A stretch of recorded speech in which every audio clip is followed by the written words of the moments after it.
101. Entering the lion's den. And as good as new, Liam said, the tech phase, pistol flashing green in his left hand folded back into its more compact form once the damaged back of the Gnostics it had been aimed was healed. Her glasses were gone, and she blinked in confusion as the pain was gone, clarity and sharpness coming back in her gaze at this. She abruptly stood up by using her tail, thicker than and more prehensile than that of Jake or Grace. And with her hands and legs like a mix of cat and monkey, she leaped the equivalent of her high, and with a wide, open clawed hand grabbed the first branch. She was going to disappear, flee, and never come back, a smile forming on her face at the thought. They never should have healed her with their technological magic. Alas, for her, it was not to be. She wouldn't escape. The post-human had predicted this obvious scenario from the get-go. She was going to try and immediately flee the moment she realized her lower half worked again. Frankly, it was more of a test, and she failed magnificently in everything. At least she didn't attack him, because then he wouldn't have been this nice. People who wanted to kill him had tendencies to have an early end. This was an exception. He didn't kill anyone directly. The fall was a tragedy that was not his fault. Same for the arrow. He didn't make them jump or shoot. It was up to her that this exception stayed this way. There just was so much second chance he could give before he terminated her. Still, he had waited for her to be quite a few meters above for the sweet hope she was feeling to have grown to the right size for maximum effect. And so he crushed it for the second time in 5 minutes. Sadistic, maybe, but Liam didn't care because she needed to be taught that her life was not hers anymore. And what he did to crush this nascent hope was to shoot her with his tech phase pistol for a second time. However, the beam was not green but orange this time and hit her square in the middle of her back. Her body froze. All strength she had vanished as the kinetic energy her muscles, bearing the vital ones, were making dissipated into thin air, literally. And so she fell screaming. Luckily, Gnostic's carbon-reinforced bones and their general anatomy let them resist a normally fatal fall for creatures their size and weight with barely any damage, if at all. But unfortunately, this time, she couldn't move, so she slammed into the mossy. The air was knocked out of her lungs by the impact, and an audible fleshy crunch echoed as her nose broke on less mossy stone. This you will deal with it, Leo. You don't need to have an intact nose to talk and walk properly. Try this again, however, try this again, and one of your arms might fly off, as it's also not necessary for your speech capabilities. I've been excessively kind to you, far more than you deserve. Death will be the last of your worry. Trust me, I do not lie, he threatened calmly, his words in her language, one similar to the common Gnostics, but very distinct in intonation and formulation. It could be somewhat equated to the Latin languages such as French, Italian, Romanian, Portuguese, and Spanish, with similarities everywhere, but overall very distinct. The differences between the two Gnostics languages were far fewer, however. The threat terrified her core Leo, but she was shocked as well. He knew her name and spoke the language of her people to perfection.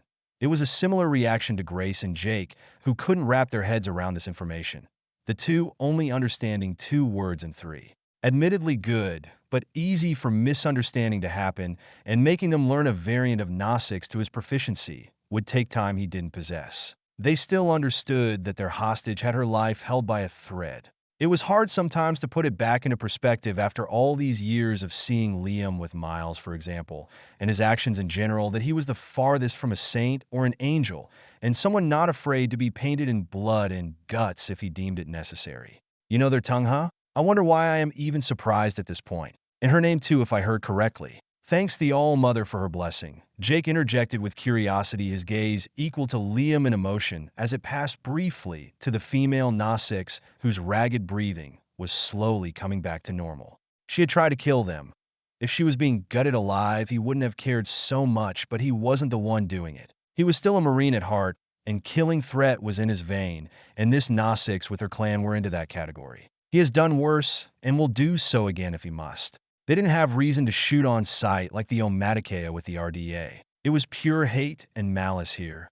Nothing more, nothing less, but it wasn't so much as a surprise. The noble savage image of the Gnostics on Earth was just that, an image, an insulting and diminishing illusion, for at heart humans and Gnostics were more alike than anything else.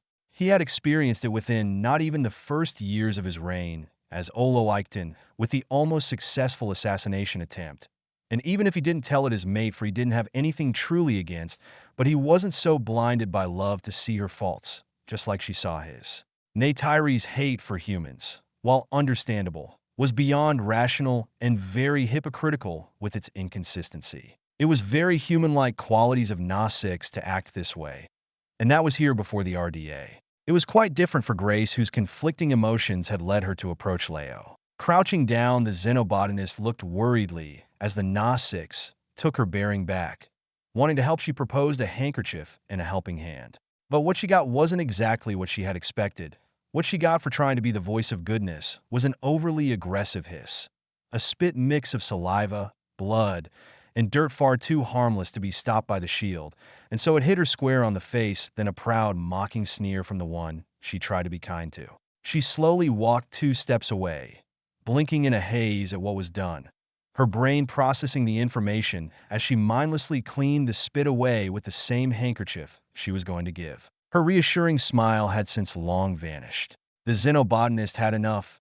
This had tipped her over the edge. Rare were the instances in her almost 7 decades of life where she was this displeased. You know what, I tried. If you don't want help then, so be it, you will have what you want. Go fuck yourself. Truly go fuck yourself, she said with palpable fury in her voice. Then to Liam and Jake's astonishment, she quite literally punched Leo right in her nose with enough force for her to reel backward with the blow, blood spurting behind almost like a fountain with the movement.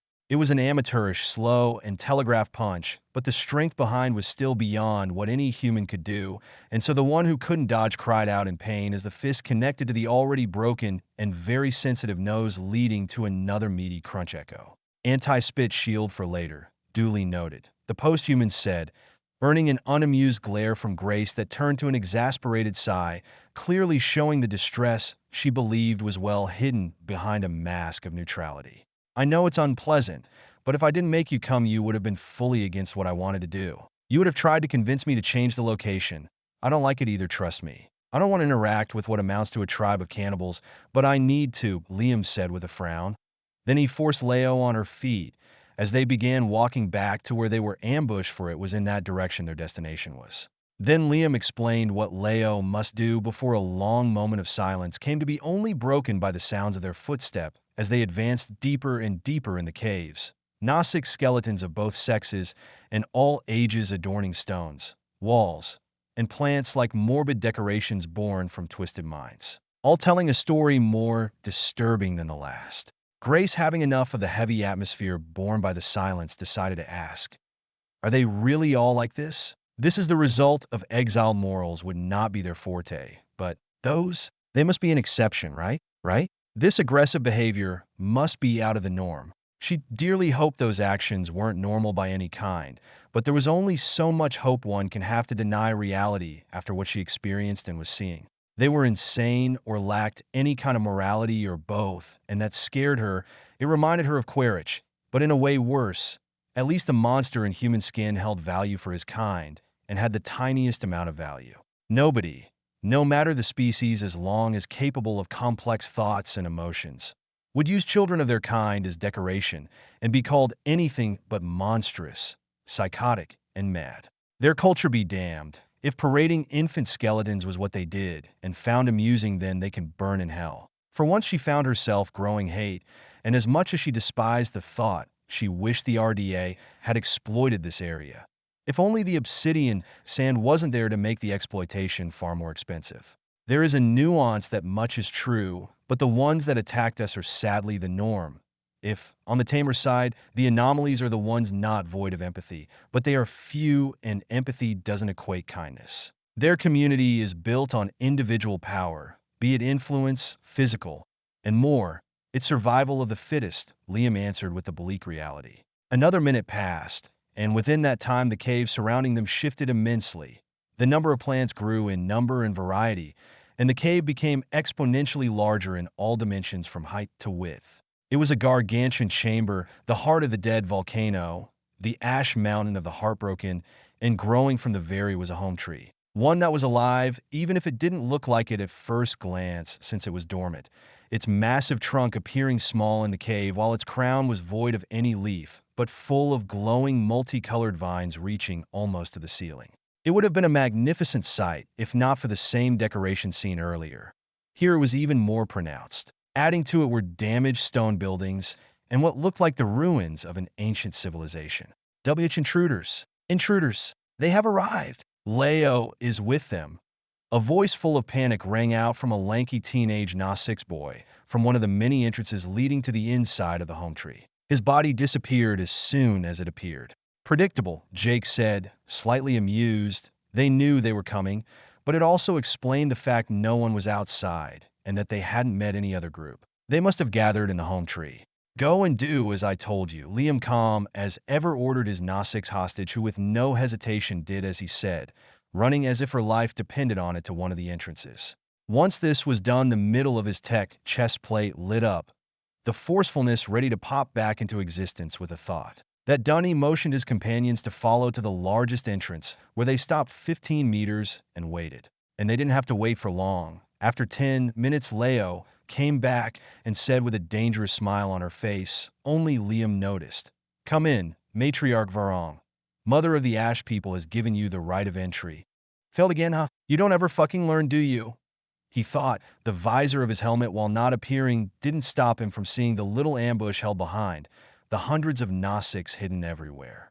However, no weapon or any of your technology shall be allowed within our sacred ground. This holds as well for your flying creatures who shall stay behind. To avoid any unwanted surprise, your object shall be placed into this box, and for furthering the matriarch's safety, she has required you to change garbs. She said this time her smile started to show, but she caught herself. From the entrance, 3 terrified Na-6 covered in whip marks and deep scarring around their necks due to constant skin irritation walked out. The first was missing an ear, an eye, and half of his tail, while the second was a few missing fingers on both hands and feet, while and burn scars were around his head and queue. The 2 were carrying an empty box. The third was a sickly young Na-6 girl, slightly younger than Kiri. Her eyes were empty and her belly bulging. She was carrying loincloths in her thin fingers. The sight was not without effects. The mother and father of the group had both a daughter, not needing much imagination to know what happened to the 3, the girl in particulars. However, this came second to what was said, and Liam had translated it for them. The first to react was Grace, but before she could insult anyone, the posthuman stopped her and said with a voice full of confidence and certainty, "Then so be it. We will comply with your matriarch's demand. We want peace. Take off your clothes and put them in the box and change to the ones given. Trust me, if it fails, our safety is secured and none shall draw our blood, and there would flow," Liam said, and promptly did as he said. My Patreon, if you want to give me money and have chapters 1 finished in advance, around 23. Patreon.com/user?mark_60424165. 102. I have tried. Liam approached the Na-6 holding the clothes for them. She didn't even flinch at his presence. She didn't even seem to notice. It was like she was on autopilot, her head void of any thought.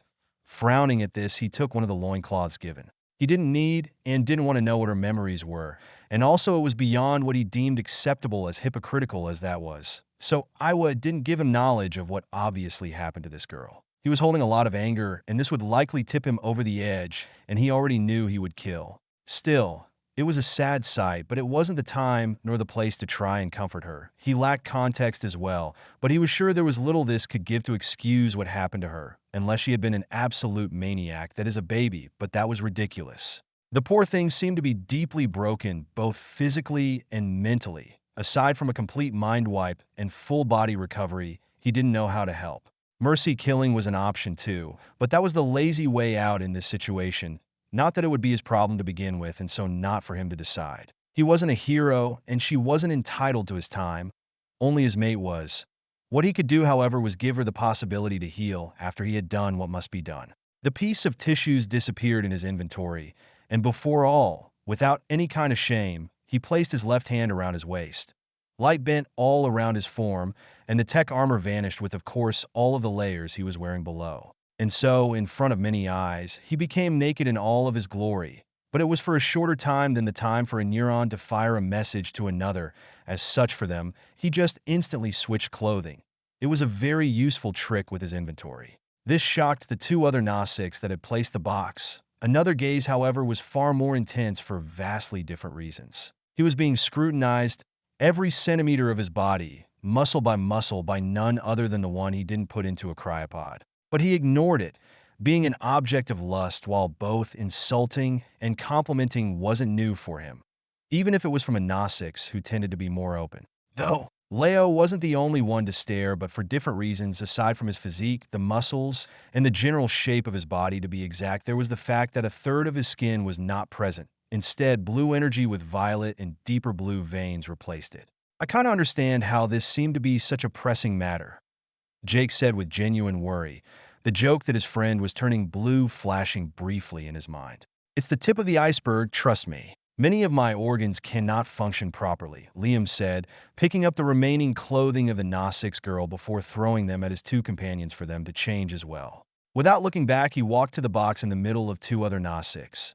Their reaction was far more vivid than the girl, but they stayed still like trained dogs, tails between their legs and ears flattened. Yes, trained but badly treated dogs, that was what they made him think of. Slaves would be another denomination. His face was emotionless in front of it, which was not the case inside, but that was the same then for the girl. They were going to be given the chance to heal after this entire ordeal, not that his cynics would let him believe they would ever be functional beings. The three weren't just slaves or pets, they were toys. It was sick, but it was the grim reality, and he was certain they were chosen as a way to intimidate. Most of their slaves shouldn't look this bad, since even freaks like them should understand broken things beyond repair don't work quite well. Luckily, it was an extremely uncommon practice on Pandora, but the Ash people weren't the sole group with slaves. They were the most depraved and focused on it, however. And to think some people think we are so different, Liam thought has placed his tech armor, tech phase gun, and a bunch of cryopods with a bit more useless things to show how he complied with them, but it was like stealing the candy of a baby, if even easier. He was just studying them for himself. Fiddling with her clothes, a strap of leather for the top, and another with tattered loincloth for the bottom. Grace's face was conflicted, and she said, "Since neither I nor Jake can magic our clothes, would it be possible to have some privacy?" "I will see, but don't bring your hope for the birth to say," Liam said, and asked Leo. The answer came as he predicted, negative and overflowing with arrogance. But of course, he didn't come here to be folded backward. It was also the case for his friends. The one with absolute authority was not these primitive savages. It was him, a walking and breathing, unstoppable force of nature. He was accommodating them by their standard to at least see how the situation would evolve, even if he didn't delude himself. They were lucky he was an extremely patient man, generally a pacifist, and that there were innocent individuals in their group, because if not, then necks would have snapped backward at sharp and unnatural angles. "Honey, can you work around this?" "Without blood, that is," he said telepathically through the bond with his mate. "My love, of course, with pleasure we can, and we will. But are you certain you do not desire me to sever their minds and souls from their bodies, ending this conflict? Your state, it is less than acceptable. We are worried and we cannot waste time." "My children, mayhaps they are, but not all life are equal," was the response that greeted his mind, and with a huff and a mental smirk he said, "Yes, it is, and violence would ease things through. That is certain, but it's not the first option I want, and such an end would be too easy for them, and it's a bit of a drastic solution. Heavy mind control is out as well. You know how I feel about it, and it's not a must. They will simply suffer the adequate consequences of their actions." He sent back. This was why, even if he didn't have technology beyond mortal understanding, he wouldn't have worried, and this protection extended to Grace and Jake. "As you wish. Then we will give the intimacy your mortal companions desire. We will watch carefully and hope for your swift return to my avatar," she said, and after those mental words, the eyes of Leo and every Gnosix glazed over, and their eyelids sealed shut. She understood why he acted this way. Rationality turning into irrationality in front of excessive irrationality due to his mortal morals. It wasn't bad, but it shackled him in many ways, and there was no forcing it. He will change, and she will as well. And this was due to these morals that the two of them were in such a relationship. "Well, okay then. Thank you for whatever happened," Grace said, not blind to the sudden shift in all but their group. It was creepy, and she knew it was from a power above her comprehension. Maybe technology that affected the mind? She didn't know, and she didn't want to, but it wasn't an unheard concept in the study of psionic. She and Jake used this chance to switch clothing, and that was it. which for the latter wasn't so much needed, but for her, well, she deemed it so and wouldn't have budged. At the exact same time, she finished changing and was placing her stuff in a neat pile in the box after Jake, who finished minutes before all the Gnostics snapped back to reality, acting as if nothing ever happened. "Follow me," Leo said, smirking, a clawed finger waving for them to follow within the dormant home tree.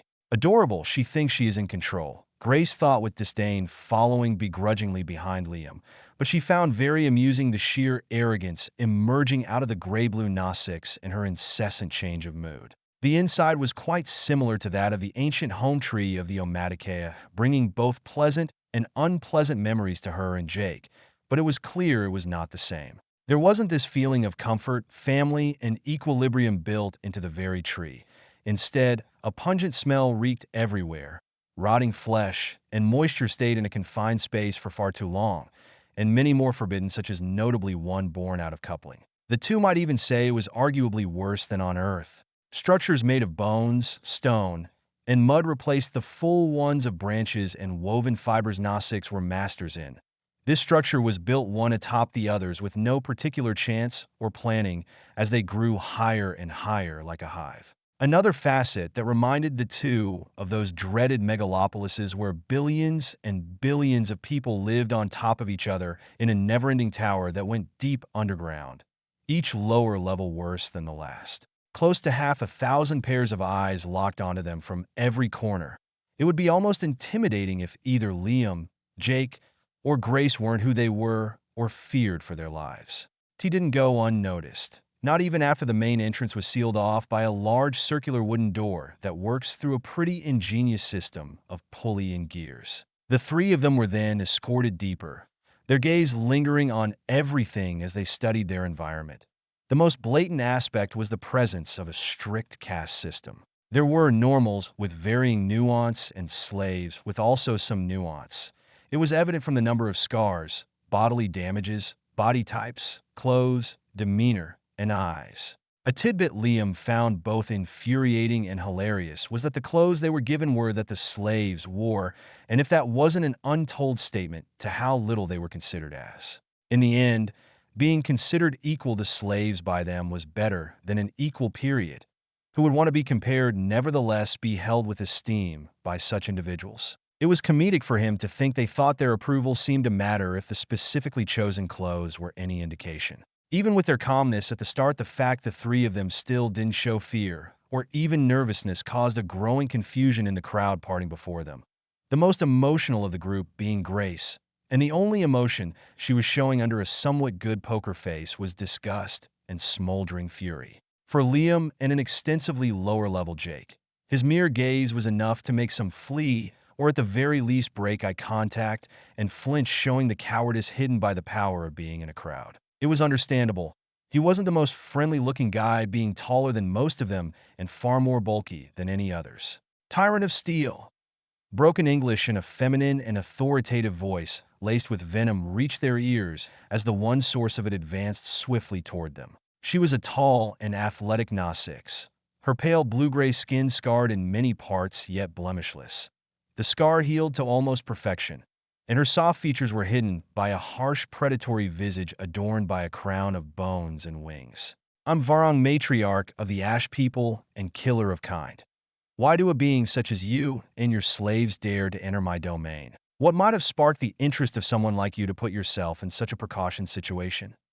she said with a light purr, her claw trailing down Liam's chest, the fingers moving between the hair and defined muscles as if he was a piece of meat while her tail flicked close to his feet. He stood still like a wall, his gaze of cold silver, blue, and purple locked onto her amused brown-slitted eyes. There was more than amusement, arousal, and very well-hidden terror. He could see what game she was playing, and it didn't amuse him nor interest him, even if it didn't seem to be all a farce. The atmosphere was heavy, and the tension was rising and reached a breaking point as the post-human grabbed Varang's hand on his chest. If he didn't, the All-Mother would have caused the Gnostics an aneurysm. "To build the third and last obelisk upon those ground," he said steadily, voice deep, unflinching as he stood his ground. "Oh, how disappointing! Where exactly shall this abomination be created?" she said while her other hand moved to his trimmed beard, but he caught it instantly this time, making his displeasure known by putting a bit of force behind it. In this area you are standing on in the middle of this home tree. This is the reason I have come here. He said, his glare intensifying, his eyes glowing. This time her mask cracked, but it was too fast for only him to notice. This is oddly civilized, Grace murmured to Jake's ears, who only nodded, not knowing what to have aside from the overall strangeness, both barely capable of following the discretion. Why do I deserve so much disappointment? But it was to be for your kind, demon of the sky. A trade can be made, however. Would she or he need to be unburdened of you? Their use is low for your goal, their quality only in aesthetics. What other reasons would they be behind, but as a gift? If so, then I might let you do as you desire, with a bit more. Varang let out with a fanged smile, pointing a dainty clawed finger at the two avatars behind, attracting the attention of everyone on them. The response came in a heartbeat from Liam, this time with a clear hint of anger. No, truly disappointing, but I'm generous and two of you can leave and never come back, she said with sadistic glee, the mask parting away, her smile ever present while the most armed and trained of the crowd approached the trio. Then so be it. I have only come here to N4-. His speech halted, his eyes bulged out as he raised his chest with a visage of agony. His heart felt like it was going to explode, and he spat blood and tissues on her face. Fucking shit, that hurt. Liam's mind was ablaze, and he grasped his chest while he put himself on one knee to avoid falling. This wasn't the first time. It happened 2 days before this incursion, but it was far less intense. There was a long silence. Grace and Jake stared at the scene, their minds shaken by what happened. The pillar of their future, the immovable force of nature on his knee for support, his breathing pained and in a state far, far worse than he had let on. However, Varang laughed at the sight, licking the almost black blood with little care around her lips like it was the most succulent of beverages. It was the richest blood that had the honor to be drank by her. You are dying. How quaint, how surprising, how fascinating, how beautiful. All of that bravado and courage for this. Still, I can use you for the capacity of living while your heart still beats blood in your veins, she declared, mirthfully grabbing the post-human chin that oddly felt like cold steel, her body frozen as confusion turned to growing horror. I have truly tried to be patient, to be civilized. I have truly tried, Varang. But as you have said, your kindness only brings disappointment. Know that your death will bring me little satisfaction. Your existence is unwanted. My mate shall take care of your punishment in the afterlife. The deep and pained voice of Liam, having gained a metallic quality, amplifying the anger behind, echoed in the entirety of Home Tree. He began to hover with his tech chest plate while the centermost part started to glow blue, and from his left hand, a silvery liquid began to flow outward. The _BIP_boop 2003. Hello, diplomacy no more. Nobody can say he didn't try hard enough barring mind control and coercion, but that's not truly diplomacy, is it not? Bye-bye. https://pin.it/2nqc7bvb. My Patreon, if you want to give me money and have chapters 1 have finished in advance, around 23. Patreon 103. Crystallization of consequences. The Argent Sea. A flowing silvery liquid composed of hexagonal metal flakes adorned with very thin blue and purple veins beating to the rhythm of a heartbeat. It would bend, change its property, and obey the will of the users. Its only rule and limitation were the ones born out of the users themselves. This substance used the properties of the element and Pandorium to function. Adaptation, self-replication, superconductor quality, and psionic resonance were all its capacities, just to name a few, and this liquid could work up to the subatomic level, changing the very nature of atoms and molecules. It was a prototype, one Liam had been working on like his many other projects, and it was far easier to do than, for instance, the Obelisks. It didn't delve into complex esoteric physics or quantum dimensions with matter-to-information to matter shift, and the likes of other more supernatural, or others would say bullshit, aspects of tech. For him it was banal in comparison.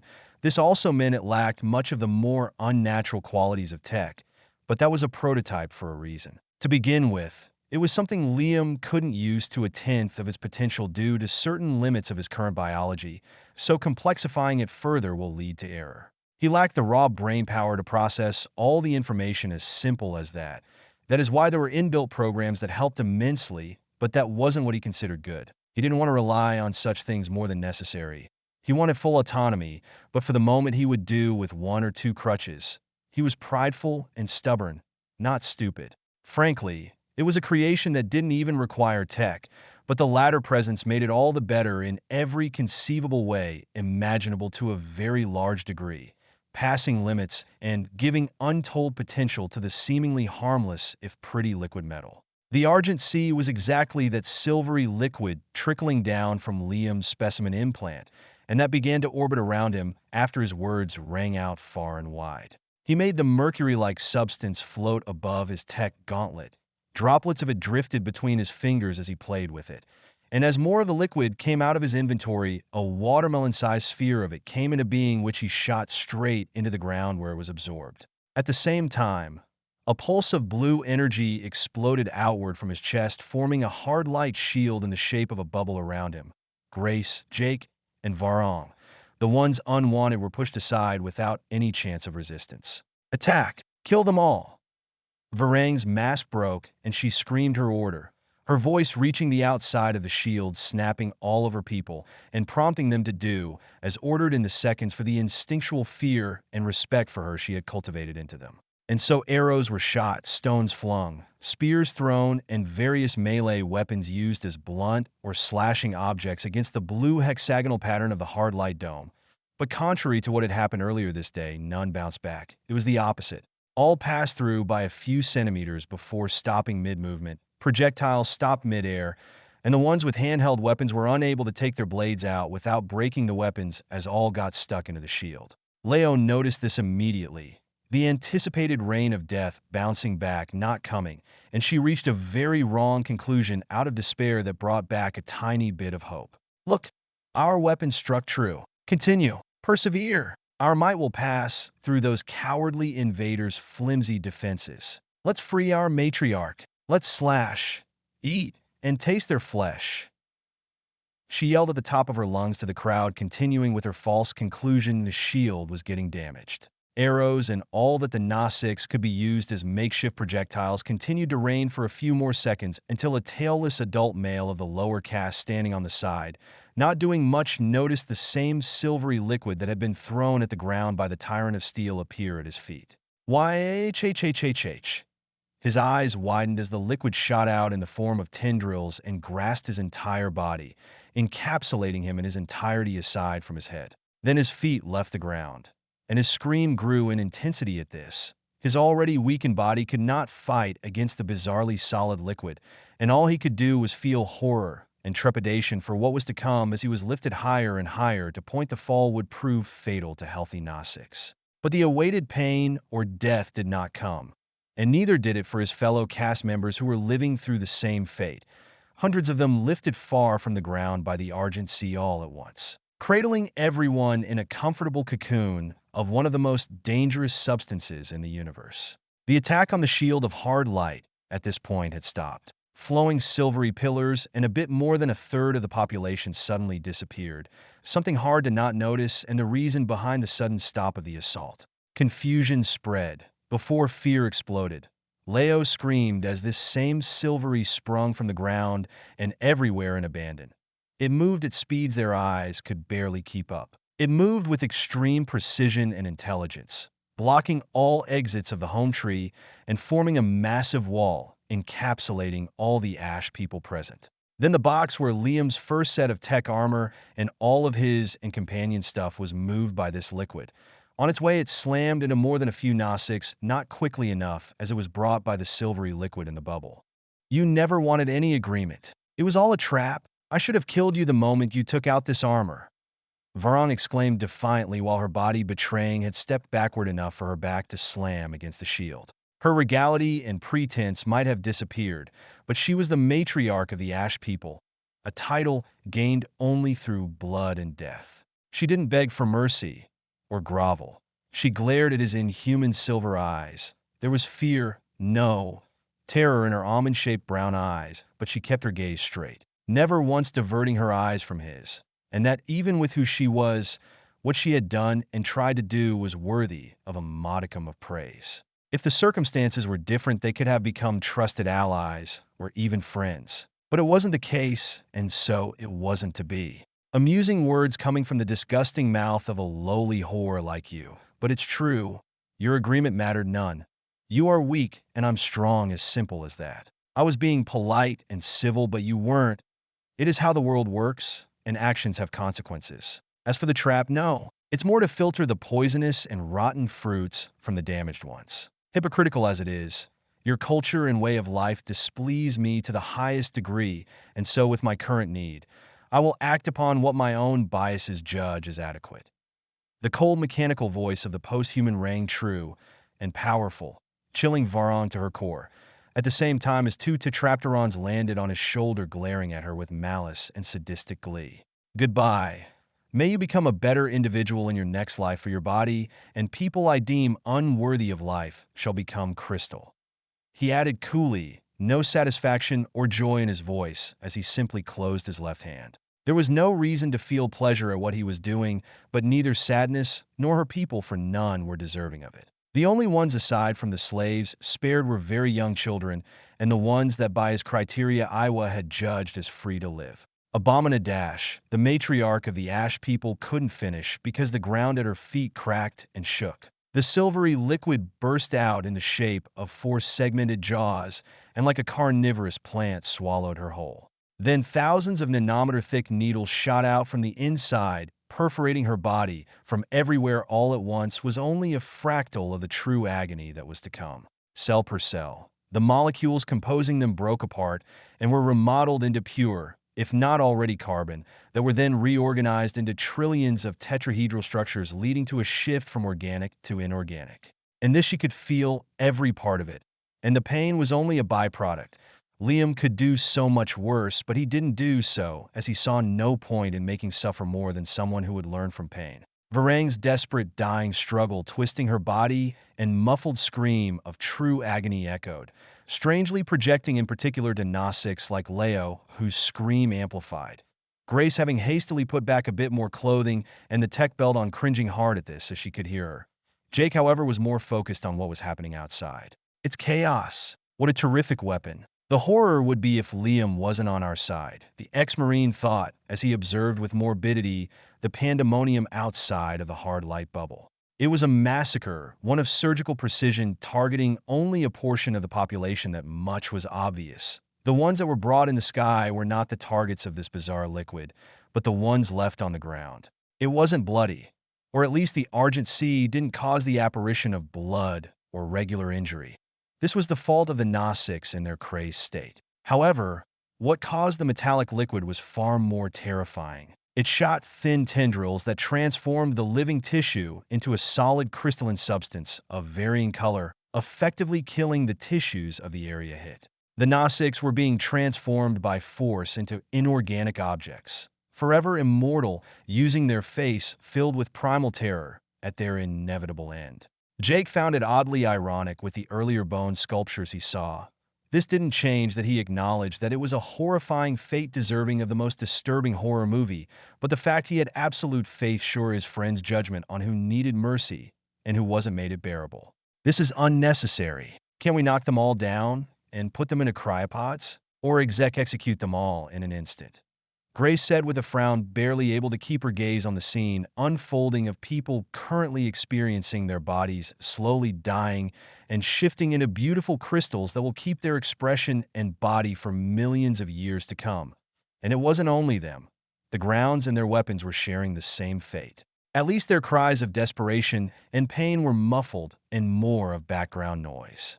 Violence calls for more violence, Grace, but it's only if you didn't use enough to begin with. And here, this is the amount necessary. For cryopods, this is just unrealistic. Liam doesn't have this many. And if he did, then what? Does he keep the whole lot of them in those pokeballs in a dusty box forever? Those are all pieces of work worse than Quaritch in more ways than ones. Look at what they did and we're going to do. The most logical option is to cull them and be done with it. I don't like it, but someone who tries multiple times to kill you should be expected to receive equal treatment in return, Jake said unflinchingly with a face only one who had seen and done horror would have. That's just monstrous and inhuman. You were saying the only solution is murders, but keeping them all forgotten in a box would not be much better. That's a rabbit hole of death, the xenobotanist said with horror, partially at Jake, but also at herself, for the logic was sound, and also how she in truth saw no wrong, for Liam was correct in his judgment. At the end of the day, unlike the post-human or the Oloicton of the Obelisks, she was just a civilian, admittedly a remarkable one, no stranger to blood and the parting of mortals from their shackles. Herself partly the reason for hundreds of deaths, but at her heart, she was no soldier or mercenary. But it was a universal truth. Threats shall be eliminated or diminished as much as possible. No matter who or what they are, emotions hold little sway against this unpleasant aspect of reality. And so she could but helplessly gaze at what, by the strict definition of the terms, were two of the worst sins of mankind: ethnic cleansing and genocide. The guilty by their young and old, male and female, without discrimination, were each turned to gemstones, diamonds to be precise, forever freezing their last moment. A monument that will serve as a reminder and example of what the wrath of the All-Father would bring down on the unworthy. I'm sorry to have shown you this and brought you to this place, Jake and Grace. But what must be done, Liam said discontentedly, hovering before the two of them, the argent sea still orbiting around him, black blood still trickling down his mouth. As for where he once was, the crystalline statue of Varong could be seen, her visage in agony, pupils donated, mouth wide opened, and ears lowered down. From her clothes to every minute detail, even her tears, all were of pure black diamond, making her stand out from the rest, whose color was between translucent white and light blue. As there were no vocal responses aside from nods, Liam deactivated the shield. All weapons stuck and falling to the ground in an instant before being consumed by the silvery liquid to avoid potential problems in advance. Then he picked his tech phase pistol from the box and turned it on healing mode. With a flick of a finger, the first Gnostic slave he had caught in the Argent Sea was brought right in front of him. Resignation was in the male Gnostic's eyes. What he considered Liam as was clear: a new master, one that had killed the last, and so someone to obey, for it was rooted in his mind since he was a babe. It was sad, heartbreaking even, and made Liam's disdain for the ones he tortured to death only grow. At least, I can heal physical trauma. That's the best I can do right now. Lighten their suffering and hope for the best. Mentally, however, the post-human thought and shot his gun at the Gnostics, who flinched at the green plasma, all his injuries healing at extreme speed, shocking and confusing him to great length. Alio, no one will hurt you anymore. They are all dead, Liam said softly before he shifted the healed young adult on a blanket of tissue, the birth name of the Gnostics provided to him by his mate. I'll take them under the Obelisks. I took part in the destruction of this place. It's the least I can do. Slaves or not, they don't have anything remotely close to home anymore. Letting them here will only lead to their death, Jake declared without an ounce of hesitation, observing Liam healing the survivors one by one. Once one was healed, they were placed on a blanket. It won't be easy. It's a heavy burden, but if you so desire, then I will provide all the assistance needed, Liam said, switching his focus to a child from the pregnant teen that had brought them the loincloths barely 10 minutes ago. He had just healed. And this is dangerous too. They are victims of their environmental circumstances. Their lives and the ways they were treated need to be spoken. We don't need bullying from biases of others to be tuned up to 100, Grace added as she observed the groups of healed Gnostics that for the most part stood still, waiting for something she didn't want to know. That's true, and there would be the problem of racism from some Gnostics that would amplify this exact situation. It happened between clans and all of humanity's history and will not magically change here. Tribalism is a pattern found in all communal sapient life. They might know, some of them hate us already. It's a clusterfuck if we go the gentle way. Liam brought up another unpleasant point to hear. It was a very complicated matter altogether. That's not because they were freed that their lives will become full of fluffy pink cotton candy, rainbows, and unicorns. It was not even the beginning. At the end, for me, it all depends on what length you are prepared to go. I'm not the only one leading, he added and focused back on the task at hand, leaving his two companions to think over this very complicated matter. The underscore bip underscore boop 2003. Hello, bloodless massacre, yay. It's pretty much a defeat still. It won, and only time was wasted. Bye-bye. My Patreon if you want to give me money and have chapters 1/2 finished in advance. Around 23. 104. Red Obelisk. A brilliant beam of red light shot to the night sky. The heavy dark cloud parting on its way, letting the obsidian valley be bathed in the starlight of the Milky Way for the first time in hundreds of years. This beam had for point of origin a massive tower of organic metal piercing from the largest volcano of the valley in which it had been constructed. The crimson-red lozenge loomed over hundreds of kilometers square like the piercing eyes of an evil overlord gazing down on his territory. And for a minority, this was the case. A devil controlling the world around him, bending matter and light to his will, a tyrant of metal that dictated all that should and shouldn't be. Once the beam emitted reached close to the border between space and the limit of the atmosphere, it suddenly froze. The very tip concentrating into a sphere, then in a shower of crimson light equal to a small sun, it exploded from its hexagonal plates of light interlocking to one another. This hard light traveled at incredible speed in the sky, blocking the two suns and all other astral bodies in its wake as it covered a third of Pandora, turning the world into total darkness with the sole light sourced the bioluminescence of the primeval forest, ancient plain, and massive coral reef. At the same time, the green obelisk within the Hallelujah Mountain shot a sphere of green light, the organic metal between smooth silvery surfaces pulsing to the rhythm of an unknown heartbeat, glowing brighter than ever. Simultaneously within the Cove of the Ancestors, the blue obelisk acted in this similar unusual way, its arctic blue light emitting a sphere of this color. Then all three obelisks show their light intensify to the point no matter where on the moon someone was, at least one of their light would be seen, and also the sky turning completely dark, plunging the moon in total darkness. The next instant, all three obelisks turned off, their light disappearing before the millions observing the phenomena. Then the sky reappearing all of a sudden as the shield dissipated into motes of light. It was followed 10 seconds later by each obelisk turned on again in synchronization, the losange on their upper part turning into miniature stars as they fired their respective colored beams again, this time with an intensity never seen before. The air around them thrummed with unknown energy as each beam exploded at the same height, creating the very same hard light from before that spread in rolling waves covering the entirety of Pandora in only a few seconds. The sky morphed into a sea of hexagons darker than any material known to mankind. The only noticeable factor was the pure white line between each of them, and then like a massive screen, it shifted, giving the sight of the sky back to all. Then like a screen being turned on, the sky shifted back to what it once was, the night sky, midday, dusk, and more that had been blacked out came back in their full majesty as the planetary shield became completely invisible, camouflaged into the background with only precise equipment could detect. Within this volcano from which the red beam was at the base of the red obelisk, a muscular human taller than most Gnostics in highly advanced and sophisticated power armor. His helmet was off, showing his strained breathing and trickling with dark blood from ears, eyes, mouth, and nose as he slowly recovered his strength on one knee. Finally, we did it. 14 years of work and so much effort finally bear fruit. It's an addictive feeling, Liam said with a large grin past the maniacal and far too wide for a human. All of his efforts, the blood, sweat, and tears poured into this singular goal, the horror he caused, the element extracted for hundreds of hours from his body, months carving the tech replicator, and the innumerable sacrifices he made.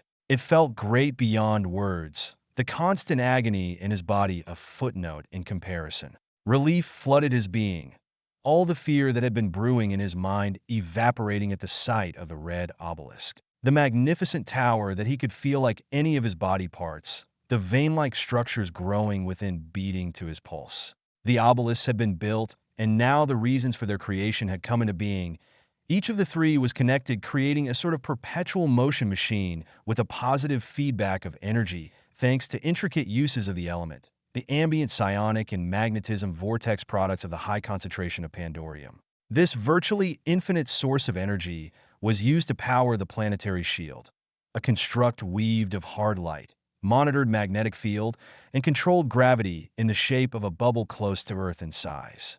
From supernovas, meteorites for all that was natural to attack, such as explosives orders of magnitude stronger than any fusion or matter-antimatter bomb, biological weapons, or space debris manually thrown at the moon. Nothing but the extreme force of the physical universe could hope to crack it open, but it wasn't only this. The shield had more function than protection against the outside. It could emulate the effects of stars on the moon's surface, giving light and energy to life on it in case a change of orbit is needed. But the shield and what it could do are but a fraction of what the hyper-advanced towers of living metal could do. Their equally important goal could be started for his ascension. "We will survive together. We will live and thrive," an entrancingly beautiful white-haired Nausicaa said, lovingly placing herself against his armored back, her clawed hands moving as she helped him stand up while she gazed worryingly at his form. "Yes, we will. We will forever and ever. Nothing will separate us, for we are one," the post-human said softly, accepting his mate Avatar's help. He was exhausted beyond the limit of his genetically engineered body, but contradictorily, he also felt the exact opposite, his being pulsating with energy, his blood no more in its almost entirety. Calling him human with only his physiognomy would be a very wrong assumption.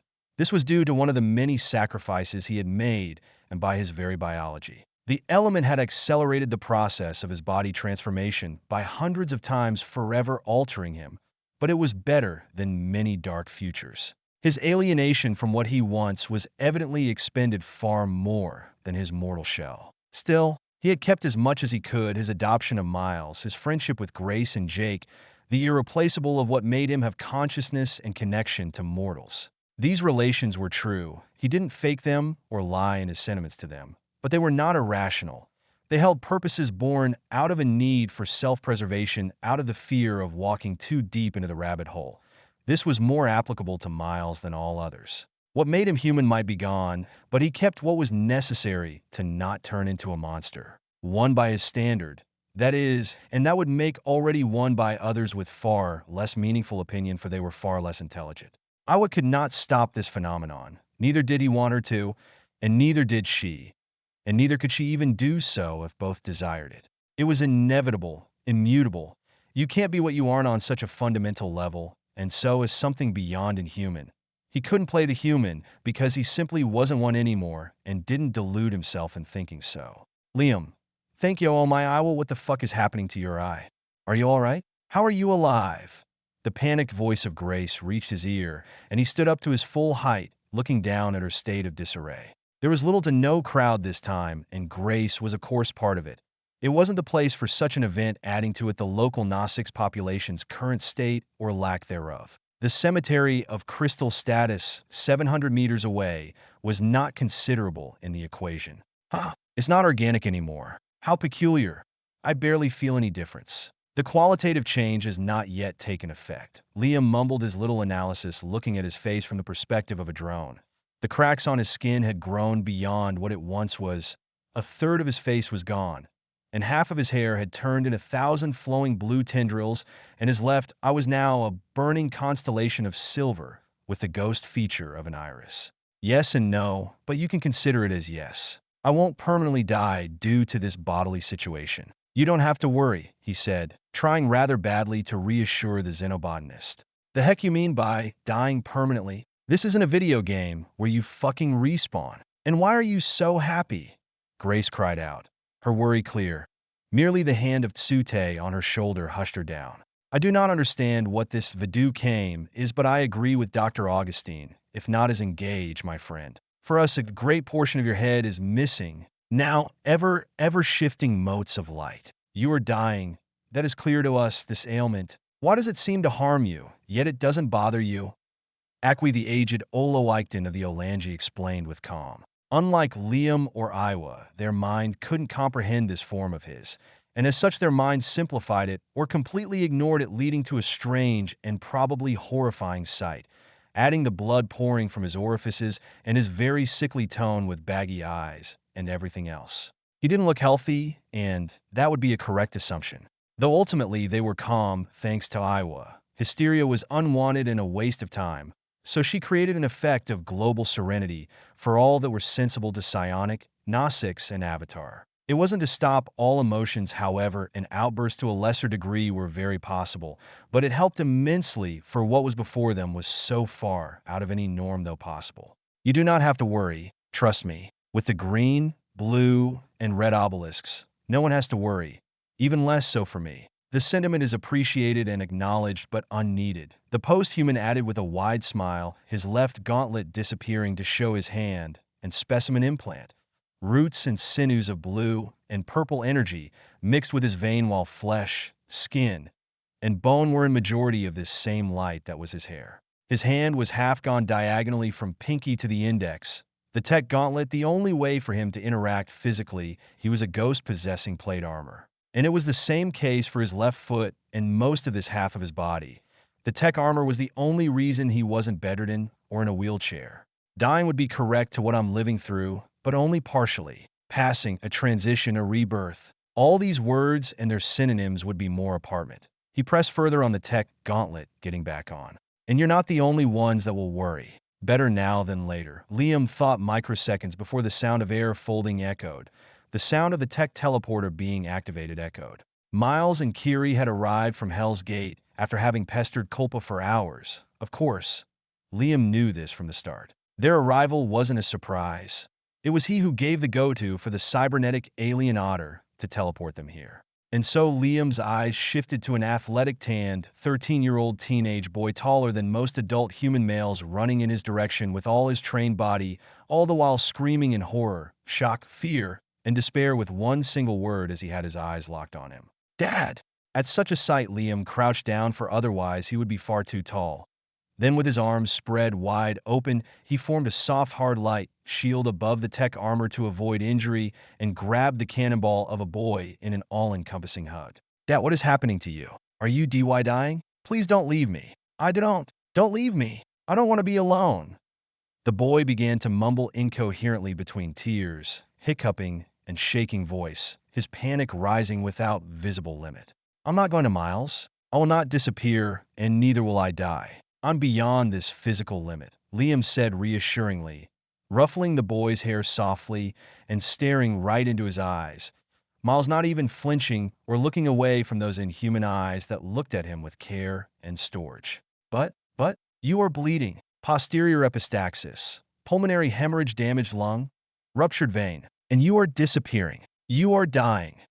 The boy tried to argue, his mind having a hard time comprehending what was said. This made Liam proud, for it was what he taught Miles, but logic needed context to be applicable. This was what was lacking here. Good observation, but inaccurate conclusions. What you are seeing, you can compare it to the metamorphosis you have studied biology, or even puberty that you are going through. I must go through it, I cannot stop it. I will not abandon you even if the present me is to change. Liam said the blood never stopped flowing while he stared into his adopted son's very soul. It wasn't a metaphor. He could feel it through a weak but growing extrasensory sense. Liam's eyes widened in horror. A burning hot stake of pain stabbed him in the liver from nowhere, and his concentration slipped, a lapse in the control of his body. The careful hold he had turned into a crushing vice for a fraction of a second with enough force to crush the sturdiest hardwood tree trunks.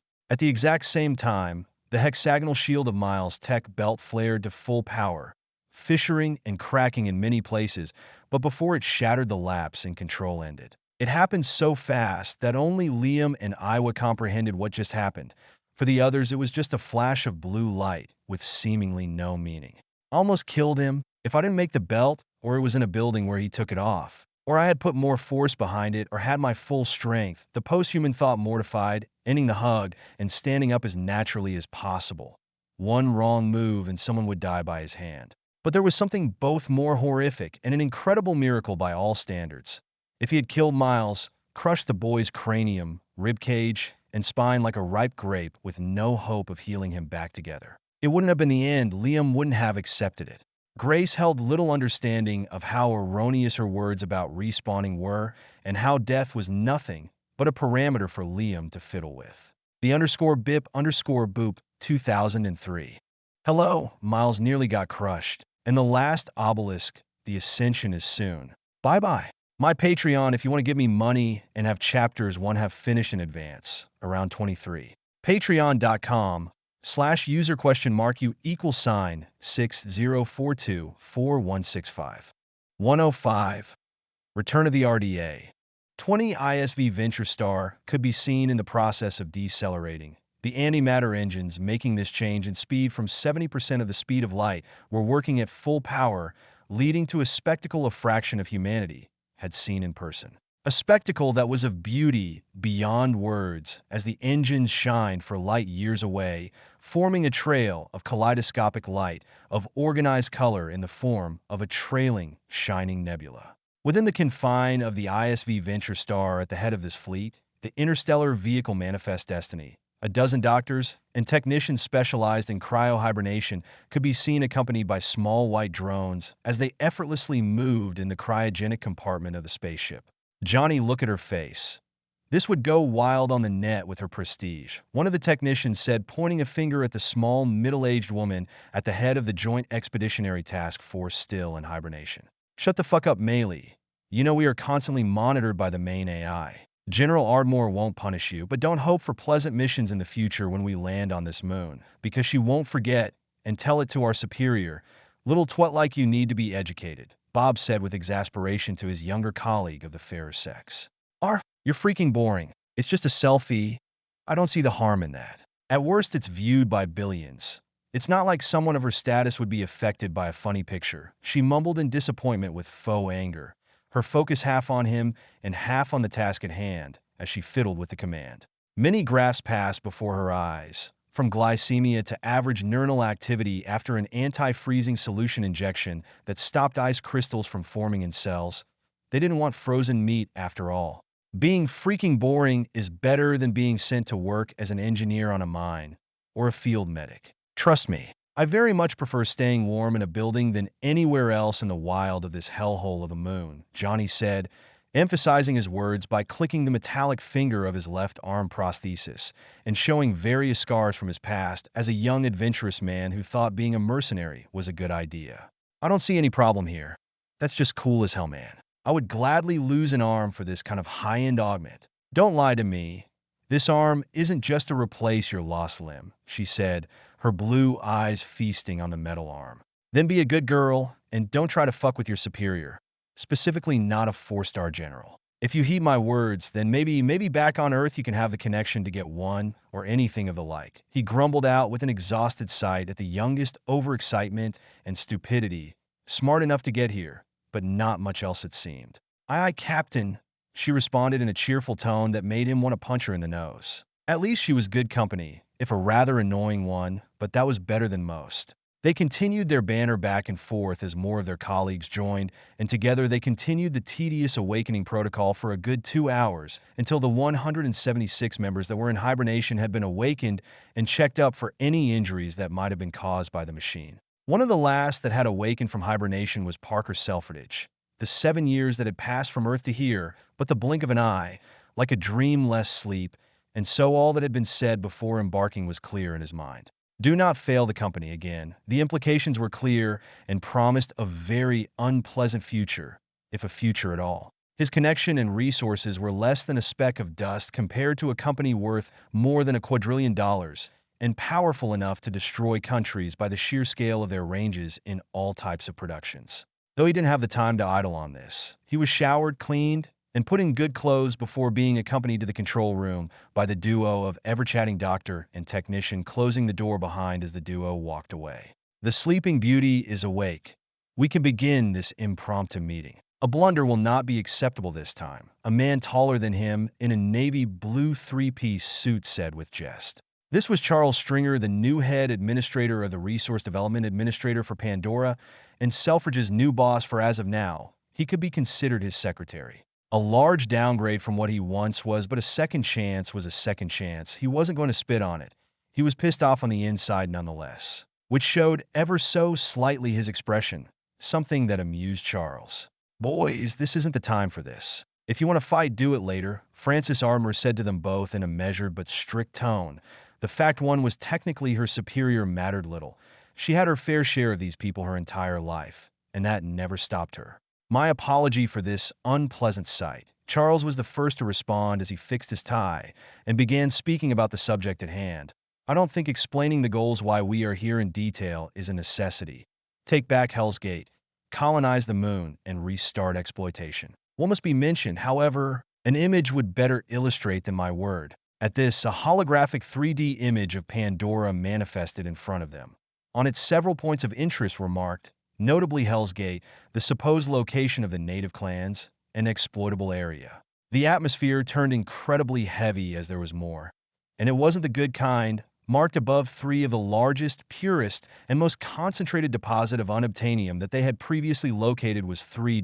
1 green for the forest where Quaritch died, 1 blue far in the sea, and 1 red in an active volcanic plain. What are those? Francis asked more to herself than others as she took control of the hologram and zoomed into the green dot, and a satellite image taken from one of the ISV Venture Star telescopes greeted them. Charles did not react because he was awake before them and had the time to calm down, not that he would have had a panic attack. None here would act this way. It would be uncouth, at least for him and the general, for the notion of a third party involved was a very likely hypothesis that just become a reality. That is, unless the Gnostics played the weak caveman for giggles and were in fact a hyper-advanced civilization with never-seen technology, which didn't make sense. Suppose tree goddess or not. Several images appeared from the green dot, from various angles, and all showed a floating tower of metal emitting a green beam toward the sky. Its design was alien, pulsing blue veins resting within its strange shape while a green lozenge stood at the head like an eye. Alien, Selfridge mumbled rather calmly, surprising Charles. You aren't the only one Mr. Leroy spoke to about this. And it changes how we should proceed. We can't go and hope everyone will fold, because the solar unity law said so. Diplomacy will be of order and politics too. Francis almost spat the last words, a facet of reality she despised for many reasons, but the one at the top was the amount of good men and women that were killed for stupid and selfish order beyond her control when she was younger. And that was only the tip of the iceberg. This is very bad news. Whatever build this has technology, at the very least equal to ours, and must know we are here. Charles muttered the obvious, which prompted others to speak.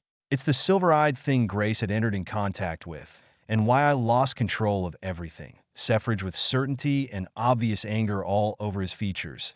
It was this individual the reason behind it all. Well, partly, but that mattered little at the end.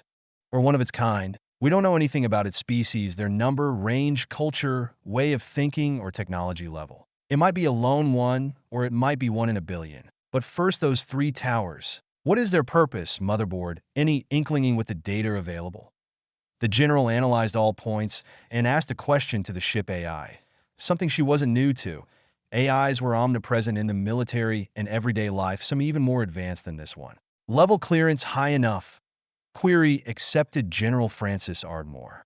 A smooth, robotic androgynous voice responded, then various data sheets came to be from the few reading glimpses from those alien towers. Technology, being far more advanced than the 21st century, gave ways to learn a lot from seemingly minuscule samples, a powerful computer behind only aiding in the matter. Answer to query. Reading of these alien structure revealed contradictory data, never recorded unprecedented level of unknown energy flowing through an unknown material of metallic characteristics, defying all known material and alloy. There was a 3-second pause for all till the motherboard continued in this same emotionless, even voice. Their purpose remains a mystery, but it has been calculated that their goal was at high percentage chance related to defense and attack. That doesn't advance us much, that's the obvious. Those things aren't made to be only pretty, she sighed, massaging her brows, her mind going on to several simple scenarios on how that could come to be. All required a large degree of pacifism. As much a fight with an alien was an exciting prospect, she knew the saying, fuck around and find out, and was far less excited to know what it could lead to. 3 several-kilometer-high towers heavier than entire skyscrapers held floating with enough energy to destroy countries if not more flowed through. Those things were hundreds of the most powerful nukes ever created, individually making it worse and more terrifying to just imagine. Huh, I'm scared. How intriguing, Frances thought with amusement. She was the only one who realized how dangerous this unknown was and was damn sure going to do her best against the worst possible outcome. Jake's little rebellion and the loss of Pandora were insignificant compared to the possibility of a more advanced civilization of unknown motives existing beyond their sight and understanding. At least there was only the RDA and no other enterprise or country. Since it would likely start a war in scale, she barely could fathom for X and Y reasons that would be pretty much born of self-interest and foolishness. History doesn't repeat, it rhymes, and with aliens, it would simply be a different tune. The Gnostics, while interesting, were pretty unimportant for the RDA aside from being used in the forms of virtue, signaling to appear good to the masses. They even had a kid show and the like on their streaming platform. But a fellow spacefaring species. This was an entirely different story. There was no middle ground. Either a bright future for humanity, a horrible long war, or extinction of the human race with a pinch of torture and slavery and the like. Understandably, she very much wanted the first option. They weren't even safe in space, and she was beyond her knowledge correct. Their little conversation was currently in the middle of being listened to in real time, like an unfiltered reality show. What could the motherboard even hope to fend off? Nevertheless, notice a cybernetic attack from technology beyond its creator's understanding. The Gnostics were closer to making AI like motherboard than the RDA to the thing that was hacking their entire fleet the moment they entered the binary star system. It was unfair, truly, but it wasn't a game with rules, and fairness held no importance. I feel conflicted. I don't know if I should cry or laugh. This is both funny, sad, and infuriating. To think I had many sleepless nights and nightmares for when they will come back, Gray said with pursed lips before continuing to drink her pumpkin milkshake from the titanium straw. The much smaller figure of Norm to her left said, sounding rather hopeful, they seem to understand the problem and will go the reasonable route. It's surprising, but good. They don't have raving lunatics as leaders, so it does help, but I wouldn't go saying they are reasonable. They're scared of what I probably have and don't want to fuck around and find out. They're just smart enough to realize this much, Liam corrected, his voice now echoey and distinctively metallic, yet also human-like. He then flicked a finger that changed the live video from the flagship's command room, showing information on who was who in the greatest of detail, right from the main AI Pandorium hard drive. It sure does. This woman in particular, I have worked under her. She is a legend in her own right. It's good she is here.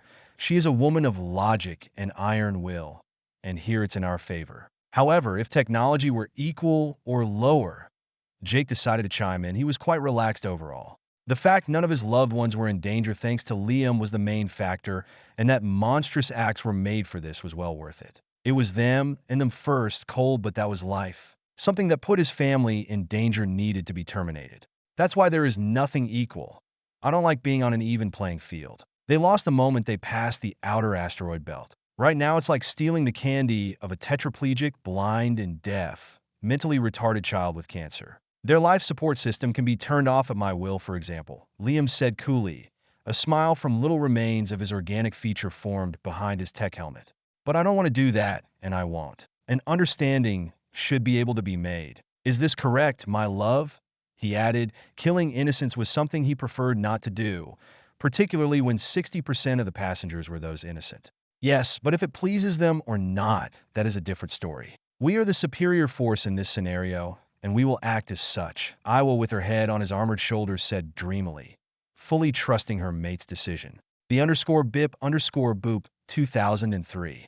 Hello, the RDA is back and dealt with in the next second. It is to be reminded that Liam is always going to prefer the path of least resistance for the maximum result if it includes violence or not up to the situation at hand. Bye-bye. My Patreon if you want to give me money and have chapters 1 have finished in advance, around 23. Patreon.com/user?U=60424165. 106. First exchange of words. Year 14, day 10, January 30th of the year 2168. It had been close to 14 years since the RDA had left, evicted from Pandora by force. Their coming was inevitable. And so, for Liam, when the probes he dispatched far in outer space sent him back the fleet of spaceships telegraphed toward Alpha Centauri, The binary star system Pandora was part of the largest moon of Polyphemus. It came as no surprise with the timeline and their appearance that those 24 spaceships were of human design and from the awaited company. Their goal, evident even if it was an impossibility to achieve, was to gain control of Pandora. It was more of a dream than anything else as of now, and forevermore. Liam had prepared for this moment since he learned where he had been transmigrated, and as such they were no threat even if they rammed on Pandora, hell-bent on destroying everything with antimatter. Each of the ISV Venture Star had been thoroughly hacked before any humans had ever begun awakening. This led to him having full control of everything on board, such as information from the passengers' personal information, biometrics, and the like, to various blueprints of which he found some quite clever but ultimately flawed in their design. The Project Phoenix, with the implantation of stored memories in those soul drives on Gnostic's human hybrid, Broad, and more. One thing that interested him was the history of this Earth stored within the database, a fraction of it more acutely. Liam knew the major point from Grace and others, but having an up-to-date world map was both fascinating and disheartening. The thing that stood out the most was the color of the seas and oceans, now a murky gray. The almost total disappearance of ice on the north and south poles, with the fact that asteroids rich in water were constantly brought, led to the earlier bodies of water increasing and spreading on land, leading to the disappearance of many islands, and even countries, with also the effect on country landbound with coasts deeper than they once were. Then the land itself, there was almost no green left. Most of the land were radioactive wastelands, but the worst offender of all were the Middle East, and the anciently most populated area of Russia, now a glass desert. And that was just those two. The map showed the current geopolitical situation of the world. First, many countries simply didn't exist anymore, for their land was not livable or their populations were killed, but that was not how it was everywhere. The United States of America was no more. It was the product of a violent civil war after several wars that caused it. It had busted into several countries, the biggest of them all containing the states of the east aside from Florida and Texas.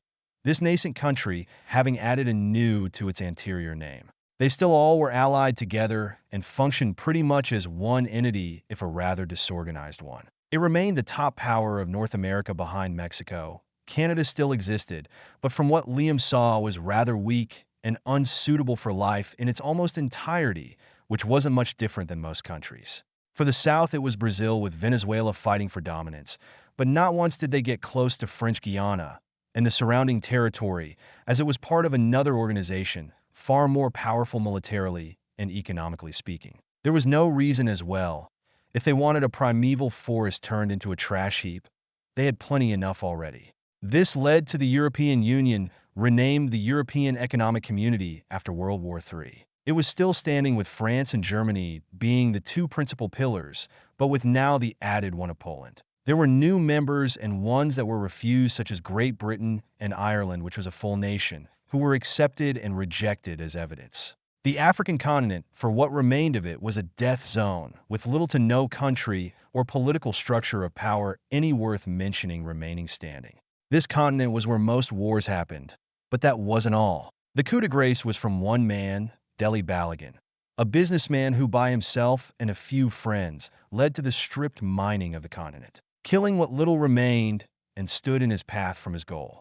He was currently aboard one of the RDA spaceships. His presence here apparently due to some spiritual awakening from his wrongful ways, which Liam found to be a very bad joke, but killing him by causing his pod to malfunction would be far too easy and gentle. Russia, as it was, didn't exist anymore, just like China, both much like the USA, having shattered, but much unlike it, they were eaten by the surrounding countries like India for the most part. Still, China was the only remaining one of moderate relevance. Ending on continental Asia, South Korea had conquered its northern brother, but Japan still stood strong with its main relevance, a powerful megacorporation focusing on cybernetic augmentation, working right under the RDA. It wouldn't be an exaggeration to say they were close second in power, but that mattered little. They were essentially a puppet. For Oceania, while many islands had sunk like New Zealand, the heart of it, Australia, still stood, even if it was now two separate political entities of opposite political views that were the same in essence. It cuts the massive island in two from the middle, one standing at the east and the other at the west. It was far more complex than this, with powerful city-states like Utopia and the colonies on Mars, the Moon, and in orbit of Earth, but that was essentially what Liam learned. To see that his country, from his past life, was still standing was pleasant even if he held no loyalty or love for the one of this universe. He knew that he would have to work with this, but there was no fixing this situation the gentle way. From a purely logical point of view, there were far too many problems entangled, each more complex and deeply nuanced than the last, all fueled by emotion and self-interest from mortal beings with a tendency to be very, very stupid. The very few good seeds were also far too warped in their own ideology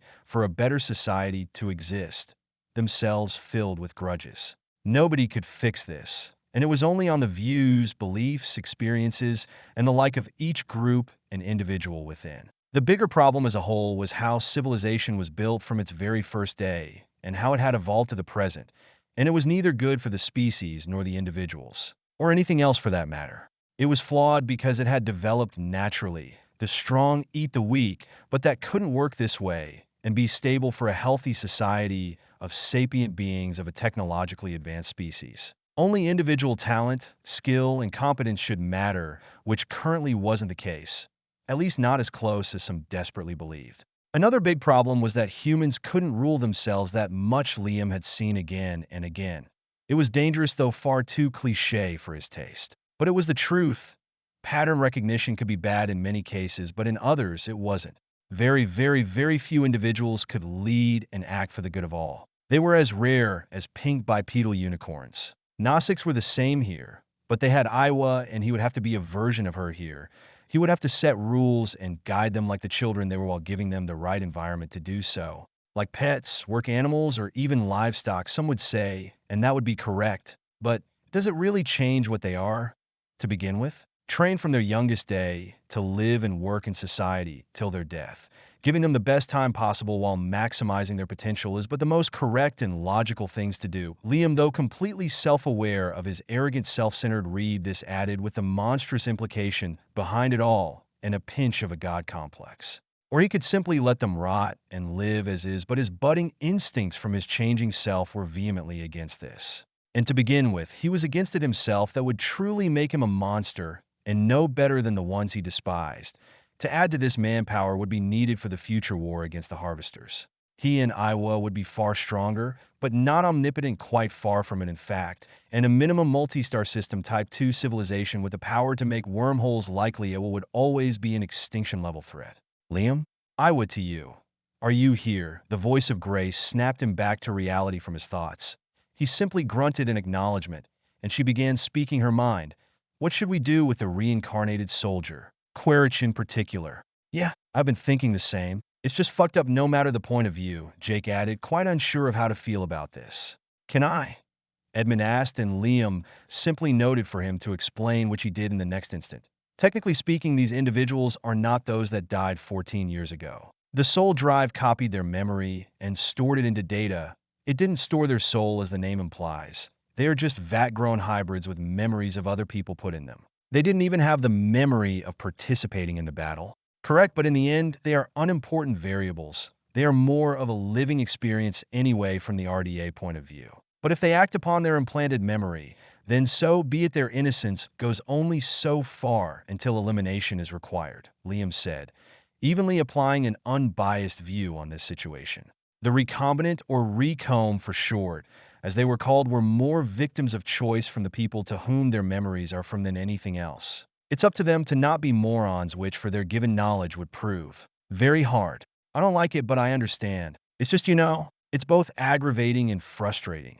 That's all, the xenobotanist said, leaning toward Sute behind her. The only full Gnostics present for him was the only available and stoic enough to be here. I understand too, but don't worry, this point won't stay the same. He died far too young, and he merits that much, Liam said cryptically, and before Grace could truly process what he said, he added, let's open discussion, first at distances. Let's see how they react to a friendly greeting. At the same time, within the interstellar vehicle Manifest Destiny, several minutes had passed since the insightful, yet useless information given by the ship's AI. Finishing her cup of black coffee, General Ardmore sighed in frustration. Her experienced eyes blocked onto this impasse, and she wasn't alone in that. I fear this will go nowhere without more information on these alien devices. We are wasting our time staring at empty space, hoping an epiphany will befall us, Charles said with a thin frown. Our best bet right now is to send probes or try to make contact and avoid potential misunderstanding. The general gave out her cynic opinion on the matter, which both could only agree to. However, it wasn't them who responded. A wise decision indeed, Francis. Though I do need to advise you that any probes manufactured with the level of engineering on board would not reveal much of the purposes of my obelisks. A deep rumbling, distinctively male voice with an ethereal and echoing quality resonated in the room from every speakers at once. The effects were instantaneous. The first to panic was Parker Selfridge, whose already shaky figure worsened, his face turning a few shades paler while his head snapped around everywhere. His eyes immediately locked on one of the many screens that showed the same symbol, a lozenge with a pure white ball of energy in its middle with a background of light blue hexagons. His superior Charles had a similar reaction, but instead of staying silent, he yelled, both terrified and angry at the strange voice. "Who are you?" Only to realize his mistake once he spoke those words, dread washing over him in the next instant, and his heart powerfully hammered at his chest to the point he felt his sense of hearing dampen. As for the oldest of the three, her body instinctively moved to grab her handgun. Her face hardened, but she stood overall calm. In fact, she didn't seem surprised. "Boys, we are fucked. The worst-case scenario has happened. Calm down and stay polite, or I will make you eat lead," she said, placing her weapon back in its holster before taking another sip of her coffee, her hand trembling slightly. Her words didn't help either full-grown man from calming down, but Charles was not panicking. His rationality came back to him, while Selfridge ran to the sealed-off door, trying to open it with no success, the AI constantly refusing his request. Only with a slap from the general did he stop his hysterical fit. "The worst? If you deem it so, then so be it. Your opinions are as such for reasons. I'm Liam Cram, the one responsible for the company you held loyalty to have lost the conflict close to 14 Earth years ago. You can consider me the alien behind it all. I will not play silly in-game and be brutally honest in the conversation that will decide your life and death," the owner of the voice, now with a name, said. A smirk could be felt behind those words. But that wasn't all. The hologram of Pandora on the table fizzled out of existence to be replaced by a male, human, muscle-bound figure short of 3 meters, 9 feet 84, tall in full-body armor of design utterly alien to them. This figure then walked down and gazed through its visor at all of them. "Let's begin," it said in this same voice that spoke the last times. The tone of a coldness close to unfeeling robots, yet with clear arrogance, showing it wasn't an inorganic being. The _bip_boop 2003. "Hello. This is the first true contact that doesn't involve a river of blood between Liam and the RDA. Bye-bye. My Patreon, if you want to give me money and have chapters 1/2 finished in advance, around 23. 107. Proposal. Let's begin." After those words, the translucent hologram hunched forward and grasped a cup that had fallen on the ground between its two comparatively massive fingers and placed it back on the table.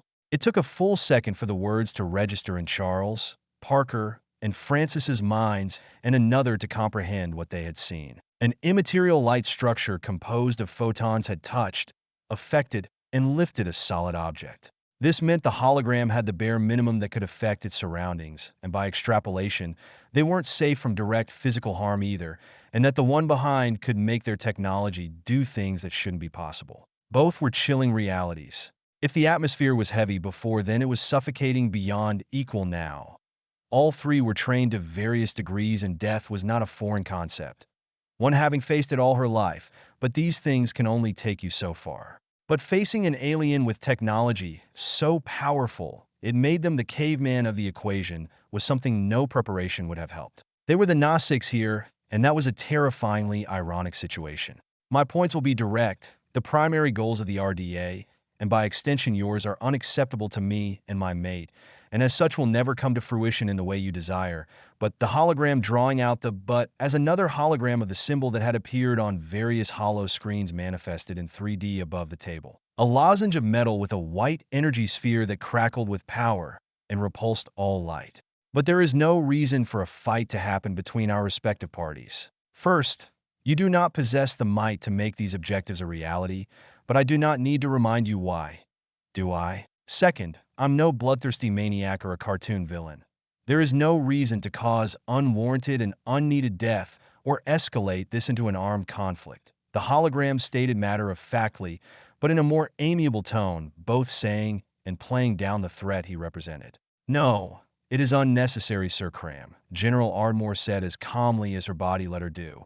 Her voice but a quiet and almost shaky whisper, just like when she was a young recruit still wet behind the ears. She understood at this instant what they were facing wasn't just an alien. It was far beyond this mere term. The word mate was also not random and didn't go unnoticed by her. It was either a friend or a lover, and it hinted toward the potential of an entire civilization behind him. If he was the norm, or even just a slightly rare case, then his entire civilization would be close to him, and that was an even more terrifying prospect than the present situation. If she knew the truth, she wouldn't know if it was worse or better. The same was true for primary goals, but it wasn't what was on her mind right now, and she needed a clear mind to understand all that was said. For what she was feeling, she didn't know how to explain it, and it would sound silly if not insane, but she felt she was facing a being so far above her in every aspect, both spiritually and physically. It was something she never felt before. Existential terror and primal dread would be the closest term to describe it. Even when meeting the CEO of the RDA, Marcus Leroy, a creature more machine than man. A monster in all definitions of the word, artificially maintained alive for nearly 2 centuries. He was the longest living human and arguably the most powerful. This creature, under the oddly human name of Liam Cram, was far more than the bastard of flesh and metal maintained on a life support that was Marcus. And what she felt wasn't only from the logical part of her mind. There was a presence. It was unmistakable and hard to describe, contracting many of her past experiences and beliefs. In any case, for all intent and purpose, Liam held everyone's lives and fate in his hand while they remained utterly powerless. He was like a god at this very moment. There was not much one could do against a successful cyber attack that had succeeded beyond doubt while in a facility working fully in that spectrum. The only options were suicide, self-sabotage, or surrender, sometimes the three to varying degrees. And each two of the first options were unacceptable and way out of proportion, leading to the last being the one that could be used. No matter how much she hated it, this was the best outcome possible. They weren't here for war to begin with, and going kamikaze was just a waste if they even could do that, to begin with a show of how powerless they currently were. Liam could depressurize this room, and they will all die without hope of escape. He was their enemy still, but luckily not one wanted their death or who was aggressive or hateful. He, while obnoxiously arrogant, seemed quite reasonable, very friendly and casual for the current situation, that is. Almost too much, in fact, to the point she began thinking he was more entertaining himself than anything else. Well, if he wasn't just tricking them, which was also a possibility, but there wasn't any reason she could see with the current skewered power dynamic why he would ever need to do so aside from personal hubris. But it was an alien, so all was possible.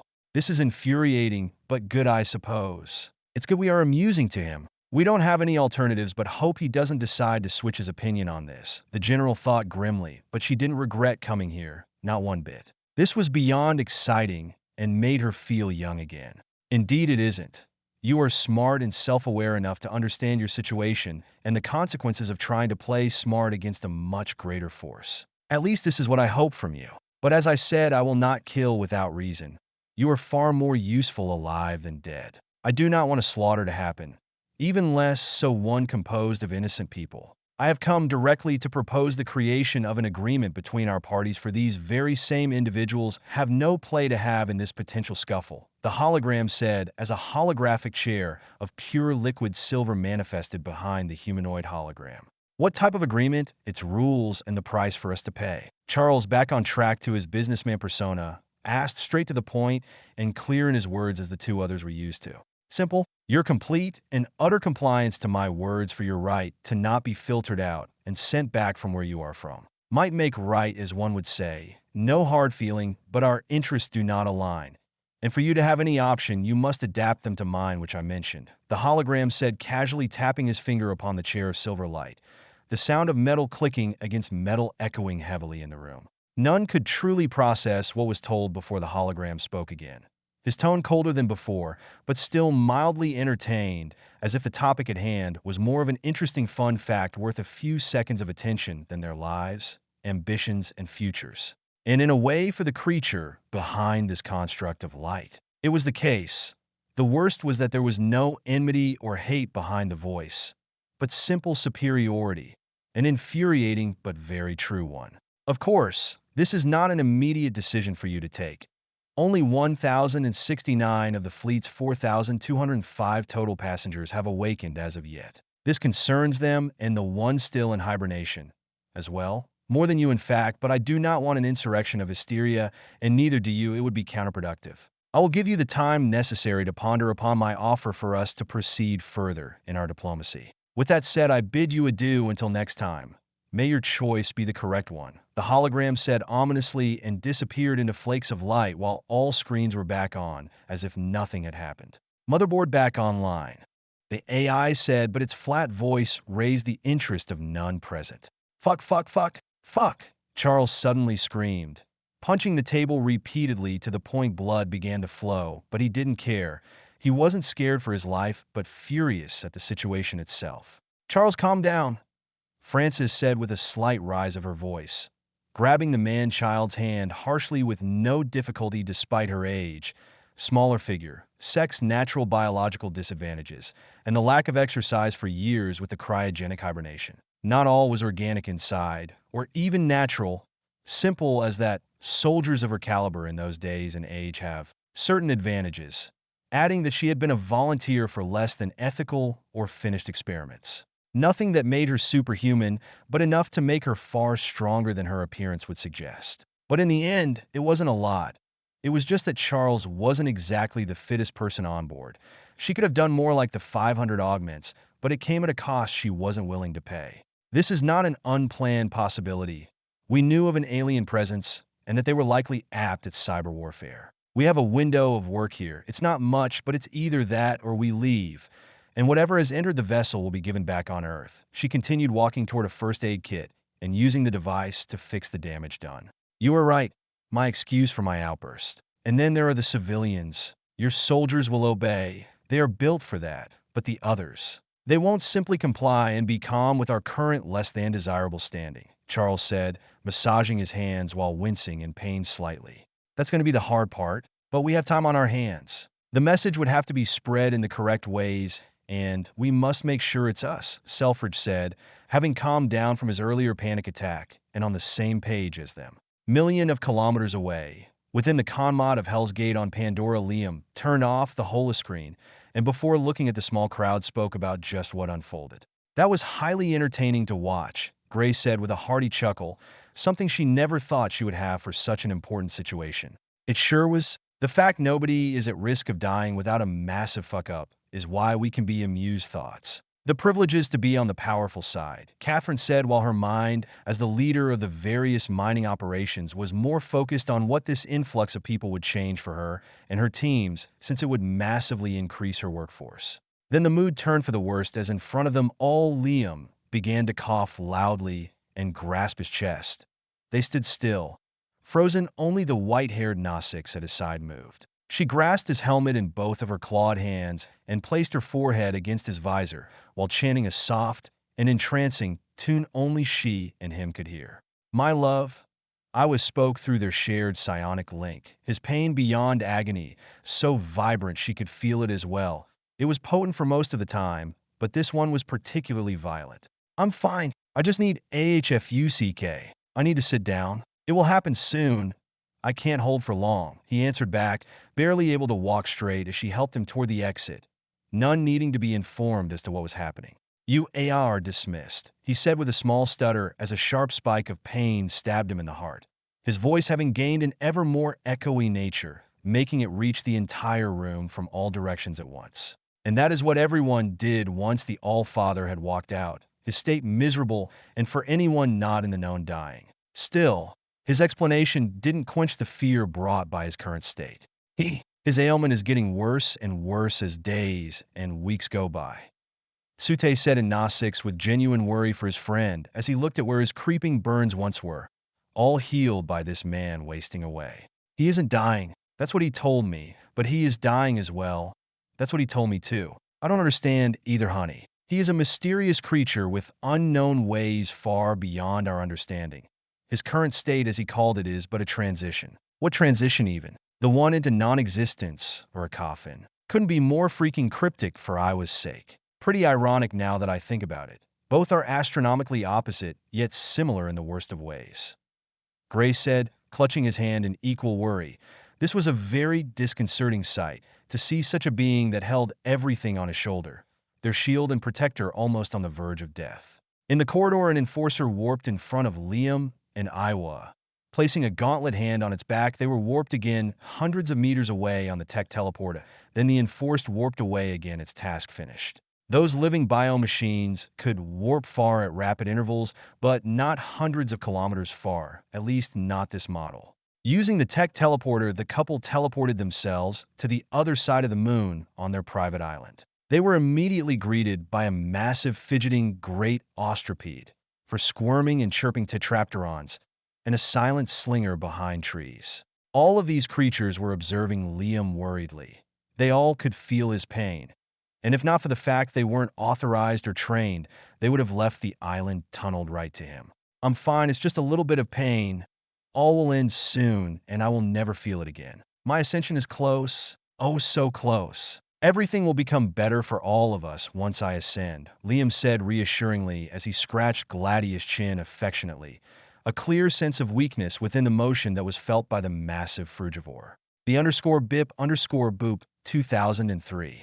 Hello, Liam's ascension is the next chapter, and Homo Deus are exciting if with barely anything on them. So will be what I think it should be with little given. Bye-bye.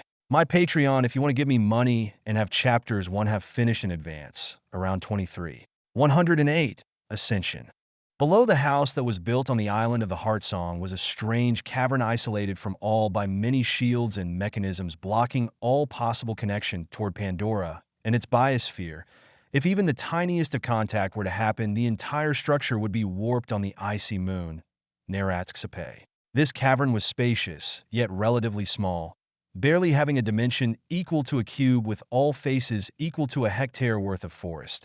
Comparing it to a hollowed-out and oddly shaped spherical object would be more correct, but from the inside, it was very close in resemblance to a cave in its layout.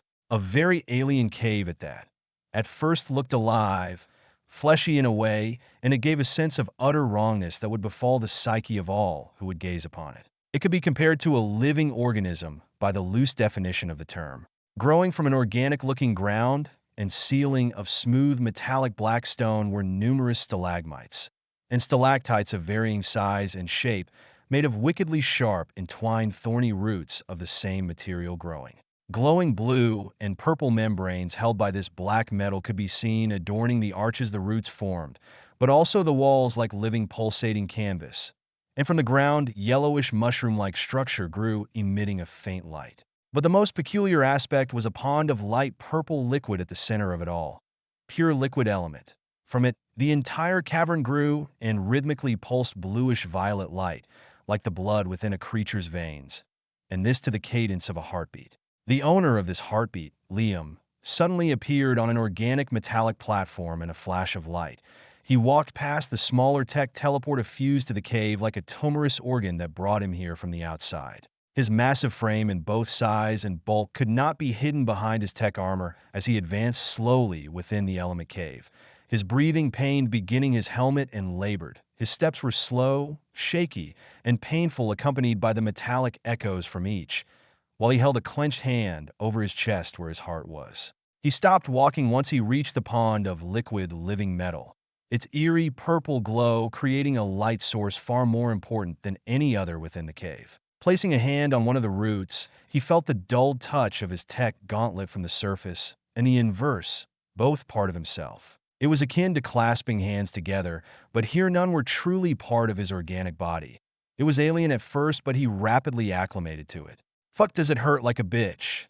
Liam thought the very last drops of his dark blood were leaking out of his body as he clenched his jaws to the point of self-harm due to the intense burning pain flaring in his heart that kept on growing and growing. Each of his heartbeats was agonizing beyond words. The blood flowing was reaching its end as the living metal that made this place had been replacing it permeated his system, increasing the pain as it spread to everything. And that wasn't the only thing to have been changed for Liam. It was only the last few steps of a long change that was going on since his appearance.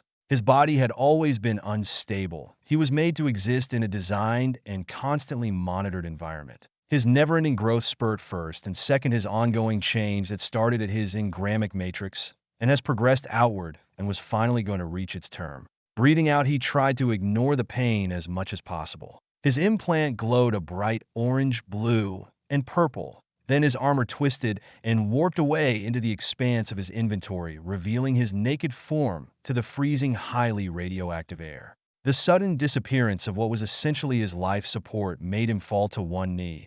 He couldn't lift objects, walk, talk, drink, eat, or even breathe. Any that he would have been able to do was all but impossible in his current state. It was a horrible experience that mere words could barely describe. Still, his state of immense weakness did little to change his intimidating and terrifying appearance. The term human to describe him would only be for his general body shape, and even it would be the type of human that existed only under very specific conditions. 2 meters and 81 centimeters of height, 9 square feet, and pure sculpted and prominent muscles, flowing hair, beard, and overall body hair of pure energy filaments. 2 intense silvery orbs for eyes with an utterly alien mind that once was human working behind. A skin that was of 2 types. The one in the minority was of a light golden tan, and the other encroaching on the first, and in the majority was a translucent and of an intense light blue that only very few could even perceive as it obeyed on plane of reality most could not grasp.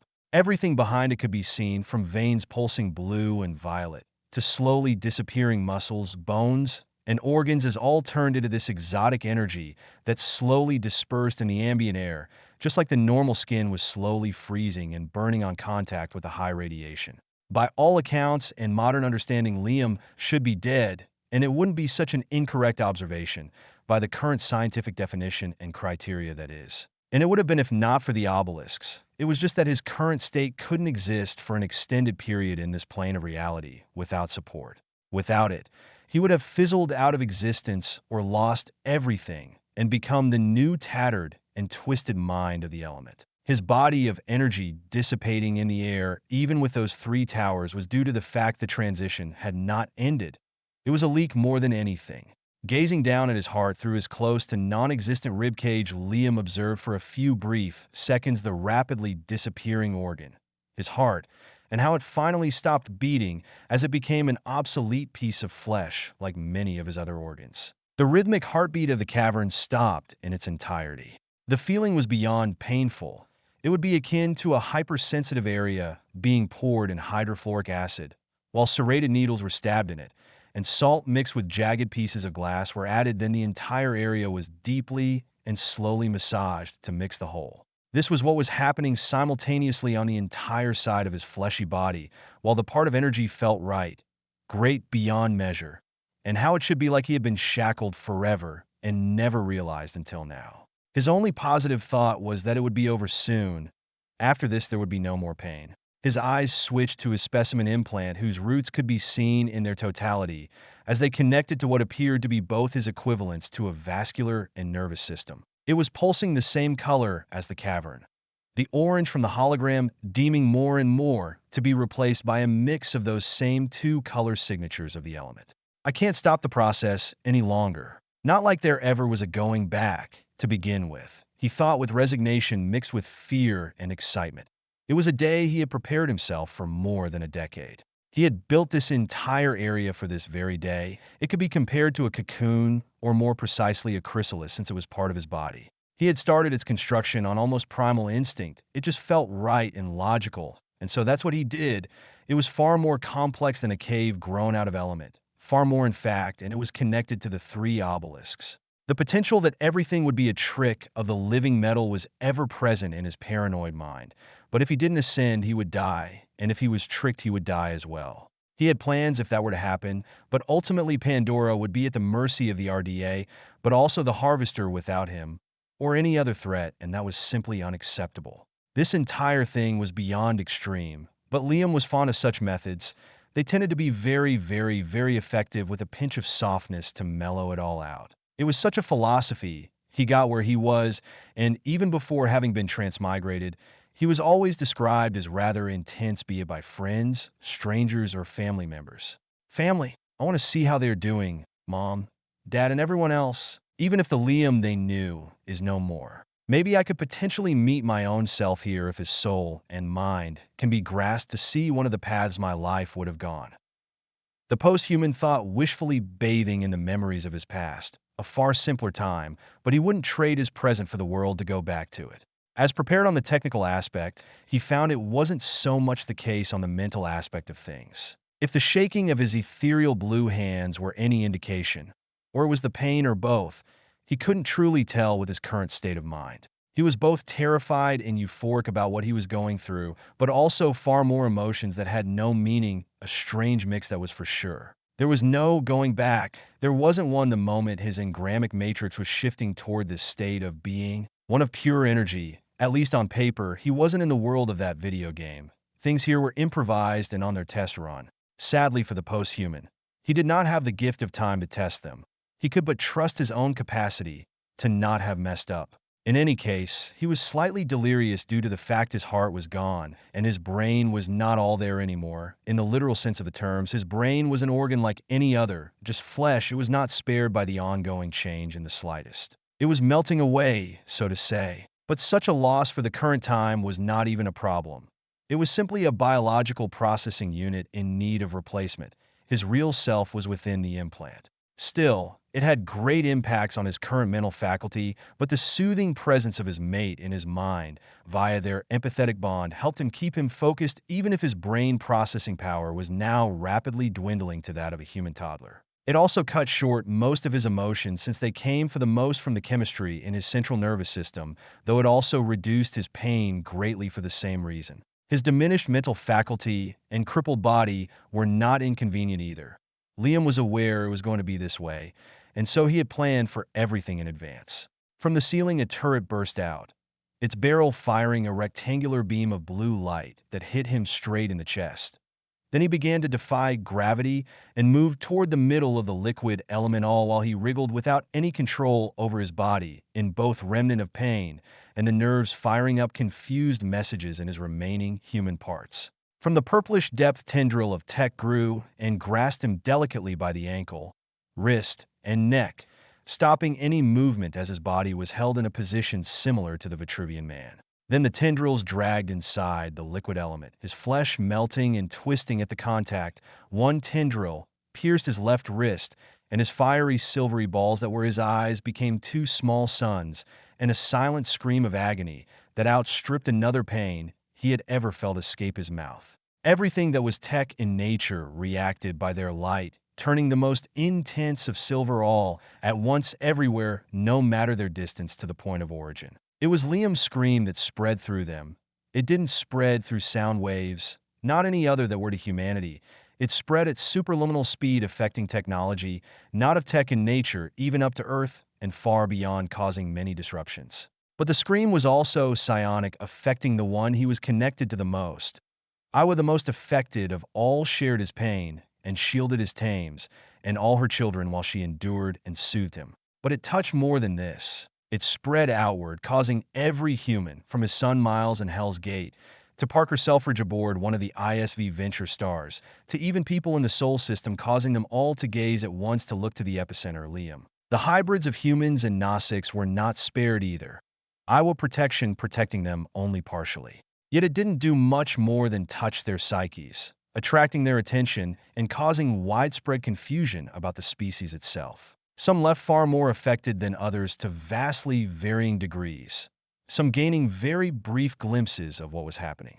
The reason for such a scream had been within Liam's calculation. He had made it all after all, and so the tendrils that were wriggling inside his left arm and entangling his specimen implant were all out of his machination. It was to move to his chest, the lack of normal organic matter making it smooth, but no less painful, and it wasn't the only source of such pain. The specimen implant was shifting, metamorphosing into its final stage. It grew, elongated as the locks that kept the engrammic matrix within unlocked one after another for it to merge with the body and the element into one continuity. The specimen implant shape settled. The intense orange glow was replaced by soft blue and brilliant purple, and every leftover of once organic being evaporated. The scream ceased. The ethereal veins that had partially shifted to similar root-like structures of the cave, but much more organic, connecting to the implant in its new resting place. Then the heartbeat of the cave came back, lighting it in its entirety, following the rhythm of the new non-existent heart. The core of the man of light that beat the same color to emitted as the energy was transferred to him, until the last shackle broke and the surrounding world was bathed in a sea of blue light. The _BIP_boop 2003. Hello, Liam is now officially a Homo Deus. This is how I imagined him. Otherwise, go look ARK Homo Deus. Bye-bye. My Patreon if you want to give me money and have chapters 1 have finished in advance, around 23. Spoiler.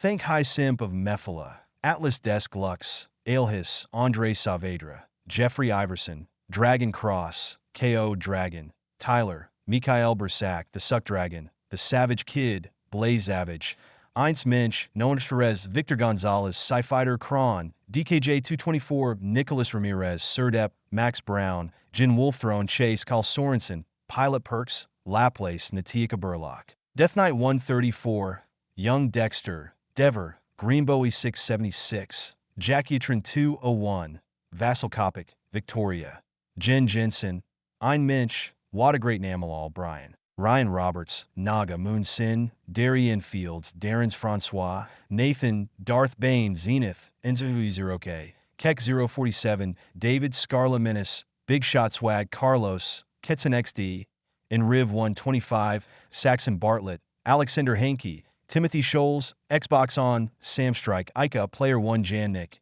AM Ratanafam, Jin Wolf Throne, Mahanad Ibrahim, Vale Eli, Troller, Surdep, Koljai 1801, Nick Datboy, Jordan McKay, Michael Schiff, Coco Bum, Thomas Dale, and everyone for the support. Collapse. 109. Homo Deus. Fingers of blue light pinched the heavily radioactive and freezing air of the cave, then blinding blue light that drowned it disappeared with this minute movement, sucked into a grape-sized ball within those fingers before being absorbed by them. The being from which those fingers belonged became fully visible in the dim cave of element. He was a naked human male made of pure blue energy. His body was muscular, each muscle group sculpted to perfection. His shoulders were wide and strong, his chest powerful and defined, while his stature imposing beyond what should be possible. His mane of hair and wild beard of blue energy was unkempt yet in a perpetual flowing motion, as if in water, or being blown in slow motion by the wind. His ethereal skin of the same color was fully translucent, letting everything inside be seen, but there were no bones or any organs that might be found in humans. The only aspects that might remind even of a living organism with flesh and blood were the glowing and pulsing purple and blue nerve and vein-like structures that took the general route of those two organ systems, but ultimately focused back to a point of origin that didn't correlate to both to exactitude. This point of origin was located in the middle of this man of light's chest. It was a comparatively small silvery lozenge with a smaller lozenge within that pulsed with both of these brilliant colors of the rhythm of the surrounding cave like a heartbeat. Then there were his eyes, the feature most distinct of all. They were two balls of pure fiery silver that were utterly alien to anything, be it humans or Gnostics, yet similar in more ways than one, enhancing this feeling of dissonance. These two orbs gaze far beyond what mortals could ever hope to fathom, nevertheless understand.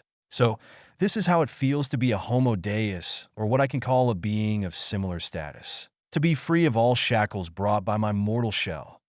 Liam said in his distinctively deep baritone voice that came from nowhere and everywhere at once.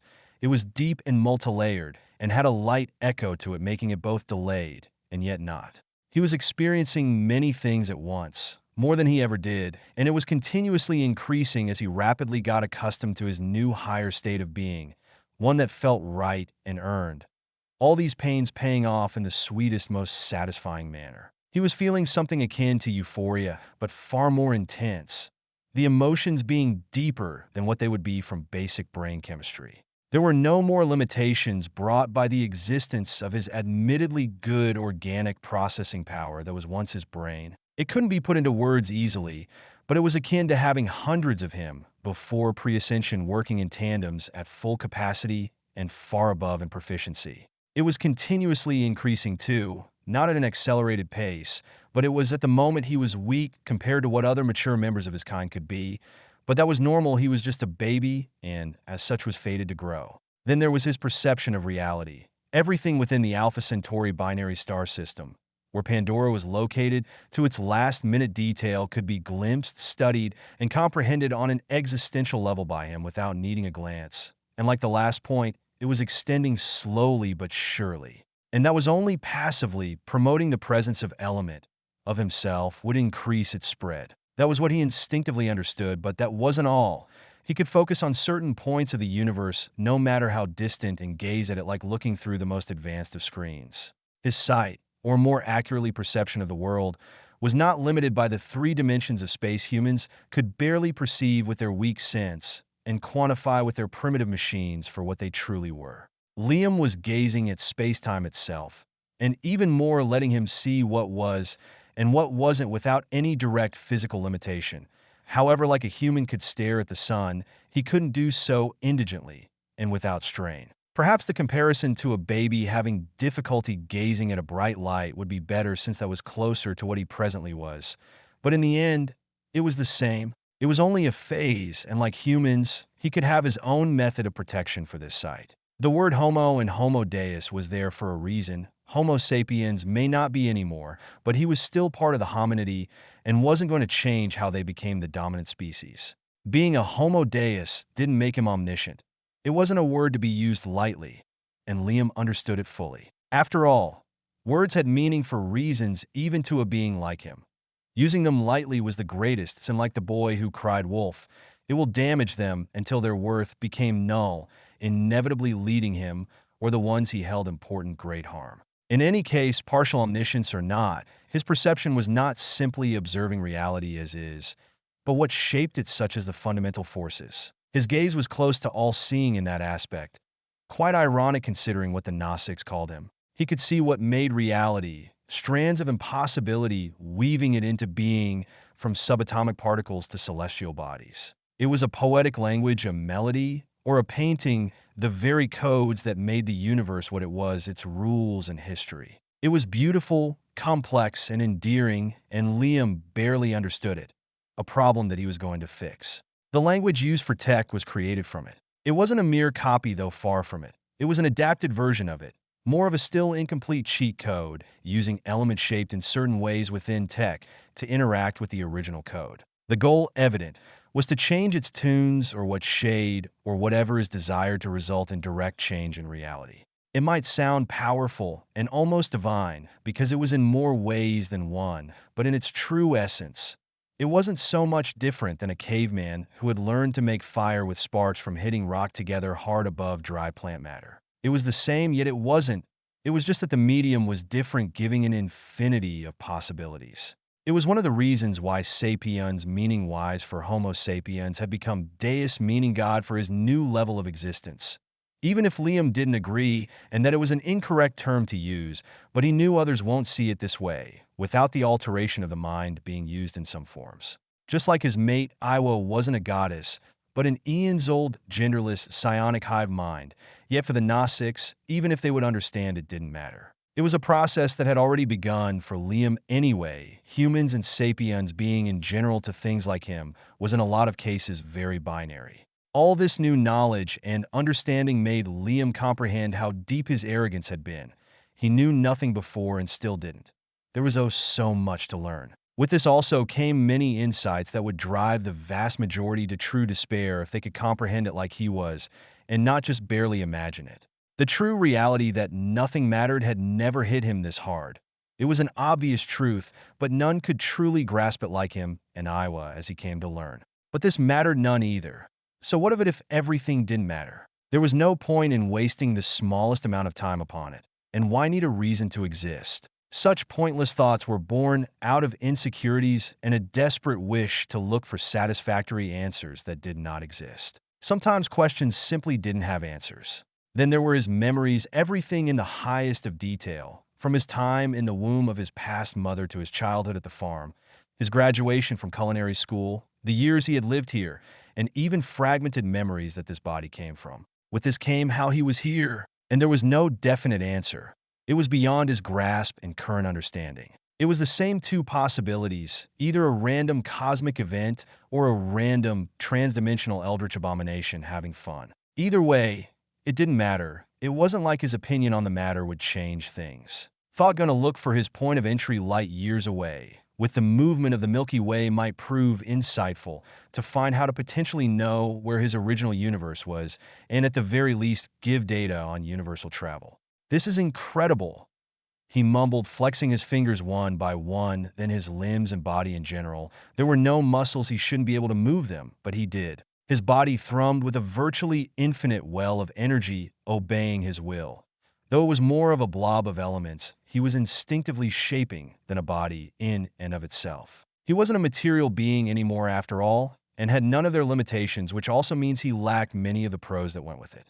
But it was a minor inconvenience compared to bigger ones like the largest that was solved already, and why he had been so pressed to finish Project Obelisk. Those structures gave him a place to reside and a way to stabilize his presence in a regular three-dimensional space, even if that could be seen as essentially a partial 3D shadow of what he truly looked like. The Nexus will need express work, and so will the Obelisks. They are less than stable, and in 5 years fatal errors will happen. I knew there would be mistakes that flesh couldn't have seen, no matter the time put into it, but to see how it's on the higher end of my estimation is disconcerting, was one of many of Liam's thoughts wired to the immediate problem to fix. His typical frowning habitude while in deep thought not having disappeared with the Ascension, even if was having many more at the same time. Work he would need to do, and a lot of it. What he made, while very impressive, was hasty and faulty. It was only going to work without error for so long. He couldn't do one of the most impressive pieces of technology from a hyper-advanced civilization by himself in a bit more than a decade, even with limited knowledge of their technology. But since he knew his work was going to be defective in some form, he made it so it was easily fixable by someone smarter than him. This someone now being the him, post-Ascension, and he couldn't be more thankful for his past self's wise decisions. Enjoying your new self, hubby? The dreamy voice of Iowa suddenly reached his mind with a clarity and intensity never felt before. Smiling at her words, Liam gazed at where the avatar of the All-Mother was and reappeared right in front of her by means none bid him, and she could understand. Like someone picking a jewel in a box from a 2D space without opening it. He could do something similar for a 3D one. Terrifying at first, but not as much as it sounded, since 3D objects were needed to effectively affect 3D space. It was far more complex, but that was essentially it. Verily, my love, more so now that I can fully hear and feel you without filters. Your voice and everything are truly beautiful, Liam said through their empathetic link, now an integral part of both of them, as he placed his forehead upon the one of her avatar. Psionic, making the interaction possible before they kissed. You as well. You are the most beautiful being I have ever had the chance to be in contact with, she answered, ending the kiss as she stared into his eyes, her pale pink iris glowing mesmerizingly with psionic he was now able to see. It's not like either of us could see a lot truthfully. Not that I put in doubt the veracity of either of our statements, he answered with a sly smile that earned a deadpan before both chuckled. It's time to grant a favor that is long overdue as my first action. Parting his head, he said, the one for which the favor was for not of this world anymore. The human that died while helping the chosen to be Toric Macto escape? She asked more rhetorically than anything. Still curiosity lashed her voice. Yes, him, his action and sacrifice, while not an absolute necessity for our victory, were decisive in reducing the number of casualties and damage, Liam said matter-of-factly, uncaring how cold he sounded. We suppose my presence would be of help? She said, and as his approving hum, she continued. Let's give back what was taken from him. He is under your jurisdiction. We do not have problems with such action. And so what followed took under 2 days as the All-Father and All-Mother, and something that was nothing short of godly, both giving equally important parts. The All-Mother provided the soul, mind, and consciousness, for short the engrammic matrix of the individual that was to be reborn. She had kept everything safe like for all other humans that had died on her surface, even if the level of preservation varied vastly, depending on how and where they died, and if they were worthy. Though they were all to be given to her mate once the Nexus was finalized for him to take care of. As for the All-Father, her mate that she was standing next to hovering lazily, he was gazing at what was held in levitation in a modified tech cloning chamber. It was a sleeping brown-skinned man of visibly Indian heritage kept in a standing position. He looked around to be in his early 30s and was very fit with clear muscle definition, but also a healthy amount of body fat percentage. His only piece of clothing was a pure white pair of bulletproof boxers. Two things stood out in the man's appearance, however. The first was a metallic lozenge the size of a fist with no remarkable feature that grew out in the middle of his chest, between the two pectoral muscles, and around where the thymus was in position. The second and most shocking of all, skin color, hair, ears, height, and many immutable features of his face like nose shape were the carbon copy of a man who had died 13 years ago by an anti-personnel bullet to the neck. The _BIP_boop 2003. Hello. Now death is not a problem for Liam, and that's one of the most powerful things about Homo Deus. Bringing back people from the dead. Bye-bye. My Patreon if you want to give me money and have chapters 1/2 finished in advance, around 23. Spoiler. Thank High Simp of Mephala, Atlas Desk Lux, Aelhis, Andre Saavedra, Jeffrey Iverson, Dragon Cross, KO Dragon, Tyler, Mikael Bersac, The Suck Dragon, The Savage Kid, Blaze Savage, Eins Mensch, Noah Perez, Victor Gonzalez, Sci-Fighter, Kron, DKJ224, Nicholas Ramirez, Surdep, Max Brown, Jin Wolf Throne, Chase, Kyle Sorensen, Pilot Perks, Laplace, Natika Burlock, Death Knight 134, Young Dexter, Greenbowie 676, Jackie-Tron 201, Vassal Kopic, Victoria, Jen Jensen, Ein Minch, What a Great Namalal, Brian Ryan, Roberts Naga, Moon Sin, Darien Fields, Darren's Francois, Nathan, Darth Bane, Zenith, Inzertubizeroke, Keck 047, David, Scarlet Menace, Big Shot Swag, Carlos, Topher Daisy, Ketson XD, Enriv 125, Saxon Bartlett, Alex Henke, Timothy Scholes, Xbox On, Sam Strike, Ica, Player 1 Jannik, AM Ratanafam, Jin Wolf Throne, Mahanad Ibrahim, Vale Eli, Troller, Surdep, Delilious Gamming, Koljai 1801, Nick Datboy, Jordan McKay, Michael Schiff, Coco Bum, Thomas Dale, and everyone for the support. Collapse. 110, Respawn feature. This was a strange nightmare. Silver-eyed guy popping from nowhere and a bullet to my neck after having obeyed him. Max thought his mind slowly awakening while a groan escaped his lips as he shyly opened his eyes before immediately closing them with the bright white light. Arch stupid sunlight. I forgot to close the curtain again, and why is it so cold? Did I fall off of my bed?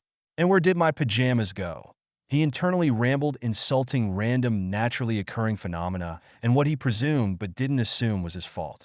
In any case, he needed to wake up. There were several checkups to do on the avatars and their pilots today. It was easy and routine, but it took a lot of time. More time than he would have liked, but that was life, and there was this new pilot, while amiable and pleasant to be around, was a bit of a pain around the edge for this kind of thing that required any level of stillness, which was darkly ironic considering Jake was paraplegic and movement wasn't his forte. Anyway, he yawned, feeling bones popping here and there as he stretched himself, fully surprised not as anything, but also at other more unusual things. His body felt strangely energized. He felt lighter, his senses sharp noticeably. His sight was perfect and his breathing clear. And he felt somewhat significantly stronger than he remembered. The same was true for his thoughts. They felt smooth and concise, but he was still sluggish. As he scratched his chest, he froze. Something was wrong. Something that shouldn't be here was here. It was small and metallic, and it was protruding from his chest, above the general location of his heart. It looked fused to his skin. Curious, but not quite there on all levels. He opened his eyes with great effort, and as his eyesight adapted quickly to the light, he stared dumbly at the smooth, angular piece of metal growing off a chest he never remembered having. Then all sleepiness washed away from him. His pupils dilated to their maximum, and he began hyperventilating. His eyes locked onto the piece of metal as he tried to scratch and took it out in vain. At the same time, he began to notice equally alarming details about his current situation that didn't help him calm down in the least. It was normal he felt cold and attacked by light. There was no bed, no comforter or curtain because he wasn't in his room. He wasn't wearing his pajamas, but only a pair of white boxers. And he was held levitating meters above the ground, stopping any tentative of movement. But most important of all, it wasn't his body. Well, it was, but it wasn't to not helping him calm down. So he screamed, and screamed loudly he did, a scream that was high-pitched and filled with unfiltered dread as he couldn't understand what was happening. Why was here? How was here? What had happened to him? What was the thing growing from his chest? Why did it feel like a part of his body? So many hows, what's, whys, and whens, and none with answers. All very valid questions appeared one after the other in this ever-rising vicious circle of panic brewing in his mind, flailing and screaming as much as he could but fuel for the fire. But all stopped in an instant. His body froze as an alien yet familiar deep voice echoed in his mind. Calm down, there is no reason to panic. You are not in danger, and neither will be probed. Further, at those words with a hint of humor, the mirage of a metallic lozenge flashed, and then millions of minuscule silver flakes exploded outward like a torrent that shifted and formed a humanoid body. Max stared unblinking at the formless silvery mass that shifted, squirmed, and writhed in the air. He was beyond terrified, his body exuding perspiration, heart hammering in his chest and primal, animalistic instincts screaming at him. The being taking form was above, superior to a point he would never comprehend. Then the silver flakes stopped moving in their place, and the wavering figure of living metal stabilized into one finite shape. It was a man of inhuman height, wearing a strange, alien-looking futuristic armor, glowing blue that didn't hide the bulk of muscles behind. Though the helmet was absent, revealing a face Max was all too familiar with. One that implied that the pain of a bullet tearing through his neck had been very real, and it wasn't a nightmare, making everything far more horrifying. It was Liam Cram. The human Grace had luckily noticed. It was unmistakable, and it was horrifying. A skin of a perfect golden tan, a long breaded dark brown beard, and hair and eyes. They were far more brilliant than he remembered.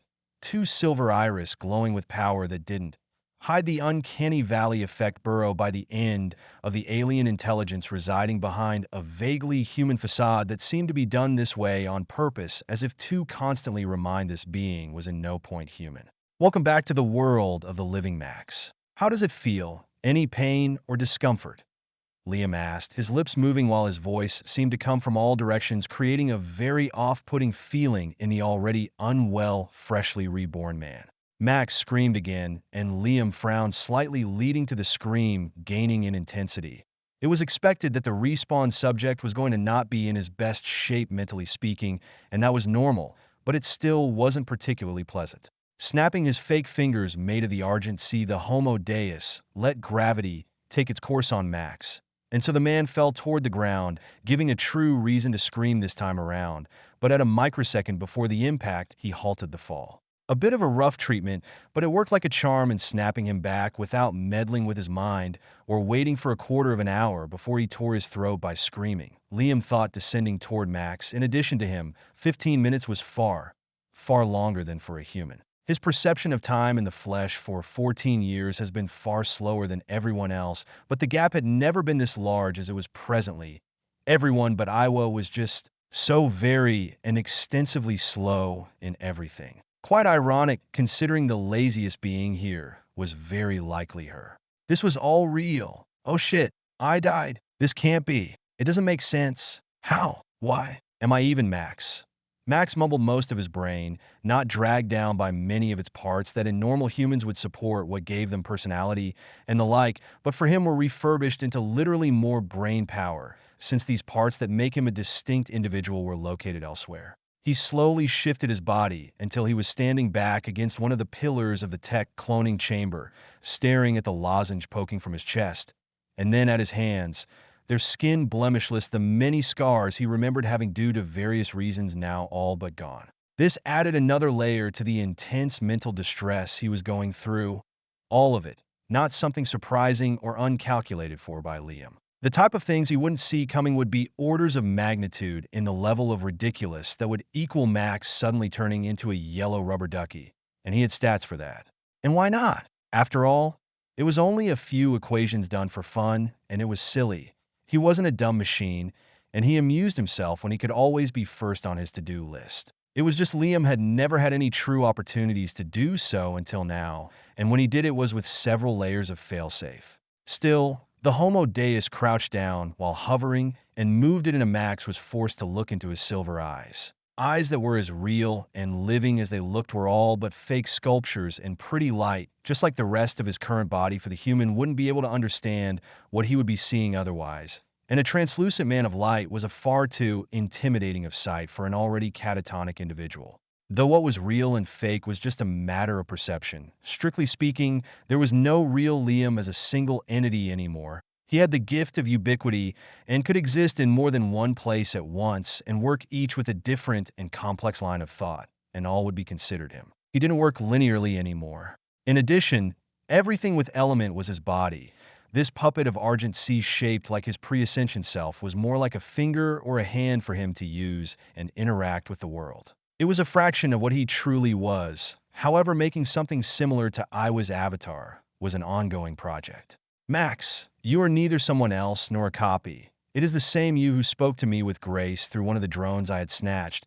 It is the same man that let me enter the systems of Hell's Gate and stop a potential 1,000 of needless death. You are you, and not a clone with the memory of a dead man like the soul drive. Liam gazing straight at Max's soul through his eyes. But my body. He tried to argue with what could be compared to an all-seeing god, and what he got was a chuckle and a light pat on the shoulder, filament of Argent Sea dripping down from it, and weaving into reality a regular set of clothes that could be found for someone of the 21st century. A pair of blue jeans, black sneakers, and white shirt. The only thing standing out was the bizarre belt with the same aesthetic as Liam's armor, and pretty much everything around, and he could feel a connection to it. Of course, Max panicked and was shocked by what happened, but compared to him being alive, it was far down on the worry list. Now this is better. It will change nothing for me, but you must have felt uncomfortable. But back to the topic, in this case, yes, this body is not the one that you were initially born with. This one had died 13 years ago and has been buried at the root of a tree of souls. This body you see yourself in is a clone with no birth defect and in perfect health, a meat puppet for you to control. You see this metal piece in your chest, Liam said, pointing at the object in question, and source of great distress to Max, whose head began calming down as rationality took the rein. Yes, a meat puppet, Max asked back, visibly disturbed by the implication, but still not fully quite there since there was a lot to process, and it was only the beginning. The denial was still strong in him, but slowly crumbling. It was something that couldn't be put into words, but that Liam sympathized with since it reminded him of his first few days after transmigration. This will come later. You see, this metal structure is what I call a specimen implant. It's a complex piece of technology that was grown like an organ and functions like one.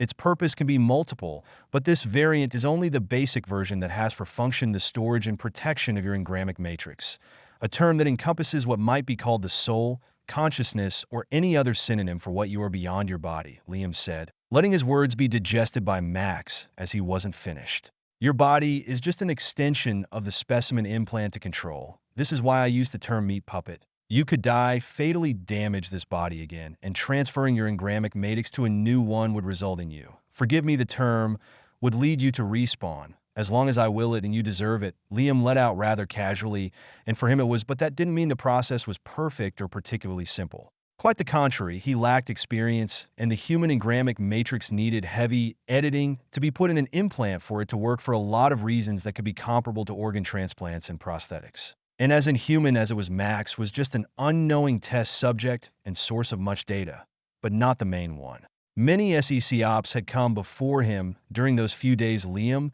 and Iwa worked on the first model of specimen implant. So it wasn't perfect, for once repeated death aside from the evident negative mental implication could cause the engramic matrix to lose all cohesion and burst like a balloon, even if it's something that wasn't going to stay unfixable in the long run. Thought the mental scar would be kept, or at least be of use, since death shouldn't be free of consequences for anyone no matter the circumstances. Making it a light matter based on something as flimsy as morals was a very bad idea and something to focus on with his plan to make every human be the wearer of a specimen implant and rid the species of many of its inherent weaknesses for a functional society. Every detail could unpredictably shape the future in how he sees fit, self-centered as it may be. Liam cared little. This change won't be done without breaking a few eggs, though here it is more crimes against humanity of magnitude never seen before. This is a lot to take in at once, Liam. It feels like I'm going through an acid trip. Can we change subjects, please? You spoke about 13 years ago. What happened during that gap of time? Max almost pleaded as looked down to the ground searching for something that wasn't there. Well, quite a lot, but explaining in a summary without context won't help you understand. Though one thing that must be said before everything else is that the RDA is not a threat anymore. Their fleet that was sent has been hacked by yours truly, and their leaders are in the phase of preparing their surrender, Liam said with a smirk that showed pearl-white teeth, one that was unsettling like everything he did. It was just something that was the uncanny feeling nerve disappeared and only seemed to increase. Before Max could respond, however, the Homo Deus snapped his fingers, and both in a flash of blue disappeared, teleporting several dozen meters above into a spacious living room with wide windows, giving the view to a majestic garden cut into by a crystal-clear stream, and where it ended a beautiful tree of souls grew. The side aside the room, while of gargantuan proportion, was not empty. Several people, both humans and not that Max for the most part recognized, were present chatting with one another, and all stopped at his appearance. The closest to them, a boy he didn't recognize, taller than him, and with a similar-y hairstyle to Liam, stopped folding with a complex 3D hologram and looked up at him and waved with a pleasant smile. But before the teenager could speak, a voice he had known for more than decades that was full of shock reached his ears. Max! The _bip_boop 2003. Hello, Max is back within the realm of the living, and death is officially not a problem. Bye-bye. My Patreon if you want to give me money and have chapters 1 have finished in advance, around 23. Spoiler. Thank High Simp of Mephala, Atlas Desk Lux, Aelhis, Andre Saavedra, Jeffrey Iverson, Dragon Cross, KO Dragon, Tyler, Mikhail Bursak, The Suck Dragon, The Savage Kid, Blaze Savage, Eins Mensch, Noah Therese, Victor Gonzalez, Sci-Fighter Kron, DKJ224, Nicholas Ramirez, Serdep, Max Brown, Jin Wolf Throne, Chase Carl Sorensen, Pilot Perks, Laplace, Natiaka Burlock, Death Knight 134, Young Dexter, Green Bowie 676, Jackiatron 201, Victoria, Jen Jensen, Ein Mensch, What a Great Namalal, Brian, Naga, Moonsin, Darian Fields, Darren's Francois, Nathan, Darth Bane, Greg Spiggles, Zenith, Inzerti0K, Keck 047, David Scarlaminis, Big Shot Swag, Carlos, Topher Daisy, Ketson XD, Inriv 125, Saxon Bartlett, Alexander Hankey, Timothy Scholes, Xbox on Sam Strike, Ica, Player 1 Jan Nick, AM Ratanafam, Jin Wolf Throne, Mahanad Ibrahim, Vale Eli, Troller, Serdeb Delilius Gamming, Koljai 1801, Nick Dat Boy, Michael Schiff, Coco Bum, Thomas Dale, and everyone for the support. Collapse. 111. Power dynamics at play. The incoming message would be repeated every 3 hours for the next 12 hours. This message reached every ISV Venture star. The cold, robotic voice of the artificial intelligence motherboard echoed. It reached every room and square centimeter of the 20 massive spacecraft without any delay, attracting the attention of all. Good afternoon, everyone. This is Charles Stringer speaking to you. Some may know me, and some may not.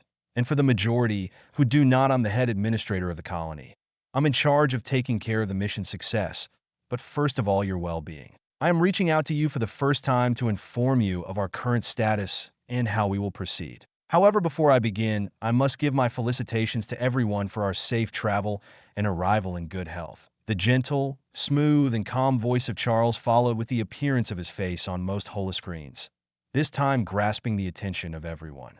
Within a room filled with the most unique passengers aboard, they numbered 212 and were Gnostics human hybrids that were vat-grew during the travels from Earth to Pandora. They were known as recombinants, the product of the billions put behind Project Phoenix, And contrary to what the name suggested, there was no resurrection involved. However, each of the 12 hybrids was implanted with the memories of long-since dead mercenaries from which a part of their genes was. They were clones with preset memories, though if all understood it, or even wanted to acknowledge it, that was different, or even cared to think about it for that matter, they weren't memories from the most philosophical and spiritual of people. As the voice caused their pointed ears to twitch, each of them suddenly stopped fiddling with what was for them a new body that they weren't acclimated to. And the voice, like thousands of others, grabbed their attention, leading to one of the two females of the group exclaiming, "So we finally know who is Selfridge 2.0 after a 5-day of being awake, huh? He sure took his sweet time, and it's not even face-to-face." Can't disagree with this statement right there, Walker. One paper pusher for another, all the same smooth-talking and ass-licking motherfucker. Let's hope he is less of a dim-witted manlet than the last, Quaritch said amusedly, while his tail, he still wasn't used to, was moving as if it had a mind of its own. And it was amusing at first, but it was rapidly getting annoying, particularly when he stepped on it, or he made things fall with his current poor spatial awareness. Speaking of, I heard from this cute technician that he was there, and as a secretary at that. Should have probably deflated his ego a tiny bit, Winefleet said with a smirk at the thought of this infernal man obsessed with golf that ended with his human self getting hit several times by a badly aimed golf ball. There was a shared chuckle between the recombinants at this. All disliked the man to various degrees, and seeing him suffer was all but a plus for them. Though unknown to them, Selfridge was still far above any of them in terms of authority, but it didn't say much since they weren't even considered as people by laws. The ones that had sold their memories didn't exactly care for how dangerous the condition would be for their future bluer clones. What I'm about to say is of utmost importance and will affect our collective mission for the greater good of humanity. At the words of Charles, more than quite a few scoffed audibly or rolled their eyes. The recombinants in particular, as they knew it was all crap and propaganda. But as long as violence was at the table, none would complain. Though unknown to them, it wasn't propaganda to rail the mass this time. Well, it was, but there wasn't any express lie in what was said. Failing to have peace with Hell's Gate and starting a war with an unknown enemy of alien origin and superior technology would be catastrophic on the scale of humanity as a whole and could end in the extinction of the species. It wasn't even within Charles's authority, or anyone abroad for that matter, to speak of this and decide. This was why this speech wasn't even truly his. The supraliminal radio on board had been turned up to 100 for good reason. And even then, it wasn't within the RDA authority to have such choices, but adding countries and other powerful individuals would turn a potential extinction event into an extinction event. It might be an overreaction, but it was the only one that was valid in the face of a visibly far more technologically advanced spacefaring civilization. It was an extreme situation that required extreme measures. Of course, not informing the authorities, such as the United Nations, of this situation was a crime that could make Marcus Leroy the CEO of the RDA, and everyone here, if it was discovered, the most wanted men and women that humanity has ever seen. This even if it wouldn't be the first time the RDA had done crimes against humanity. They do it daily by simply existing, but it very well could be the one to tip over the overfilled glass. The RDA was powerful, but as expensive as their power was, they were not invincible or without weakness, or without powerful enemies or moles in their ranks. Quite the opposite. Companies come and go after all, no matter how powerful and rich they are. It was why all those companies that thought this way fell or were bought. Marcus understood it and why he managed to play this dangerous game for more than a century and knew when to fold his deck and quit. This situation, if it turned for the worse, would be far more devastating than all world wars combined. And as much of a monster as he was, he didn't want humanity to perish, and he wasn't suicidal either. And in some form, it was an opportunity. And so Charles's words were calculated and not born of his own mind, but from Marcus. General Hardmore and I have entered in contact with the ones in control of Hell's Gate. Our interests are in discord, but a peaceful interaction is a plausibility. The outcome of violence is one we must strive against. Our goal is not to wage wars against one another, but to grant humanity its rightful place. Lessening the blood spilled in every camp is but one of my duties as the head administrator. There was a slight pause. I am speaking to inform you that diplomacy will begin between them and us. I will not speak of the intricacies involved in it. However, outside of the confine of the ones who would participate in it, That is, this leads to my main point. Charles stopped like before for a few seconds to let his audience wonder what he was going to say. In 5 days, an exploratory team will be sent to Pandora. Its purpose multiple, but focused on diplomacy. Set members have already been chosen and will be informed soon, but many more are lacking for this necessary but dangerous mission. I will not force anyone not under contract to come. This is your choice and yours only. But volunteering to come on this dangerous endeavor will see your boldness and bravery for humanity greatly rewarded in any form you may desire. The RDA will see them granted, be it to help your family on Earth or anywhere else. You have the words of Marcus Leroy, and his words are true. And after this, Charles continued speaking of the various dangers, but also how important this mission was. At the same time on Pandora, the ones that are currently being talked about to meet were together around a table eating a full-course meal of the most exquisite and beautiful food the Milky Way had ever seen. It was varied in all taste and texture, yet fully melded together to perfection. Even their temperature seemed to mix together. Calling this feast divine would be an understatement.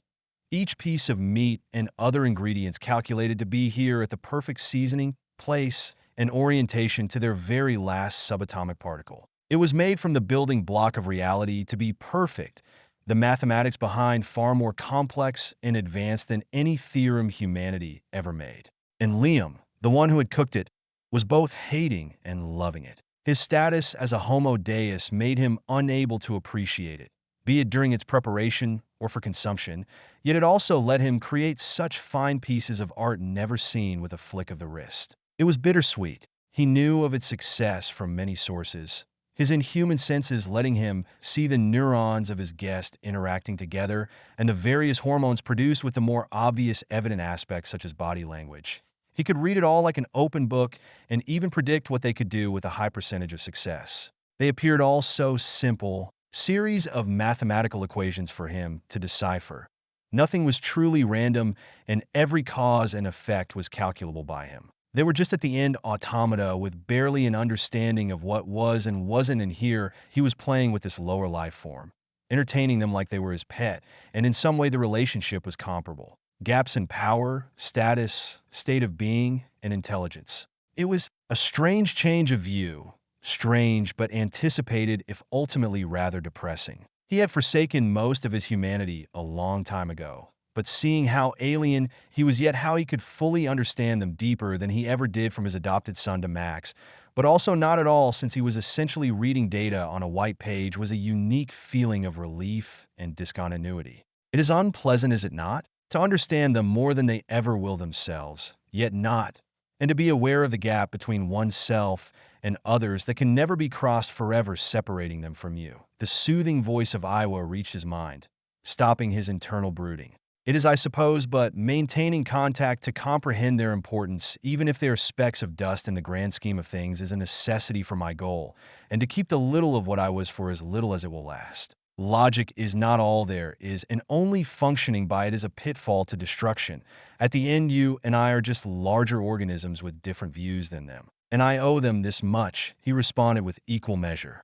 That we can agree. Solely working on logic would have resulted in a path we would not have preferred to tread upon, she said, hunching herself over slightly with her avatar over his artificial form made of the Argent Sea.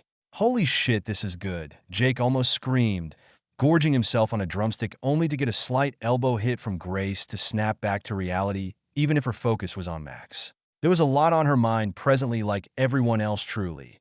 From Liam's sudden shift from a dying husk to a hyperactive, ever-present man after his supposed ascension to him, having from his words respawned Max, which was her true focus point. She couldn't believe it, but it was the truth, and the doubt that this man wasn't her decade-long friend, but a clone with his copied memories was dashed away with a basic understanding of the technology behind it and faith in the Homo Deus from which she trusted with her life.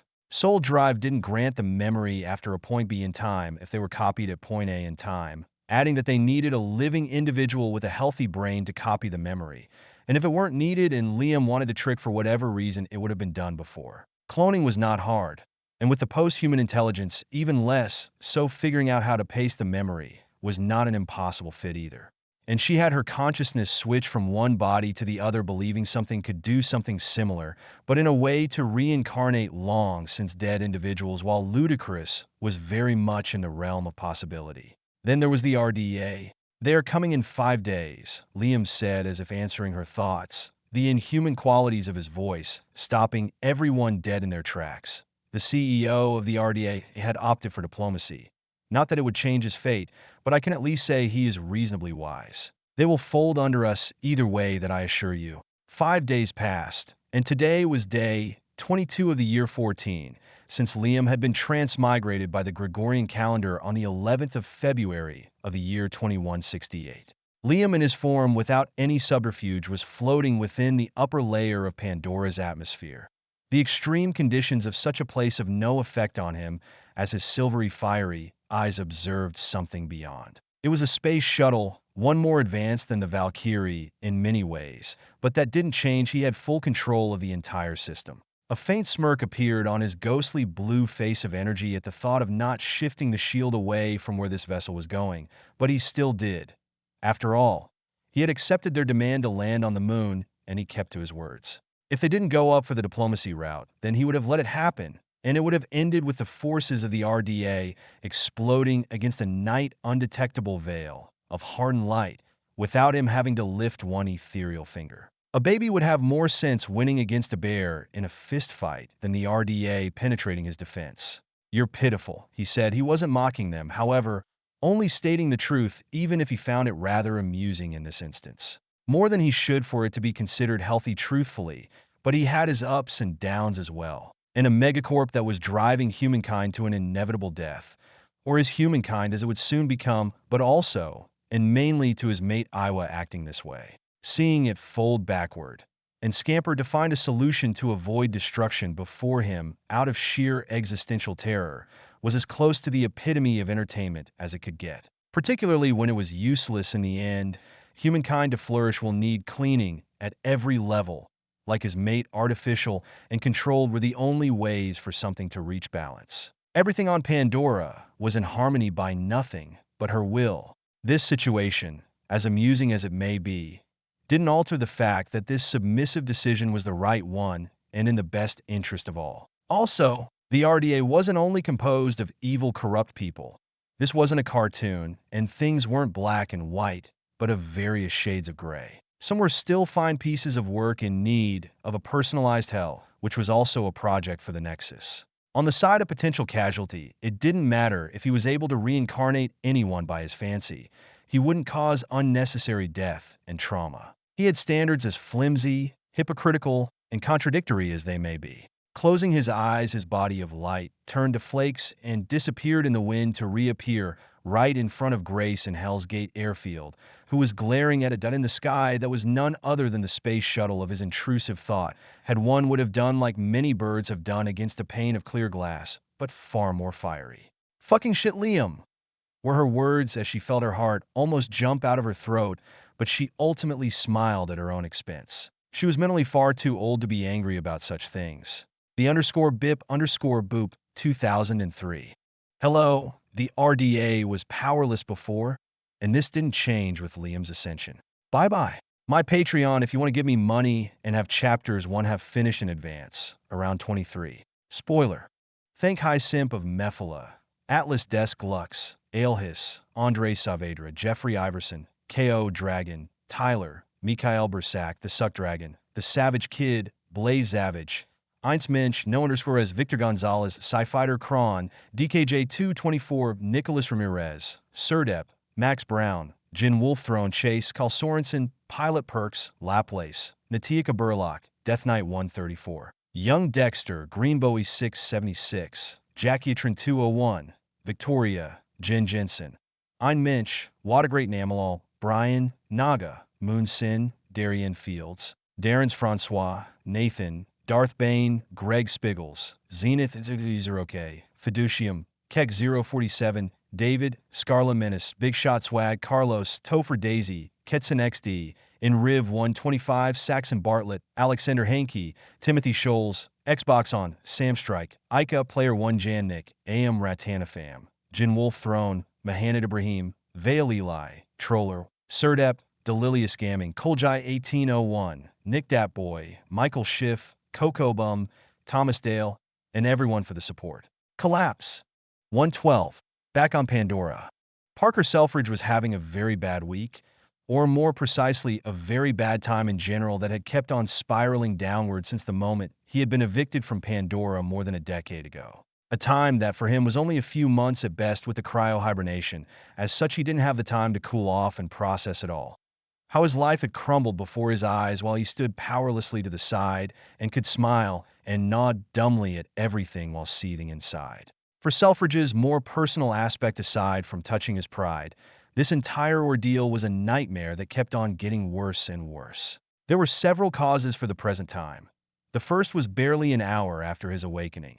The hypothesis of an alien presence outside of the scope of Pandora's natural biosphere was confirmed by huge artifacts of unknown purpose. Nevertheless material, but their placement in some of the most powerful magnetic fields of the moon, at equidistant from the others, was a clear sign those three towers weren't here to be pretty. This led to the logical conclusion that whatever this alien presence calling himself Liam Cram was, he was at least one severely more advanced than humanity in many domains, if not in everything. After that came the educated guess that this being could be but a fraction of a possible spacefaring civilization with this technological level of unknown range and all the danger that comes with it. It wasn't a movie with the alien being excessively mentally retarded and humanity somehow being their only weakness and winning because the plot wanted it so. It very much wasn't, and Selfridge could say at that point he was relieved all understood this. The second, and proof that they had no fighting chance, was that every system on board had been thoroughly hacked, nay modified at every level to be then taken over to an absolute degree by this alien. Their spaceship and every bit of technology using a form of computing became something that wasn't theirs anymore. As such, this situation became critical mere seconds after the discovery of this new alien life. Luckily, it was only this, and the alien individual controlling the fleet of ISV Venture Star didn't seem explicitly malicious. It was more akin to someone seeing and tolerating an interesting wild animal in their backyard. With that in mind, it didn't change that he could have had the idea to turn off the life support systems. Or worse, it was simply terrifying, as everything from the best to the worst was equally possible to happen, and human nature made it so the negative always came first and stood out. But it didn't change how utterly powerless he, and for that matter everyone else, was, even if most were unaware of it. Space had never been so terrifying. You can't run, can't scream, and your death is inevitable, and no one would know if the alien deemed it so. Vegetables on a chopping board, that was what they were. No one would know back on Earth as well. Faking voice and image had been in vogue for close to 2 centuries and beyond, and an alien with advanced technology being foreign to these concepts was a ludicrous notion at best. Frankly, they were as good as dead if they did something that would displease this Liam Cram even a tiny bit. The tension was very high. They couldn't even flee on the mechanical part of things even if they weren't hacked. The motors for the ISV Venture Star to begin their acceleration or deceleration ran on matter-antimatter explosion, and it generated an immense amount of heat that needed to cool down for being used safely again, and this process took months, and it hadn't finished to cool down. Humanity was spacefaring, but only truly in the range of a single star system, the Sol system, beyond, and it became complicated without a more effective method of interstellar travel. Then there was the third point, and why he was feeling utterly terrified and wanted to just fall unconscious and never wake up or just die. He had been chosen to be the diplomat of the expeditionary mission. Without his consent, evidently. Not that he had any right to refuse, as it was in his contract.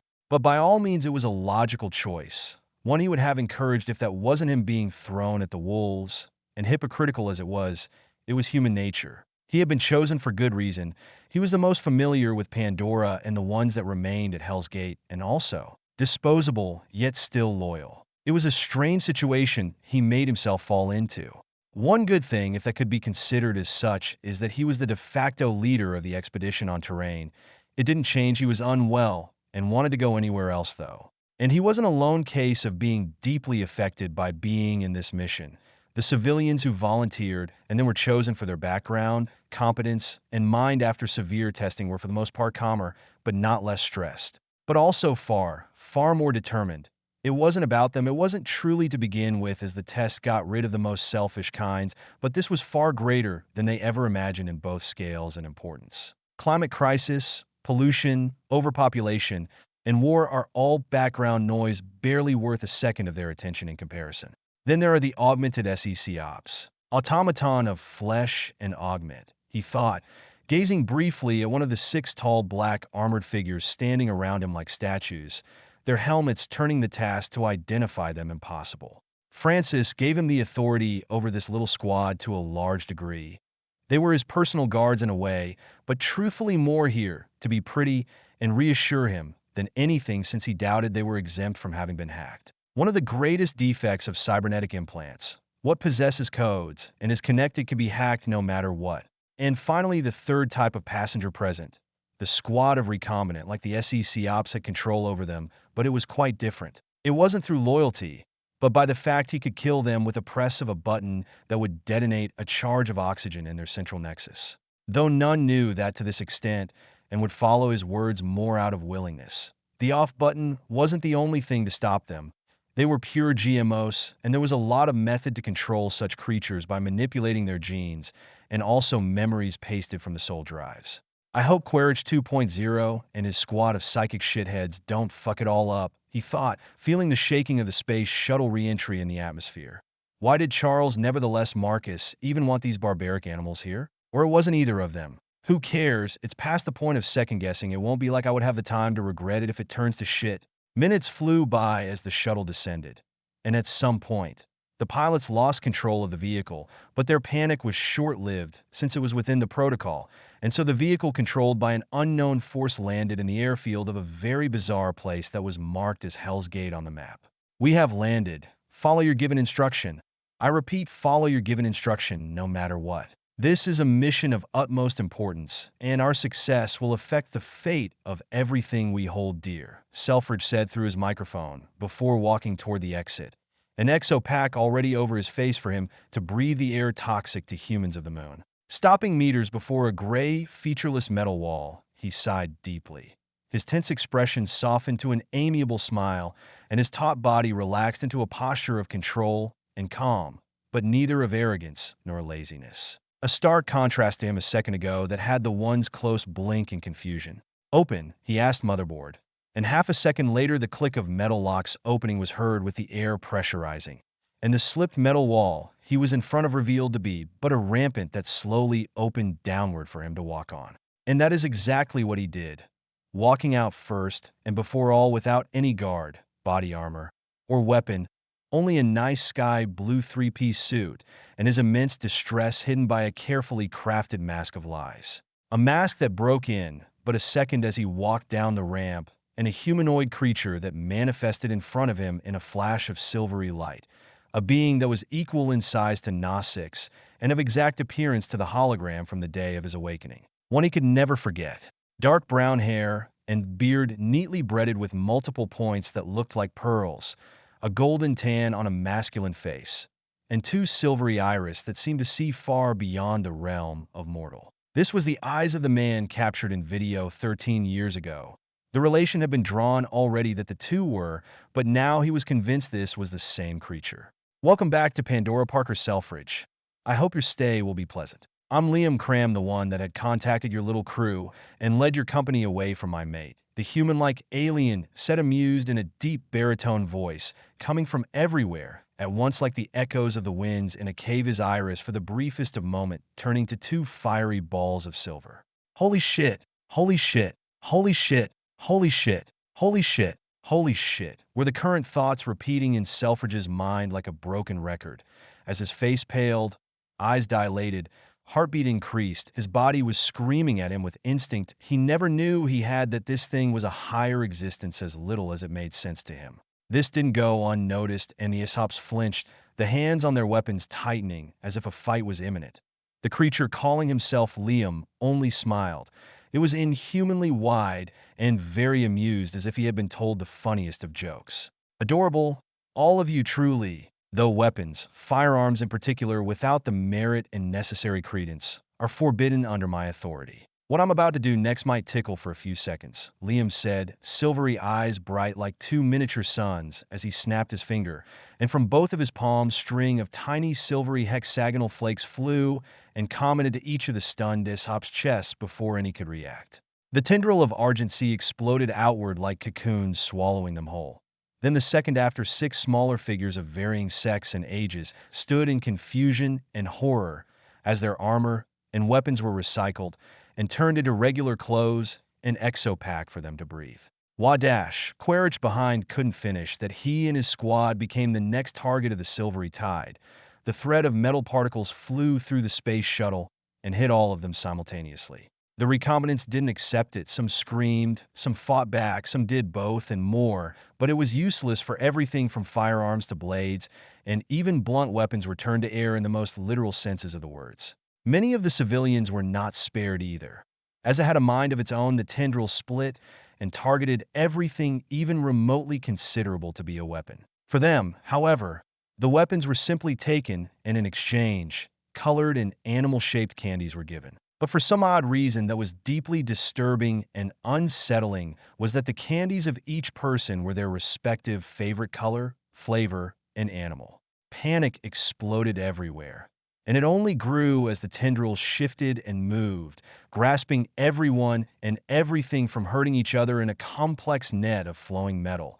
Then each felt a soft prickling sensation at their nape like a needle injecting a vaccine in their bloodstream. The argency at the molecular level evolved and multiplied in their body, passing through cells and grasping proteins to tinker with them, changing the brain chemistry of everyone to forcefully calm them down, bringing rationality back. However, it wasn't the only thing that was being done to them. Innocent you may be, but that is a necessity for you to go through.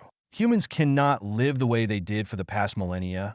They advanced too fast for their biology and mentality to keep up. The Homo Deus spoke internally, not lying to himself about what he was doing was far from the best interest of anyone right here. His mind was on the species as a whole and how it operated, then the individual, not even his loved ones. He needed to build an artificial environment and then create the creatures to live within to get to something as close to perfection as possible. It was exactly how Iowa proceeded and why the biosphere of the moon was odd, and many things didn't make sense from a purely scientific point of view.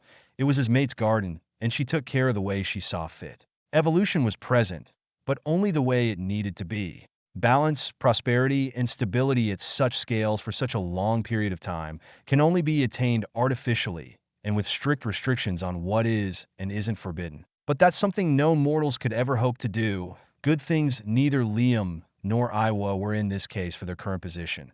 That is, everything is mortal depending on the point of view. What did you do? Selfridge asked, terrified right after he had been stung at his nape by the Argent Sea. His body covered in sweat out of instinctual dread, he felt being in such a proximity to this. God. Yes, God, that was the only explanation for what things were done. It wasn't simply technology. Altered a few hormones so that you stay relatively tame. Oh, and there won't be a need for diplomacy. Your fate is sealed and calculated, Liam said, snapping his finger, causing space to distort. With a clack of the air, a 4-legged creature of metal appeared. But the enforcer wasn't of any importance compared to the 3 people that had been brought. Are you all right, Parker? You seem a bit sickly. Unwell, dare I say, even if you didn't age one bit. Has life been good to you, dear old friend?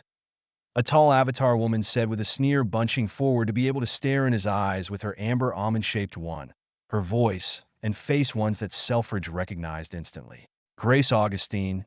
He mumbled like an idiot. He was out of his depth and couldn't process a lot of things. If Grace didn't know who this man was, she would have almost felt pity, but sadly for him. She knew, and he was one of the worst humans alive. The fact he thought of himself as not one of the worst, not gaining any good point on her.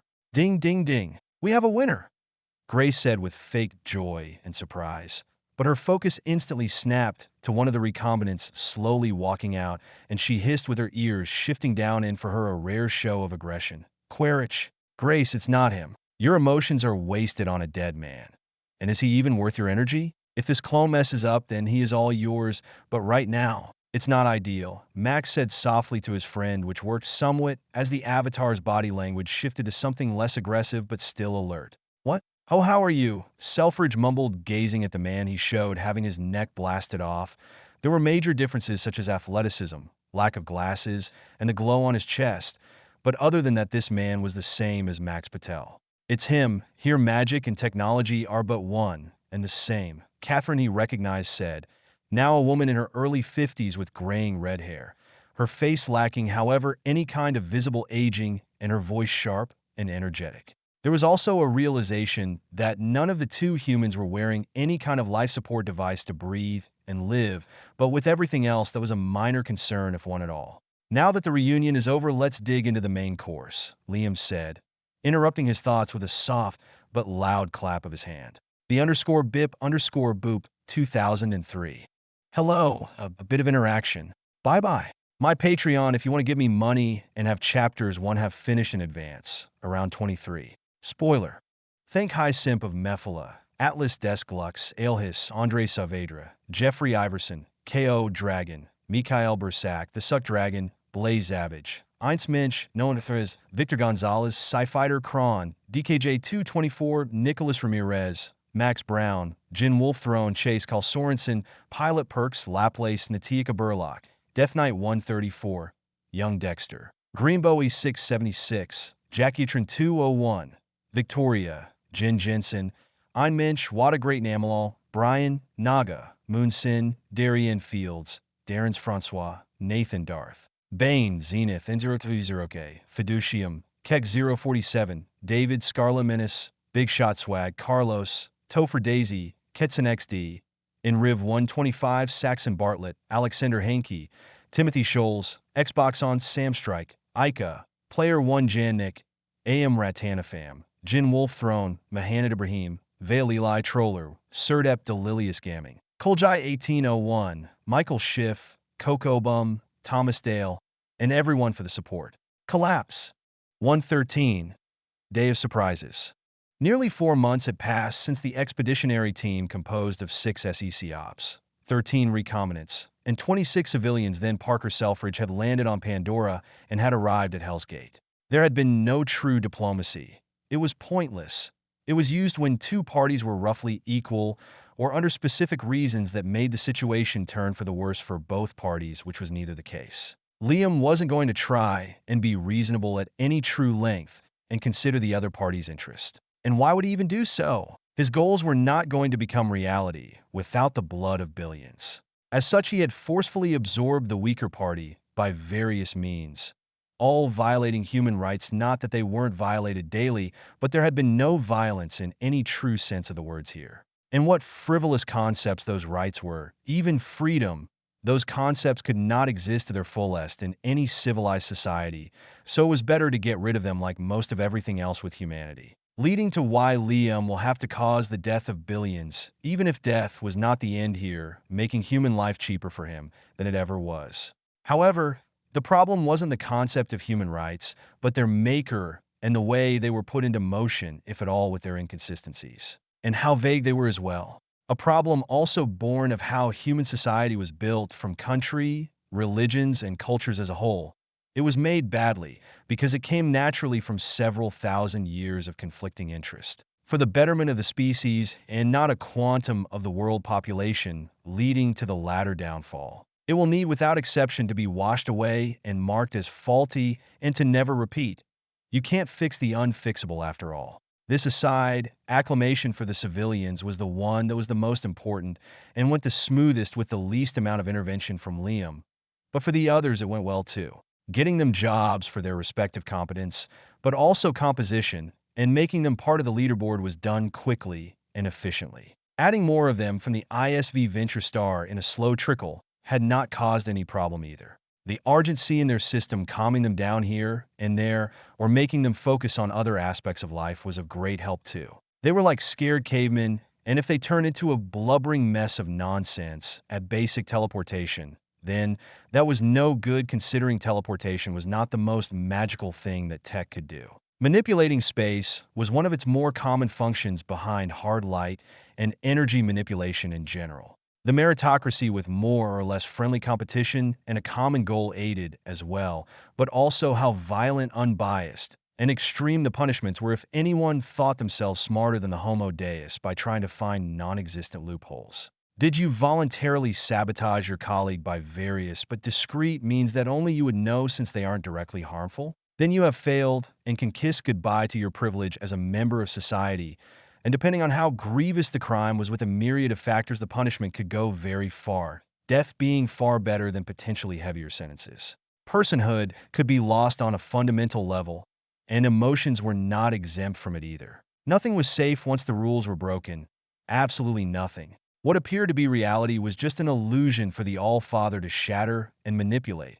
It didn't matter if you were the best. To begin with, punishment would come if you failed to follow the two rules that assured the good, success, and joy of. It will do no matter what. His gaze was all-seeing. He could glimpse within the mind and soul. There was no hiding before his judgment. A meritocracy that promoted aggression against its own members for progress was not a meritocracy, but a festering abomination. A pungent failure filled with lies, fear, and hate that would end in war and death. A step backward for the worse. It needed strict rules and solid structures only absolute authority gave. The fragile, unrealistic morality of short-sighted mortals be damned. One of the recombinants made with Partas Dinarsic, or Z-Dog for short, and her memories associated with it had suffered the punishment and will not be seen for the coming century physically. Mentally, it would be far worse. She had played and lost badly. Play of words and charisma to defend yourself against a nigh-omniscient being was not the best of ideas. Even less so when what you were trying to defend yourself from was attempted sexual assault on a man under said nigh-omniscient being protection. It sharply calmed down the more aggressive recombinants, since like all punishment, nothing was censored. Absolutely nothing, even from children, particularly from children. Though they had the freedom to listen and believe what they wanted, it wouldn't change factual reality. That was if the rules were broken otherwise. This was heaven, food, entertainment, and beyond all safety, as long as someone was a functioning member of the collective, nothing would end badly for them.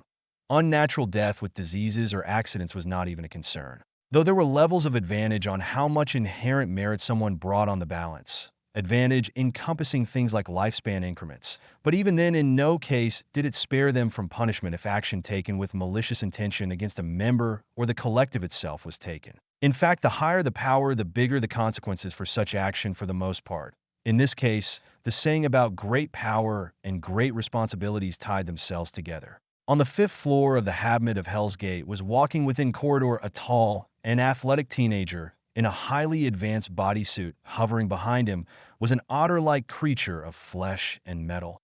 He was frowning ever so slightly, a quirk inherited by mimicry of his adopted father. "Oh, good morning, Miles. Quite unusual to see you round those parts of the base anymore," a woman in her 40s said to the teenager in surprise as she walked out of her apartment. It had been some time, but she recognized him just as she was one of his teachers at the community school and had taught him there when he was younger. "Hi, Elenia. I don't have the time, and the gazes are unpleasant. I don't like this place for the same reason. Prefer the freedom outside," Miles said stiffly, referring to how, with whom he was the protege, he attracted a lot of attention, mostly jealousy from adults and others around his age.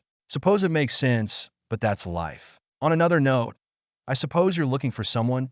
I don't see anything that might interest you." "One of the recombinants, if I were to take a guess, or a special someone?"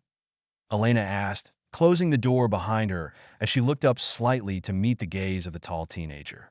"The former," he said rather hastily, the second option surprising him in a way he didn't like as he felt his cheek heat up, and it earned a chuckle from the middle-aged woman. "Just teasing you, Miles. Your eyes are on someone else I know, and she doesn't live here. As for them, I don't know where they are right, but where they most likely should be. Their dormitory. You go straight until the blue plant, then right. Continue to the 3rd corridor, and go to the one left. Ah, he is gone," she sighed in exasperation, having lost the teen from sight. Well, at least he didn't seem to have changed his habit of vanishing from her eyes the moment she looked away when he was a child. Back to Miles. He was speed walking through the corridor, following the path Elena had given, but not by having registered her words. He was following Coupla's instruction through a hidden miniature headset close to his eardrum. In short minutes, he walked close to a third of a kilometer's worth of steps to stop at a very tall door.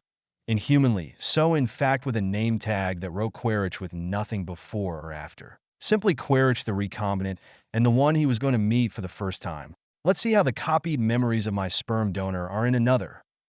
Miles thought knocking on the door before waiting a good half a minute, from which he heard, thanks to Coupla again, the scream and noise of someone hastily dressing themselves, though it was two voices, one distinctively feminine. Frowning as he was about to open the door by using his higher authority, it brusquely slid open, revealing a small, disheveled woman barely dressed properly with a drunken smile, as she barely acknowledged him and moved away, limping, and not a small one, though it wasn't one born of an injury, which reduced the possibilities by a large amount. Oh, he muttered dumbly at the sight, understanding dawning on him in seconds. Then there was the one he was looking for, only in a pair of boxers, an exo pack on his face for him to breathe.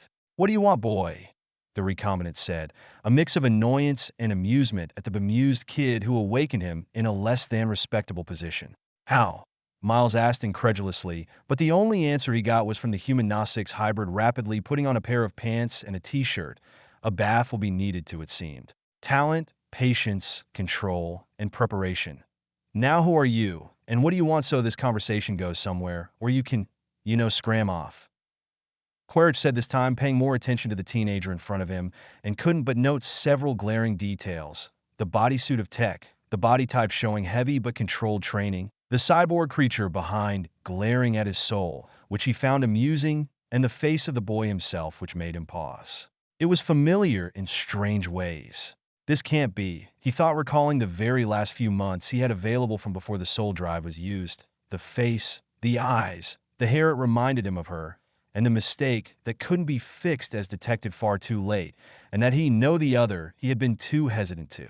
"My name is Miles Cram, or at least that is the present, and until I die and beyond, but on my birth record there are Socorro and Quaritch, my biological parents. I'm a war orphan," Miles said calmly, studying with rapt attention the rapidly shifting face of the recombinant. "But I reassure you, I'm perfectly aware that you are not my father. That would be beyond insulting to my real father. I just want to have a general idea of what the man who gave half of my present genetic material was in person. Records, reports, and word of mouth are not everything after all," the teenager said matter-of-factly with mere curiosity, and surprisingly, it felt very unpleasant to hear for Quaritch. And he was stumped, his brain trying and failing to find the words. The questions coming out of nowhere were brutal, lacking in tact, and were said in a way he found unnerving. The way it was said was almost mechanical, and it was honestly disturbing. The subject was about not helping with how it was placed here, the softness of a jackhammer against concrete, and the delicateness of a grenade. "Fucking shit, that's just a kid, calm yourself down. It's just the morning. Last night was good, and this is just a kid, well, the kid that I supposedly share blood with." He thought, collecting himself back together. He understood as much that they weren't in any way related aside from DNA from the same man. They were more brother or cousin than anything else, and he would be the younger in the equation too. But he had the memories of this dead man, and they affected him, even if he and Miles had no tie aside from this strand of DNA. But emotion did not mix well with logic, and it dictated that the situation be awkward. For him, that is. The kid that should be around 14 to 15 seemed far too casual with it, adding a new layer to the already uncanny feeling present in the air. And he said, "Cram." He suddenly had an epiphany, making the situation far graver than before, and actually making him fearful. With the speech pattern, bodysuit, and strange cyborg otter behind it, didn't take a genius to realize this brat was important, very, very important. This kid was the adopted son of a god. One misstep, and that was game over. At least that's how he immediately saw it.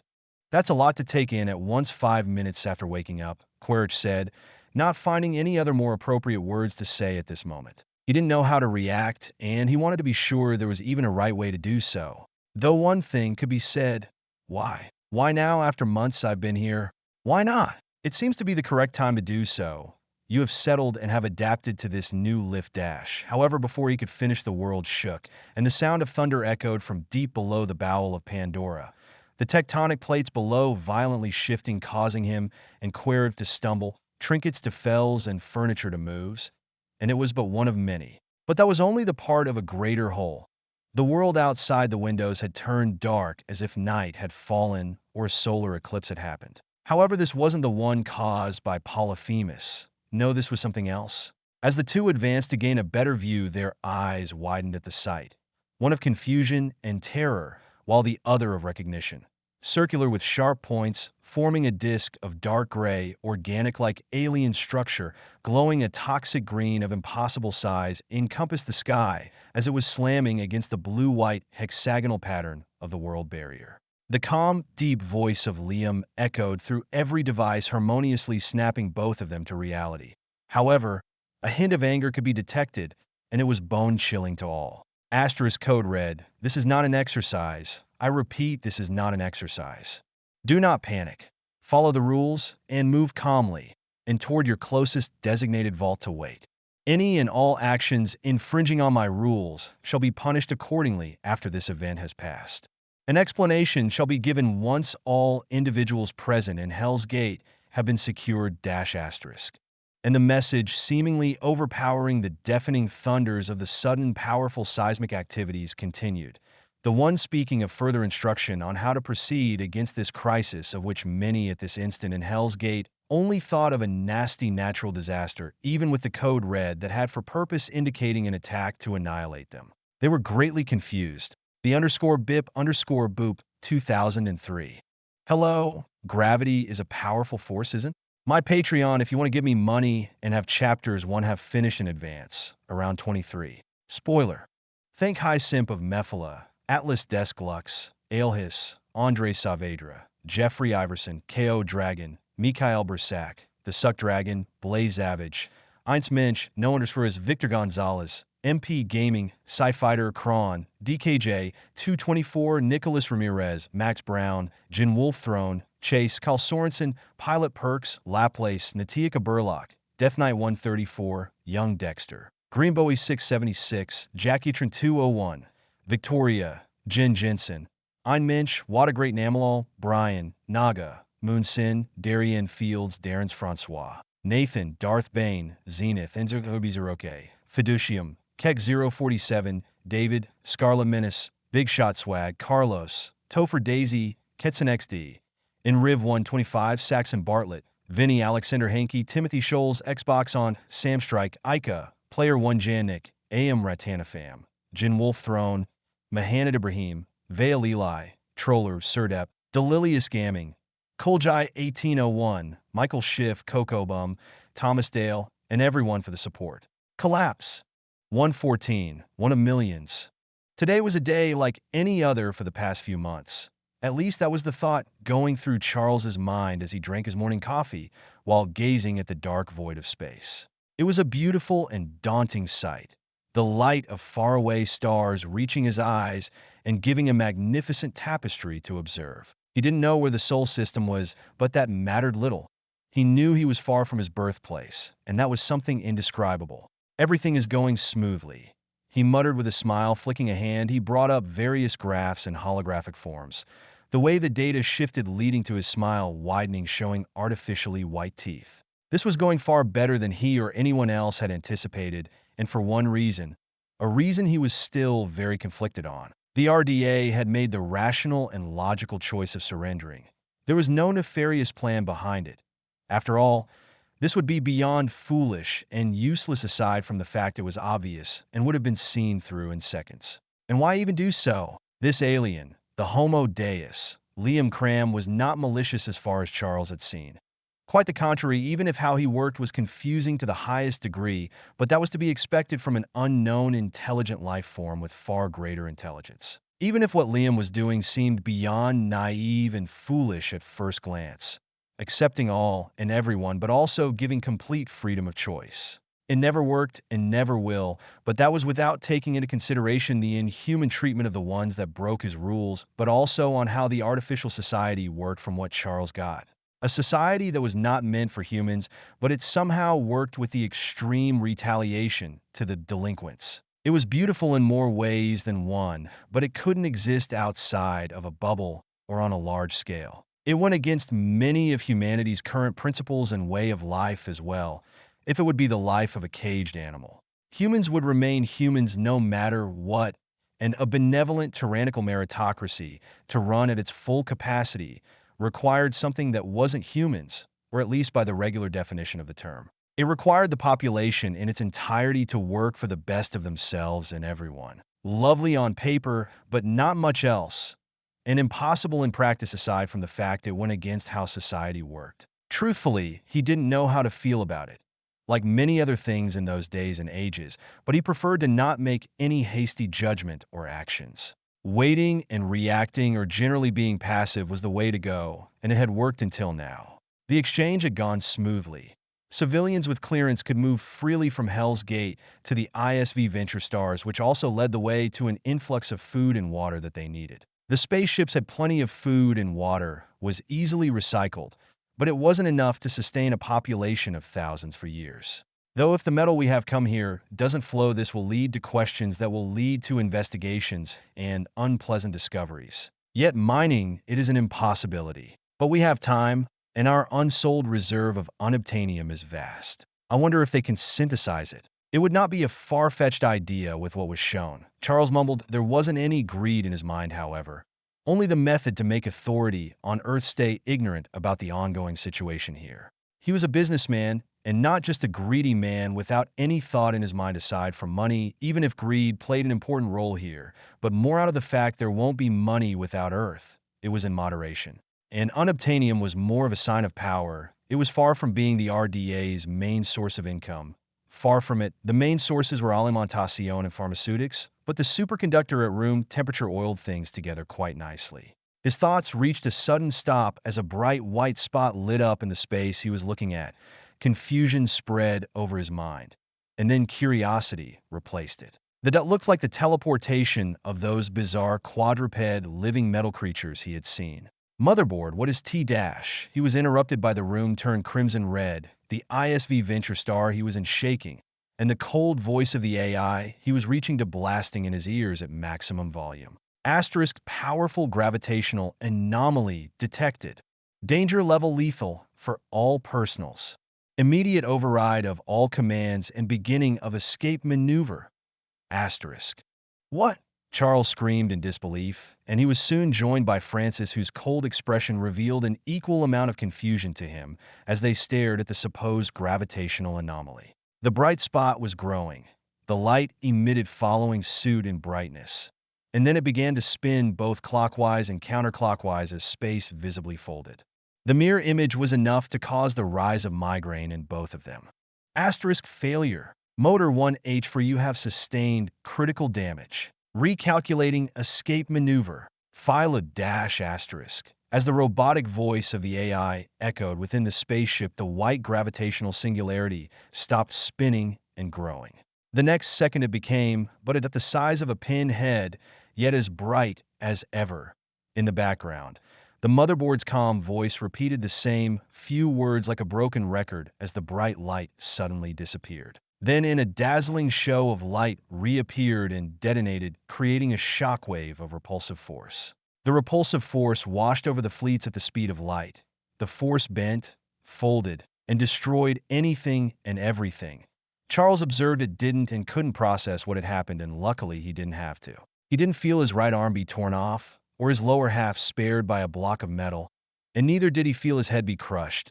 Francis also didn't feel her body suffer a similar fate. It happened too fast all at once for them, or anyone to realize anything before they were pulverized to fine gore mists. 1 nanosecond, the RDA fleet with thousands of people living within was here, with the motherboard stirring the ISV Venture Stars away, and the next an omnidirectional blast of repulsive gravity had ground everything to dust of metal and flesh that was pushed aside by the green force field of the one that had caused it all, like mosquitoes on the windshield of a speeding car. It was a saucer-shaped structure of dark metallic gray, its form carved in untold symbols and shape of unknown meaning and purpose, where 6 blades came out of its side at equal distances, their point of origin a brilliant green heart in the middle of it all. It was massive. It outstripped in diameter the biggest natural satellite of the Sol system.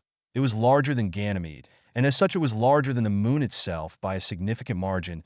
It even had a larger diameter than even a planet like Mercury and Mars.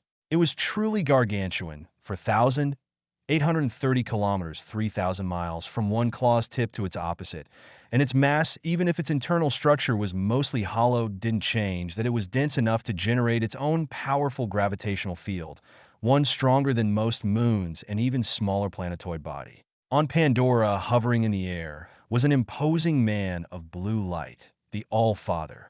The metallic device in the center of his chest was beating to an unknown rhythm, pumping glowing blue and purple fluid in non-existent organs. His fiery gaze of silver was upon the sky, the focus. The alien spaceship that existed from a fold in the space-time continuum approaching fast. Liam had felt it, the way gravity had shifted unnaturally into a single point, and where this point connected to the edge of the Milky Way million light years away. He understood what it was before it had even begun to construct itself, but he didn't have the means to stop it in those circumstances. It happened too fast, and he didn't have the tools to disrupt such phenomena from this far away, adding that disrupting it in such conditions would not lead to a good result. Altering a forming wormhole to an unknown part of space could be devastating and not in a good way for both ends. And so he could but helplessly watch the Harvester mothership, of a size that made the one on the frozen moon look like a vulgar toy, appear out of a wormhole and destroy everything and everyone by its appearance, thousands dead in an instant, blown away like a card castle in a windstorm. That the humans that died could be revived did little to reduce the bubbling fury in the Homo Deus. He felt their death as fast as it had been. Even without this, they were his and under his protection. Protective instincts similar to parents with their children screaming in outrage at the sight. He had failed in keeping them safe from outside force. Irrational as that may be, it irked him. This was unacceptable, and this was far sooner than he would have liked. Far sooner, but his wish and reality weren't one and the same. He knew his ascension had attracted their attention, but the hope they would have waited had still existed, though ultimately it was extinguished.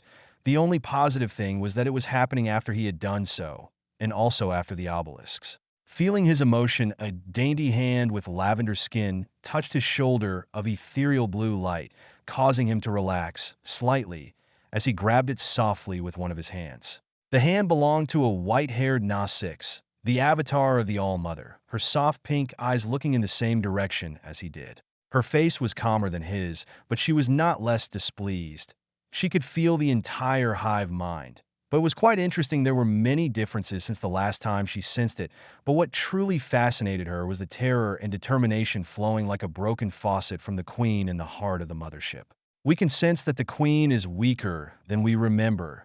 This is confusing. The only possibility is that she is very young or very old in her last moment of life. This isn't an invasion or a tangible attack, I was said, and it was followed as reading her mind by Liam saying, "She is disposable, a throwaway piece for her final uses. Your assessment is correct."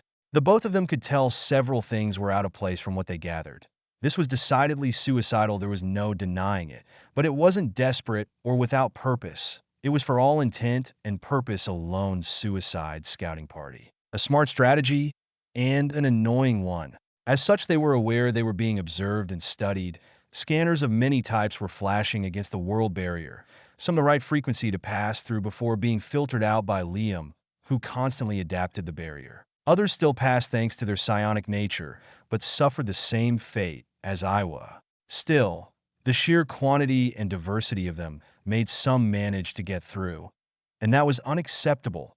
An affront, but a reality all the same. Thought it was to be fixed immediately. Then there was the suicidal part. It was clear death from the last interaction was a certainty for any harvesters that came, and the harvester mothership's velocity kept on increasing, and its trajectory did not change as it gained more and more momentum. Its kinetic energy was so impossibly enormous it would fly through planets without difficulty, its energy shield making it end up unscathed. The comparison to a bug smashing against a windshield would be appropriate here as well, but it won't be going through the world barrier, and the other party likely knew it.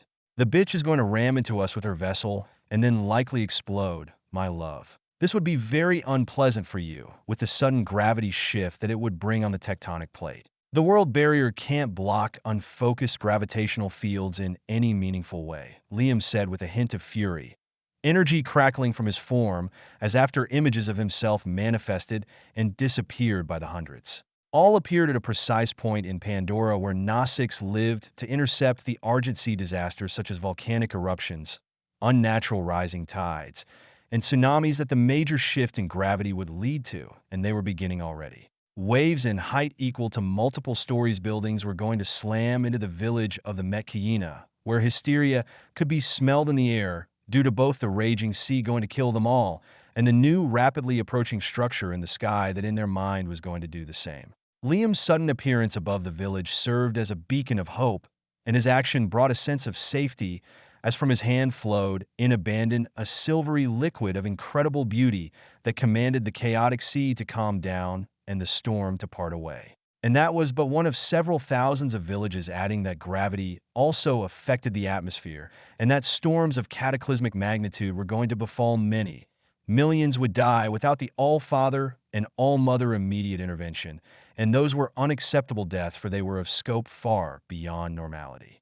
We understood the implication, honey. Maybe we made her last moment the most painful and terrifying possible, that may bring you solace in the pain that is going to befall me for this cause and effect of gravity upon my surface. And we will harden my hold upon the crust, modify and biome, and more to reduce its effect on our children as much as we can, I was said. Matching his displeasure while she lazily enthralled her arm around his neck, she placed her head upon his shoulder. Do so, I suppose it would, but that wouldn't change that I hate it. And this would affect Pandora and of the other moons around Polyphemus orbit as well. This will need fixing later, or we're going to slam into Polyphemus, he responded as he felt her point a finger at the mothership, now taking a fifth of the sky, psionic building within her body, then exploding in a thin, destructive beam of esoteric energy. He felt the Harvester Queen scream, both physically and mentally, as her mind, and that of all she was connected, was slowly and meticulously ripped apart piece by piece like a sheet of paper in a grinder, slow and destructive. But the gargantuan spaceship continued on its predetermined track, the dying passengers within, but an afterthought as the world turned to night for a third of Pandora. The Harvester mothership collided with the world barrier. There was no explosion, loud sound, or impossible show of light. No. Instead, two tapestries collided with one another in a combat of force. Millions of massive blue-white, hexagonal patterns manifested against soft green, as neither seemed to gain any advantage over the others. For the ones not focusing on the impact, they would have noticed the sudden shift in the sky of the moons and Polyphemus. It wasn't so much that the sky had moved, but that Pandora had, and this had changed from the ground how the sky appeared. Then the psionic scream of the Queen ceased, as did the billions of drones connected to her, their hive minds torn to shred, and what followed after was as Liam deduced to his great displeasure. The deep organic groove of the spaceship lit up a green similar to the shield, but far brighter, and it spread through everything until the mothership was glowing in its entirety. Fusion explosion, but without thermic energy. Cold fusion? There was something like this in the movies, if I recall correctly. How fascinating and how fucking infuriating, Liam thought, his contentment not stopping him from studying as best as he could the unique biotechnology used by the Harvester that he would soon not be able to study. Seconds before it reached a critical point, Liam decided to shift the world barrier to block all radiation and visible light within, which did not prevent him with his eyes from seeing the green energy shield turn off the entire mothership to compress itself into a miniature green star. A fake star unable to sustain itself for more than a fraction of a microsecond, for it was not dense enough. And so, in a cataclysmic explosion that did little damage to the world barrier, the fake star collapsed on itself and went supernova in an explosion of brilliant greenish light. What was left behind was a black hole the size of a needlehead, but of a similar mass to what it once was. Fuck was Liam's word, many things contained within. This Harvester mothership was but one between millions scattered in the Milky Way and far beyond. Today was the official beginning of a horrific war that would end with the total eradication of the opposite side. Indeed, honey, his mate said after a frown over her feature at the strain put by the black hole upon Pandora. A problem that was to be fixed sooner than later, like the alteration of all the moon's orbit around Polyphemus. The _BIP_boop 2003. My Patreon if you want to give me money and have chapters 1/2 finished in advance, around 20. Spoiler. Thank High Simp of Mephala, Atlas Desk Lux, Aelhis, Andre Saavedra, Jeffrey Iverson, K.O. Dragon, Mikhail Bersak, The Suck Dragon, Blaze Avage, Eins Mensch, No_Ferez, Victor Gonzalez, MP Gaming, Sci-Fighter Kron, DKJ 224, Nicholas Ramirez, Max Brown, Jin Wolf Throne, Chase Carl Sorensen, Pilot Perks, Laplace, Natia Burlock, Death Knight 134, Young Dexter, Jalen Kane, Greenbowie 676, Jackiatrin 201, Victoria, Jen Jensen, Ein Minch, What a Great Namalal, Brian Naga, Moon Sin, Darian Fields Darrence, Francois, Nathan, Darth Bane, Zenith, Inzer20K Joe, Fiducium, Keg 047, David, Scarlet Menace, Big Shot Swag, Carlos, Ketson XD, in Riv 125, Saxon Bartlett, Vinny, Alexander Hankey, Timothy Scholes, Xbox on, Sam Strike, Ica, Player 1 Jannik, AM Ratanafam, Jin Wolf Throne, Mahanad Ibrahim, Vale Eli, Trollers Surdep, Delilious Gaming, Koljai 1801, Michael Schiff, Coco Bum, Thomas Dale, and everyone for the support. Collapse. 115. Extinction level threat. Deep within a primeval forest at the edge of the Hallelujah Mountains was a massive tree. It had a crown of vibrant green leaves covering large swathes of smaller trees below in its shadow, and its size was comparable in size to skyscrapers, reaching its highest branch stopping at slightly less than 300 meters, 984 feet. It was an adult home tree, and one of the very few members of this species that had the genetic disposition to grow with a hollow trunk naturally while staying healthy. Such trees, even if artificially grown like bonsai, were highly prized and have been one of the rare sources of conflict within Gnostics history that drew blood and caused death. Losing one was one of the highest tragedies, a tragedy only below the death of a tree of souls, as these massive trees were not only rare and showed the all-mother majesty, but were more often than not the ancestral home of clans spanning millennia upon millennia. This one belonged to one, if not the most influential Gnostics clan on Pandora, the Omadikeia, and this was their new home. A new home that was risking being destroyed yet again, and from a threat with similar outer space origin. Yet this time around it was different, and none perished, for they were in the hands of both the All-Mother and All-Father. Neither was their home in any true danger of destruction, but for many, it felt exactly like it. The memories of death, fire, blood, and destruction from more than a decade ago were all too fresh in their mind. What was a decade to them, after all? Their natural lifespan was close to 2 times that of a human, and their perception of time followed suit. By Iowa, what is happening? Neytiri felt like she had repeated this sentence far too many times in the last dozen minutes, since the dark gray disk of metal had slammed against the world barrier, and all turned for the worse. What followed was a day she would remember all her life. The impact changed the color and shape of the sky before it violently shifted itself, as if someone had manipulated it. And then complete darkness followed for close to a minute that seemed akin to an eternity. Finally, the sky came back, but a point with a halo that bent and shifted the light was present, and gazing at it led to a rapidly increasing headache. Though as impressive and terrifying as this was visually, it wasn't the current danger in her mind and that of her fellow Gnostics. It was the powerful tremor, the rain of stones from the Hallelujah Mountains, and the sudden coldness of the air that none were adapted to with an approaching storm in the sky. The stones were the more dangerous for the outside, but the tech force field around the tech teleport a few hundred meters away protected the entire clan and their home from the worst. The tech force field range was large enough to cover from the top of the home tree and up to half a kilometer away, creating a bubble of safety, but that it was on was unusual because it was here in this exact case were to happen. Outside, the great Ostropede, Gladius, could be seen in tech armor aggressively attacking the stones, be it by laser, scream, or flying claw strikes, a silvery liquid periodically exploding outward and snatching any Gnostics that was astray and having saved dozens already. Like all of his brothers and sisters at other places he was helping, natural catastrophes here were phenomena brought by what was in the sky, the secondary effects brought by a celestial body entering the Roche limit of a bigger one, and all of its potential effect on both was something none understood and a direct correlation wasn't made. Even their Oloikton didn't make the connection, though Jake understood what this vessel was. The design far too alike to what he had been informed years ago to be a coincidence. There was only one option as to who those were, and it wasn't good at all. None were ready for a war, and this spaceship was surely but one of thousands, if not millions. It was them, "We were just attacked." He mumbled, trying to calm his nerves as the scenario that had unfolded came into his mind. The realization of his life, and that of his family, then his clan, and everyone else had been saved by Liam and I were all but hammering in his mind. It made him realize how small and insignificant he was to them.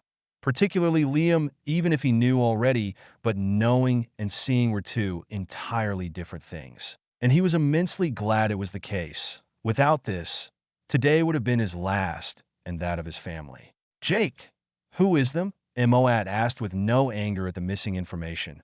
Only curiosity, as she looked up at the child that injured himself after falling from one of the tremors and didn't catch himself due to shock and inexperience.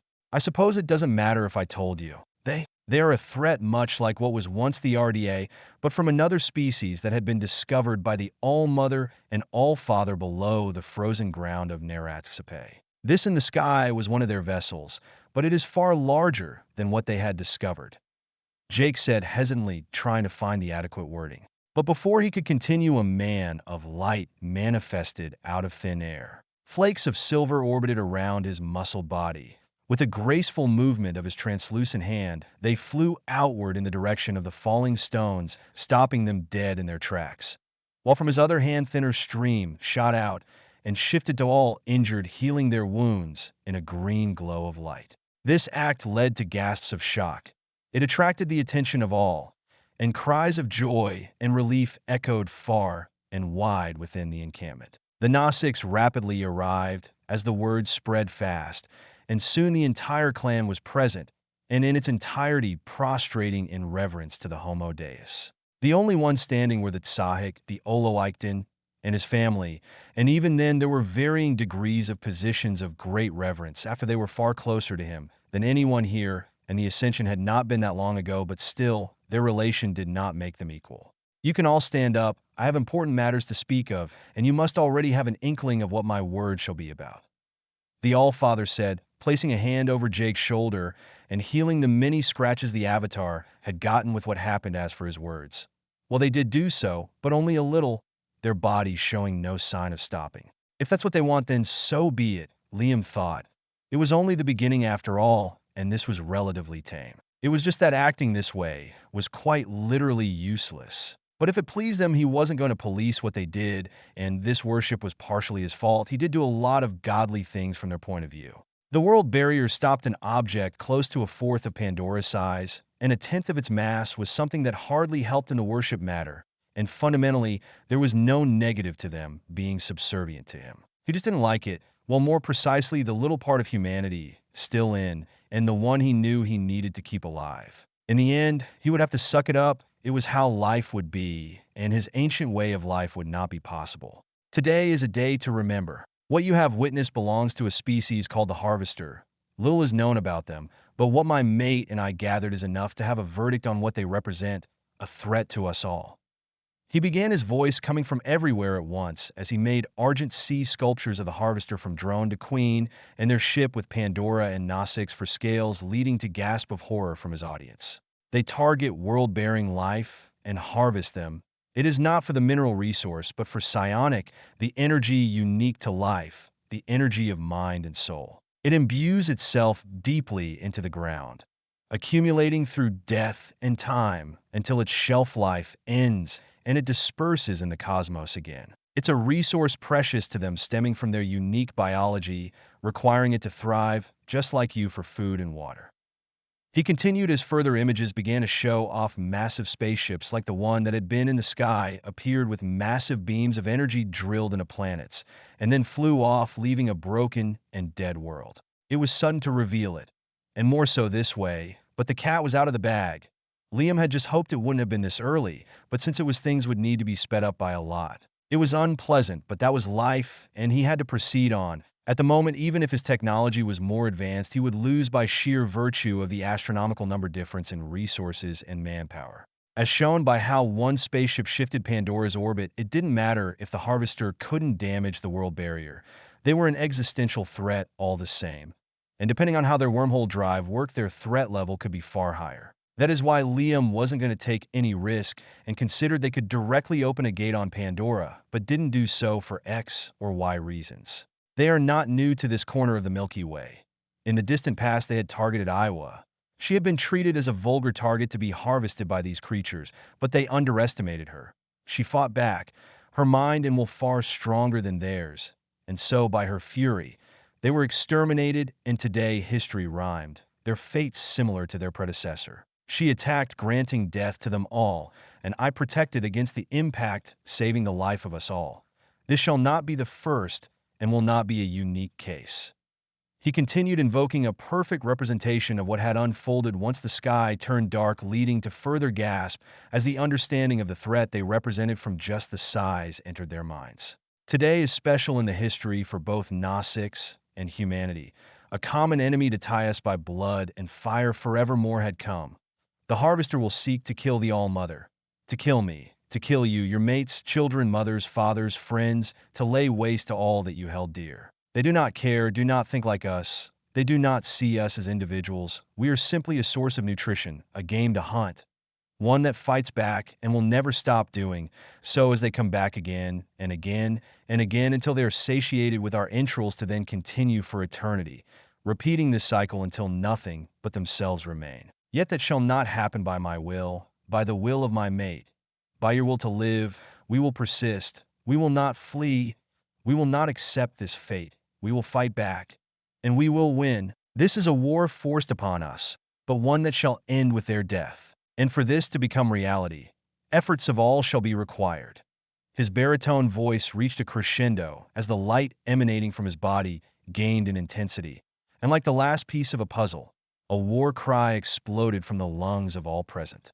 The Obelisks was but one of many clans who had the honor to listen to the All-Father, for he was not limited to existing in one place at once. This event happened in the vast majority of Gnostics clans, from the Olangi to the Anurai, and after.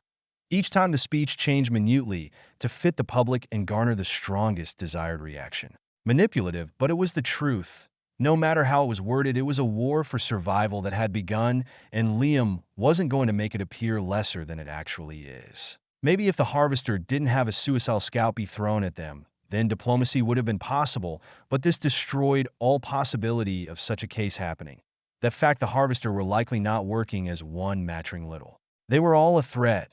There was too much at play to be understanding and nice. At Hell's Gate, a similar speech had also been said. However, here Liam announced the death of all in the ISV Venture stars by the Harvester mothership and the danger this alien posed to Earth. The rumors of his ability to revive people hung heavy in the air and was an excellent motivator for all. Though all of them were useless, be they human or Gnostics, that is, if they stayed as is, what mattered to Liam was the willingness to fight and sacrifice all that makes oneself for the survival of others. Their innate failure was due to their biological limits, but a minor and temporary inconvenience.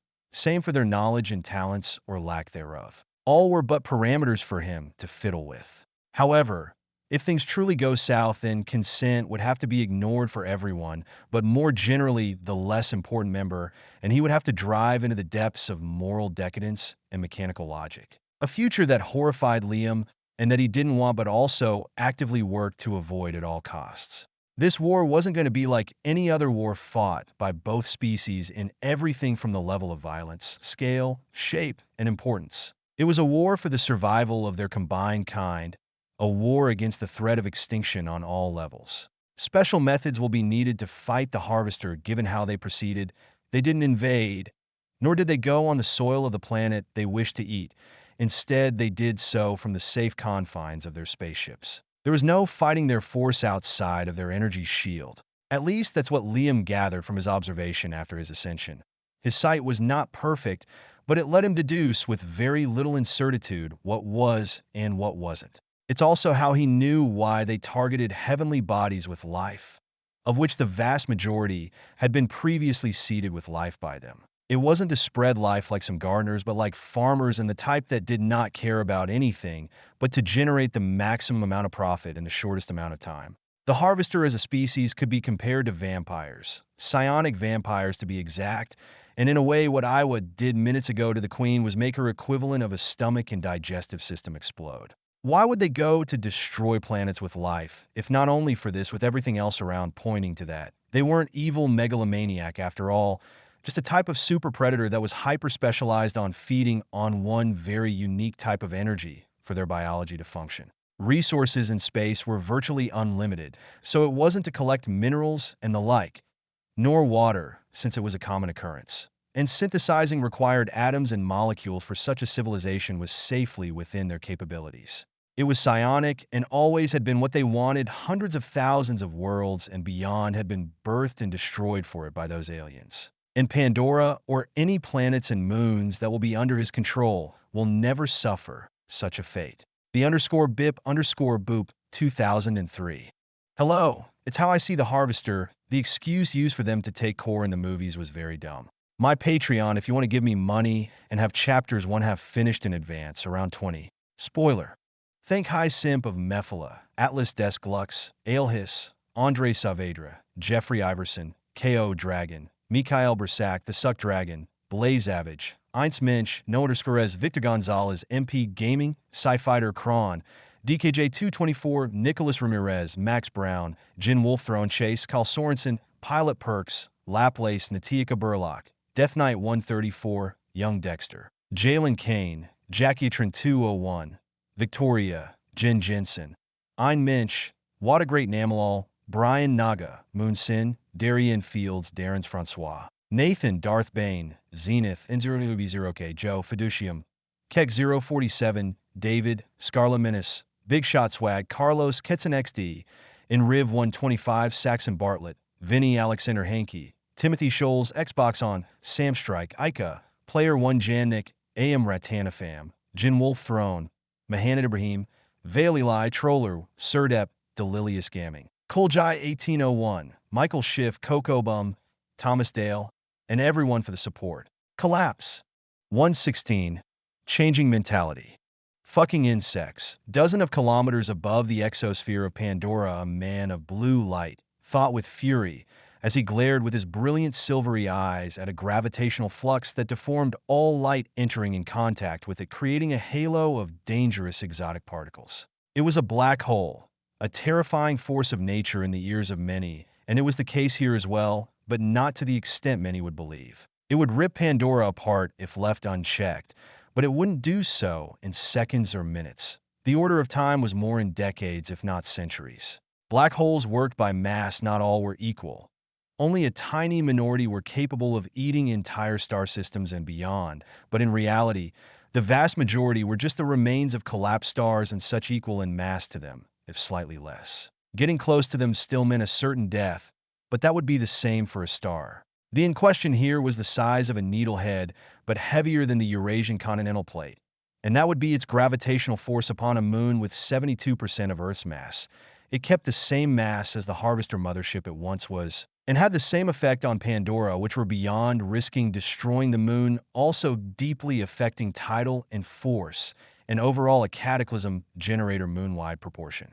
But the damages were reduced not only with the All-Mother's root in the moon crust, but also with the All-Father's constant monitoring and shield on the coastline and sky. And it was only a part of it to stop thousands to millions of deaths, at least Gnostics, humans, and Tolkien. For the rest of the flora and fauna, this was more complicated, but Iowa had taken full control and was artificially shifting the behavior of life for this temporary problem, such as modifying in real time the evapotranspiration of plants, leading to her controlling to a large degree a lot of parameters in the atmosphere. Gravity was by far for Liam the most dangerous of the fundamental forces. If used correctly, it might be the weakest of them all, but it had no limit, couldn't be halted conventionally, will always exist, and is the maestro of the cosmos. It was a complicated one to stop when speaking of celestial bodies affecting the other. Thought that was in normal circumstances and the element could and would control it, but even then it was the most delicate to work with without resulting in unforeseen, more often than not devastating consequences when unfocused. It was why the world barrier couldn't stop the effect of the black hole in its entirety. If it did, then the rest of gravity around would be cut off or altered in a way that would be negative.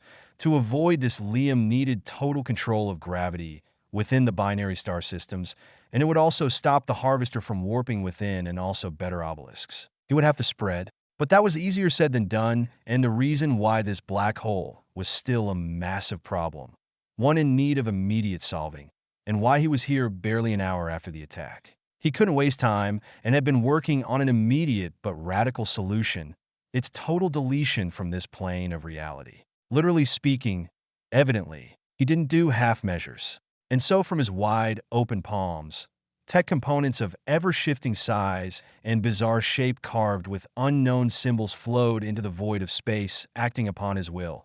The chords of Argent Sea from the ethereal tip of his finger, weaving it with precision and dexterity no machine humanity ever made was capable of. Like a dance following an unheard melody, Liam built a silvery sphere covered with grooves glowing blue and sinuous living metal 15 meters in diameter. Then with a soundless click, the sphere split into hundreds of thin crescent-shaped blades, and as he flicked a finger, the fragments moved and reformed a sphere that engulfed the mini black hole. Then the rune-like patterns and carvings upon the sphere turned a brilliant light blue as they filled with crackling energy, and the sphere shrank until it was the size of a fist. Another bright flash of light exploded, and all glowing symbols turned off as the gravitational pull of the black hole dissipated into nothingness as it never was there to begin with. Gone you are. Digitalization at its finest, Liam said proudly with a smirk, his voice spreading through other means than air in the void of space, means that included light itself. His biology, the word here taken very loosely, was not limited like it once was when of flesh. The black hole was no more, at least physically speaking now. It was many tiny packets of data, an object of such a mass turned to nothing in a second. It had been scanned in all of its form, then its very essence was turned to energy with its signature and stored in the form of information.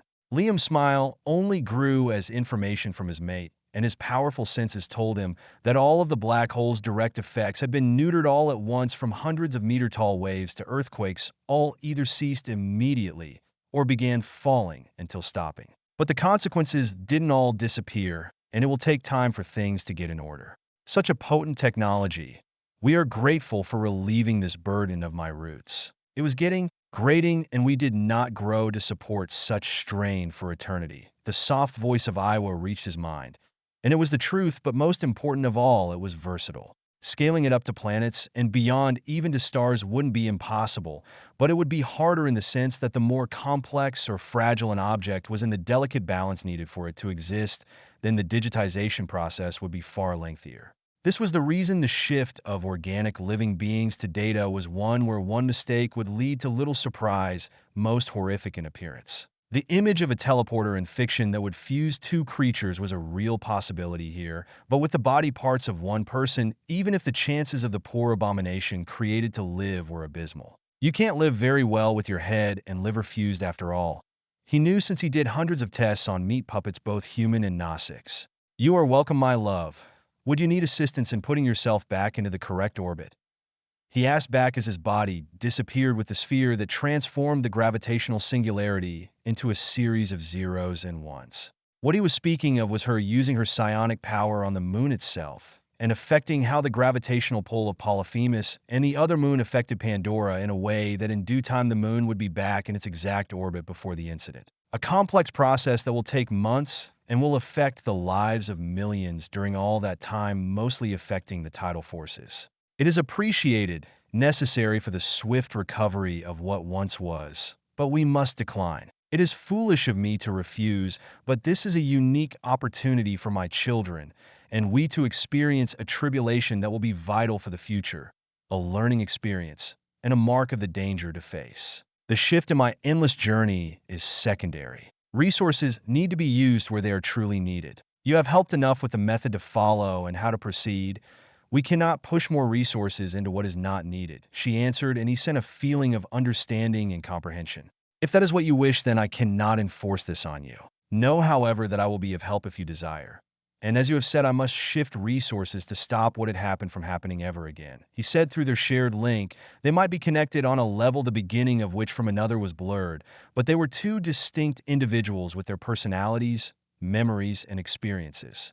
As such, they could not agree on everything under the sky, and that was not a bad thing, the opposite in fact. They were a team, a couple, not a singular organism. They formed a symbiotic relationship. If there was no conflict, but only agreement, there was no change and progress, and that would be against the very nature of their link. The All-Mother and the All-Father neither were inherently superior to the others, yet both hold definite weaknesses and strengths over their counterparts, compensating for what the other lacks. Two dramatically distinct points of view and ways of understanding the world, and that is how, through two flawed but vast perceptions of reality, they could make their vision for their own eternity true.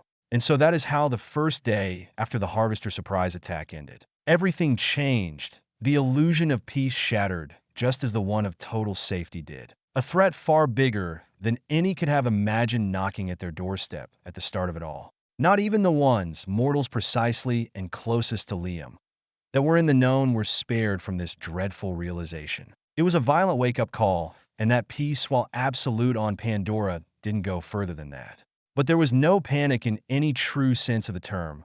Fear, yes, aplenty, but fear in the correct dose and aimed right was the best kind of motivator. The fear of losing everything to a deadly enemy if nothing is done to stop it is not the one born out of imminent death where nothing matters anymore. Their lives fundamentally remained the same, yet they worked with great determination, effectiveness, and collaboration to a level that even in such conditions should be close to impossible. It was almost hive mind-like, and because it was in more ways than one the case. In their foods, drinks, and even the air they breathed were little supplements of Argent Sea that modified their brain chemistry to make the unthinkable reality. It was not mind control per se. It was not even hidden from them. Truthfully, it was more akin to a drug with no side effects that gave energy, motivation, and a powerful sense of kinship. It didn't alter the interest of people, only boosted what was necessary for the community. It was a little push the right way. Liam has left the first layer of kitty gloves, and that would continue until all veritable threats had been eliminated and a stable society had not been reached, or at the very least until he had secured a safe foothold for himself and his mate in the Milky Way, and by this logic all under him. Then there was the population of Hell's Gate being multiplied by 10, something that confirmed the reincarnation rumors of many and led to various changes like the renovation of the main building.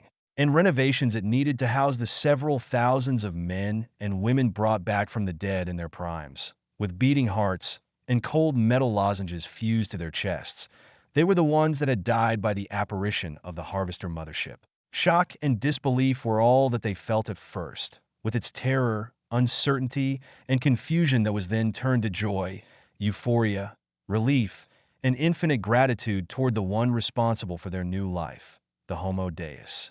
This had for consequence created another wave of faith, one far more powerful than any other of worship, and officially the beginning of a bona fide religion centered on the All-Father.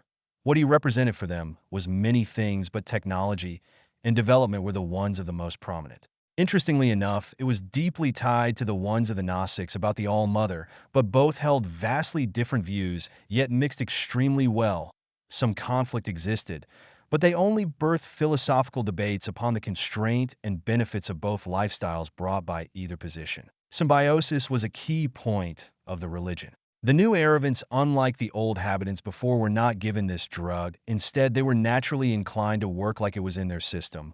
What made them humans had been changed to an imperceptible level to reduce conflict to nigh non-existence preemptively was a key point for a healthy society. The source of all problems was humans. After all, no matter who they were, and it was to be fixed with extreme and unforgiving measures. All this together led to Hell's Gate production as a whole to increase by leap and bound in quite literally every factor. As it should. Humanity was truly capable of fantastical things when all individual differences were ignored for a goal greater than themselves, even more so when it was a concrete and real threat upon their continual existence. The ever-increasing number of tech creatures and technology only promoted this tendency to new heights, with vast mining operations to the asteroid belts and resource collection on Polyphemus at the forefront. Gas giant it may be, but many required materials it had in astronomical amounts, and the dangers related to getting them with tech became unworthy of worry. But there was something that many noticed. The count for the number of deaths did not equate to the number respawned. It was no hazard and was not hidden information either. Some were simply undeserving of a second chance, and also lacked the skill that would have been necessary to be of use in addition to not being worthy of the former. But in reality, it was more so that Liam disliked some more than others, and the data behind only made his personal choices justifiable ones, for the most part. And if that displeased some, he was open for discussion. If he agreed or not on their points, that was a different story. In the end, he was not the servant, and his choice overwhelmed all others. Might make rights, and he was the mightiest. Francis Hardmore and Charles Stringer had been given second chances, and that was the only one they would get, but some like Deli Balagan, a man who had planted the nail in the coffin for Africa's future, were not brought back. It didn't mean the two above didn't do horrible things, and even if making a ladder of their evils was asinine, the difference in their motivation and life was vast. This was what was taken into consideration by Liam, but also what the two first did in the last several months. They avoided a useless conflict that would have killed a lot, far too much even if it would not have been the end. Violence and hatred built more violence and hatred until only one stood living. They deserved a minimum of recognition, and neither did lead to billions of deaths. They could have, but they didn't, and their actions are what mattered most, not their ideology or belief. But those hundreds had not been kept truly dead. Their fate was far more different. Information that this time was not freely available to all. A certain level in the hierarchy needed to be reached, and even then information was not clear. But one thing was certain: the ones not resurrected were used as lab rats for a project that was to create an elite force. And today Miles had decided to go and see for himself what was done. Oh, he wasn't particularly against what was done. It wasn't pleasant, but they deserved it, and not using them by use of logic was a waste of materials. It was something far more different that had been on his mind since he was but a child. I'm weak, frail. How can I be worthy of my place as the son of my father if I stay this way? He thought. Feeling the elevator, he was in reach the underground level of the house on the island of the Heart Song.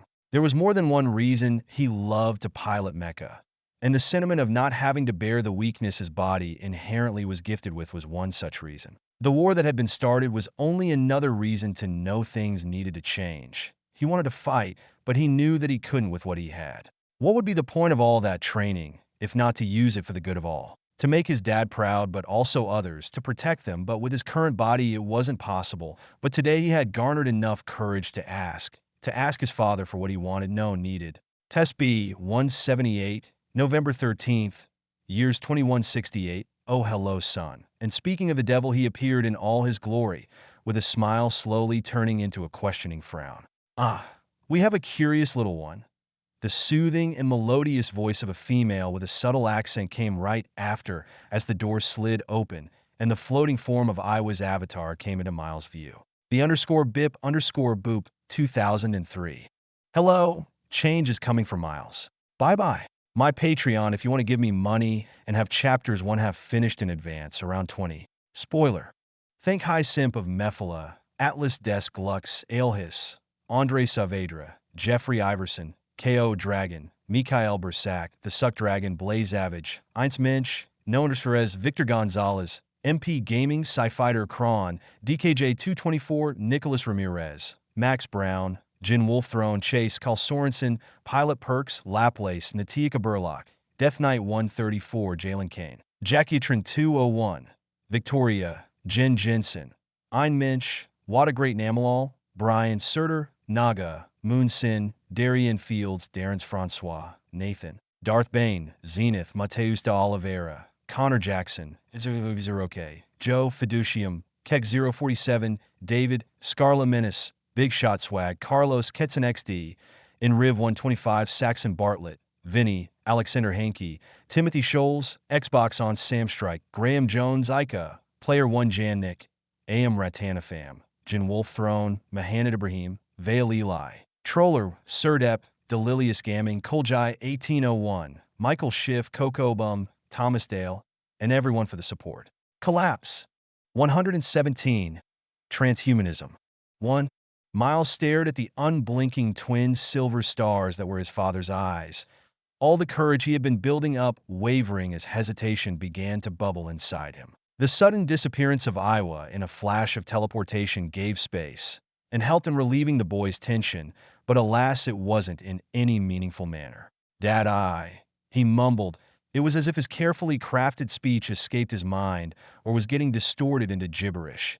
An uncertainty began to fill his body as the words tangled painfully in his throat. "Tell me, son. It is obvious you require something. Tell me, and I will not get angry. You can speak. I know you have much on your heart," Liam said calmly, squatting down to Miles' eyes level, his face amidst his roguish features soft and reassuring. However, for the Homo Deus, that was not necessary. He could simulate the entire conversation and know in advance far before words flowed out of Miles' mouth. Even then, he could read the mind of the teen by observing the bioelectrical pattern of his brain, but that would not help. The boy was one of his last anchors to humanity, and treating him any other way less than he did until now, because he had changed, would be inadequate to the highest degree. It would be oh so easy.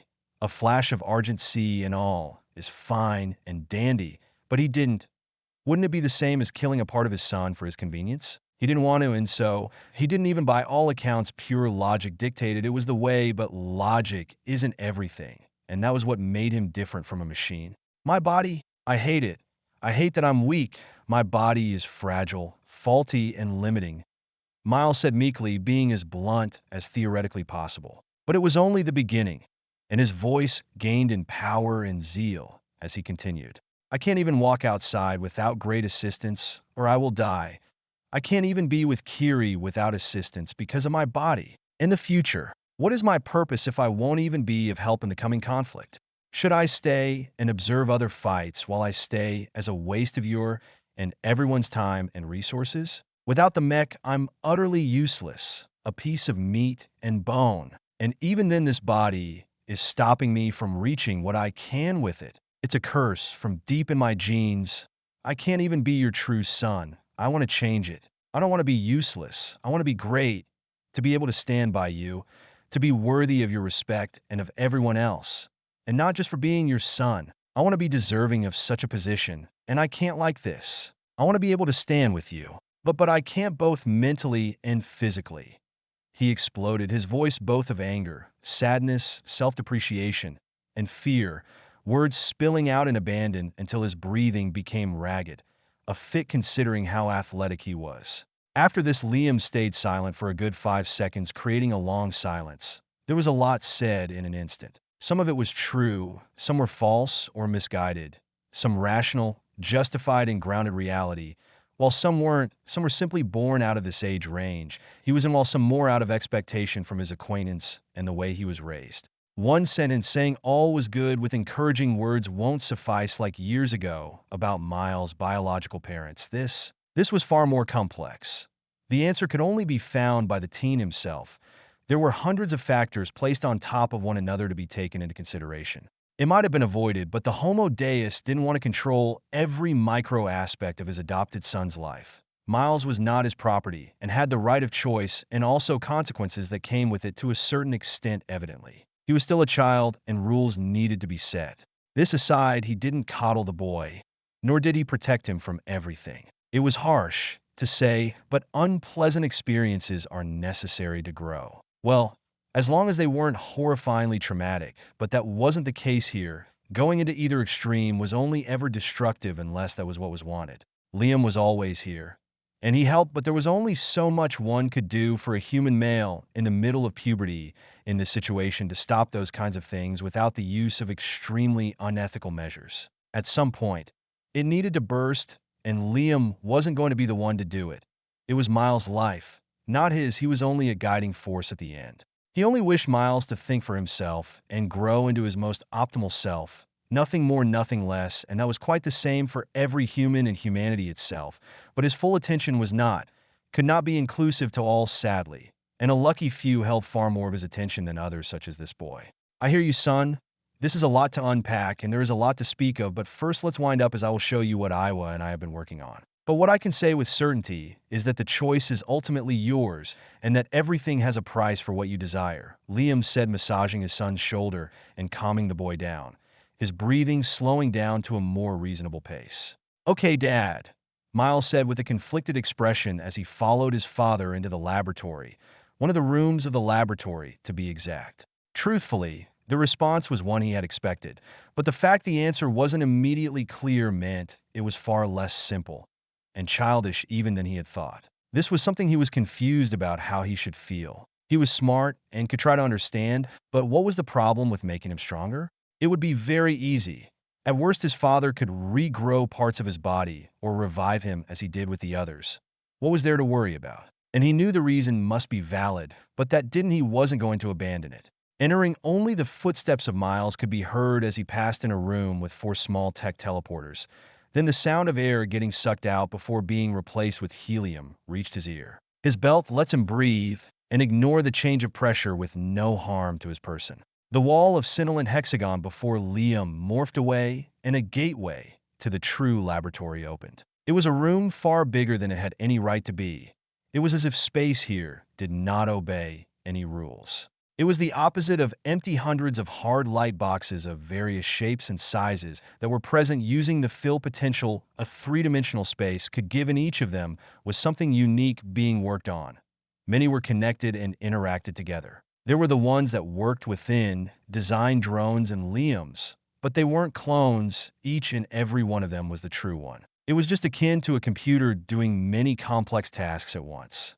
However, the mere thought was enough to begin a mind-splitting headache for Miles, and why he didn't think of it much. It was just another eccentricity of the enigma that was his father. And existing at multiple places at once with full mental capacity was high on the list, but not at the top.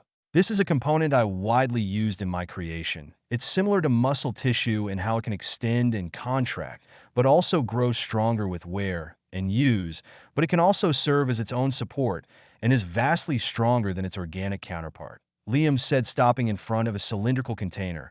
Hundreds of sinewy tissue of black and blue twitched rhythmical as various tests were done on them.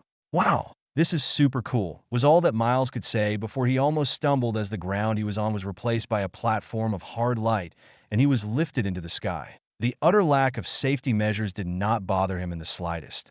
It wasn't as if he didn't do far more extreme things daily.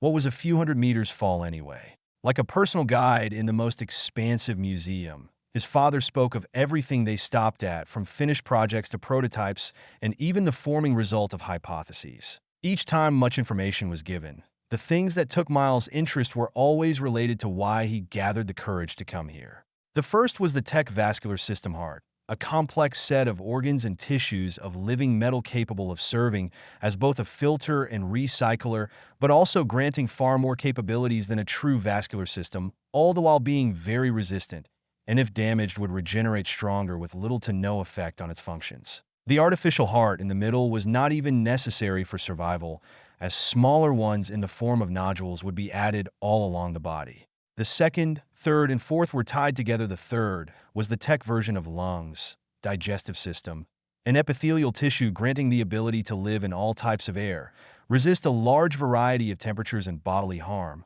grant limited shape-shifting from skin to hair to nail, giving the option to change their colors, textures, structures, and more. Then there was the ability to gather energy and nutrient from orthodox source like sunlight and sands. I recognize this. It's what was on your hand, and what is on the chest of the ones you reanimated. I never asked, but what is it? Miles asked, pointing at a particularly large hard light rectangle where dozens of metallic lozenges could be seen. From their back, thousands of tendrils could be seen wiggling, as if to grasp something that wasn't there. Specimen implants contain the engrammic matrix of dead individuals, and through it, I can connect them to a new body by using those tendrils to fuse with a growing nervous system and genes. This last characteristic, when the time is right, would make it transferable to offspring, Liam said, and he knew there were more questions on Miles' part, notably about the pocket dimension. And no, the one that I have revived does not have an inventory. It is still one of the first few designs, and there is a lot to improve upon, Liam explained, and this device will eventually spread to every human, even you, but not now. It is not optimal for such an ambitious plan. It is far more delicate than a regular augmentation. More minutes passed as the both of them continued until they finally stopped at the largest hard light box. One that had been hidden by all others, but in fact took easily a third of the laboratory, if not more. And like everything, the use of space was for someone that could move freely in the air. This time, they didn't look from the outside. And as they entered, the first thing Miles saw caused him to freeze. A 3.5 meters, 11 feet 5, tall humanoid suspended in the air. Its massive frame of corded dark blue muscles protected by silvery scales created a shimmering armor. It had a pair of feet and legs covered in those same scales that were half what would appear in a human, if not for the different fingers and general shape. The one leg split into deadly claws, and the arm of the same side divided in two thinner each with a tridactyl hand. Then there was the face, or lack thereof, an abyss with sparkling stars reminiscent of the aesthetic of a tech helmet. In fact, the entire humanoid looked like a tech armor given form as an organism of its own. Miles was gobsmacked at the sight. He directly understood that this wasn't a mecha of some kind. The chassis wasn't the right shape nor size for a human to be in, at least an adult or teenager. With the size of the room and the hundreds more other models with each slight difference, it showed it was very important and what his father and Iowa had been working on.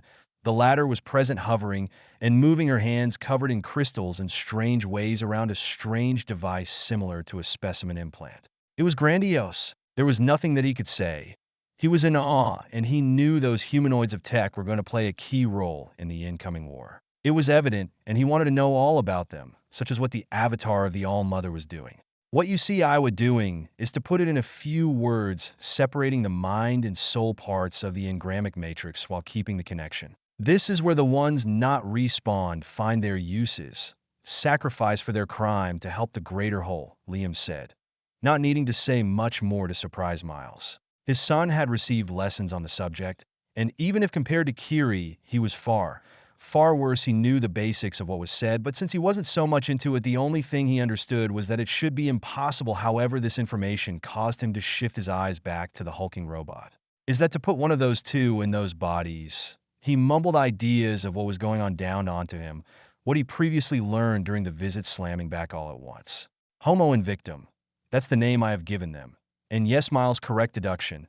The mind of a chosen individual will reside within this body of immense might with a virtually infinite amount of capabilities, while the soul will be kept safely under my mind or Iowa guard, depending if the individual was Gnosix or human, Liam said, turning to focus into Miles' eyes, his voice serious and calm. It's a complex process that involves the sacrifice of oneself, both physically and mentally, for it is a change that cannot be reversed. It's a death in the truest sense, one necessary to be reborn anew. Only a great will is enough to keep oneself from losing all. Yet it grants true immortality in the form of physical death, only being a temporary state. I cannot revive an individual indefinitely, but them, it is different.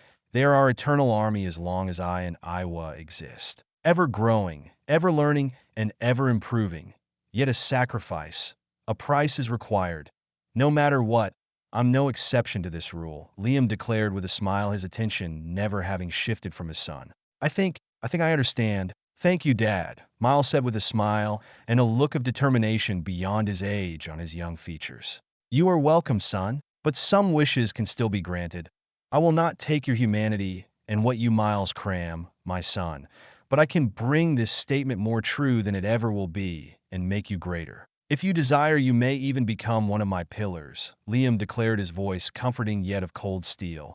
His blazing eyes burning brighter at the last part, which Miles didn't understand and didn't truly pay attention to as the words before led him to embrace his father in a hug, while he felt the beginning of tears of joy trickling down his cheek. The _bip_boop 2003. Hello. Miles is reborn anew this time as something fitting of his relation and status. Bye-bye. My Patreon if you want to give me money and have chapters 1/2 finished in advance, around 20. Spoiler. Thank High Simp of Mephala, Atlas Desk Lux, Aelhis, Andre Saavedra, Jeffrey Iverson, K.O. Dragon, Mikhail Bersak, The Suck Dragon, Blaze Savage, Eins Mensch, Noah Perez, Victor Gonzalez, MP Gaming, Sci-Fighter Kron, DKJ 224, Nicholas Ramirez, Max Brown, Jin Wolf Throne, Chase, Carl Sorensen, Pilot Perks, Laplace, Natika Burlock, Death Knight 134, Jalen Kane, Jackie Trin 201, Victoria, Jen Jensen, Ein Mensch, What a Great Namalal, Brian Surter, Naga, Moonsin, Darian Fields, Darren's Francois, Nathan, Darth Bane, Zenith, Mateus de Oliveira, Connor Jackson, Zeroke, Joe Fiducium, Keck 047, David, Scarla Menace, Big Shot Swag, Carlos Ketson XD, Riv 125, Saxon Bartlett, Vinny, Alexander Hankey, Timothy Scholes, Xbox on Samstrike, Graham Jones, Ica, Player 1 Jan Nick, AM Ratanafam, Jin Wolf Throne, Mahanad Ibrahim, Vale Eli, Troller, Surdep, Delilius Gaming, Koljai 1801, Michael Schiff, Coco Bum, Thomas Dale, and everyone for the support. Collapse. 118. Colonizing Earth. Year 15 Day 113, April 3rd of the year 2169. The coordinates are correct, angles perfect, angles need correction. Liam continued to mumble, mentally listing hundreds upon hundreds of parameters as he manipulated the circular metallic device in his hand. He was currently on the flattest side of the island of the Heart Song, a larger metallic disc structure with blue lines growing from a metal platform in front of him. This going to be a gate to Earth, if we understood correctly? Iwa inquired from behind.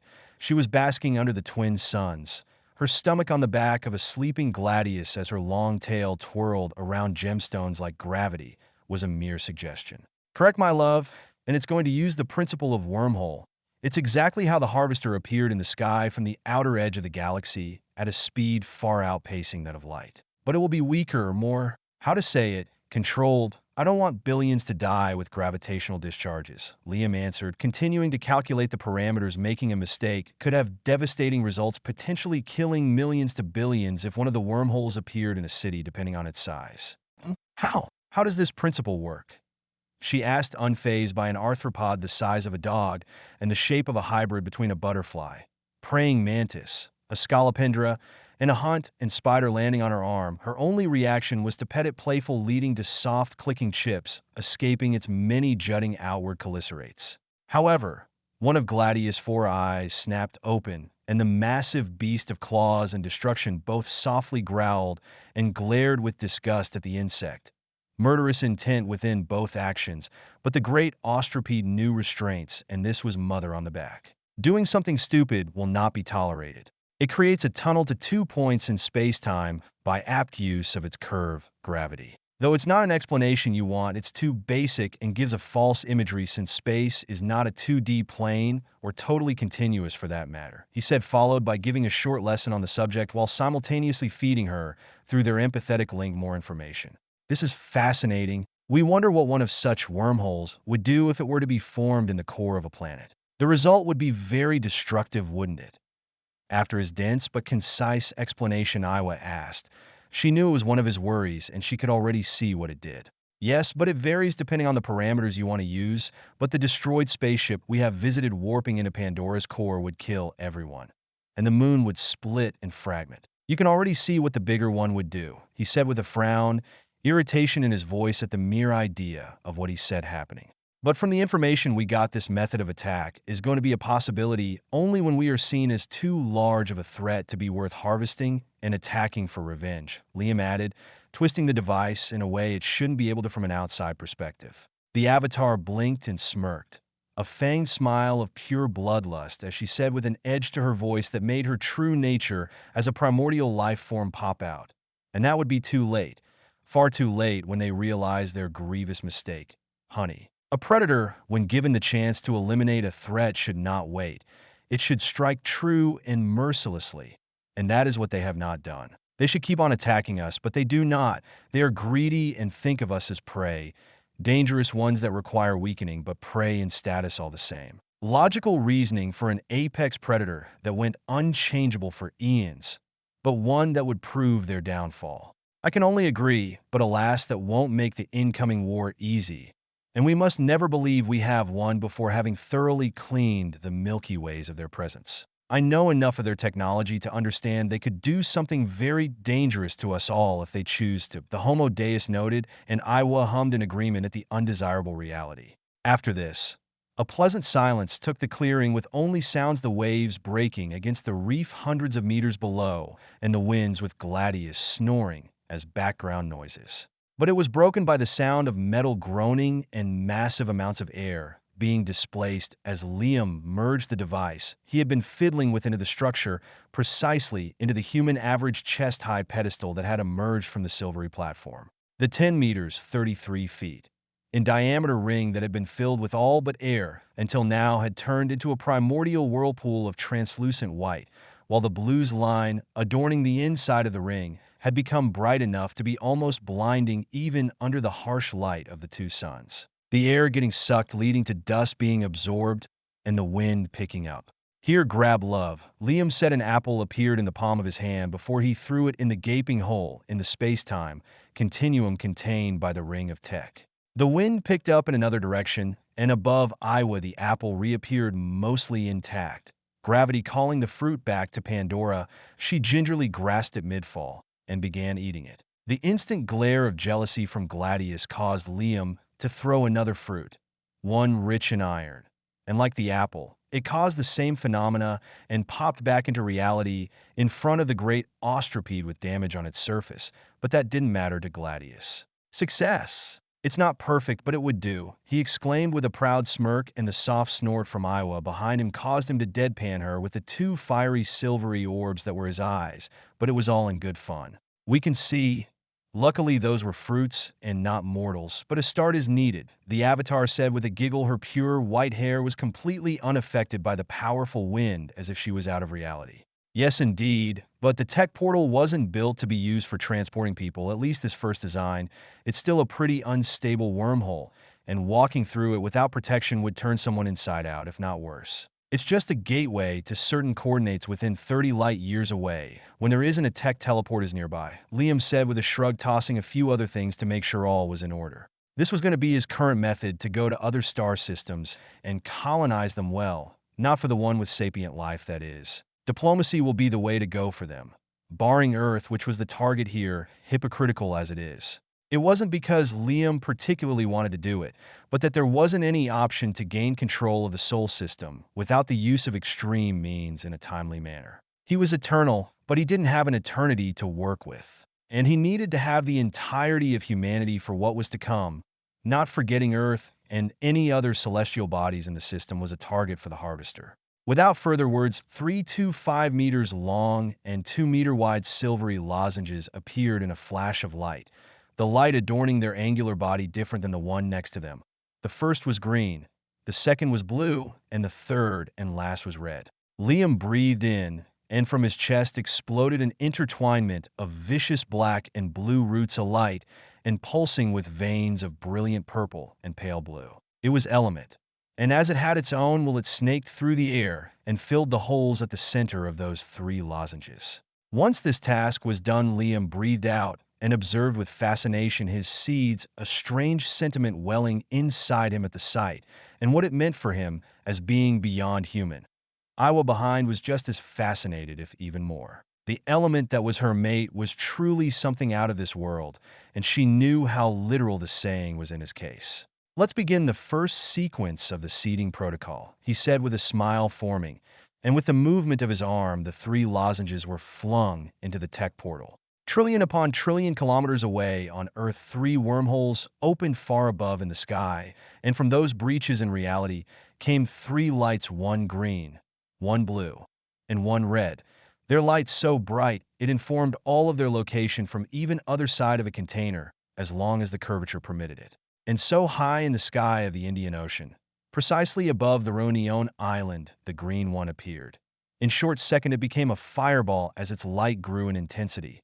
Its speed several times that of sound, and its distance from the soil reduced immensely by the second, yet mere instant before it impacted the Piton de Neige, one of the 3 volcanoes of the island. The sudden stop created a shockwave that traveled across the island, and if not for the green light it, and the closing wormhole, detected a dozen seconds before this, would have been taken for an unplanned eruption, but it wasn't the case, so it had been taken for a bombardment alert had been set off at an all-time high while the lozenge dug itself deeply in the volcano. At the same time, 1,500 kilometers, 4000 mi. North close to the Black Sea, the blue one had done the same, but it was digging in Mount Elbrus, the highest peak of Europe, as well as a glaciated stratovolcano. The lack of civilization around led to far less hysteria, but hysteria nonetheless, as again, it was rightfully mistaken for a warhead. As for the third and last one, the red was digging into the Cotopaxi, one of Earth and South America's highest and most active volcanoes. Similarly to the last 2, it was taken as a nuclear strike, causing Ecuador and the surrounding countries to enter a state of high alert. Videos, Pictures and audio of these events that had happened in these three corners of the world didn't take long to be on the internet in minutes. One view passed to two, then to two turned to hundreds of millions and billions as the news spread like wildfire on every social platform. And that was because they couldn't be deleted, and neither the account that posted them could be banned. It was as if the internet itself was working by itself and did not follow any order given. In only a few hours, the entirety of humanity knew what happened, the information impossible to keep under wraps, and any attempt to shut down the sites where this information was blocked. What the hell is happening? Michael Reynolds, a tall, middle-aged man in a dark blue suit, screamed in incomprehension, his right hand slamming against his luxurious desk of mahogany. But the one hurt was the latter, as the man's hand and arm were far from being organic. On his side, a miniature had almost fallen off at the impact, a flag composed of 34 white stars on a blue background, while the rest was made of red and white horizontal lines. This man was Commander-in-Chief of the new United States of America, for short NUSA, and it had barely been 10 minutes since the incident, and things weren't going well. Panic was already spreading en masse. The rampant information of what happened was impossible to be purged. The day had been great, until now a new agreement had been officialized with the European Economic Community that would facilitate trade, and then with Ethiopia for shipment of purified unobtainium. All was going well for him, and it had been going well since the beginning of his mandate, but it apparently ended here with this. 3 UFOs, one in France's overseas territories, another in what once was Russia close to the country's NUSA, was in high tension with, and the last in a high zone of conflict in South America that they were on less than friendly terms. He knew that it would be another war, one of scale he couldn't predict, and he knew he was going to play a role in it. Those things that teleported in the sky needed to be studied and kept in good hands. Those were aliens in design and origins. The picture on the holoscreens hovering in front of him with the real-time satellite scans and uses of powerful AIs. Then another news came, one that caused him confusion, then rage and dread as another man walked in, his eyes wide in fear. More followed suit, all with various decorations indicating their high status. "We have lost connection with every one of our warheads," the one that entered first said. It was the Secretary of Defense, and what he said led to shock, then horror, to wash over the presidential office. But he wasn't the only one bringer of bad news, as a muscular woman not lacking in cybernetic augmentation spoke. She was the chairwoman of the Joint Chiefs of Staff, and what she announced was equally, if not more horrific. All technology using computing, be they connected or not, had been compromised. What she meant was that the totality of devices using some form of computers, from basic walkie-talkies to the most advanced of their aircraft, were now unable to be operated or used. This meant more widely that the entirety of their vast Navy, Air Force, and Space Force, with the biggest party of their ground forces, had been neutered in their entirety. All of their armies were now powerless. Even ground troops, as their equipment was also in grand parties leaning heavily on advanced technology. However, unknown to them, as they panicked, trying to find a non-existent solution, this fate was shared equally within every armed force around the globe. From the mightiest to the smallest, none were spared from this treatment. And as the world fell into chaos, the three emitters of this green, blue, and red light had black roots pulsing with blue and purple glow digging through the earth. The _BIP_boop 2003. Hello, we are back in good old Earth with an aggressive and effective conquering tactic. Bye-bye. My Patreon if you want to give me money and have chapters 1/2 finished in advance, around 20. Spoiler.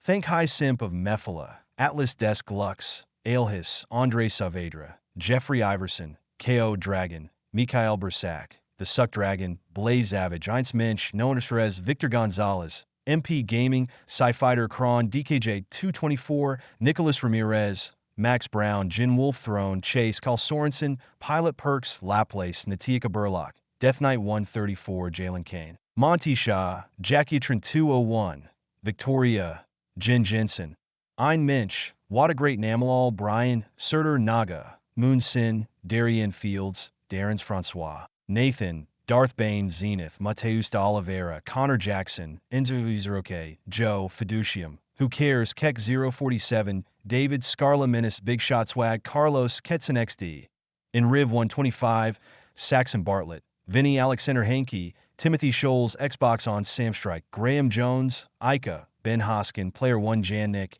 AM Ratanafam, Jin Wolfthrone, Mahanad Ibrahim, Vale Eli, Troller, Surdep, Delilius Gamming, Koljai 1801, Michael Schiff, Coco Bum, Thomas Dale, and everyone for the support. Collapse. 119. Patient Zero. On the flattened mountainside of Mount Elbrus, a double heavy-duty metallic door slid open slowly. Mist was made by a temperature shock between two vastly different environments before dissipating, revealing the athletic figure of a young man walking out on the oddly colored snow, a mix of white, orange, and red. His body was covered by a heavy yet slim protective suit that warded him against the cold, toxic air, radiation, and acidic snow, even if where he was any of those was far less prominent than anywhere else on Earth. Mountain ranges were not ceaselessly bombarded like cities. This man was no scientist or anything of the like. No, he was an internet star, and this place behind was a bunker/mansion. His bunker/mansion, or more accurately the one of his family, the Drennick of which he was the youngest son. His full name was Eric Drennick, and his mother was a high-ranking member of the RDA, as well as a shareholder and the founder of Fortune 500, a worldwide renowned construction firm. In any case, what it meant was that a big portion of the dead volcano was his property, a place isolated from all where he could live in peace and quiet away from the world, but that wasn't why he was here. His status as an influencer was created out of his peculiar passion, exploration, notably of extreme environments for the site, but also the adrenaline rush, and that was why he originally came here. And as such, that wasn't exactly what he was going to do today. There have been quite a lot of changes within the last few hours. And like any good entrepreneur worth his grain of salt, he was going to take the chance to grow his channel further. Even if it meant going against his mother's order to stay in the bunker until a rescue team arrived, it was no more than hot air to him. And it wasn't as if she cared all that much about him, to begin with. Mount Elbrus was not a place he was unfamiliar with. In his backpack was all the equipment necessary, and more. He had the gears that if worse came to worse, he could get lost for 2 weeks, and when he was found to have minor physical traumas that could be healed rather easily. He was reckless, not stupid. Well, that is what Eric likes to think of himself, that is, and there was a lot up to debate. Whipping those unpleasant thoughts to the side, a smile parted his face. He clutched in his gloved hand a dozen small black pyramids, small inconspicuous devices, but it wasn't anything as ominous as their description sounded. They were drones, very sophisticated drones with next-generation technology, but drones all the same. Pressing a certain unseen button on each of them, they glowed white, then their forms changed. Each grew 4 thin metallic branches at their base. Then new appendages unfolded like fans into what appeared to be translucent membranous wings. Then they began to beat at a speed above what the human eyes could perceive. Once the pyramid drones reached a high enough frequency, each of them flipped by themselves, the bottom becoming the bottom as they hovered all around the man, unbothered by the frigid winds. Elliot turned, facing the middle cameras of one of the 3 drones he was controlling with simple AIs and an earpiece connected to his central nervous system. He then made the feedback of the cameras connect to his Nebula account, starting the live stream, using one of the family's personal satellites for crystal clear connection. Hundreds of other antennas all around helping in as well. The hundreds of millions of people that had been waiting for hours for him to start the stream poured in. Many knew he was here, even if originally it wasn't going to be about this alien lozenge, but he didn't complain. Usually his stream averaged at 5 to 10 million, and it was only growing exponentially right now. He was elated in addition to going to see an alien artifact. Everything was secondary and to be figured out later. Isn't that an impressive start for a stream? We're going to beat the old world record in a few minutes if this continues at this rate. He said aloud, his face joining on the lower side of each camera for the viewers, giving them the sight of a rather handsome blonde young man with oddly colored eyes, a clear sign of their lack of naturalness. But it was through those fake eyeballs he could see the rain of messages and donations. And the faint burns indicated his eyes' artificial nature wasn't exactly a choice. It was one of the many reasons he hated his mother, besides the psychological negligence. For those who don't know me, the name's Eric, and I have a passion for adrenaline and for today. He trailed off, turning dramatically and walking in the snow in one specific direction. Today I was going to be climbing and skydiving from the top of Mount Elbrus. Yes, this Mount Elbrus, and this is why I had a change of plan with the recent world-shaking news. He said, ramping up the tension, the rise of viewers and messages being sent, informing him of how good of a choice that was. I'm sure none of you missed the news of an alien visit. But for those who don't, then one of the 3 UFOs has landed on this mountain, and I have decided to take it upon myself to grant you and the world a first seat to observe it. And when I say this, I truly mean it, Eric declared with grandeur as he spread his arm and began trekking on a certain path, one predetermined and calculated to his goal. His ascension was quicker, far quicker than it should be normally, as he would have not taken the terraform route today, but he didn't want to waste his time and that of his viewers, so he took this route. Though it was still dangerous, he didn't hesitate to take several more shortcuts by jumping, climbing, and the like without so much an ounce of hesitation. He is insane. Habla español, estúpido. Holy shit. Feet pics, please. Jump higher. Mommy, I'm scared. I was right. The world is freaking ending HHH. And this was only a minute sample of millions more messages that were being flung at him, and they were very tame compared to others. The only reason some could even be read was the way the stream was split, and the moderators, both humans and not, worked to filter things for everything to work as intended, even if they were likely going to be overwhelmed. Not that Eric cared all that much. Well, he did, but if the message became overwhelming, then it was more of a reason to be happy than worried, since it meant big numbers and growth. And speaking of big numbers, Eric smiled widely and said merrily with vibrating excitement, "And we broke the world record for maximum active viewers on a live stream.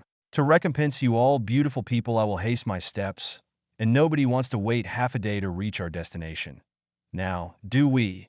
He added and did just that, but he still was careful and followed a path he knew wouldn't cause mortal wounds. He continued speaking and interacting with his audience as a debate on aliens set in, with many wild guesses from what was their purpose here. Why and how did they cripple all military? Why land on this place? Why the objects were lozenges? What are their purpose? What are they made of? Why Earth? Why this oddly specific locations? Are they all going to be turned to zombie and beyond? However, none of those questions were answered in any meaningful way besides shaky theory and guesswork. Not that it stopped a worrying amount of people from believing their idea to be an absolute reality. Some threatened one another with promises of death, torture, and the like. Not groundbreaking news. It was humanity in a nutshell. At least here, they can't beat one another to death with big sticks. Then Eric suddenly stopped moving, something immediately noticed by his audience, leading to great confusion that bubbled in various emotions from fear, anger, and even amusement. "Young man, come." An ethereal, deeply masculine, and multi-layered voice brushed his mind, or more appropriately, the cybernetic implants connected to his brain, but the streamer didn't know this, and for him, it was no different. And so he froze, his body acting in a way he didn't know, as a primal feeling he couldn't understand filled his system, making his knees go weak. "Did you hear that?" he asked his audience worriedly, but the answer he got, aside from the obvious trolls that were swiftly banned, told him only he did, and as such he rationalized it was only the winds. But it proved the next second to be a false narrative as the same voice reached his mind, this time stronger and far more clear.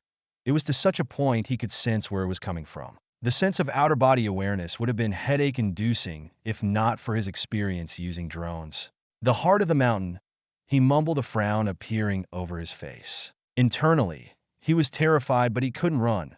Not for some physical limitation, it was far simpler. He didn't want his mind ablaze with curiosity about the unknown and the growth it would provide to his channel. At this instant, he cared little for the whys and hows. He was hearing the voice and the potentially grievous consequences of not only staying but going to the source. No, what mattered was to see it. It was as if his body screamed to go and his mind was getting hazier. Without even realizing, he had been moving and only stopped in front of a cave entrance. One he didn't know was here. His focus came back, hitting him like a truck when he saw the massive shadow of stalactites and stalagmites. But that led to this shadow that was the heart of his focus. "This is odd," he said confusedly, his heart hammering in his heart at what he was seeing. The chat behind with a short second of total silence before it exploded to the point no message could be sent. What Eric and the millions behind were observing was a potent, pulsing dark blue and vibrant purple light coming from deep within the cave, the source unknown but clear in its location. It was something nobody needed to be a spelunker like him or a knowledgeable individual to realize this wasn't normal. And it evidently wasn't the glow from lava. The shock from the impact wouldn't cause an eruption on the dead volcano, and lava, by Eric's knowledge, didn't emit this shade of light. The only reasonable option was bioluminescent life. That wouldn't be far-fetched considering what he saw and what strange quarks life forms surviving high radiation when not resistant could gain. Nothing of the like of Godzilla, but when it wasn't fatal there could be a very interesting change. Most were aesthetic, like the one in the supposed pond below, be it algae fish or whatever creature lived there. Alas, he was correct, even if it wasn't in the way he thought, but he was curious. The encouraging echoes of the disembodied pushing his inhibition down, and the rebooting of the various chats made the mostly encouraging messages from his viewer, making this close to non-existent inhibition go even lower. The first step into the cave was hard, his body filled with conflicting emotions, but the second was easier as he gained confidence in his decision. The third became even simpler, and as more followed, all fear he should have was gone. His drones followed him while at the same time forming a chain to keep the signal clear to the outside world. The sound of the harsh glacial winds disappeared to be replaced by the echoes of his footsteps in the spacious cave. WTF is that sound? It's like a boom-boom, but rhythmic. Affect the light. It goes high when boom and down when not boom. It sounds like a heartbeat. Holy shit, it's one. Eric stayed silent at the messages sent to him, his cheerful voice completely gone as he breathed heavily and walked down the cave unperturbed. The voice in his mind getting more audible the further he progressed. His heart hammered heavily to the point he heard it in his ears while each heartbeat was to the rhythm of the lights. Then came roots, massive sharp sinews, woods deeply encroached in the stones, their body a mix of silver and obsidian black, as within was a fluorescent liquid the color of the light that was light the cave. EW, that's disgusting. The F, is that SHD? Tentacle H and Tai incoming with twunk and an alien life form? I'm in from the side. It's so pretty. Is it edible? The number of messages increased exponentially again, while images and videos were taken and uploaded by the thousands swarming the internet and all media sources, leading in the following minutes to a worldwide panic. Without even realizing, Eric had approached the strange route to the point barely a meter separated him from the alien life form. Then the live stream was suddenly shut down, and it snapped the young man out of his reverie. But it was too late. WHI, can't feel my legs? He screamed in horror as not only with realization came two others. His body, aside from his head, seemed partially paralyzed, and the roots were creeping slowly toward his feet. Do not fret, young man. This will only be shortly unpleasant. Accept my gift, and do not fight it, for it is inescapable. The alien voice said. Something akin to mirth could be felt within, but also a sense of warmth, and that all is going to be fine. It would have almost tricked him if not for the roots having reached his feet and crawling up to his ankles, all the while he was sobbing and crying to the point his throat burned and tasted like blood. A few hours later, 4.37 light years away on the moon of a gas giant, a man of light smiled faintly at the sight of a blonde man getting inspected in the best hospital on Earth located in Utopia. The white-haired Gnostics to his side decided to open her mouth to speak. Hubby, was this necessary to be so? What was the word theatrical? Iwa inquired with mere curiosity, no blame in her voice or anything of the like. And I might ask you back, why not my dear tree goddess? You seem fond of it as well, Liam said with amusement, affection directed at her in his voice. That is a very satisfactory point. We cannot find flaws in that perspective, she mumbled, and the chuckle she got from her mate caused her to follow him. The _bip_boop 2003. Hello. That's how the corrupted element is. It's kind of like the flood, but different. The man here won't have any long-lasting injuries, trauma, maybe, but nothing more. Bye-bye. My Patreon if you want to give me money and have chapters 1/2 finished in advance, around 20. Spoiler. Thank High Simp of Mephala, Atlas Desk Lux, Aelhis, Andre Saavedra, Jeffrey Iverson, KO Dragon, Mikhail Bersak, The Suck Dragon, Blaze Savage, Heinz Minch, Noah Perez, Victor Gonzalez, MP Gaming, Sci-Fighter Kron, DKJ 224, Nicholas Ramirez, Max Brown, Jin Wolf Throne, Chase, Carl Sorensen, Pilot Perks, Laplace, Natika Burlock, Death Knight 134, Jalen Kane, Monty Shaw, Jackie Trin 201, Victoria, Jen Jensen, Ein Minch, What a Great Namalal, Brian, Surtur Naga, Moon Sin, Darian Fields, Darren's Francois, Nathan, Darth Bane, Zenith, Mateus de Oliveira, Connor Jackson, Enzo Izroke, Joe, Fiducium, Who Cares, Keck 047, David Scarla Menace, Big Shot Swag, Carlos Ketson XD. In Riv 125, Saxon Bartlett, Vinny Alexander Hankey, Timothy Scholes, Xbox on Samstrike, Graham Jones, Ica, Ben Hoskin, Player 1 Jan Nick, AM Ratanafam, Jin Wolf Throne, Mahanad Ibrahim, Vale Eli, Troller, Surdep, Delilius Gamming, Koljai 1801, Michael Schiff, Coco Bum, Thomas Dale, and everyone for the support. Collapse. 120. First Contact. Biotech Ether. This was the name of a vast research center, the largest on Earth and likely in the history of humanity. It was composed and funded by hundreds of different companies, making it the leader in the development of the greatest biotechnology, cybernetic, genetic engineering, medicine, and a plethora of other technologies. It was located below Utopia, meaning it was underwater, and its deepest layers were protected against most, if not all, attacks short of matter-antimatter warheads or heavy nuclear bombardment.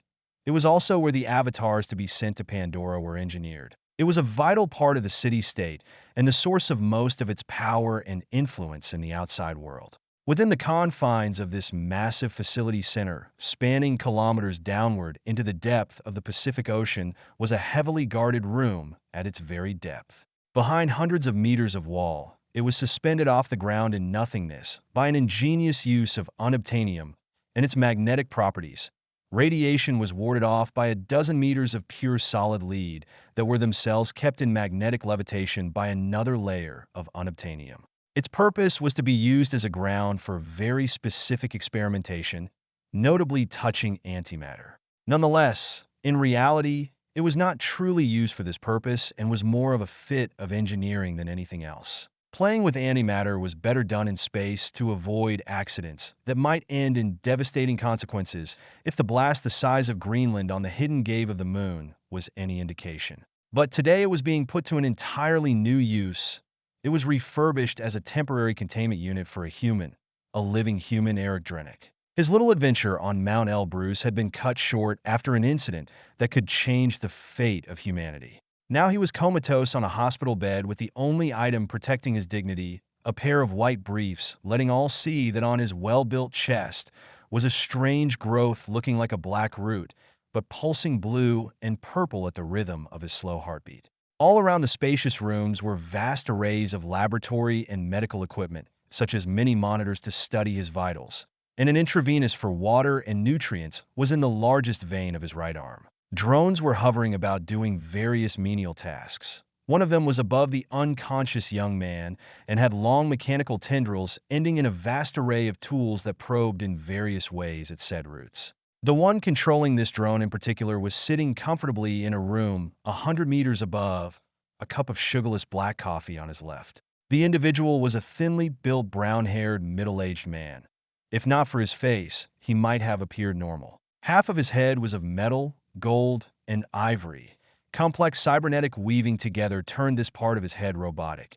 Even the eye on this side was replaced and glowed a soft crimson red. Even around his neck was an implant that seemed to meld skin and metal like an inbuilt collar. On the organic side, his hair was brown, and his skin pale and covered in deep, ugly scars that only a grievous incident would cause. Showing all this unnaturalness was more of a necessity than a choice. This man was the foremost expert in psionic and the leader of the dark dream that had led to the creation of the Link unit, the pod that let Avatar be controlled, but only a portion of his achievements, and the energy of the mind wasn't his only domain of expertise. Incredible, simply incredible, he said in glee with a faint smile, his voice clear and smooth as the laser on the drone cut a piece of this bizarre outgrowth of alien origin while another grabbed the sample. But as soon as it was done, the part taken could be seen regrowing at speed visible to the naked eyes. But the genius scientist wasn't the only one in the room, and he was immediately reminded of this fact. To his immense displeasure, he might have had. But the subject of study had a powerful parent, and he couldn't just go and be at peace doing his work to further humanity's development. Dr. Lovecraft, I do not care about your personal opinion on this alien abomination. Is my son going to be all right? A blonde-haired woman in a blue suit asked coldly, yet worry could be felt with a mix of anger deeply hidden, something noticed by the partially synthetic man. My dear Eliza, Do you want the lovely but pleasant wording of your son's fate or the cold, hard truth? Cordell, as was the doctor's first name, shot back offhandedly with his only organic eye rolled in dismissal, while his synthetic one was focused on the young man from which he was looking at and studying by using the drones. The pending silence that seemed to stretch for an eternity followed enough for Cordell to know what the CEO of Fortune 500 wanted. He snorted at this silent admission. He began explaining, fully aware the answer wasn't going to please her. The truth of the matter is I do not know dashed. He couldn't finish his sentence because the mother already exploded in outrage, making him roll his one good eye yet again. This was going to be a long and strenuous process. How much he found overreactions and emotional outbursts to be a pain, something he was far too familiar with. It had cost him a few Nobel Prizes, not that he cared about this vanity trophy, but it nearly made him get perpetuity as he used prisoners and a wide range of animals for his study, and apparently, that was ethically reproachable by the same organizations that started wars for the most ridiculous and nonsensical of reason, leading to millions of innocent death. It seemed the sacrifice of a few murderers, rapists, and pedophiles was a far larger problem than millions of innocent dying. Not that he truly cared, but he liked the consistency. If not for the RDA, he would not be faring very well today. Ha, sweet hypocrisy.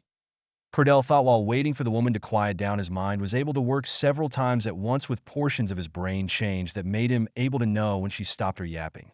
As I was saying, my dear Eliza, I do not know. He began, lifting a hand for her to wait before saying more nonsense and insults at his person. It wasn't his fault if she couldn't rein in her children. I'm not omniscient and do not speak in certainty, but what I can say with a high degree of certainty is that your son is not at immediate risk of dying. The alien exotic element has not damaged any of his organs, be they vitals or not, Dr. Lovecraft said, calming the woman a little. Then can't you just extract it like the tumor that it is? And you can study it elsewhere? Eliza asked with a hint of hope in her voice, but the shock of his head shattered it. If I could, I would have and not have to be forced to be in your presence, but what you propose is an impossibility. I have used the word damaged, not affected, or any other synonym for a reason, Cordell said, focusing back on his task of moving the substance sample to a machine that could be comparable to a microscope, but on the molecular level. What I mean is that the substance does not damage tissues or cells for that matter. Do you know what an ectomycorrhizal is? He said the negative answer, getting him to grumble before he explained briefly what it was. The basic principles are similar but perfected. The substance had formed millions of tendrils with the diameters of atoms to pass through Eric's entire body, creating an impossibly complex network interlocking all of his organ systems in a net. It can't be taken out entirely without causing crippling to fatal injury. Our technology is great, but billions of cells of vital organs getting ripped all at once apart is too much. And only taking the portion outside would likely be useless and prove counterproductive, he added with finality, but he didn't mention a few things, notably that the roots were focused on the young man's central nervous system. He knew what kind of result it would give, and as much as it would be amusing, this wasn't the time nor the place. And the present time was not one for jokes. This entire affair was related to what he had been informed of, the alien activities on Pandora, which were tied to what was happening on Earth by the common point in the design of the technology scene. It was not particularly a bad turn of events in Cordell's book. The pros and cons depended on how the situation would evolve. If it meant the end of humanity, then so be it. A civilization capable of manipulating the space-time continuum was one current humanity were no more than middle-aged farmers scared by their shadows. Then can't you let him rest and study other samples at the sites where the aliens' contraptions hit? She pressed on, with a hint of despair and fear, her stone mask beginning to crack. She didn't even try money or anything else. It would be a pointless endeavor and might annoy Cordell more than he was at this moment. She knew the man in front of her quite well, and nothing but logic would work, and on that front, she was particularly poor right now. Aside from her feelings, there was no valid reason to do as she wished. I'm afraid to announce another unfortunate news. That is an impossibility, Ms. Drennick, an aged voice from behind said, leading to both turning, Cordell straightening at who the person was, and Eliza tensing up. Shortly after your son was rescued from his expedition, an immense dome of blue light came into existence and blocked any possible access to the alien artifact, since it was soon discovered the light is an impenetrable barrier. The two others in Equator and Réunion Island proved to have suffered the same fate, making ARK inadvertently the most wanted man in the Sol system and the only source for this extraterrestrial element. Magnus, the CEO of the RDA, said gravely, advancing toward them in a highly advanced wheelchair that was more of an extension of his body than anything else. Though this could be said for more than anything about him, there wasn't much in the human body that was made to live as long as he did. Only certain parts of his nervous and skeletal systems were of origin from his birth, as they couldn't be replaced with cloned tissues or cybernetic implants. There was plenty of argument against the fact he even was human beyond the scope of his actions and morality. There's that little detail too, Eliza, Cordell piped in, before turning back to control the drone and study the data that were being collected. His good eye widened in amazement at what he was observing. It was an impossible sight. It broke how reality in such an environment should work. The atoms, for lack of a better term, that made these roots were multiplying, but it was out of thin air. Well, not literally, but they generated exponentially more energy than there was at their disposal, and also created more mass that was present, breaking both the law of conservation of mass and energy, shattering known physics in all of its spectrum. It was revolutionary. If this exotic element could be tampered, it would change humanity forever, and these two above laws weren't the only ones to be proven to have been erroneous. The second law of thermodynamics, entropy, was also proving to be in dire need of rewriting. How does it do this? How much energy and mass can it generate? How did it know how to grow in the primary subject in such a precise way? Is it alive? Does it have a psionic presence? Where is it from? From the Big Bang, a black hole, a magnetar star, or others? Is this even from this universe? Cordell's mind was ablaze with questions, each worth years of long, deep studies. He was elated like a kid in a candy store. However, all of his elation suddenly vanished into thin air as the equipment in the chamber that was supposed to monitor the young man all went haywire at once, causing the alarm tied to them to blast loudly and to pop his bubble, but also attract the attention of the two others next to him. On the holoscreens in front of them, the supposedly unconscious young man was standing up, his eyes closed as he took off gently all the bits and pieces put on him, and why the alarm had been turned on, as it made the various monitors think ARK was dead or on the way to do so. He stood up slowly like an awakening corpse, his body shifting as the roots in his pulse brighter than ever, and seemed to grow around him like an armor of black thorns. With his eyes still closed and face emotionless, his head turned toward them. Not any of the cameras used, but them, the exact direction to which they were before turning to the closest camera. Then a smile formed on ARK's face, and with all that had happened, something downed in the three of them, each with different reactions. Horror for Eliza, curiosity for Cordell, and trepidation for Magnus. The smile reached past the point human facial muscles gave once it stopped almost reaching the cheek. A pleasant sigh escaped the mouth of the young man. Finally, the blind stare ended, and his eyelid fluttered open, revealing two eyes filled with an alien intelligence far above their own, the brilliant silver iris observing them, cementing this further in their minds. Greetings, Magnus Leroy, Cordell Lovecraft, and Eliza Drennick. I'm Liam Cram, a Homo Deus. I'm known as the All-Father on Pandora. I have come to be the conqueror of this star system and bearer of knowledge on the greater expanse of the Milky Way, the alien intelligence said, using ARK's voice and body as mere puppets, but the inhuman nature seeped through with a tone that bore no hate or disdain or any edges of the likes, only truth and mirth that was skin-crawling. The irony of his statements was sadly lost to them at the moment. The _bip_boop 2003.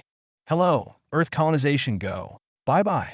My Patreon if you want to give me money and have chapters 1/2 finished in advance, around 20. Spoiler. Thank High Simp of Mephala, Atlas Desk Lux, Aelhis, Andre Saavedra, Jeffrey Iverson, K.O. Dragon, Mikhail Bersak, The Suck Dragon, Blaze Savage, Einz Minch, known as Victor Gonzalez, MP Gaming, Sci-Fighter Kron, DKJ224, Nicholas Ramirez, Max Brown, Jin Wolf Throne, Chase, Carl Sorensen, Pilot Perks, Laplace, Natia Burlock, Death Knight 134, Jalen Kane, Monty Shah, Jackiatron 201, Victoria, Jen Jensen, Ein Minch, What a Great Namalal, Brian Surter, Naga, Moon Sin, Darian Fields, Jace Hunter, Darren's Francois, Nathan, Darth Bane, Zenith, Mateus de Oliveira, Connor Jackson, Enzer Joe, Fiducium, Who Cares, Keck 047, David Scarlaminis, Big Shot Swag, Carlos, Ketson XD, Enriv 125, Saxon Bartlett, Vinny Alexander Hankey, Timothy Scholes, Xbox On Sam Strike, Graham Jones, Ika, Ben Hoskin, Player 1 Jan Nick, AM Ratanafam, Jin Wolf Throne, Mahanad Ibrahim, Vale Eli, Troller, Surdep, Delilius Gamming, Koljai 1801, Michael Schiff, Coco Bum, Thomas Dale, and everyone for the support. Collapse 121, Escaping Prison. Greetings, Magnus Leroy, Cordell Lovecraft, and Eliza Drenick. I'm Liam Cram, a Homo Deus. I'm known as the All-Father on Pandora. I have come to be the conqueror of this star system and bearer of knowledge on the greater expanse of the Milky Way. After those words left Eric's mouth, a long moment of silence followed, where only the sound of heavy breathing and heartbeat could be heard in the room above. It was broken by none other than the one in control of Eric's body, as he puppeteered it around like the mindless meat puppet that it currently was. No words, not a single one? That's quite anticlimactic, but I can understand. This is a lot to take in at once, but time is of the essence, and I cannot wait for everyone to come back to the world of the living. The alien intelligence calling itself Liam said, using Eric's mouth with this same unsettling tone of voice. Then it lifted one hand. The fingers covered by malevolent black roots that spun around like tendrils, they grew and grew until they shot outward, grasping the drone that Cordell had been controlling, causing the prodigious scientist to let it go while his fascination only grew as he disconnected himself. He knew very well that this Homo Deus could play with technology if the current military state of the world and the internet were any indication. Right now, it could destroy every major and minor city of every country, and nothing could stop it. As for himself and his less organic bits, he was paranoid, and the synthetic part of his brain worked in separate wavelengths and had many, many firewalls. However, it did little to suppress the growing mix of excitement and fear in his literal heart of steel, as he held serious doubt that his method to stop being hacked would be of any help. "What are you doing to my son?" Eliza screamed and ran up to the holoscreen.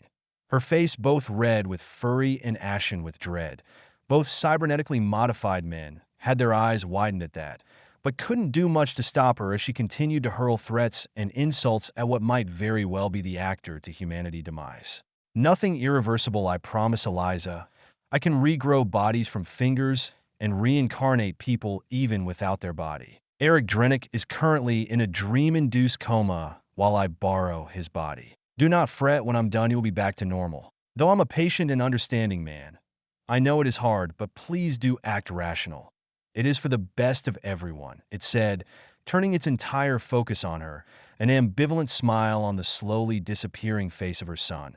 It seemed to have made her shut up, or it was exhaustion with horror, likely both and more. "If I didn't know who she was, I might even feel pity, but still what I'm doing is not morally commendable," Liam thought with a slight frown on Pandora. But you can't make an omelet without breaking a few eggs, and Eric was one of such eggs. Though using the word breaking might be excessive, the Homo Deus didn't do any harm. At worst, the young human would have minor trauma and depression. Nothing therapy and time and rehabilitation couldn't heal. The young man would be handsomely rewarded for his involuntary sacrifice. But it was understandable for a parent, even if an abusive, negligent rule would worry in some strange, twisted way about their child's well-being. Then the partially zombified body lifted another arm, then planted the pinky finger into the skull of her son, making her cry even harder as the worst flashed before her eyes. The alien was opening the skull to the brain by a few centimeters and connecting the drone to the implants using those same root tendrils with the addition of living and flowing silver never seen until now. Luckily for Eliza, it was mostly hidden, though what was a boon for one was a curve for another, and Cordell very much wished to be able to see. Wouldn't it be wise to immediately disconnect this part of the facility and everything within? Cordell asked, his eyes locked into what the strange extraterrestrial parasite was doing. Various ideas of what it was doing flowing in his mind, and he had little doubt the creature wanted to escape and was going to succeed in doing so without immediate action. No, it will only insignificantly slow him down while also risking antagonizing him to an unknown degree. And I doubt it would truly be of any help. He hacked the most secure system on the planet, And the only reason it wasn't done here in parallel is that Euthopia is isolated from the greater whole, and every part of it follows this pattern, Magnus said calmly. Well, as calm as one could be in such a situation, even when being an individual such as him. He wasn't going to fight. This was the alien that stopped his company on Pandora, and now, for all intent and purpose, could destroy humanity on Earth. But it was within his calculation from the moment he learned of this alien. Fictions did a very bad portrayal of a more advanced civilization, and a technology gap of such degree couldn't be breached with hope, loyalty, and dreams without exceptional conditions which weren't here, unlike on Pandora. As such, the oldest man alive decided he wasn't going to fight back against such a foe. Some individuals would say this an act of cowardice and the highest betrayal to humanity. Then those individuals could die for all he cared. Intellectually deficient people held no right to life or choice for that matter. He couldn't even fight back if he wanted, since he likely was hacked too. It didn't please him, but he could accept reality and follow the most reasonable approach that would lead to the less casualty of both human and material nature. He was working to not get humanity to become a footnote of history. Wise decisions, like before Magnus. Surrendering will always be the correct one in the face of overwhelming power, while no alternative exists. Emotion should not blind a leader of his or her duty to his or her people, and choosing their massacre for something as little as pride would be proof such a position was not one he or she deserved. The creature of dark roots said, its voice distorted into something deep and inhuman, yet the voice of Eric could still be heard. Before, both Cordell and Eliza caught on to that, but only the former was in any state of mind to understand the implication. And what it meant was that this non-carbon-based life form had been in contact with the RDA anterior to this meeting. Logic, considering it said it was related to Pandora, but the surrendering part was puzzling and opened another can of worms as to what was exactly happening trillions of kilometers away. It was likely that the entirety of the expedition sent was either partially dead, absorbed, or enslaved. Or worse, I would appreciate a meeting to be organized between my person and your kind's leaders. In flesh, blood, and bones, of course. I know that any other way will prove to be an arduous task to bring any result. Toothless and declawed you may be, I know human in how you react. I could be considered as one until my apotheosis, the entity said rather casually as it finished the connection between the young man's brain it was controlling and the drone entering the system very easily. Though what it he said was enough to throw them for a loop with everything else. It was too much all at once even for Magnus. And so he focused on what he deemed important, and the supposed humanity of this alien was of no importance here. My most sincere apology for my coming insolence, All-Father. The CEO of the RDA began his tone of respectful and quaint. What is asked is not out of my power, but only a very few would agree, and this will be a lengthy and complicated process. I fear such a meeting will not be able to be done in a diplomatic setting in the foreseeable future. Verily, but that's only if their consent is even required in the equation, or their lives for that matter. Cordell added with a loud mumble, and the immediate focus he got from the body of Ebony Blackthorns caused him to almost leap away in instinctual fright. Great minds think alike, Liam complimented ominously, something that was quite exceptional and deserved considering this human, at least in psionic, and its various interactions was better than him before Ascension. From what he garnered, Cordell Lovecraft was one of the smartest humans in all of the species' recorded and unrecorded history. The lack of great morals was not of much importance for Liam as long as it could be reined in later. The fact it was only out of necessity helped. He would be lenient, but there was a limit. And Magnus broke those limits by an exorbitant degree, but for all his faults and the atrocities he had committed, he was no fool either. And calling him otherwise out of biases would be lying. You don't live as long as he did, and gain such power to be considered one of the most powerful men by being less than average. His wits were just not placed on hard science. Maybe the man himself wasn't going to live beyond Earth's conquest, but his experience could still be taken and used, and Liam didn't think Magnus would care. He seemed past the point of caring and was more of a broken machine, working toward a preset goal with not all that much enthusiasm. This compliment, however, would only hit later, as for now, something else grabbed the human's attention. The heavily reinforced and isolated chamber below them had moved, alarms set to warn about this exact event not turning on. The room held by magnetism shifted toward one of the lead reinforced walls, and the one that was hidden within, Then it connected as the wall shifted. The door opened to multiple highly secured smaller rooms that Eric's body simply walked through, each door opening with a flick of fingers one after another, all the while the camera in their room followed him as he moved as if he owned the place. There weren't any truer statements than this one. From then on, Liam advanced in the labyrinthine, pure, white corridors. The sound of metal clicking against stone muffled to a few meters by the soundproof nature of the corridor as he looked around with curious, if critical eyes. He followed a seemingly random path in the labyrinth of clear light and far too clean air, avoiding SECOPS guards with ease, Magnus ordering them to not fire. But at some point, a confrontation became impossible to avoid, and the sound of heavy assault rifle firing echoed. A guard had panicked at the sudden appearance of what could only be described as a monster and fired his entire magazine. Within the room, Eliza screamed at the sight of her son being shot in the head, to only realize in confusion, just like the guard who shot the body of Eric, that all the bullets enough to go through tank armor had been deflected by a limb of black metallic roots covered in a silvery liquid. His immediate reaction, out of thousands of hours of both training and field work, was to take his small arm. Alas for him, it was not to be. The thorny, glowing figure had moved, one arm exploding outward into hundreds of roots, and one pierced through his helmet into his brain, forcibly knocking him out. Oh my God! Did it kill him? Eliza was horrified that her son was forced to kill. I'm not a mindless object. No, he will awaken. I did not kill him. Only separated and overloaded some nerves in the basal forebrain, Liam said, and from the vital it was the truth.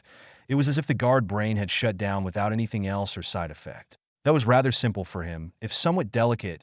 Each brain varied by individuals, and influencing the wrong neuron could prove fatal at worst or crippling at best if he botched things up, even if either state wasn't the end for Liam. Then he added, I do not wish to bloody these innocent hands. Could it be possible to order this guard to go away? Yes, my apology, All-Father, Magnus said hastily. Every SCOPS within biotech ether. This is Magnus Leroy informing you of a sudden change, an override of your schedule. I will not repeat myself. Head back to your respective quarters with great care, and do not move under any circumstance. Scurry from them. Any failure to uphold my words will be severely admonished. Good, Liam answered, and entered an elevator that appeared out of thin air from the pure white walls. The following minutes were excruciatingly tense for Magnus, Eliza, and Cordell, as what could be considered a deity moved freely.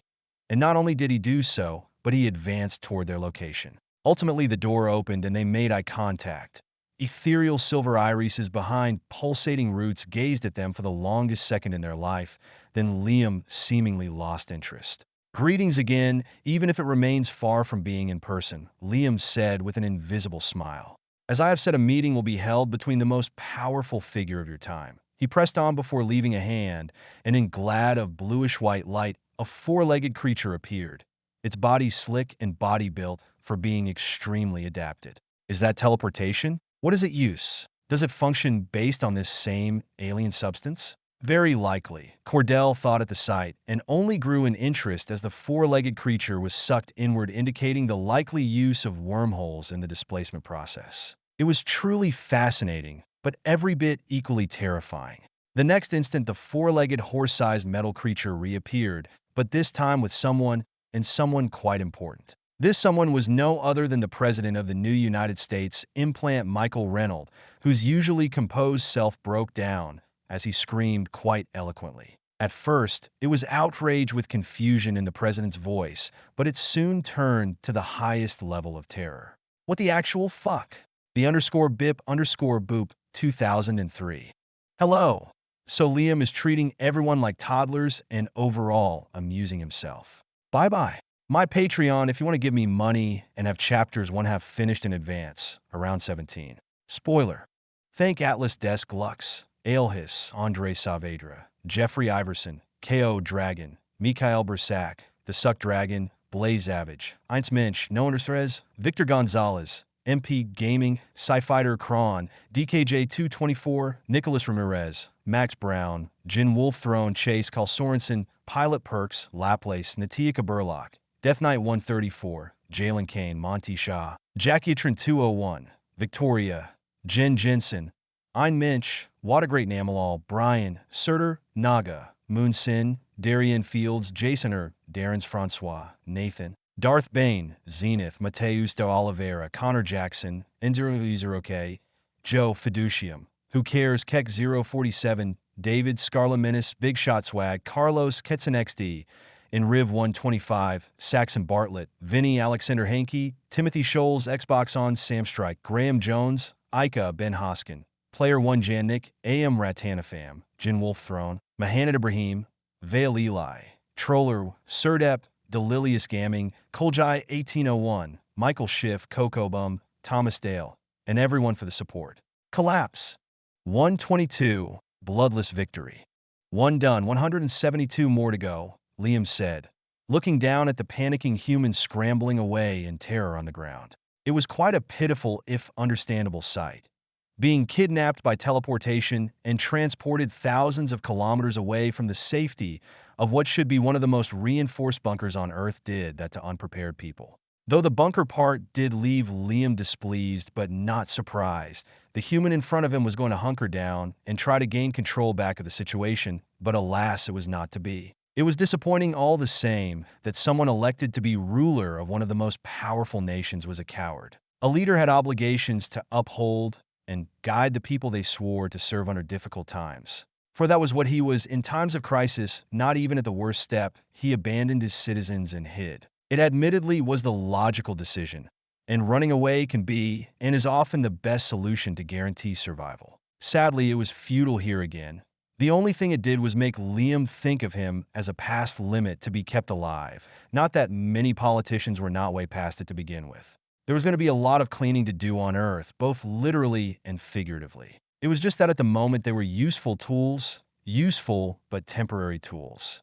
Their consent was a mere footnote, for even if Liam was not one fond of the uses of mind control, he acknowledged it was a tool of most importance here. He wasn't going to waste his time and play silly and pointless political games with creatures that amounted for their vast majority to less than rabid animals in his books. He was very much one for draconian justice when it was deemed necessary. Not fully controlling the leading elite to shift the world in the way he wanted would lead to great damage, even without weapons of mass destruction at his disposal. This heavy use of brainwashing was something he before his ascension wouldn't have done, but his morals here were far more flexible, and it wasn't exactly going to be blinding beacons of virtues he was going to use. It was for the greater good, some would say, well, the greater good for his survival, that of his love, the ones he holds dear, and humanity. It was impossible to cater to everyone at present.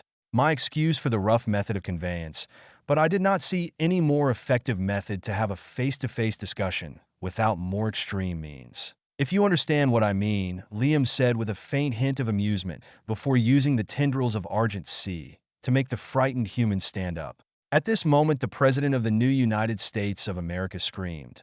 A high cry of undiluted terror then is out suddenly, and he felt a prickling sensation. It was soon followed by a cool feeling that invaded his mind, and he felt himself calm down in an instant. His eyes trailed down to the silvery liquid flowing back to the strange alien creature next to the strange alien robot.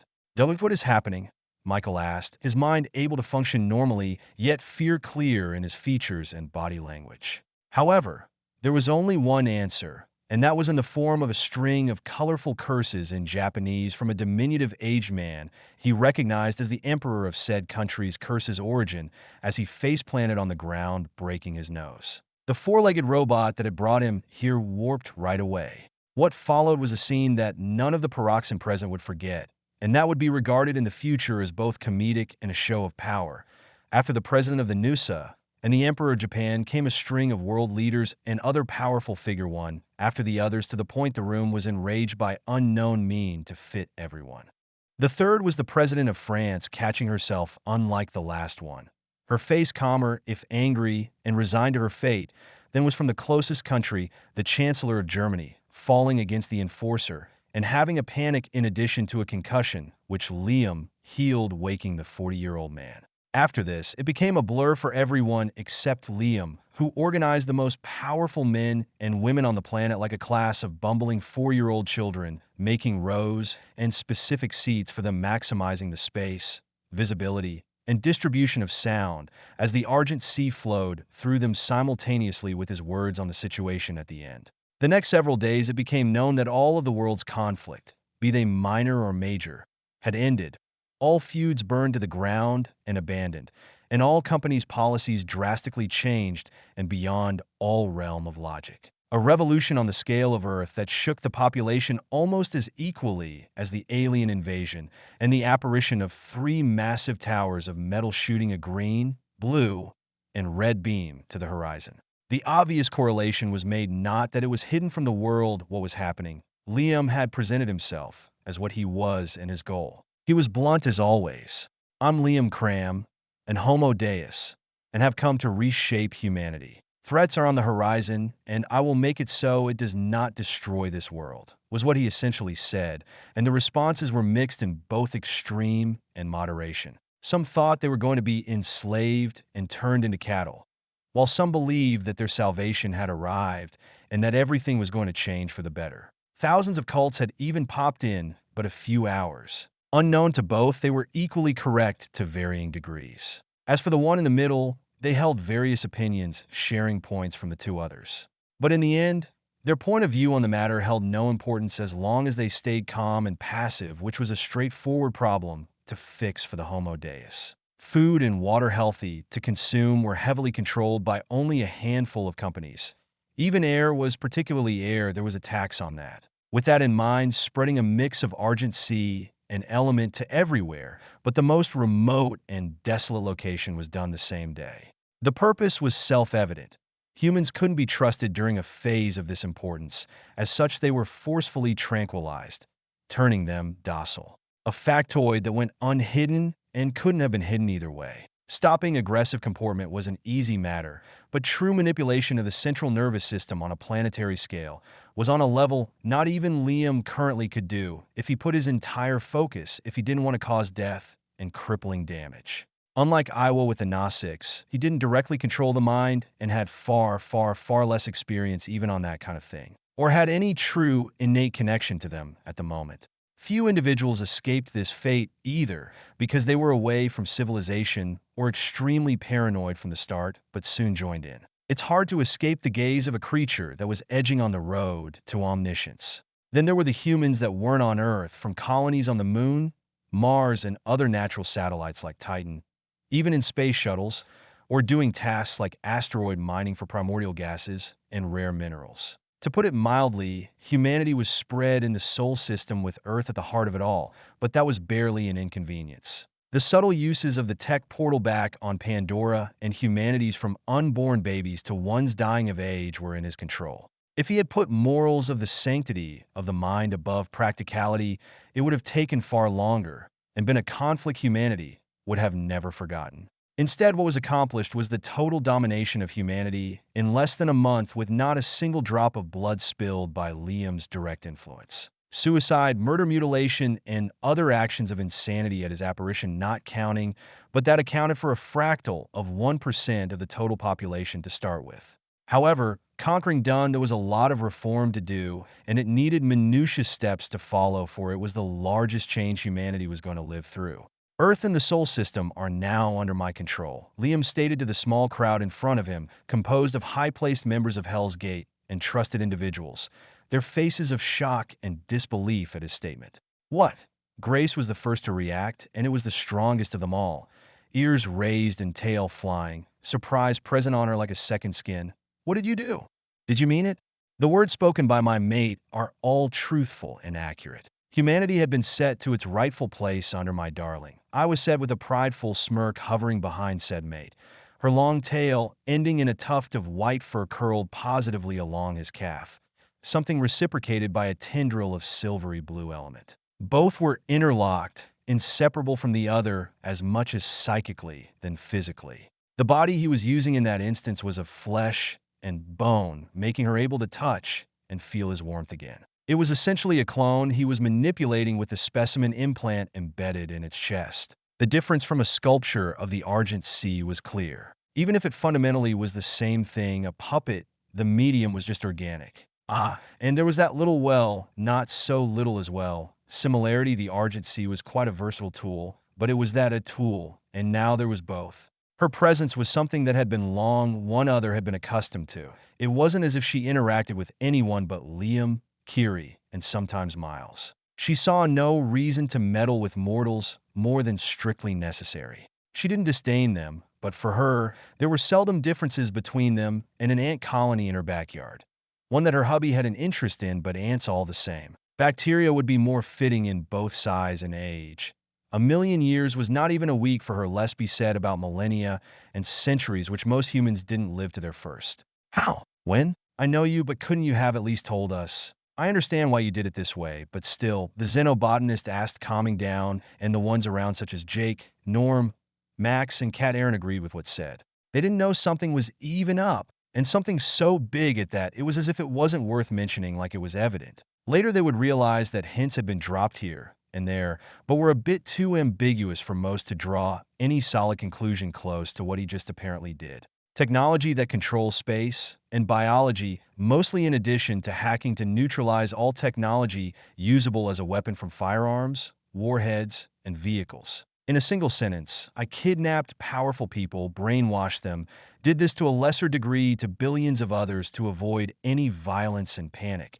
And that about sums it up for the method used, Liam said with a smile and a tone of voice that showed it was an easy task and it hadn't been the hardest for his current resource. Something that must be mentioned is that it was done without a single fight that drew blood and killed. If you want the detailed step-by-step plans, you will receive them in 7 hours. Beware, it is very dense. There was a long silence after this as his audience digested what he just said. That's simply incredible, Cat Aaron mumbled at the sheer magnitude of what was done.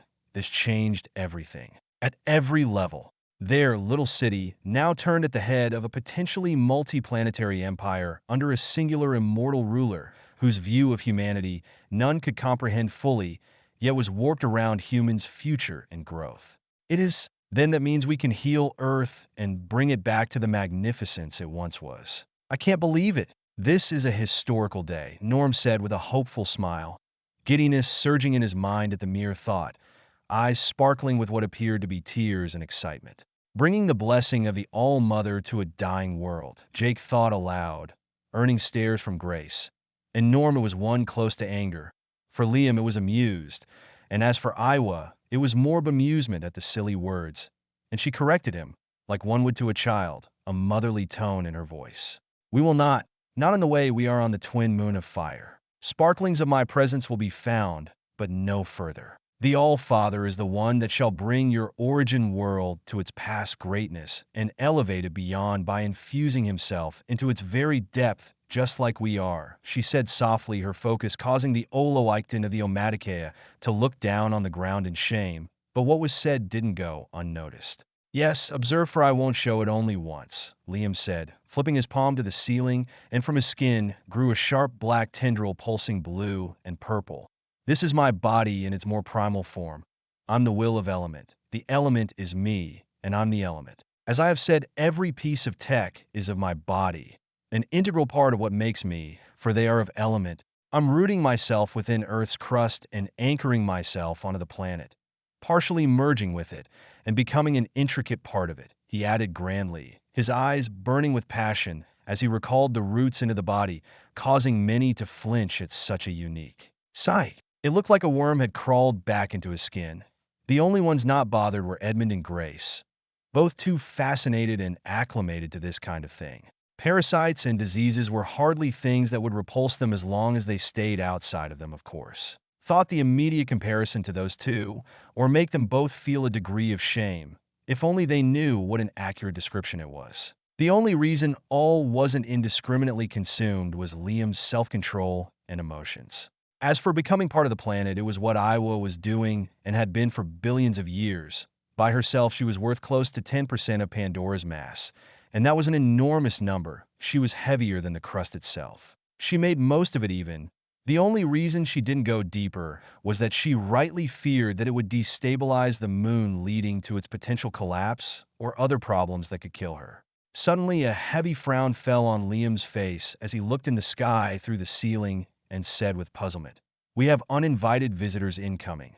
This would have led to an uproar if not for his next words. They are not harvesters. The _bip_boop 2003.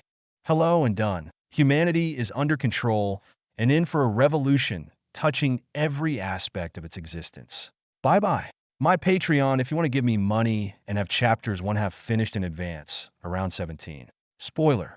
Thank Atlas Desk Lux, Aelhis, Andre Saavedra, Jeffrey Iverson, K.O. Dragon, Mikhail Bersak, The Suck Dragon, Blaze Zavage, Eins Mensch, Noanders Ferez, Victor Gonzalez, Sci-Fighter Kron, DKJ224, Nicholas Ramirez, Max Brown, Jin Wolf Throne, Chase, Carl Sorensen, Pilot Perks, Laplace, Natia Burlock, Death Knight 134, Jalen Kane, Monty Shaw, Jackie Atrin 201, Victoria, Jen Jensen, Ein Mensch, Great Namalal, Brian, Surtur, Naga, Moon Sin, Darian Fields, Jason Her, Darren's Francois, Nathan, Darth Bane, Zenith, Mateus de Oliveira, Connor Jackson, 0K, Joe Fiducium, Keck 047, David, Scarlet Menace, Big Shot Swag, Carlos, Ketson XD, Enriv 125, Saxon Bartlett, Vinny, Alexander Hankey, Timothy Scholes, Xbox on Sam Strike, Graham Jones, Ika, Player 1 Jannik,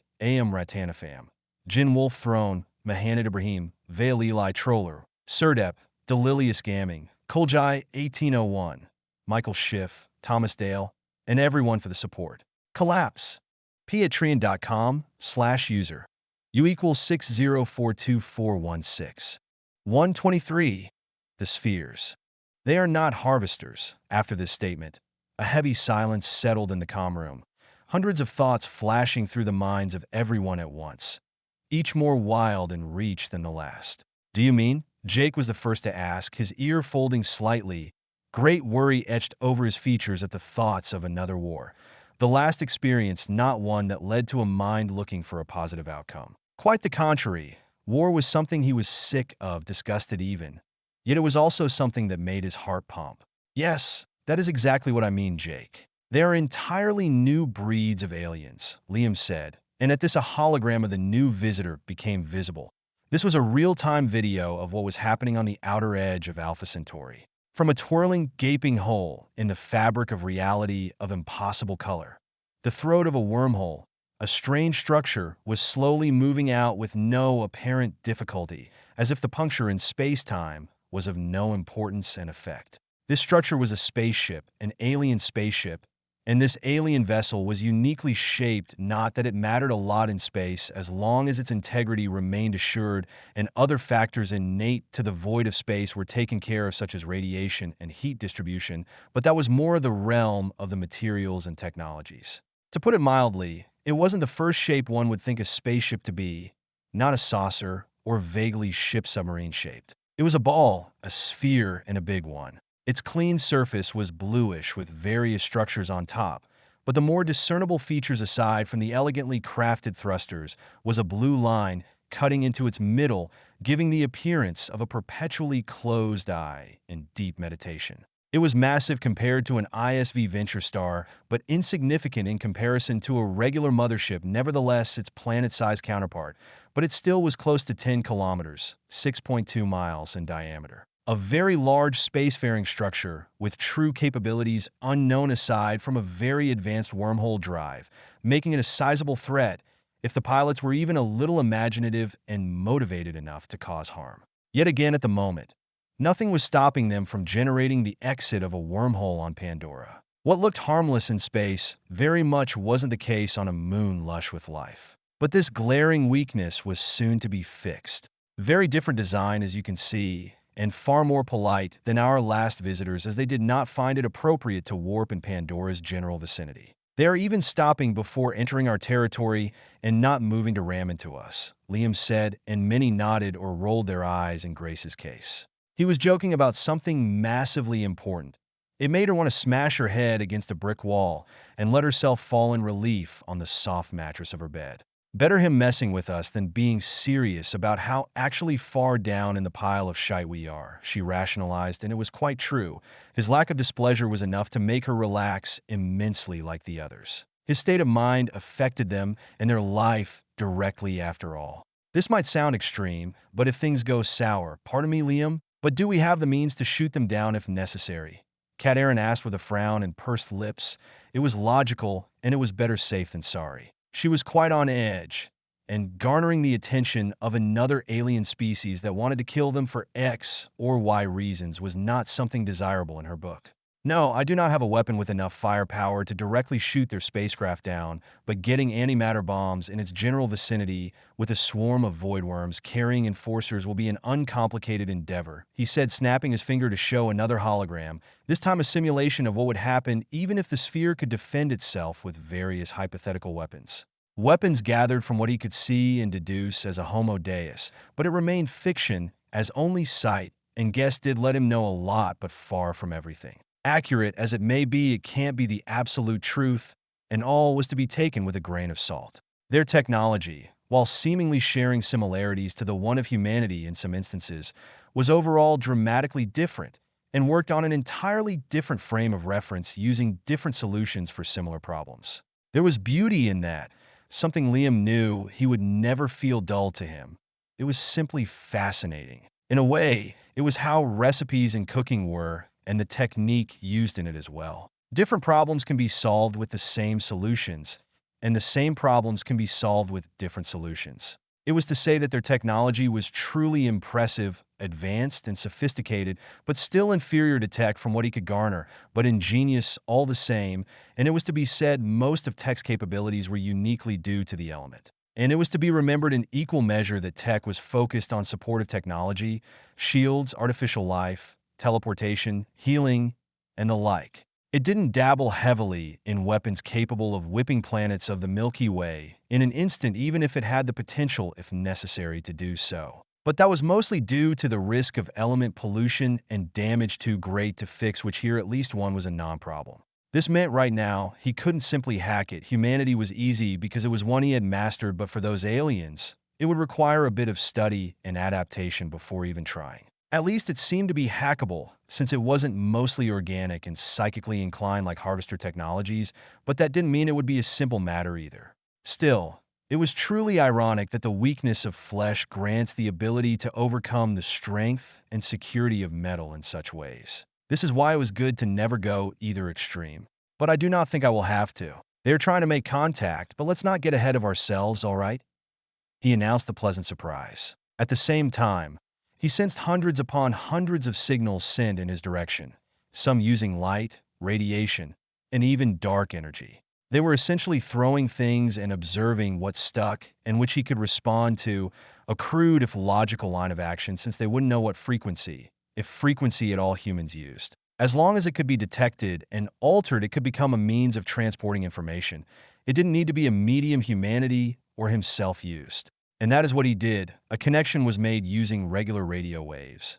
And the first thing sent to him was a hypercondensed packet filled with the knowledge of great and many aliens' languages. One within was prominent, and all-encompassing, making human language in all of its forms seem very primitive, unnecessarily complex, unclear, and overall obtuse, which was true. It was why Liam had plans in the making to change it. He wasn't going to erase languages, just make one understood by all. It was an extensive and thorough dictionary, using millions of detailed examples to give names to objects and aspects of reality, progressing further into more conceptual ideas and the like. It was exceptionally well made that much was evident to the Homo Deus, and the one who made it received his praises. A comprehensible pamphlet that would even let someone blind, deaf, and mentally disabled understand their language fully. Reading through it all and understanding it fully in mere seconds, Liam's true body smiled, and with a flick of a hand more dramatic than necessary, he sent back a packet of data, doing much the same, but for all human language at his disposition, using the packet, given as a template completing the compendium further. They weren't going to initially speak and write in English or any human language for that matter, after all. There was no cosmic law enforcing this language as the one shared between every sophist in the universe. That would be egomaniacal and silly, and a thing that in most science fiction he found vexing when there weren't extremely solid reasons that made sense. His pet peeves on science fiction aside, it was evident it wasn't only one alien species. Either from his all-piercing gaze through the spaceship and the language used from infrared to pure pheromone, it was evident it wasn't a single species. and he noted some alien species were even familiar to him, but that wasn't new per se. The surprise was dulled now. Conqueror, scientist, collector, trader, or another thing entirely? Liam wondered, and he didn't have long to wait for an answer to come in English, which meant it was likely something not organic at the head of the spherical spaceship. It wasn't to be insulting, but organic beings, even if heavily augmented genetically and cybernetically, had limits unless the two formers were in the extreme of extreme, but it wasn't the case here. The organic ones were far too much basic in that aspect to have answered in less than 4 seconds. In any case, he decided to broadcast the message to his audience listening to it with them. Their input for most might not prove of much value, but that was the bare minimum he could do. Greetings, we are ambassadors of the Coalition, an alliance between spacefaring intelligent species to fight against a common foe, beings that you know as harvesters. We have come with peace in mind and hope to build diplomatic bridges and a mutually beneficial relationship between us, an androgynous voice said steadily. Emotions could be felt from hope, excitement, and joy, as if the one speaking was serene, yet truly invested in what seemed to be an overly positive experience. That's interesting, Grace said, not sure what to say at this. There were quite a few questions in her head, but she knew she would have to wait a bit more to have them answered. There was a lot of murmur after this, with the beginning of a debate that was cut short by Liam lifting a hand before he spoke to illustrate what he was transmitting to the spherical vessel. Who are you? What are your goals, your reasons, and your purposes for coming to us? Why should I listen and not consider you as another threat? What are the reasons for me to trust you? A common enemy does not make us friends or faithful allies. This was asking for a repetition of what was already said, but for more details. There was no aggression in his voice, only pure curiosity, and if some are offended, then so be it. A few seconds of silence followed until a response came back. Understood, all father. Those are respectable questions and reasonable worries. My true name cannot be pronounced in the primitive language we are currently conversing in, but the word Axilla is a close equivalent. I'm a member of the Cinemoph, and the female equivalent for both Gnostics and human, the now-named voice said. And with it came an image of the speaker herself. An image that surprised more than a few, since it was, well, a sphere, one very similar to the spaceship, if not for the absence of propulsors, and an outer shell of the purest of white. She seemed to be an artificial intelligence, and the total lack of psionic from Iowa's sense leaned heavily toward this, with the fact she was a robot, but the mention of female was odd if it was purely an AI with the previous hyper-optimized language. Counted, it wasn't just a quirk in logic, there was something more, and the most likely explanation was a technological singularity where AIs and their creators merged, or it could also be that the creators transferred themselves in a synthetic medium, or something else entirely. I'm a high diplomat and chief executor of this expedition. As I said earlier, I'm an agent of the Coalition, an organism of many sapient species with the goal of the complete eradication of the Harvester. I have been sent to investigate after certain sensitive members of our alliance have felt the death scream of a Harvester, Queen, echo through their hive mind and our sensors the subsequent world mothership destruction. Through mostly these two factors, we have pinpointed your location, Axilla said. From her spherical holographic form manifested another hologram, showing a close to fully accurate map of the Milky Ways with only the area under the All-Mother's influence not marked as controlled by enemies. This is a feat only observed once in the vast records of the Coalition. It was done by an ancient, long-lived race of massive aquatic potent psionic, but this was followed by the near extinction of their kind following the Harvester Queen's wrath. I'm very surprised there was no further attack after your victory, but from my data, the psionic field in this location is likely the reason. It's a point of major interest for them, a point that will strengthen their hive mind to unprecedented height if harvested properly. But this piece won't last forever. They will adapt, forcefully evolve themselves, change their strategy, and enhance their technology to obtain what they desire, Axilla said, hope and wonder turning to fear and worry in her voice. So they are younger than the last time you mind shredded them, Liam commented telepathically to his mate. If her words are to be accurate, Iwa answered back, her pink eyes locked on the hologram. Her point of view on the ongoing situation was far less welcoming than his, though he was equally as distrustful, if not even more, and it was very hard to think it was purely a coincidence with his recent conquest of humanity.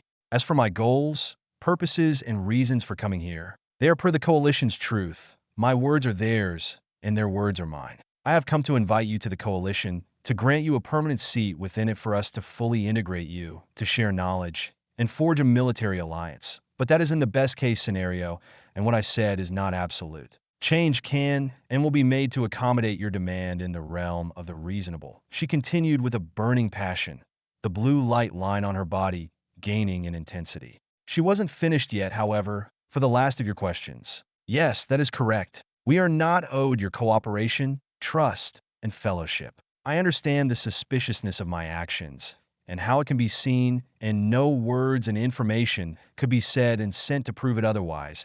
Our appearance has surely even been noticed by the harvester. The last parts caused many pairs of eyes to widen and strings of less than eloquent curses to fly. Silence. A single word from Liam was all it took for the room to quiet down and everyone back to straighten up. What was done was done.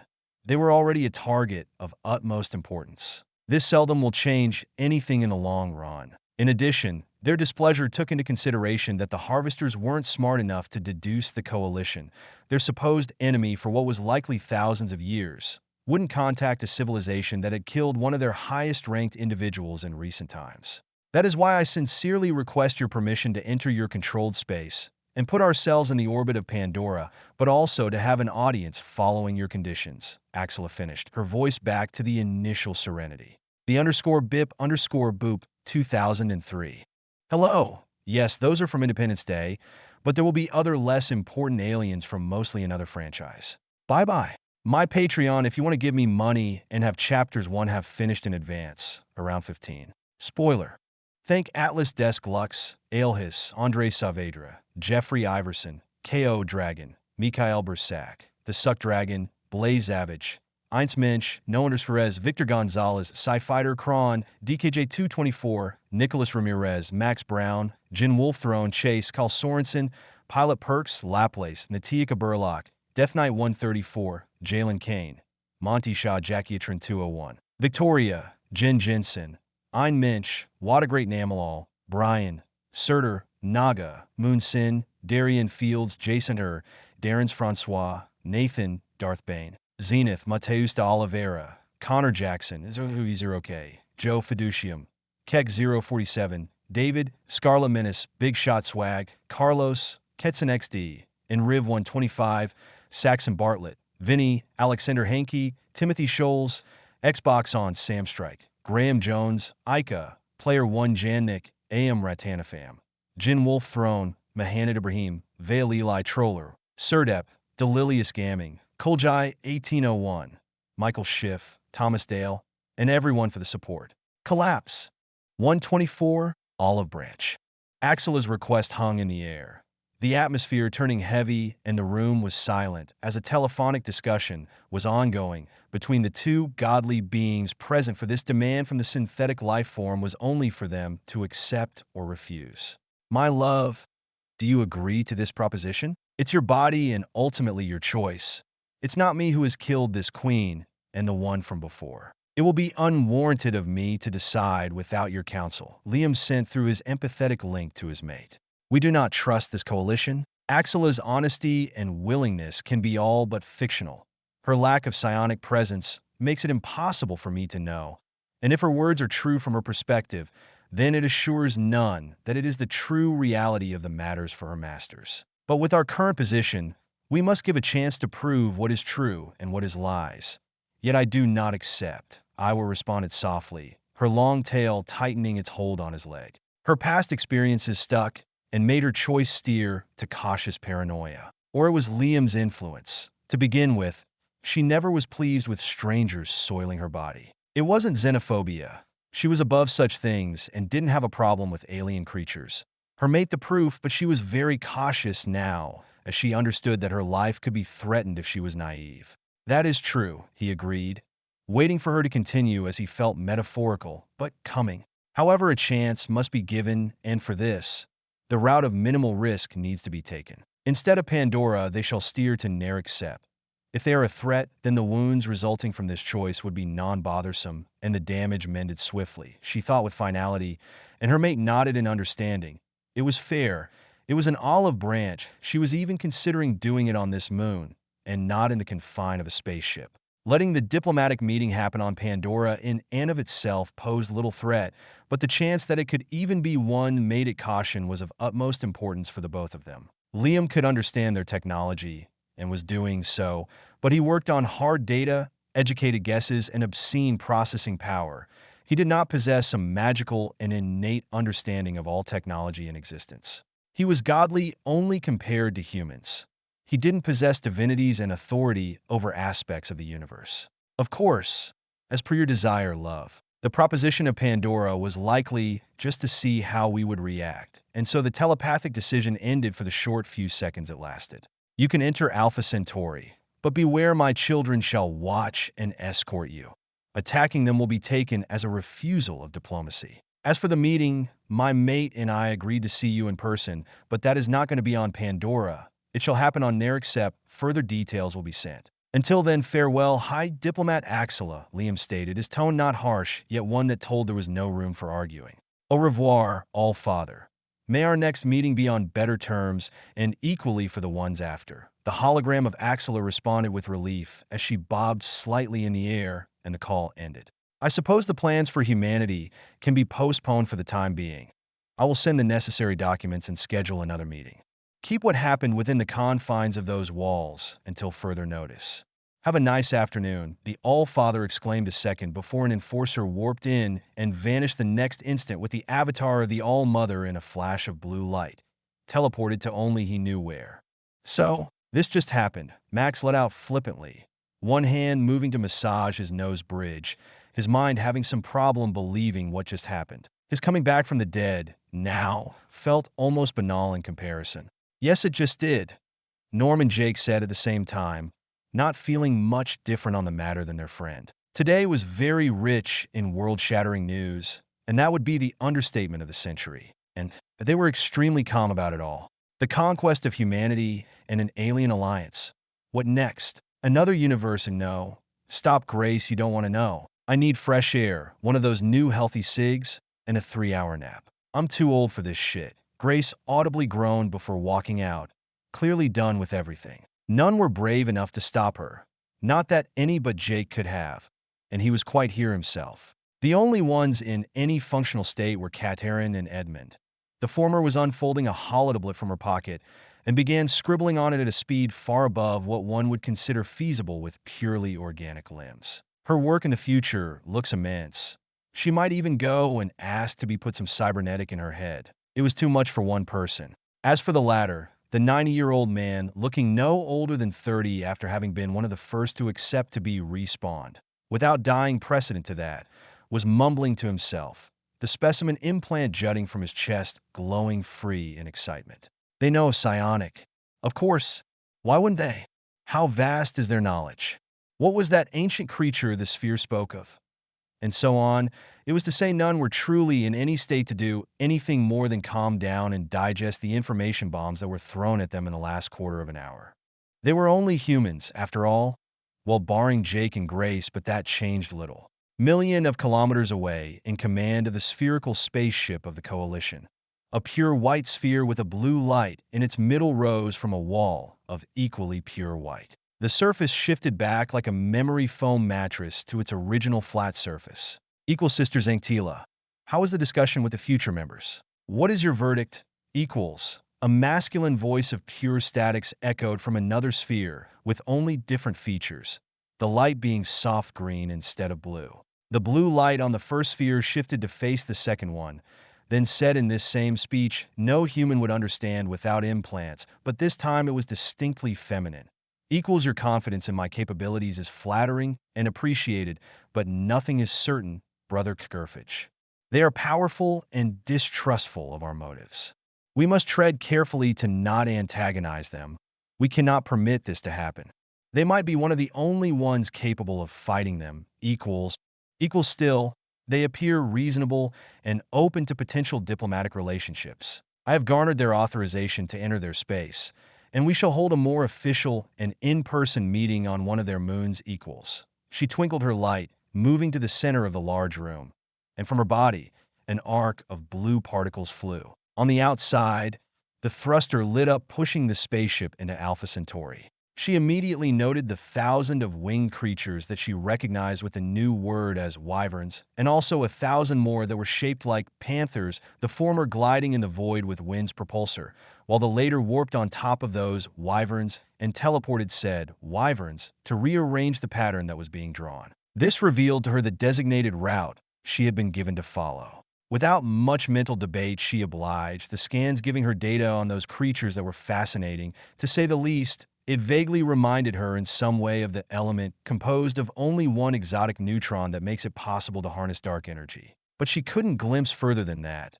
The rest was warded off, and she had the faint feeling it wouldn't be wise to try and probe any deeper. The simple aspect of near-instantaneous and precise uses of personal wormhole travel at such a large scale was terrific, even if those panthers could be stopped from accessing certain heavily secured compartments of the diplomatic vessel, such as the wormhole drive, and could somewhat be predicted where they would appear a few microseconds in advance. She could only hope she was making the right choice by jumping into the jaws of this potential predator. The possibility of them being another aggressive civilization was evident, but risk must be taken. But we lack substantial information. Our data mentioning them being an alliance of two distinct sapient species, human and Gnostics, is correct. But in addition to confirming their excellent proficiency in the uses of libelous statements with the languages sent, I cannot affirm any further information, as nothing more than hypotheses equals. She flashed, and the equivalent of a frown formed on the other xenomorph by a minuscule change in lighting. Indeed, they are rather creative creatures with the uses of their derogatory terms for all under existence. Enough to make even the most experienced of Hanners vital to degrade equals. The male xenomorph bobbed in the air in mirth at the image. But please do tell Sister Zanktila. I'm interested in what your opinion may be. If you desire, Brother Kickerphage. Their hierarchical structure seems centered around two figures that each possess many titles from what I have been given and what we gather on the planet human anointed as Earth. These central figures are the All-Father, to whom I had been conversing, and the All-Mother, that we knew even less about but supposedly with equal authority equals. So began a debate between the two xenomorphs on the leaders of their potential new ally. Though it was a rather short one in terms of time, their synthetic bodies let them perceive reality at a speed organic life could barely hope to have. Both were comparable in process to quantum computers, if overall lesser, and it could be increased further by external computing power. 4 days later, upon the yellow plain of Narek Sept, a mound stood out, its shape angular and the nature around it, be it the bright yellow grasses akin to gold leaves, or strange bushes of varying size, yet all golden in color. All of this untamed vegetation suddenly came to a halt, changing to metallic material adorned with black roots pulsing a faint blue light. On top of this mound was a large metal disc with only distinctive features: blue will-o-wisp-like particles floating harmlessly, and a small altar containing a red lozenge gleaming under the artificial sunlight of the fake cloudless blue sky. Then this disc flashed a bright blue light, and the sound of air being forcefully displaced echoed.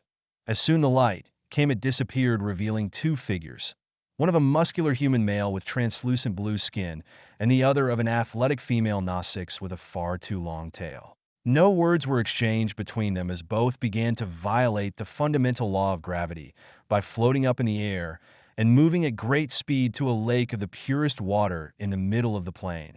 A small island was in the middle, and from it grew a tree of voices. One that appeared older than its actual age, for it wasn't let to grow in a natural environment. The tree's natural ability to spontaneously adapt to its environment or die trying was still key here, but the specially made fertilizers and conditions such as temperature and light received were far more important. It wasn't the ancient and massive tree of voices of the Hallelujah Mountains, but it was impressive nonetheless, though it wasn't there to be precise, and served as a psionic beacon to all other similar trees of this moon and Pandora, creating the connection between everything. They were modified in some aspects to counterbalance the absence of an existing root network. In the end, it just was experimental, and progress could and would be made in due time.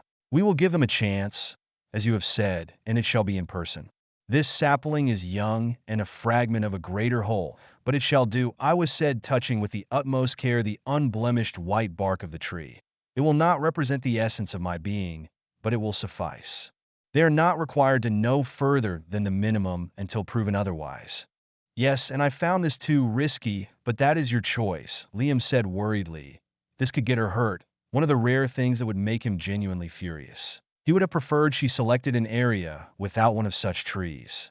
We will not be endangered, love. Losing a tree of voices through fire is painful, but no different than tearing a tuft of hair off. Sizably painful, but nothing more.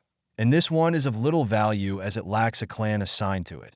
Its death, if it comes to be, will be unremarkable to me. But if harm befell me, I know you will be here, and a shield could always be erected on time. She confronted his worry with a rested smile as she nuzzled his flowing hair of ethereal light. They stood still in this position for some time, enjoying the moment until the Homo Deus sighed and informed his mate that their visitors were arriving, their vessel hidden by the force field. Though it was more out of habit, Iwa could not see the spaceship. Instead, she could feel the psionic presence of certain creatures within it. And there was the equivalent of 5 average Gnostics clans within, relatively little considering it had at the very least hundreds of thousands of times the volume of the habitable space of human ISV Venture Star. This spaceship should be able to house millions, and yet there was very little biological life. But it was a good sign. They appeared to be nervous, rightfully so, but overall content and excited with their situation. Its potential uses as a space city aside, it had stopped moving and was putting itself into the orbit of the moon.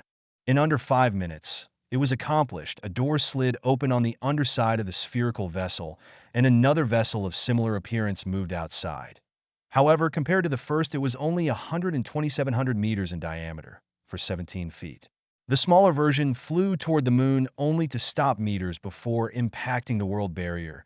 Then it advanced again, passing through it like it was liquid water. It recalibrated itself to the gravity and local parameters, then passed from a state of complete stillness to supersonic speed, leaving sonic booms behind as it moved through the scalding sulfuric air of the moon until another force field came into view. It similarly passed through this shield of hard light, but not after reaching a standstill. Once inside, it suddenly flew downward, stopping a dozen meters above the plain of golden grass. Right under it, a hole formed, and a sphere with a blue line on its surface hovered down. The xenomorph was soon followed by a humanoid creature clad in dark robes jumping down after. It was the size of an average human female, and if not for the deep blue skin and hard recurved, tentacle-like structures around her head, she might have appeared like one if one that had aged perfectly with only blemish and very few wrinkles. However, before she was going to impact and likely die on the moist but firm soil as gravity intended, her body glowed a smoky purple with pure white, and her fall slowed down until her boot gracefully reached the ground, and all her momentum had died out. "Are you prepared, Matriarch Thessalia?" The white sphere asked in perfect English, hovering closer. "Only the future would tell. I'm afraid, High Diplomat. Would it be possible to stop using my title? You have known me from a time anterior to my maiden years." The blue-skinned alien answered back as well in English, but with an exotic accent, her voice not perturbed in the least by her breathing mask of geometrically shaped glass-like material and thin white metallic branch. The _BIP_boop 2003. My Patreon if you want to give me money and have chapters 1/2 finished in advance around 14. Spoiler. Thank Atlas Desk Lux, Aelhis, Andre Saavedra, Jeffrey Iverson, K.O. Dragon, Mikhail Bersak, The Suck Dragon, Blaze Savage, Eins Mensch, Noandres, Victor Gonzalez, Sci-Fighter Kron, DKJ 224, Nicholas Ramirez, Max Brown, Jin Wolf Throne, Chase, Carl Sorensen, Pilot Perks, Laplace, Natika Burlock, Death Knight 134, Jalen Kane, Monty Shaw, Jackie Trin 201, Victoria, Jen Jensen, Ein Mensch, What a Great Namalal, Brian, Surtur Naga, Moon Sin, Darien Fields, Jasoner, Darren's Francois, Nathan, Darth Bane, Zenith, Mateus de Oliveira, Connor Jackson, Inzer30K, Joe Fiducium, Keg 047, Big Shot Swag, Carlos, Ketson XD, Enriv 125, Saxon Bartlett, Vinny, Alexander Hankey, Timothy Scholes, Xbox on Sam Strike, Graham Jones, Ica, Player 1 Jannik, AM Ratanafam, Jin Wolf Throne, Mahanad Ibrahim, Vale Eli, Troller, Surdep, Delilius Gamming, Koljai 1801, Michael Schiff, Thomas Dale, and everyone for the support. Collapse. 125. Diplomatic meeting. Zanktila or Axela, as was the closest translation in English for her name, sensed the strange world around with high curiosity and utmost fascination. And why wouldn't she? Beyond the plane, being magnificent, coated in all golden glory, there were the reasons behind this almost heavenly place's existence. This was the technology. One she instantly understood was more advanced than the one of the Coalition. It was seen before with the synthetic animals that drove them here. The little glimpses were enough to demonstrate the knowledge behind those creatures was more advanced than the one in the Coalition's vast database. Something only she thought the Harvester was capable of, and even then it was beyond. The most evident aspect of it was how these artificial creatures seemed to have been made, but it wasn't by either machine or people, as no matter the skill and precision, traces will be left behind showing they had been manufactured. But here there wasn't any, not even a speck of anything. It was as if they were warped into existence, popped into reality in an instant from sheer nothingness. That wasn't all. Each atom and subatomic particle that was made was arranged in ways that were not possible for something stable. The fundamental laws themselves bent to follow the exact instructions given, and every parameter accounted for to grant perfect efficiency. Matter itself was molded into this shape and function, disobeying the laws of physics as it did so. And it was incredible. There was no other word. Then there were the force fields, both the small one and the massive one generated by the three mysterious floating pillars. Their being on hard light was rather bizarre from her understanding, and it would be for anyone at first. The Xenomorph were masters in the art of manipulating these solidified photons, but there were good reasons it wasn't used for shields that went beyond personal or other large hard structures. Hard light was extremely versatile, resilient, and powerful, but that was only on small scales. It needed a viable emitter. The larger the surface used, the weaker the structure was in both stability and solidity. Then the energy consumption increased exponentially to the point of ridiculousness past certain limits. This was why force fields were not made of hard light at the cost of versatility and adaptability. But the regular force fields of the Coalition, such as one using magnetism, had certain inherent problems to be taken into account. Without the use of extreme violence or deactivation, it was impossible to go in and out of a force field. It was both good and bad. The only solution to do so was another force field of matching frequencies and energy signatures. This was to temporarily merge the shields to pass through. It was particularly problematic for projectiles, be they solid or not. They required a short-lived version of the force fields to not impact it from within. But in exchange, they were extremely solid, stable, and energy efficient. Yet for those force fields of hard light, she could see, they took the best of both worlds and improved upon it. All of this was thanks to this elusive element seemingly omnipresent in all branches of technology. What is that plant? Thessalius suddenly asked as a shape on the horizon became more and more apparent, the only true tree of the Golden Plain, and one that didn't have golden leaves making it only stand more.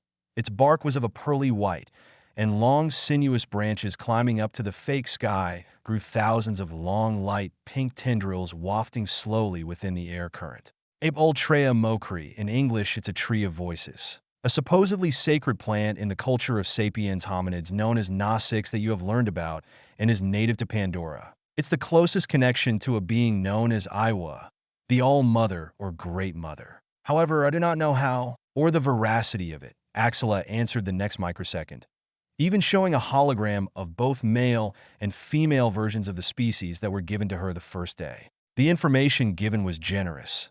It meant they were no fear to be used against them in any meaningful way. And if that was the case, there was no need for fancy technology. Organic being a major weakness was their frailty. As such, information of the sort speaking of where the heart and brain are was of little importance. Nodding at this, the blue-skinned woman spoke with tension in her voice and body, her eyes dilating slightly as she felt more of the psionic. This is true then. I feel a presence, an immense and ancient presence. And this is from this tree. No, it's far more, it's primordial. I don't know how to use words in this language, but what this life form is, it's the source of this psychic field spreading light years away from here. And it knows we are here, observing, judging, and waiting Indeed, my sensors spoke of a psionic concentration, and it's far inferior to Pandora, yet it is distinctly the same. The power within is still far above that of a harvester queen, less be said of a leviathan. It further considers the theory that it is the biosphere generating this field, but how does it possess such immense strength? The xenomorph said with the equivalent of a frown with her light. Their discussion, came to a sudden stop as both stopped in front of a large lake of crystalline water. The water was so pure that everything could be seen within, even the bottom thousands of meters below. From this and the shape of the soil, it was easy to deduce this was likely an old mining site, but that thought was of little importance as something happened far closer. It was silver in color, shining brightly like the most polished of metal under the light of the force field. There were thin lines barely thicker than a strand of hair. Then more came as they multiplied. 3 lines became 9, 9 became 91, and 91 8,281. And this in an endless pattern. Those silvery strands flowed into the water and began to move with great purpose and precision, weaving themselves into shape as they formed a bridge of this very same silver. A grand bridge of elegant design, unknown carving pulsing a blue light to an unheard melody. The majesty of it aside, this was a show of force, an unworded threat if they became enemies of one another. Those were not simply silver strands to make art. This was a weapon. Nanotechnology, no, it's far beyond that. Those are not nanobots, those smart subatomic particles working through this element. It multiplies itself, creating more than it uses. How? How? It should be impossible. Axela thought, analyzing very briefly this silvery liquid. Beyond the scientific implication of this substance, it could rival in threat level the Harvester in their entirety. The Coalition did have similar scenarios to the Grey Goo, and they were all, if not stopped immediately, ending in the most apocalyptic of manners, even for spacefaring civilizations. No, particularly for them, the isolation between different colonies was a boon and a curse in this case. One particle of this silver bridge could eat the planet and spread through the air with no one noticing. Maybe she was overreacting, but this thing was terrifying. The necessity to build a good relationship was stronger than ever in her mind. There was little doubt if it didn't go well, her death would be the least of her problems. However, there was another reason. If these things go feral, the less was said the better. There were reasons. Rules on this type of technology were very strict. If something like this went rogue, the Harvester became a non-problem, and not for good reasons. Unaware of what was going on in Alexa's mind, her blue-skinned colleague said with wonder, "This is beautiful." "It is," she replied. It was good she was unaware of what she was so eagerly walking on. Ignorance could prove a useful tool at times as long as it wasn't kept this way forever. And so they advanced until they reached the end of the bridge. Large and elegant silver doors blocking all possibility of seeing on the other side. The only proof of what was behind was the tree of Voices crown casting a shadow over them. Then the doors turned to silver sand that was wafted away by a soft breeze, revealing what was behind. A small island with a tree growing, its large roots creating an alcove. Below it were 2 beings that were facing them. The first appeared to be an odd female Gnosix, with purplish blue skin striped with lighter shades of blue, and bioluminescent dots forming complex tattoos. Her long hair, whiter than snow, was arranged in complex braids, a long tail ending in a tuft of the same color. Long ears with the ability to move independently, and 2 pink's eyes staring at them. She was wearing a complex, if rather revealing dress of white cords with crystal-shaped flowers glowing a deep blue like what was seen on the bridge. And the second was visibly male by the heavily muscled and naked body, even if primary sex characteristics were absent. The body plan was that of a human, but the similarities ended here. He was far too tall. His skin was light blue and transparent, revealing behind a muscular build a lack of any organs, but a metal lozenge in his chest from such grew blue and purple being pulsing to the bridge rhythm. His hair and beard of blue light shifted in the air, as if in the water, while the 2 silver stars that were his eyes studied them critically. So those are the All-Father and All-Mother, but I can't sense him. Or her. How peculiar. And what type of life form is he? Axela thought with fascination and puzzlement, puzzling her every sense besides smell, sight, and hearing, sending her back data that did not make sense. though Thessalia was visibly more shaken. Her eyes opened as if in melding, the act for her species that was mostly used during mating. It wasn't the case here. Implant and training made an ability she used to feel psionic, and she was visibly in shock, even if she appeared rather calm on the outside. And so we finally meet in person High Diplomat Axela of the Coalition. And you? Who might you be? Curious little lady? The male one spoke first, his lips moving before his deep, echoing voice reached them from everywhere at once with a delay. The one mentioned at the end had her pupils contract slightly at the attention placed upon her. However, this did little to affect her. She was old, experienced within this art of diplomacy since before she was a maiden, and as such only looked up respectfully into the burning eyes of the man of light and spoke calmly, her tone respectful yet not subservient. My most sincere apology for having peered, she began and continued reading at his non-aggressive stance. I'm Matriarch Thessalia, the ambassador of the Aseri Republic, the second most powerful member of the Coalition. I'm pleased to have the great honor of being my species' first contact with you all, Father. Aseri? Interesting. I hope it will not be the last. Your natural ability to bend dark energy in such a way is fascinating, the All-Father said with no visible emotion, his mildly interested gaze making her feel like a young girl with all her secrets bare to him. We found it of equal interest to my mate, the white-haired Nausicaa said, her voice soft and melodious like the soft ring of bells. This confirmed that she was the All-Mother, but the next thing she did shocked the ambassador. Iwa floated off the grass and zipped around studying Thessalia as the latter froze like prey in front of a predator, her mind unable to comprehend what was happening and how to react. Lazy yet engrossed pink irises scrutinized her, while waves of psionic flowed through her, a dark clawed hand larger than her swiftly passing over her head tentacles. Now, love, please calm down. You are unnerving one of our guests. Do you recall my lesson on consent and personal space? The man of light said, causing the Nausicaa to stop and float back to him with an amused if mysterious expression. After this, he snapped his fingers and silvery liquid flowed from these very same fingers. It flowed for a short few seconds, grasping the attention of the Aseri and Xenomorph, as it shifted into a rather simple, if beautiful table, and 4 chairs, each specifically made for the different body plans, came soon after. I hope my mate's action did not shake you too much, Matriarch Thessalia. She is very interested in the way your biology functions, and so am I, the massive human-shaped creature of light said, mentioning for all to take a seat or hover down in the giant sphere case. No, I'm in an adequate state, All-Father, the aged Aseri said with a rather fast shake of her head, not wanting to mention this again. Then I declare this first official diplomatic meeting between the Coalition.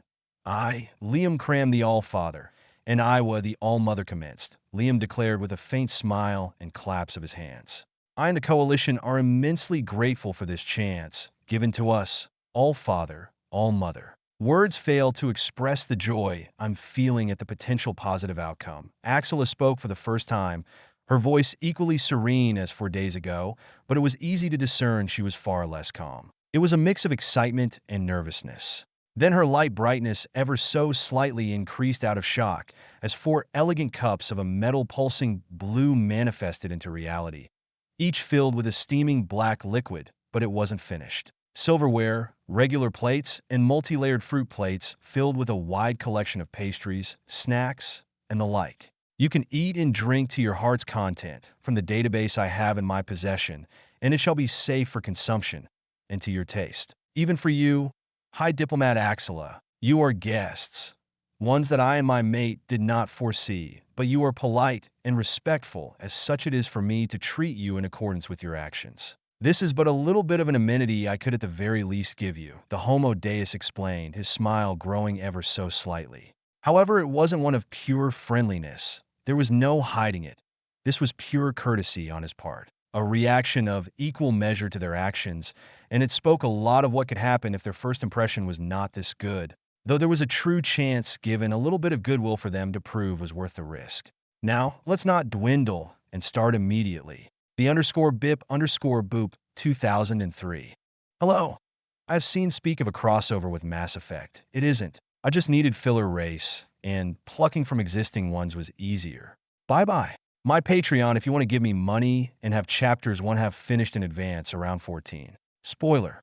Thank Atlas Desk Lux, Aelhis, Andre Saavedra, Jeffrey Iverson, KO Dragon, Mikhail Bersak, The Suck Dragon, Blaze Savage, Eins Mensch, No Understrez, Victor Gonzalez, Sci-Fighter Kron, DKJ224, Nicholas Ramirez, Max Brown, Jin Wolf Throne Chase, Carl Sorensen, Pilot Perks, Laplace, Natika Burlock, Death Knight 134, Jalen Kane, Monty Shaw, Jackie Trin 201, Victoria, Jin Jensen, Ein Mensch, What a Great Namalal, Brian, Surtur Naga, Moon Sin, Darian Fields, Jasoner, Darren's Francois, Nathan, Darth Bane, Zenith, Mateus de Oliveira, Connor Jackson, Inzer30K, Joe Fiducium, Keg 047, Big Shot Swag, Carlos, Ketson XD, Enriv 125, Saxon Bartlett, Vinny, Alexander Hankey, Timothy Scholes, Xbox on Sam Strike, Graham Jones, Ica, Player 1 Jannik, AM Ratanafam, Jin Wolf Throne,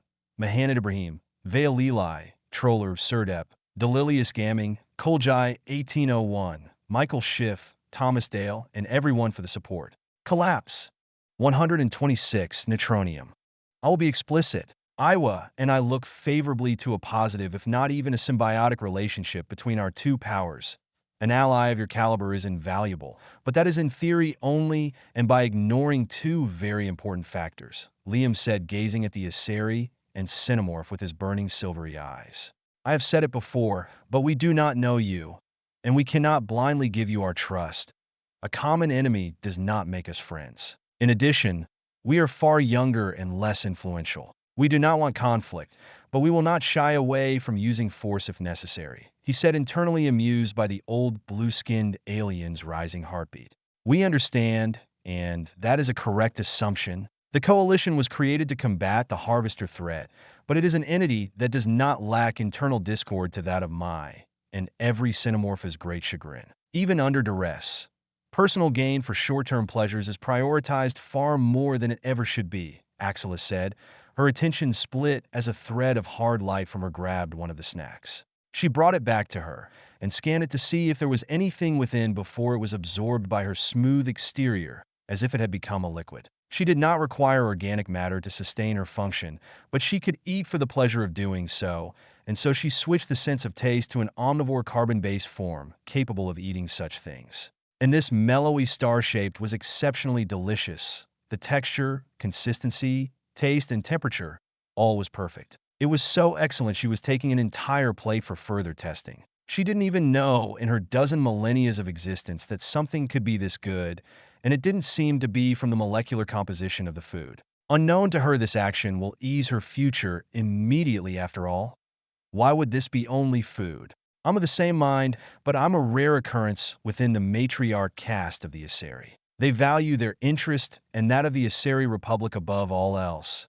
And my people are one of the less inclined to do so of many species to act rashly. Our lifespan might be in the millennia, and as such our decisions are for the long term, but even then, it is not adequate and ultimately short-sighted. Many of my peers will call me a traitor, but it is the truth, Thessalia said with a displeased expression, her lack of biases on this subject a pleasant surprise. Your honesty is highly appreciated, but those circumstances are typical of ephemeral life form. Liam huffed unsurprised, saying something that would have shocked him barely a few years ago. But that was to be expected. It's how sapient life functions, and I'm no exception. Selfishness is a double-edged sword. Without it, life has no meaning but in too great a quantity, and it is a burden for all, as per my mate's words. But to continue, you are not the leaders of this coalition. Powerful as you potentially may be, your promises are ultimately all they are. Promises, and that does not suffice. We can trust you for you are taking the greatest of risk. You are genuine in your intentions, but little can be known going further. Iwa added, daintily drinking from her cup.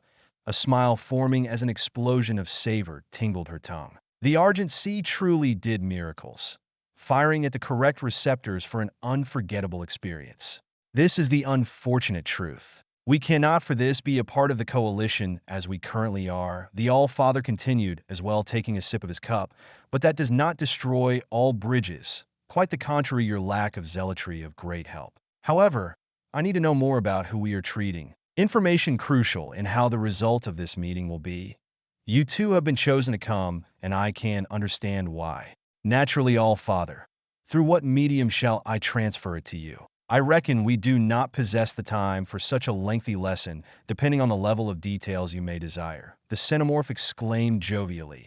No surprise by the rejection, while a crispy, yet fluffy and buttery croissant filled with warm chocolate disappeared within her. Through vocal means, hi Diplomat Axela, but please be quick and concise. Do not hesitate to cut unimportant details. Nonetheless, please do send me this data at a later date, and it would be highly appreciated if it is of the utmost completion possible for your credential. Liam answered, leaning in over ever so slightly, the veins through his body brighter than before. Understood, All-Father. The Coalition is an alliance founded by the Xenomorph and is exclusively composed of species having reached sapience, each member allied technologically, economically, and militarily for survival against the threat of the Harvester. All is shared, and in exchange, each species can elect 3 representatives, each possessing a seat and a voice of equal power in the Senate, she said, another patisserie disappearing in her, quickly followed by another. It is through that laws and decisions are proposed, voted, modified, and vetoed for the entirety of the collective. There is no head of state or a singular leading entity with overarching authority, strictly per the fundamental and immutable laws at the foundation of the Coalition. At this, the immediate thought flashed through Liam's mind. This is awfully naive or created from desperation or both. Or it's calculated, he reckoned, not showing his frown externally. An egalitarian organization not respecting individual efforts and powers is condemned to fail. Not all species in their alliance participate equally.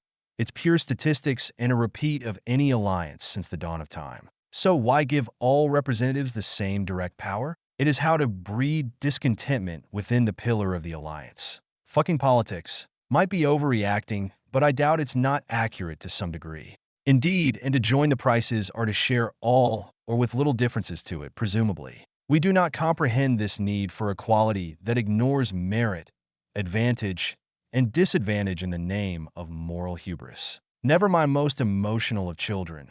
The Tulkun entertained such an unavailing concept, Iowa mentally said in response to his thoughts. My love, there is nothing to understand. It is a tool intended or not. It's a message. It does not require to exist in the rules of reality or need to listen to reason. The Coalition is doomed to fall with it in the long term, but it may have been created with such intention.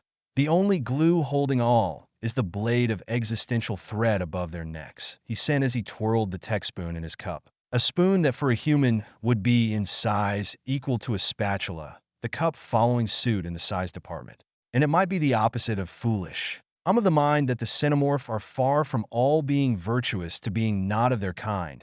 This discriminatory policy in the name of the greater good is to their advantage once they win. Very arrogant, but plausible. Though that is a lot of assumptions from very little information, he concluded, and the mental discussion of dozens of thoughts between them continued. Many only in emotions. While this telepathic conversion was happening, both participants were fully aware of Axela and Thessalia speaking. The subject of the Coalition's complex, yet straightforward political structure reaching an end. Each species is such as independent in their internal affairs to a large degree. In principle, each species thrives for the betterment of its condition, and through history, overambitious individuals have led their kind to extinction. A seat in the Senate is a third of the voice of an entire species.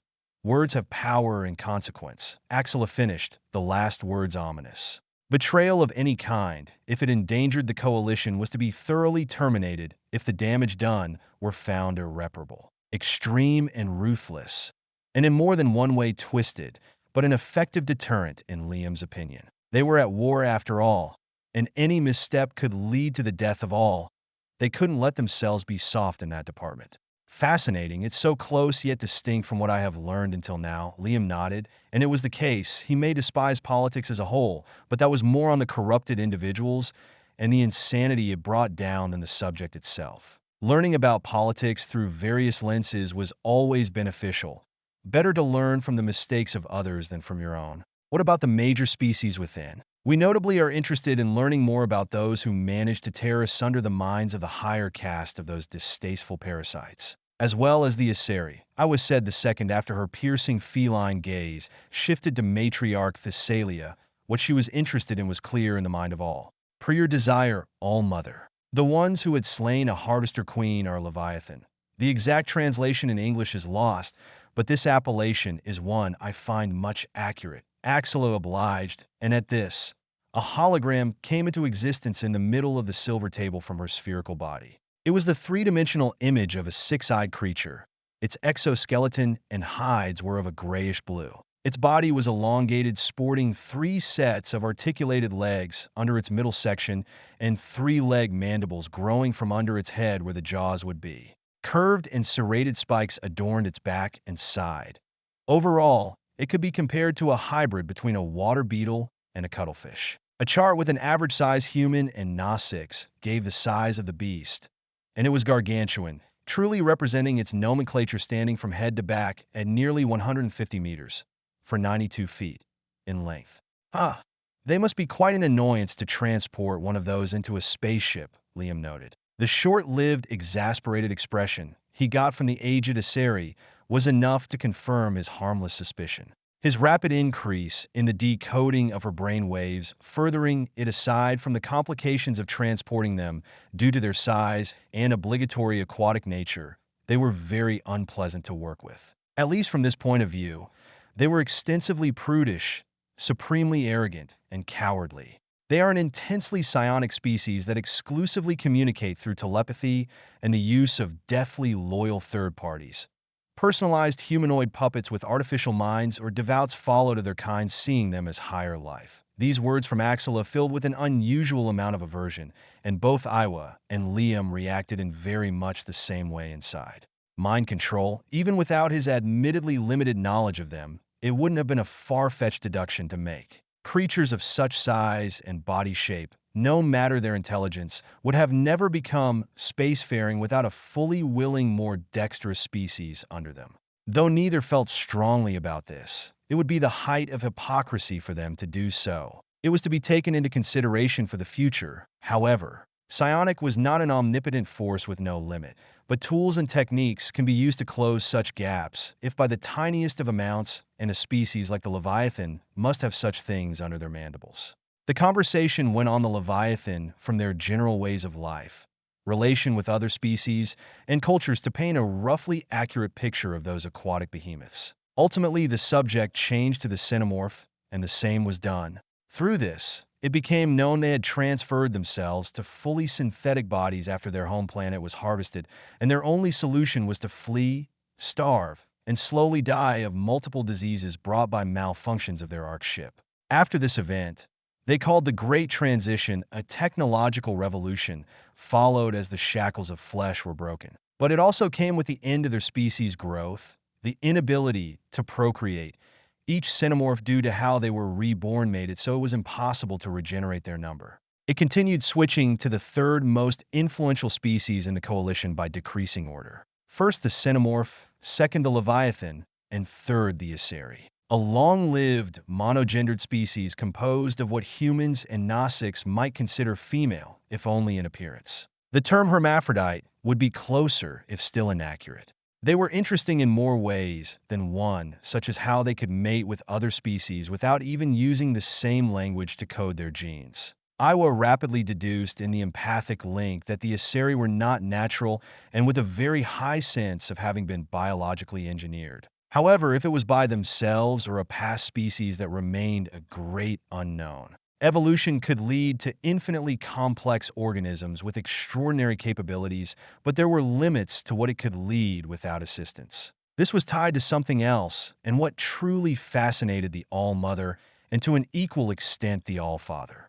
This is Element Zero, Liam asked, studying the glowing piece of raw crystal in his hand. Immediately, he was mentally renaming this strange group of atoms composed of one distorted neutron each into neutronium. Quite an exceptional element from just a single glance, and a quality as rare as it seemed from what was said. Only produced through very specific cataclysmic celestial events, such as the death of a select few stars that transformed certain types of solid into it. And then only a fraction was stable enough to exist for any length of time. from what was said, that is, in the bare-bone knowledge he already had from this fictional universe, a source that could for all intent and purpose barely be trusted with the extended number of ifs and buts that could change everything and anything at any moment notice. Yes, and through nodules of it in my body with precise impulses of the bioelectricity generated by my nervous system I can do this. Thessalia nodded, demonstrating it by lifting one of the empty places with what appeared to be telepathic before placing it back slowly. We call this the mass effect, and it lowers and decreases gravitational fields and its basis for many of our technological marvels, Axela added. But we can see that is not the case for the technology present here. Indeed, it is not. Tech does not use this entirely new element, Liam said, catching on to the obvious inquiry to learn about the element, but there was time, and he was quite eager to spread it. After all, tech could not be stolen from him. He was tech, the element was him, and he was one with them. Reverse engineering will only at most prove rich in insight. The _BIP_boop 2003. Hello, new element to be used in diplomacy is long and complicated. Bye-bye. My Patreon if you want to give me money and have chapters 1 have finished in advance, around 10. Spoiler. Thank Atlas, Desk Lux, Aelhis, Andre Saavedra, Jeffrey Iverson, K.O. Dragon, Mikhail Bursak, The Suck Dragon, Blaze Savage, Eins Mensch, No_Rez, Victor Gonzalez, Sci-Fighter Kron, DKJ224, Nicholas Ramirez, Max Brown, Jin Wolf Throne, Chase, Carl Sorensen, Pilot Perks, Laplace, Natika Burlock, Death Knight 134, Jalen Kane, Monty Shaw, Jackie Trin 201, Victoria, Jen Jensen, Braden Maloney, Yindi, Ein Mensch, Wada Great Namalal, Brian, Surtur, Naga, Moon Sin, Darian Fields, Jace Hunter Darrence, Francois, Nathan, Darth Bane, Zenith, Mateus de Oliveira, Connor Jackson, Enzo Zuroke, Joe, Fiducium, Keck 047, Big Shot Swag, Carlos, Ketson XD, and Riv 125, Saxon Bartlett, Vinny Alexander Hankey, Timothy Scholes, Xbox On, Sam Strike, Graham Jones, Ica, Player 1 Jan Nick, AM Ratanafam, Jin Wolf Throne, Mahanad Ibrahim, Vale Eli, Troller, Surdep, Delilius Gamming, Koljai 1801, Michael Schiff, Thomas Dale, and everyone for the support. Collapse. 127. Transition. Within the command room of a massive spherical spaceship, two pure white spheres with only distinction in their light could be seen communicating through a complex series of light signals, both visible and invisible and statics. This proceeded quite nicely, but further meetings will be required, brother. To add to it, I doubt and fear their full trust would ever be earned without compromising ourselves, and that cannot be done without accord from the Senate equals. Axela said to her fellow Xenomorph after having given him a short briefing on what happened in the meeting. It had been 3 hours since she and Matriarch Thessalia had left the positively volcanically active moon. Currently, the spaceship was following a trail of Voidworm, an enforcer to Pandora, to which is a show of trust from the All-Father and All-Mother they were authorized to enter into orbit, but under heavy surveillance. This meeting did not end with anything bad, but also nothing exceptional by any stretch of the words. No trades or even ties for such potentialities, but it was normal. If the ones they had come for had accepted everything immediately, it would have been exceptionally suspicious. It was still within the phase where both parties studied one another, gauged what the others wanted, etc. There was a power disparity. It just wasn't to any extent either could use their weight to push the balance to one side or the other. One was technologically superior, but that was all. They were infinitely smaller in nearly every possible way. However, the technology gap was important enough to make the bigger one unable to push and have any significant advantage in negotiation. Patience and empathy were virtues required for this, and Axela had them aplenty. Though she did not have an infinite amount of time to work on her metaphorical hands, the Harvester could and will strike and strike hard at any moment. The coalition suffered defeat after defeat from them, with little wins of near non-substantial value in between. If the scales of time weren't so large, the shorter-lived races might have awakened and would have worked harder. The same was true for the longer-lived one, but several centuries to millennia was still long to relax. Yet it was a relatively short period in such a war that spanned galaxies and the lifespan of entire planet-bound civilization. Though ultimately, she was certain Liam and Iowa would come around. She understood their apprehension and the paranoia it generated. This was why going methodically was the way to go, but there was one thing that still bothered her, and that until now had never been a problem. Not even with the Leviathan, at least to that extent. She couldn't get a read on them, even less predict them to any degree that didn't seriously cut down the number of factors to be taken into consideration. For now, she will follow their instruction while not infringing on any of their limits, while also trying to slowly convince them. It was a delicate balance to keep.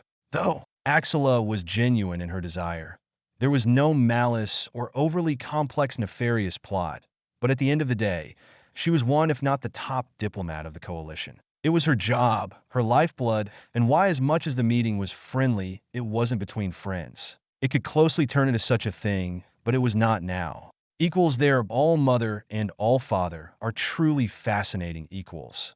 Phage, or in English Repsage, noted studying the data sent to him and the image of his focus on the glowing metal lozenge in the heart of the creature of light. Equals yes, their only point in common barring their supposedly unique interspecies romantic tie is their immortal status equals, Axela said. Equals the All-Mother are from what has been garnered the sum of every native cellular organism upon Pandora having collectively taken the name of Iowa, likely making her the oldest organism discovered to date. And from what was observed, she can spread to other heavenly bodies with outside assistance equals. Equals that begins to explain how extensively potent psionic is here. The older a being is, the stronger its psionic in all aspects becomes until the advanced stage of senescence. She must be older than our civilization itself, and that will be putting it lightly. The harvester themselves must be younger. Unless artificial creation there was, how fascinating nonetheless. I truly wish to speak and study such an entity equals. The male xenomorph mumbled in a static and small burst of light. Equals then, there is the All-Father under the name of Liam Cram. A human name even none of him is. A true oddity unlike his romantic companion. Nothing can explain his existence. Our access to humanity data lacks any mention of his existence that could explain his existence or his technology equals. She flashed, and an equivalent of a nod was given. Equals the RDA possesses images and videos of a human with silver eyes and similar facial structure, if only in glimpses. It's most probable to be him. All that can be safely assumed is that he is an anomaly of unknown origin, an artificial creation, or an agent of a force we are unaware of. He is not human in origin, that is certain, but we lack context. Humans are hardly interstellar, and information is easily distorted. This could be such a case equals. She continued, anomaly after anomaly pointed out. Equals yes, but that's of little importance, is it not, sister? His origin will remain a mystery until he decides to not make it so. There is little that can be done with the minuscule information and leverage at our disposal. What matters is getting an understanding of this tech and the substance that is the foundation of it equals. Repsage said and added, equals it's a substance that he is made of another most interesting peculiarity equals. Equals indeed the Coalition's first meeting with an energy life form stepping into the realm of a higher dimension.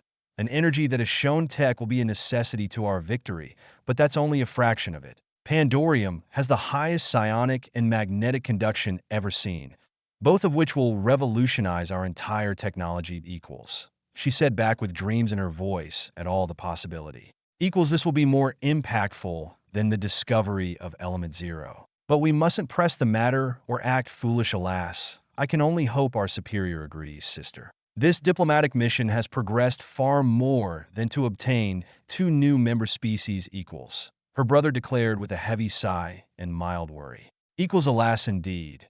We are sadly but agents, and we can only hope for the All-Father and All-Mother to work with us. We do not have the power and will to war against them and the Harvester together. Only through peace will we obtain our key to victory equals, Axela said, and both continued with their conversation. At the same, the creatures at the center of attention of those 2 xenomorphs, and soon the entire coalition were in a pure silver room. In its middle were 2 floating platforms connected with white and black roots forming thin organic-like tendrils to the ground. The black one pulsing blue and purple and white glowing a soft pink. Then both of their eyes, fiery silver and glowing pink, locked onto a newcomer. a human male teenager. His tall, muscular build unhidden by the white gown on his body, he advanced calmly with resolution in his eyes toward them. His mind was made on the matter. He will not back down or hesitate. Still, are you ready, Miles? This is a step from which there is no going back. You will not be human the way you are ever again. And it will only follow this path for a length of time you cannot fathom, Liam said, observing the young human analytically, the tiniest amount of tension in his voice, for he understood far more what this meant. Yes, father, I want to take this step.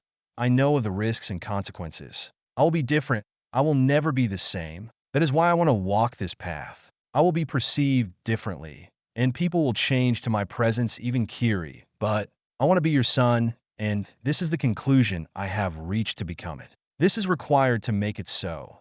And if to sacrifice this traitorous body is a requirement, then I'm ready, Miles answered, his eyes hardening with conviction and body moving to one of the floating platforms. Then so be it, Liam said, all emotion from his voice and face turning into cold impassivity as the room lit up. Miles was lifted by silver tendrils and placed delicately on one of the platforms. Once this was done, the tendril of element and furry white roots grew along his nervous system, following his spine from the back of his head. A body-wide prickling sensation washed over him as his heart hammered powerfully in his chest at what was soon to come. Death. He will die today by the hand of his adopted father.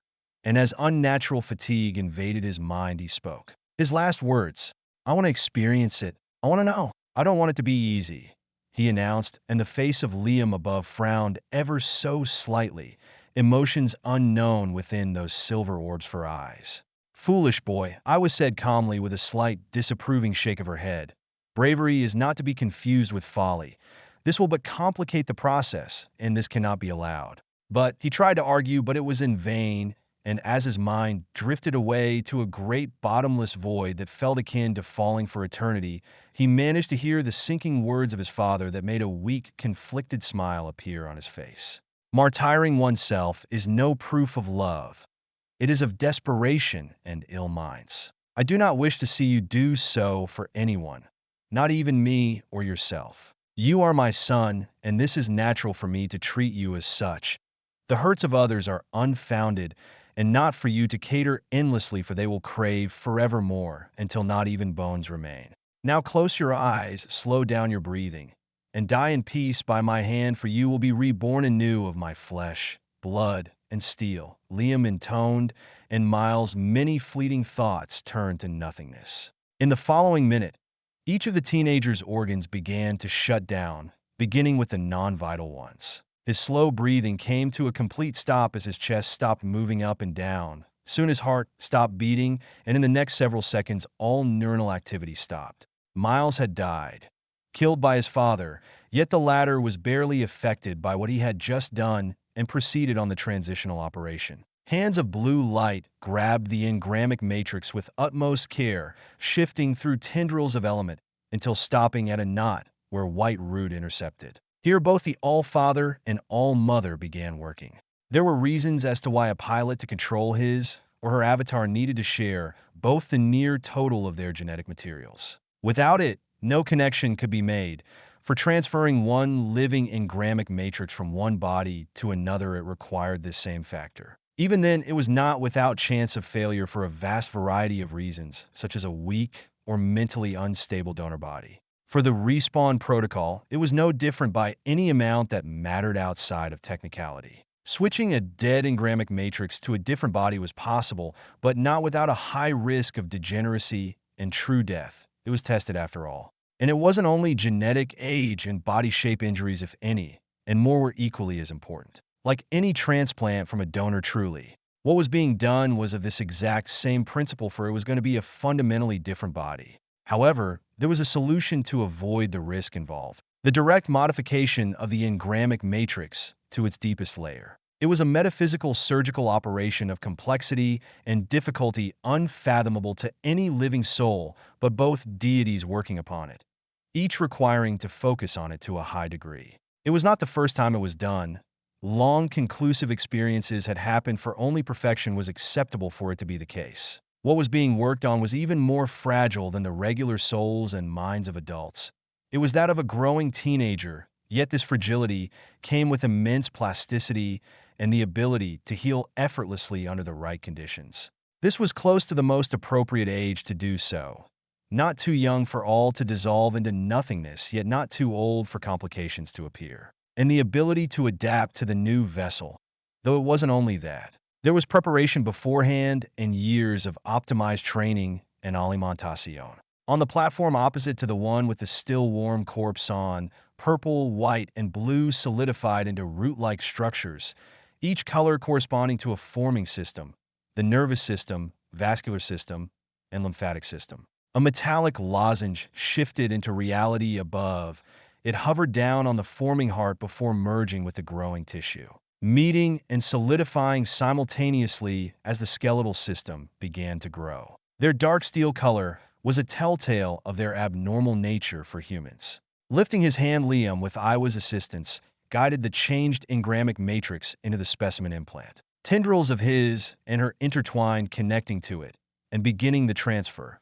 While this step of utmost importance was happening, the respiratory, digestive, urinary, endocrine, and male reproductive systems began to grow. The organs shared both resemblances to Gnostics, humans and beyond alike, but drastically different, for they were extensively optimized and lacked any defect that natural evolution would have generated. Then the muscles grew, accompanied by ligaments and tendons filling space given by smaller but better organs and attaching to bones.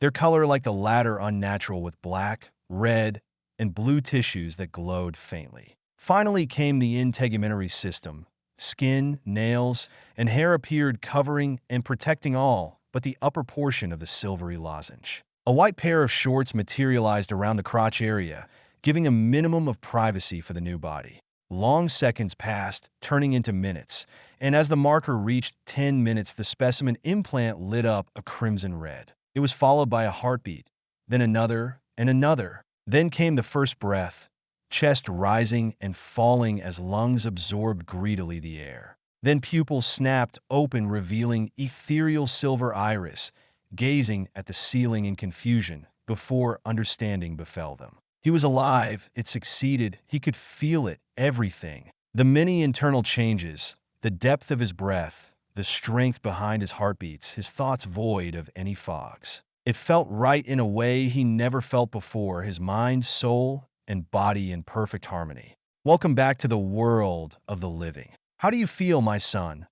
A deep voice containing an almost limitless warmth said from above, and the one spoken to couldn't help but smile, revealing pearly white teeth and 2 pairs of canine far too long and sharp to be considered normal. Good? No. I feel incredible, father, Miles said, slowly shifting upward, movement far too smooth, rapid, and elegant. His eyes landed on his corpse before shifting to his father. Then his mother. For this was a true rebirth, and he was given an instinctive understanding of what had happened. He stood up, rapidly adapting to a new height, mass, and center of gravity, the raw power in his muscles, and the energy flowing through them granting him a feeling of security he never knew was possible. Then he moved to his father and deeply hugged, which was quickly followed by the Homo Deus calling to Iwa, who joined in. Her entire body told it was something she was alien to, yet she accepted the invitation, hugging with a strength that made his seem measly in comparison. The _bip_boop 2003. Hello, Miles has a new body, yay. Bye-bye. Spoiler.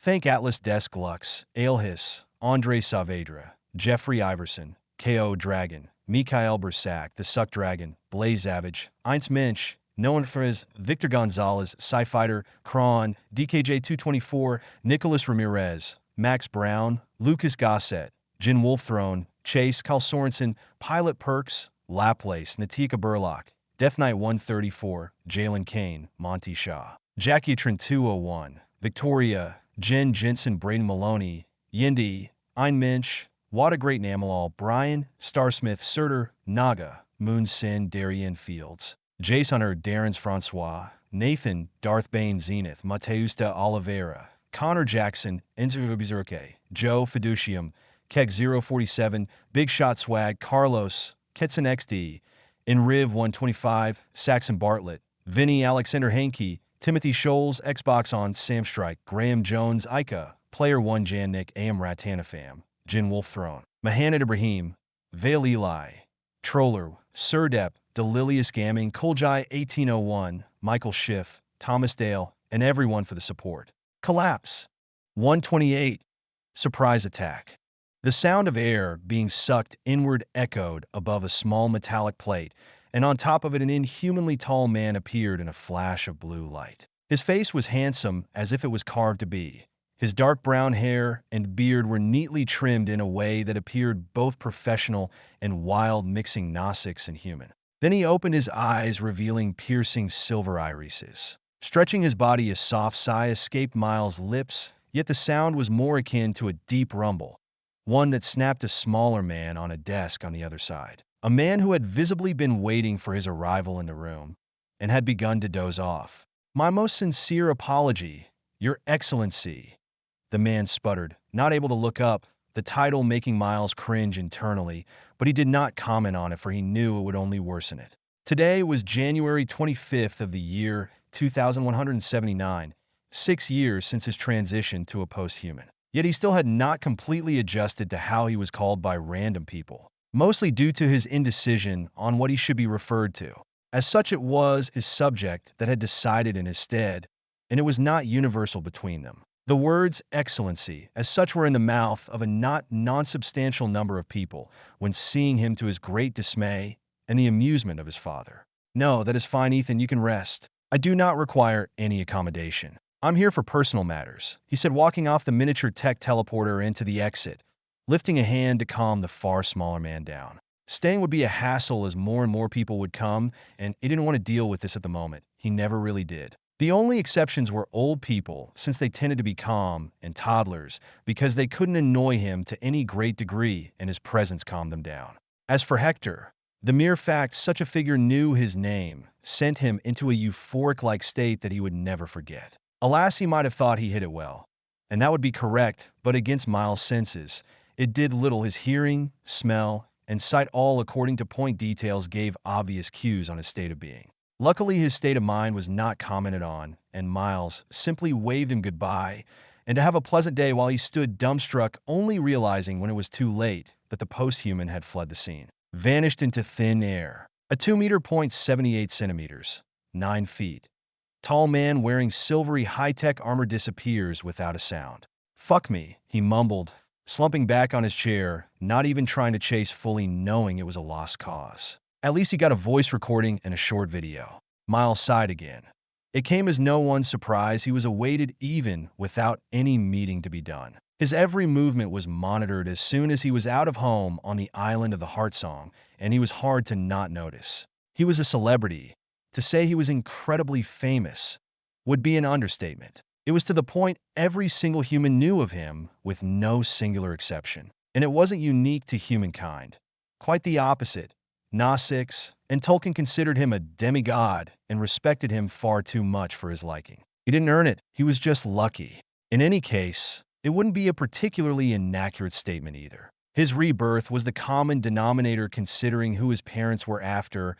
Little to none knew of his existence before or didn't really care. Some saw him as some kind of pet to his father, something that to his greatest shame he had thought, if only for the briefest of moments. Now it was different, and it also came with many responsibilities, many of which he had been prepared to through his education, but it was little compared to what was to learn. However, he wasn't a fan of the adulation that came with it, but there was little he could do against it or was authorized to do. He advanced, dodging people to the maximum of his ability within the building, the Palace of Versailles, he had teleported to, and after 2 minutes he was outside the castle, to only be met by a large crowd, all wanting to take pictures and videos, and some of the more daring ones to have an interview. Annoying, he thought, and he did the only rational thing to avoid this mind-numbing problem. He mentally called Executor the artificial engrammic matrix of the Enforcer, and the next second one of them warped in and warped out with him. The next instant he reappeared at the top of the Nouvelle Eiffel Tower, by its name the rebuilt version of the ancient Iron Lady, a building that was 3 times the size of the last, and oversaw Paris that as well had been renovated yet kept its charm. It was a miracle what the Argent Sea, tech, and pure willingness could do, and this megalopolis was not unique in that department compared to the rest of the world. Liam had been forceful in this endeavor to conserve most of humanity's cultures and monuments in all of their forms for those changing and trying times that are happening and are to come. It was vital by words and a factor that will hold humanity together against all. To think the sun was not visible. Oh, and thank you, Executor, he said under his breath at the sight of the pure blue sky with the occasional fluffy white clouds and the sun shining down indicating it was dawn. It was beautiful, very different from Pandora, but no less magical. The way the sun dipped down in the horizon of the city and the blue sky rapidly shifted to a warmer, almost pink color with the stars and moon appeared. And it was real. It was not a force field projecting an image. It was the real sky gracing his eyes. Another thing possible with force, cleaning any kind of damage done by centuries of entitled self-destructive choices fixed in 2 years. It was mind-boggling, to put it mildly. But that was to be expected. The greatest damages done on Earth were all within the biosphere. Mining operations were limited by humanity's past technology, and the damages were superficial. The planet itself was fine. It wasn't going to explode, and it wasn't Iowa. It wasn't alive. Well, not until Liam implanted himself, but that was different, and the element was hardly orthodox life. What was done to fix those damages was as straightforward as it could get. The pollution, radiation, damaged atmosphere, destroyed, poisoned ground, acidic water, and the like were fixed by a planet-wide use of the Argent Sea and specialized tech.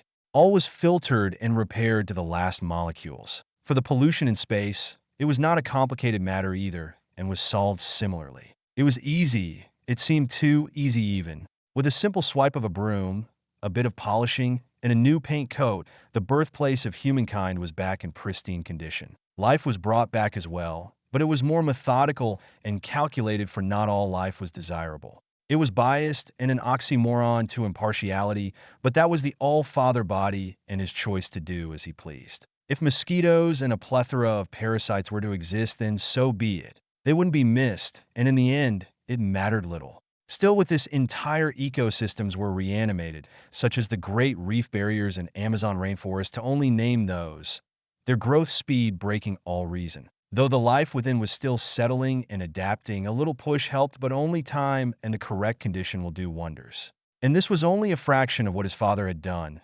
Miles didn't even dare to think of himself as deserving as part of the praise. He felt undeserving of such notoriety. He had become a participant after his rebirth, but he did infinitely little compared to Liam and even Iowa, whose counsel were invaluable. World hunger, wars, diseases, illiteracy, discrimination, poverty, none of this were ended by him, and yet a share of the praise was bestowed upon him still. Then there was the unification of humanity, the dissolution of every governing state and country into regions with history and culture assigned to it. In the end, it came as no surprise Miles' image was as such. Grace even jokingly said he was the second coming of Jesus. His mere existence was life-changing. He didn't need to do anything, and people will extrapolate every little thing he did to a length he had difficulty understanding himself. It was both hilarious and exhausting, and dangerous as well. Fanatics were equally fascinating as they were terrifying. A few words and blood would flow to fill oceans. More so when those words were from beings close to what was realistically divine. Then there was the pivotal event that happened last year, which only increased this sentiment of adoration to heights never seen by any religion. Homo sapiens had been driven to extinction, to its very last member. In its place rose Homo superior, a species that was nearly identical to the former if not for its longer lifespan, more aesthetic form, stronger body, theoretically superior intellect, and perfect health with no defects, be they genetic or inherent to the past Homo sapiens. However, the one true distinction between the two was the specimen implant growing in the chest of every member of the latter. It was multipurpose and vital for this new species. It stored and kept the engramic matrix in case of early death to be brought back. Let every member use tech accredited to their authority, gave a pocket space to put objects in, granted access to the virtual realm known as the Nexus, and represented the status of the individual. The status was separated into 3 categories. Gamma with green at the starting level, above was beta with blue, and finally at the top was alpha with red. The last 2 were only obtained through pure individual merit and nothing else. each Ascension bringing higher capabilities than the last, both direct and indirect. And it was not hereditary. Reaching Alpha was based solely on merit, and the vast majority of adults were Gamma. However, the ones above held no inherent authority over the lower caste, though their higher status granted them more advantages. This was the result of an event known as the Great Shift, where all living Homo sapiens have been transformed into this new species. Children had been reforged too, and that would not have been possible if not edict years before stopping further pregnancy for young individuals to have the necessary age for this. A certain age was required for the engrammic matrix transfer to happen safely, no matter how advanced the techniques used were or how competent the ones doing it were. Children were extremely vulnerable and fragile, no matter what. This is where Dad studied before. Miles noted his tech helmet unfolding to grant him the ability to see far beyond what he naturally could. He was observing a building in the far distance. It was cordon bleu, a culinary school for high cuisine, and more. I still can't believe it. Another universe. Another Earth where this one was seen as fiction, he uttered, hardly sure those words were his. It was a shock when he learned this truth half a year after his transition to a posthuman, and since then he had been learning and piecing everything together. At first, he thought it was a prank, a silly lie. But there was no reason for his father to lie. Even less so for Iwa to believe such a ridiculous lie and prank him. She was not one for jokes. But many things were pointing out that it was not as ludicrous as it sounded, and that it was rational even. His father's entire existence was a solid starting point, a living enigma of the highest order. Then he searched during the little free time on his hand. He discovered another Liam Cram, who died a bit more than a century and a half ago, and had a life suspiciously like his father, from date of birth and sudden death to passion for cooking, survival video games, and even quirks like the random expressive frown. It was too many cues for all to be a coincidence. And recently he garnered evidence where the grave of his not-father might be, or at the very least the general location. The information was blurred and hard to get with the past wars where the internet and many documents had been ripped apart repeatedly and entire swaths of land destroyed. It was to locate the engrammic matrix to reanimate the man. Of course, it needed his father's direct intervention for that latter part. It was curiosity, and he needed an answer, or at the very least try. And that was a good way to empty his head. However, before he could ask Executor to teleport him again, he received hundreds of notifications, and his face turned a few shade paler. Immediately, he closed his eyes and focused on satellites set all around Saturn. What he saw did not give back the color of his skin.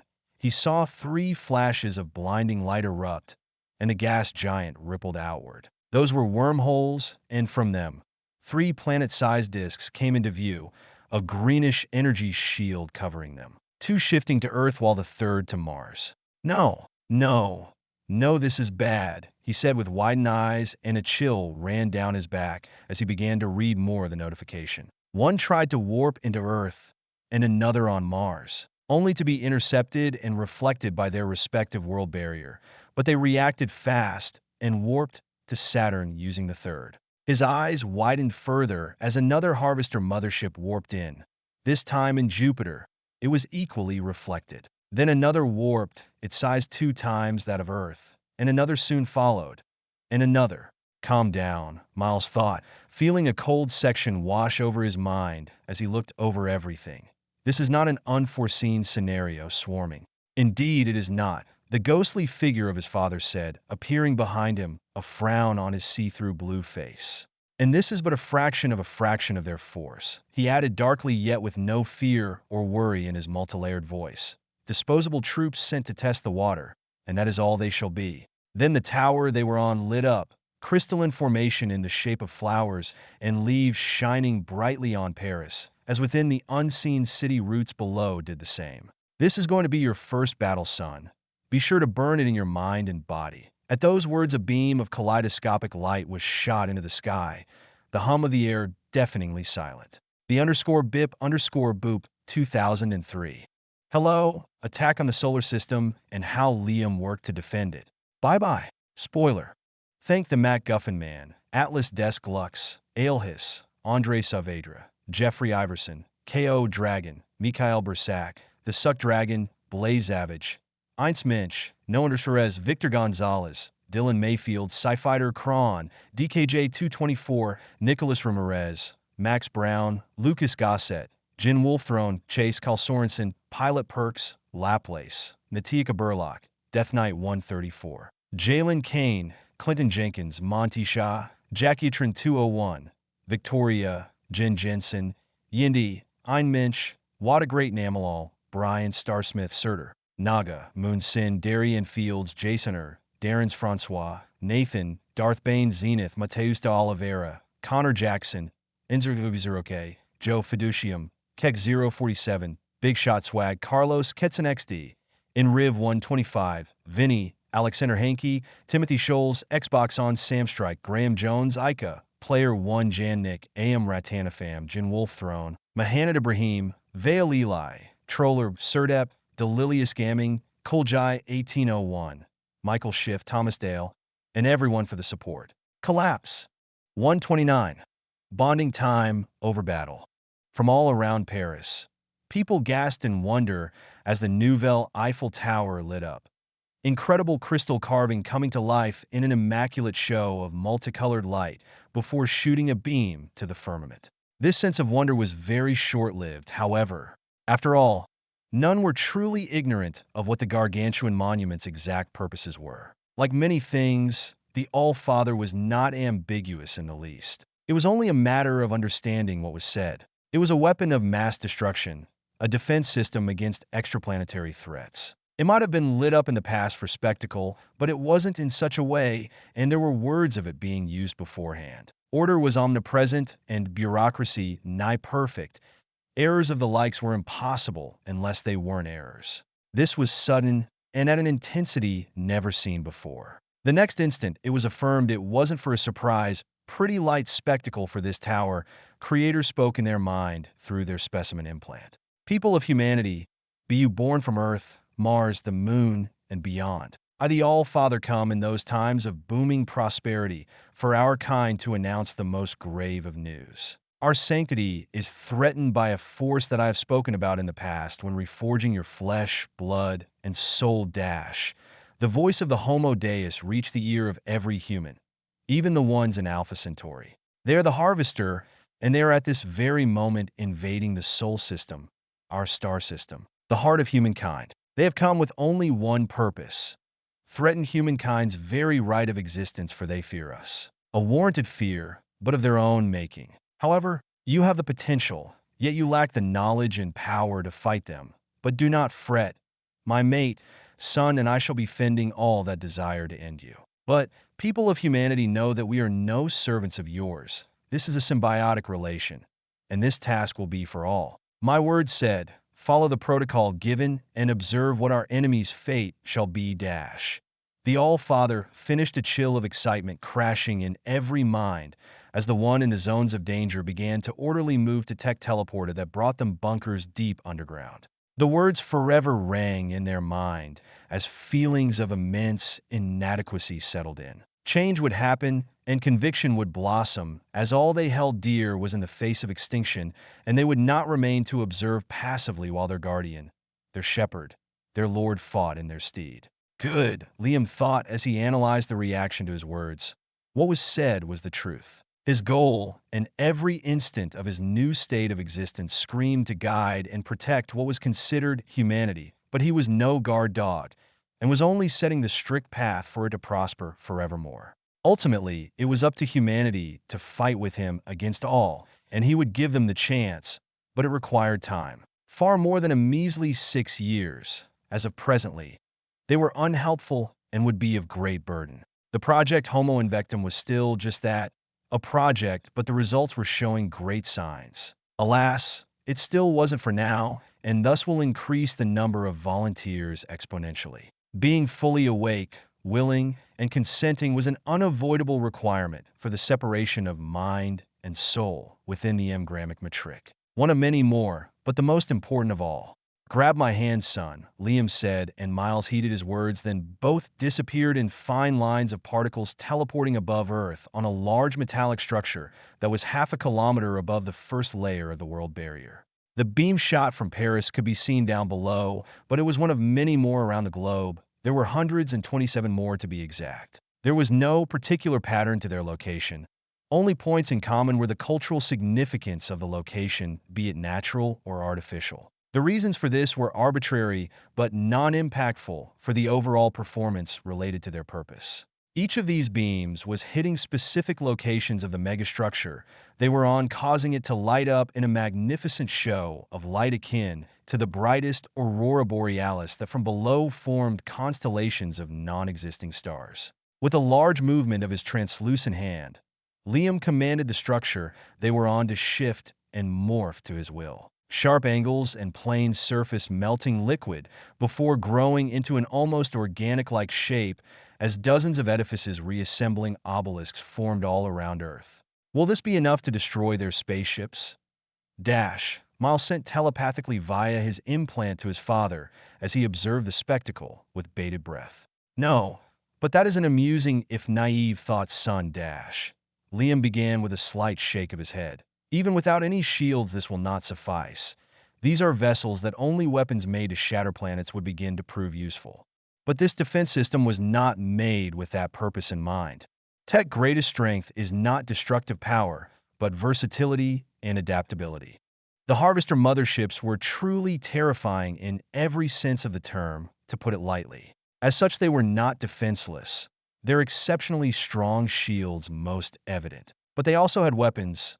Liam did not see them in person fire their weapon, but each vessel possessed powerful weapons. Notably, hundreds of thousands of cannons all around their surface, virtually giving them no blind spot. Each individual prehensile cannon was capable of firing 5 projectiles per second, with each possessing enough destructive power to annihilate a 30-kilometer in diameter, 19 mi, spaceship with 3 consecutive shots. 2 for the shield, and the last for the spaceship itself. This was an extremely large amount of energy, even if the spaceship was purely water. It was to a terrific degree how powerful one was less to be said of 2, hundreds and thousands. If the recordings of the cinema were to be believed, that is, but they likely were accurate if biased on the Coalition side. Then there were the locust swarms composed of smaller spaceships, numbering in billions, used for work requiring precision. Everything with those creatures was in excess, and it worked, so far that is because what was used to fight them was orthodox, and they rapidly adapted to outdo it. The Harvester were a force to never be underestimated. The movies truly all but lie upon lie too. It was to Liam's expectation. If he wasn't here, the war between Na-6 and the RDA would have ended very differently. This was real life. After all, the heroes on their own wouldn't win, because it was required. Observe Dash. At this echoing word of the All-Father, the megastructure brightened further, and from the miniature obelisk shot hyper-concentrated beams of crackling energy. All functioning as if in possession of a mind of their own, they bent at impossible angles and aimed themselves at the dozens of new stars that appeared in the last minutes. A fraction of a second later, the beams, with hundreds more following, began to hit their respective targets, the 12-planet-sized spaceships only harmlessly slamming against all-encompassing toxic green barriers of energy. Yet they did not disperse upon impact as they did so. Particles that made the beam formed from the plasma and latched onto the shields, and like acid on flesh, they began to feast. What did it do, Dash? Miles uttered as understanding dawned on him at what he showed through images in his head shared with him by his father. This is experimental, but as you can see, it locally destabilizes their shield. Destroying their shields will need power that would scar the Sol system in ways beyond my current control. Liam said with a growing smile at the sight unfolding. Then with a snap of his fingers, the structure they were on shifted again, and the tech portals turned on. Then he spread his arm wide and floated, blazing silver eyes turning into 2 miniature stars as his body flared up. The lozenge at the center of his beings and the vein of blue and purple pulsating from it shone an intense light of the same color as energy radiated from him, turning him into a miniature sun, one of pure blue light. Miles backed off, his eyes never leaving the man of light's form, the sensor of his armor going air wire at his father's mere presence. One that seemed to make reality shudder as the energy he emitted grew. Then bluish and purplish silvery liquid began to trickle from his wide-open palms. Droplets soon turning into thin streams that became torrential rivers before becoming entire oceans that poured themselves through the portals. On the other side, 10 of the 12 Harvester motherships saw the same oceans come out of wormholes. The holes made in the green shields far too diminutive to let it all in, forcing the silvery tides of apocalyptic proportion to turn into thousands of streams that could slip within. The queens did not understand what this was. The sensors were unable to understand this new variable aside from that it was both alive and inert. The shock of their defenses having been pierced did not stop them from acting. The righteous fury from this affront fueled their cause. Their telepathic debates between them were short and reached one conclusion: destruction of all potential threats with extreme measures. Their responses in those 10 specific vessels were violent and took the form of a hail of green energy from the combined might of hundreds of turrets for each wormhole and gap in their shields that let this unknown variable pour in with impunity to violate their sanctuaries. A fraction of this never-ending downpour would raise Europe within but 5 seconds. At 10 different locations in the Sol system and hundreds of precise points in space, both forces collided in dazzling cataclysmic blasts of light. A stalemate of silver and green settled for 30 long seconds until the baleful green began to overwhelm all. However, Liam remained steady, calm, and confident to the point it might appear as foolish arrogance in unfavorable circumstances. He was losing. Even the new holes he was making through the barrier didn't change this tendency. However, it couldn't be further from the truth. Droplets were constantly projected in countless amounts, the grand majority ending in the void of space, but a small percentage was hurled at the dark gray metallic hull of the Harvester motherships. They accounted in the millions and were rising without stopping, all remaining undetected. Or if it was the case, they were judged as a lesser threat compared to the ocean as they stood inert, faking malfunction. Now it was patience and minuteness that was to be used. "What must I do, Father?" Miles, observing it all with fascination, asked with badly hidden anticipation. Eagerness rolled off his body in waves with a mix of apprehension. "Bring to me the genetic material of one of their queens. But be careful. Death mayhaps not be your end, yet it is not without impact, and also, those are neither Gnostics nor human. Remember what they have done in the past. I do not want to fix your mind in addition to your body, Liam said almost jokingly, and with it came the information of what the target was. It was the Harvester mothership advancing toward Mars at extreme velocity, one that was not being besieged by the Argent Sea. A tech portal opened, and without a second of hesitation, Miles activated his tech chest plate and flew at hypersonic through the stabilized wormhole. Exiting on the other side, Miles did not waste time. His body took in the most optimal position, and he pushed all the tech armor mobile capabilities to their limit. His great speed was reaching heights that any kind of atmosphere would not support. His mind focused on the task, he veered down, avoiding flashes of greens as he slipped within the holes of the shield, to only be bombarded again. Both main cannons and smaller vessels turned into smaller turrets firing at him and bouncing off his force field when he failed to dodge the thousands of smaller projectiles. Such an extreme use of firepower for one creature of my size, Miles noted in stupefaction. It will be akin to using a shotgun to kill one measly fly. It was as if they did not care about anything but his complete destruction, everything else obsolete. However, like the insect, he dodged again and again and again until he reached where one of the massive cannons was, and to his shock it self-destructed, sending him hurling backward and causing him to become an easily telegraphed target. In that very instant, he was hit simultaneously by 57 beams of green light. The force field of his armor went into overdrive in microseconds, facing the immense firepower. And then he flashed blue and warped 5 kilometers above, the force field flickering in and out of existence weakly as a centerpiece of his tech chest plate shattered into hexagonal motes of light. This was borderline. A microsecond more, and I was cooked. This is incredible, Miles thought with a growing grin behind his visor, as even before the device that had saved his life crumbled for it tanked the violent teleportation, he moved back to his target with even greater speed. The _BIP_boop 2003. Hello, battle within the Harvester mothership. Bye-bye. Spoiler. Thank the Matt Guffin Man, Atlas Desk Lux, Aelhis, Andre Saavedra, Jeffrey Iverson, K.O. Dragon, Mikhail Bursak, The Suck Dragon, Blaze Avage, Eins Mensch, Noan Ferez, Victor Gonzalez, Dylan Mayfield, Sci-Fighter Kron, DKJ224, Nicholas Ramirez, Max Brown, Lucas Gossett, Jin Wolfthrone, Chase Kalsorensen, Pilot Perks, Laplace, Natiaka Burlock, Death Knight 134, Clinton Jenkins, Monty Shaw, Jackietron 201, Victoria, Jen Jensen, Yindi, Einmensch, What a Great Namalal, Brian, Starsmith, Surtur, Naga Moons, Sin, Darian Fields, Jason Darren's Francois, Nathan, Darth Bane, Zenith, Mateus de Oliveira, Connor Jackson, Inzer Vizeroke, Joe, Fiducium, Keck 047, Big Shot Swag, Carlos, Ketson XD, Riv 125, Vinny Alexander Hankey, Timothy Scholes, Xbox On, Sam Strike, Graham Jones, Ica, Player 1 Jannik, AM Ratanafam, Jin Wolf Throne, Mahanad Ibrahim, Vale Eli, Troller, Surdep, Delilious Gamming, Koljai 1801, Michael Schiff, Thomas Dale, and everyone for the support. Collapse. 130.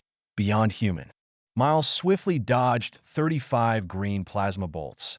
His force field not up to the task to hold further trauma of such magnitude. His focus grew, and he deafened unimportant and stray thoughts to nothingness. It was an easy task for him, thanks to both his training and modular brain structure that gave him significant control over his mind.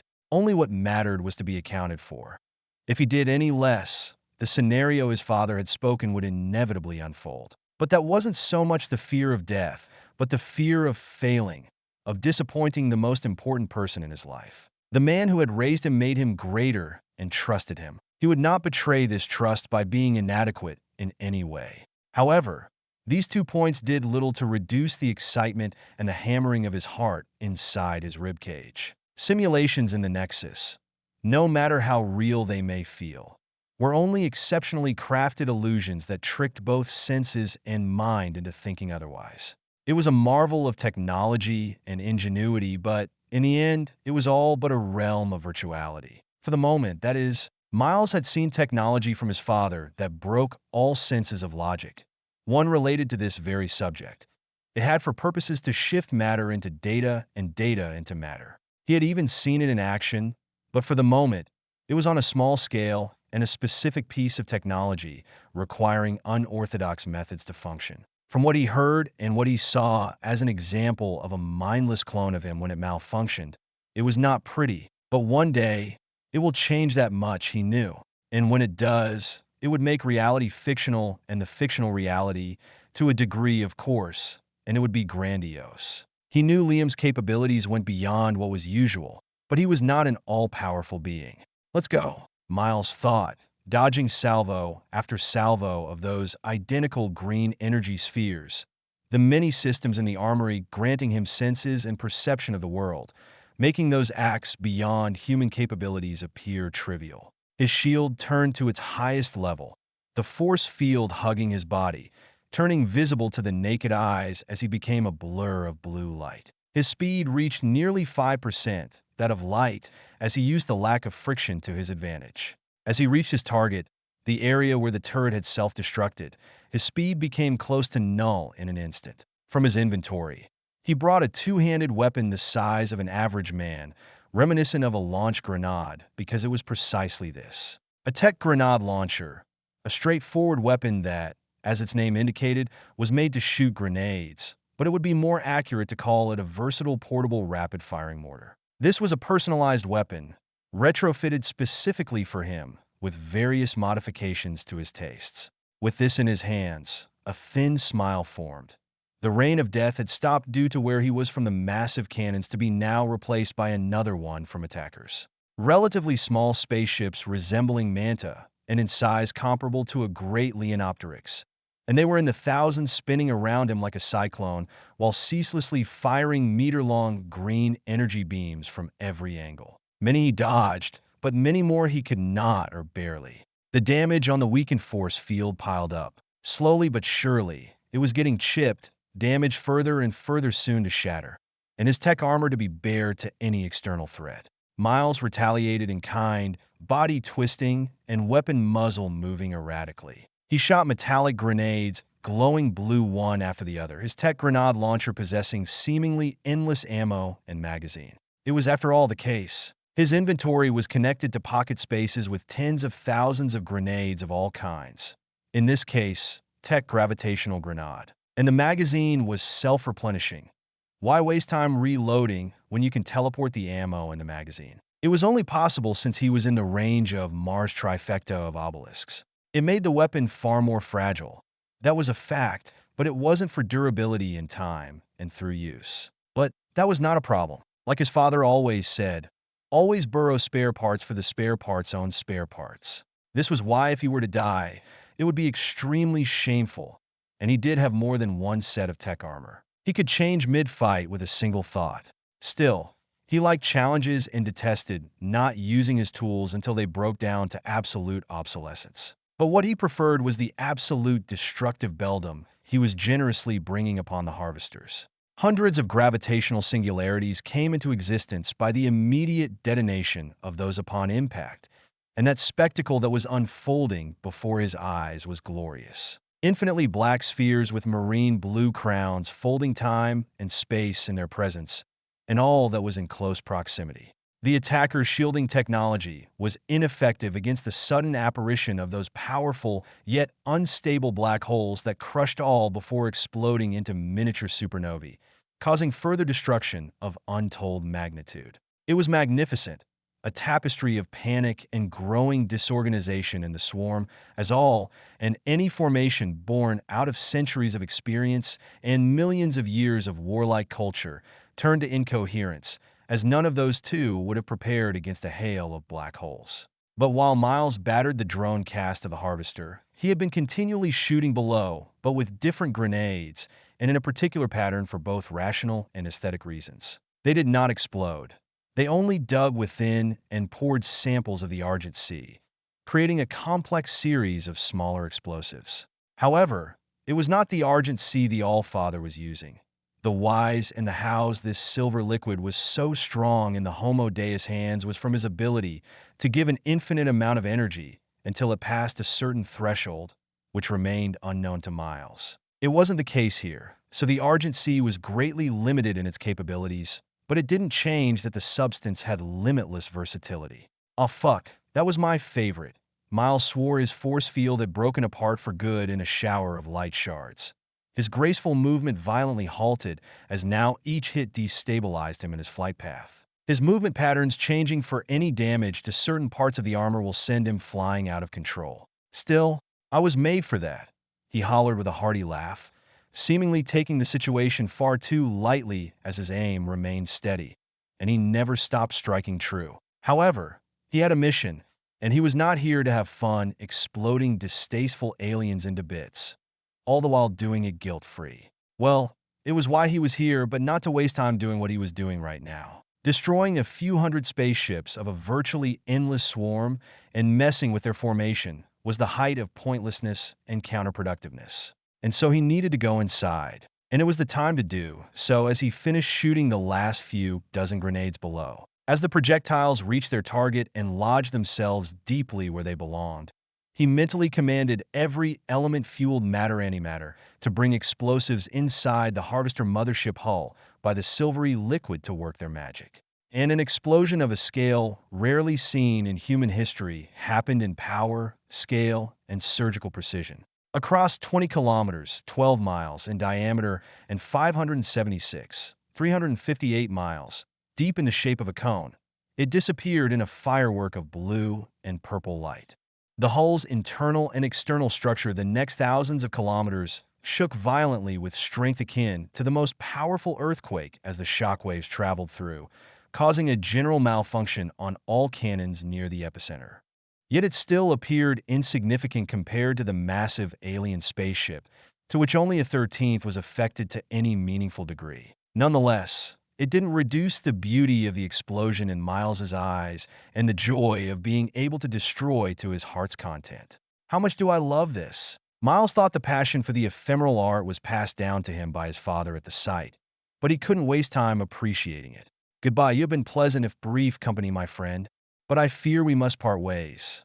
Now go into the prettiest of fireworks, Miles said to the wearied high-tech grenade launcher, both with reluctantly and excited anticipation. dodging a laser and getting hit in the head by another, resulting in his body spinning erratically in the void, did not stop him from liberally letting go of countless tech grenades, both regular and gravitational. Simultaneously, he pushed his weapon into overdrive and put everything on a countdown. Then he departed from his weapon and, with a big grin, became a blur of blue cracking light again as he flew through the hole he made at breakneck speed. As he was halfway through the tunnel, he felt gravity try to drag him backward and crush him while an image from cameras behind his tech helmet showed him the devastation he caused. He seemed to be having fun, Liam, from his position, noted as he shifted his hands around, controlling every particle of the argent sea with masterful grace. Everyone below could see the flowing silvery tapestry, with how significant the action was, and even without this, hundreds of far-sighted devices existed and were being used freely. Not that you are not enjoying yourself either, hubby. We can feel it, see it, and we do share it in equal proportion. The soft voice of his mate delicately reached his mind, and he couldn't but chuckle and smile at her remark. Indeed, I do. Indeed, I do, but I mustn't let my guard down, and my hubris rules my decision in ways that I stray too far from rationality. He answered with a fraction of his mind, paying attention to their son with a mix of emotion that should for no sane creature be together. Pride, amusement, worry, disappointment, disapproval, joy, interest, and beyond. Their minds were alien to all that lived in the Milky Way but one another. As such, they observed through Liam's nigh omniscient gaze as Miles entered the Harvester mothership to be ambushed immediately by its resident. In his left hand appeared a shield in shape that was typically seen in the 14th European battle, a kite-like shield, but that was where the similarities ended with its modest cousin. It was of tech and hard light, reflecting all by using an energy field that inverted the vector of anything entering it as long as the object reflected possessed a direction and magnitude and was not above the field energy limit. This was a tech shield. In his remaining hand appeared an energy sword, a tech sword. The broad two-edged blade was more than half a mile's height and had two iridescent blue sides that quite literally cut air molecules that passed by in its vicinity.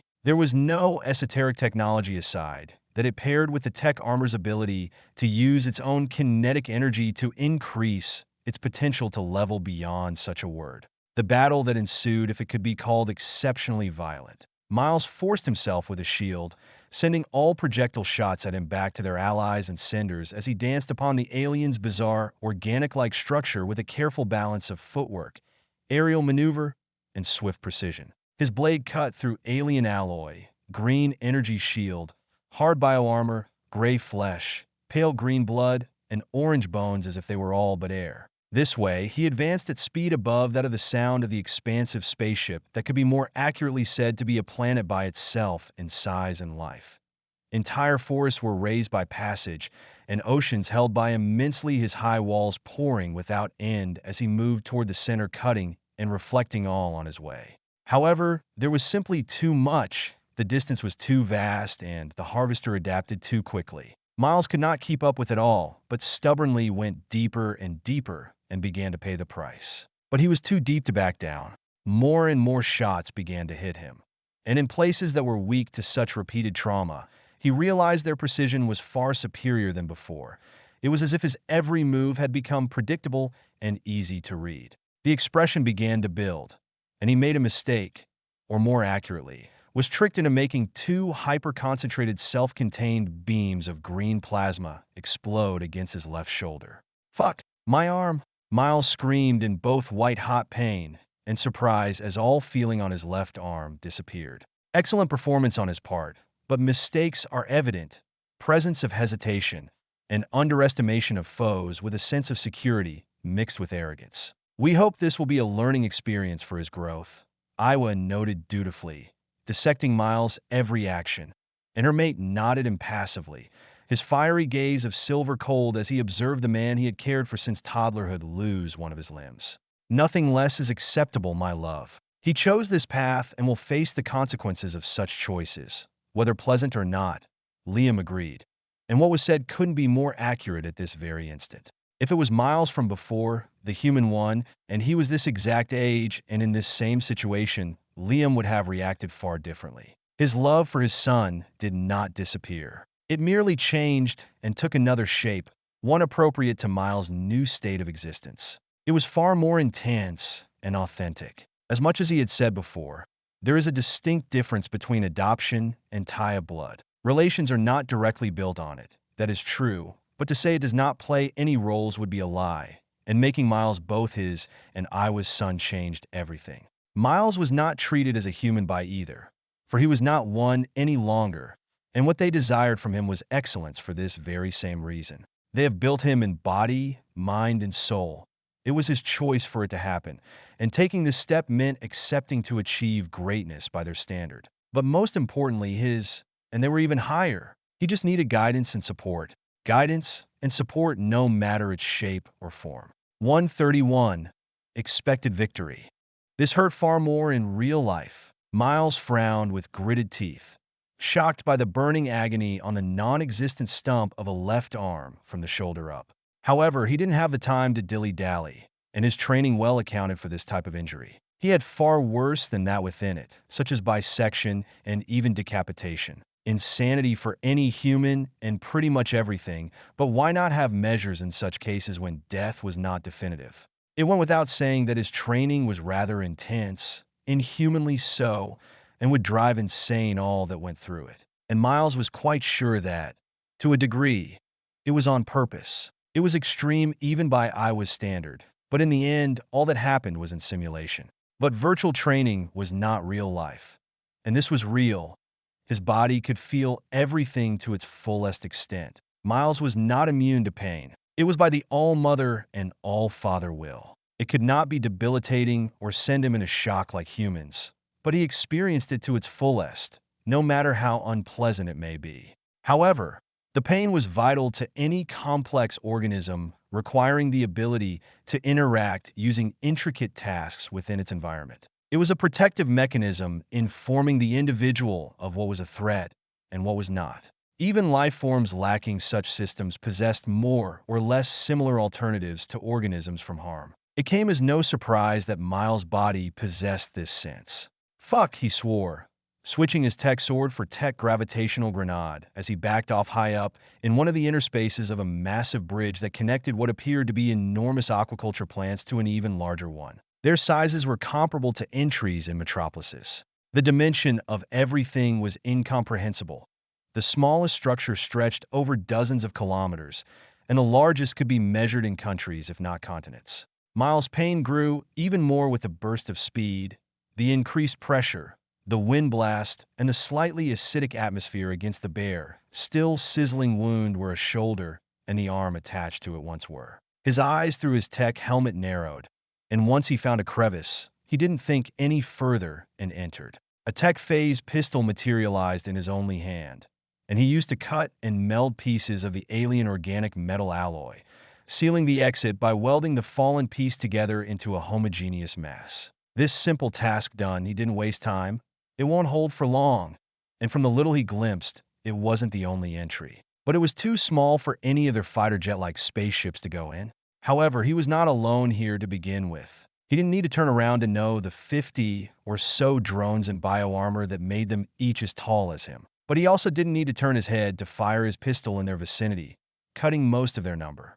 The last few remaining in the open began to be massacred by 3 turrets levitating above his shoulders, shooting concentrated beams of blue light hotter than the sun's surface. These were tech shoulder cannons, helpers in battle he couldn't have brought before due to how intense and chaotic the fight was. But it was perfect here, and each had a different fire mod. One was quick at the cost of power and range. The other was the exact opposite, akin to a railgun and a sniper rifle for long range, powerful but slow fire rate, and the last was an in-between of the two before. And while the turrets did their magic, he had to work on the source of unbearable pay. "Fuck!" Miles muffled a scream amidst the hellfire his turrets were bringing as he did the most excruciating task, storing his tech chest plate in his inventory. Melted metal, skin, bone, and muscles, but also the deep layer of burned tissue, had partially fused together with a burn that fitted well beyond that of the 4th degree category and by a large margin.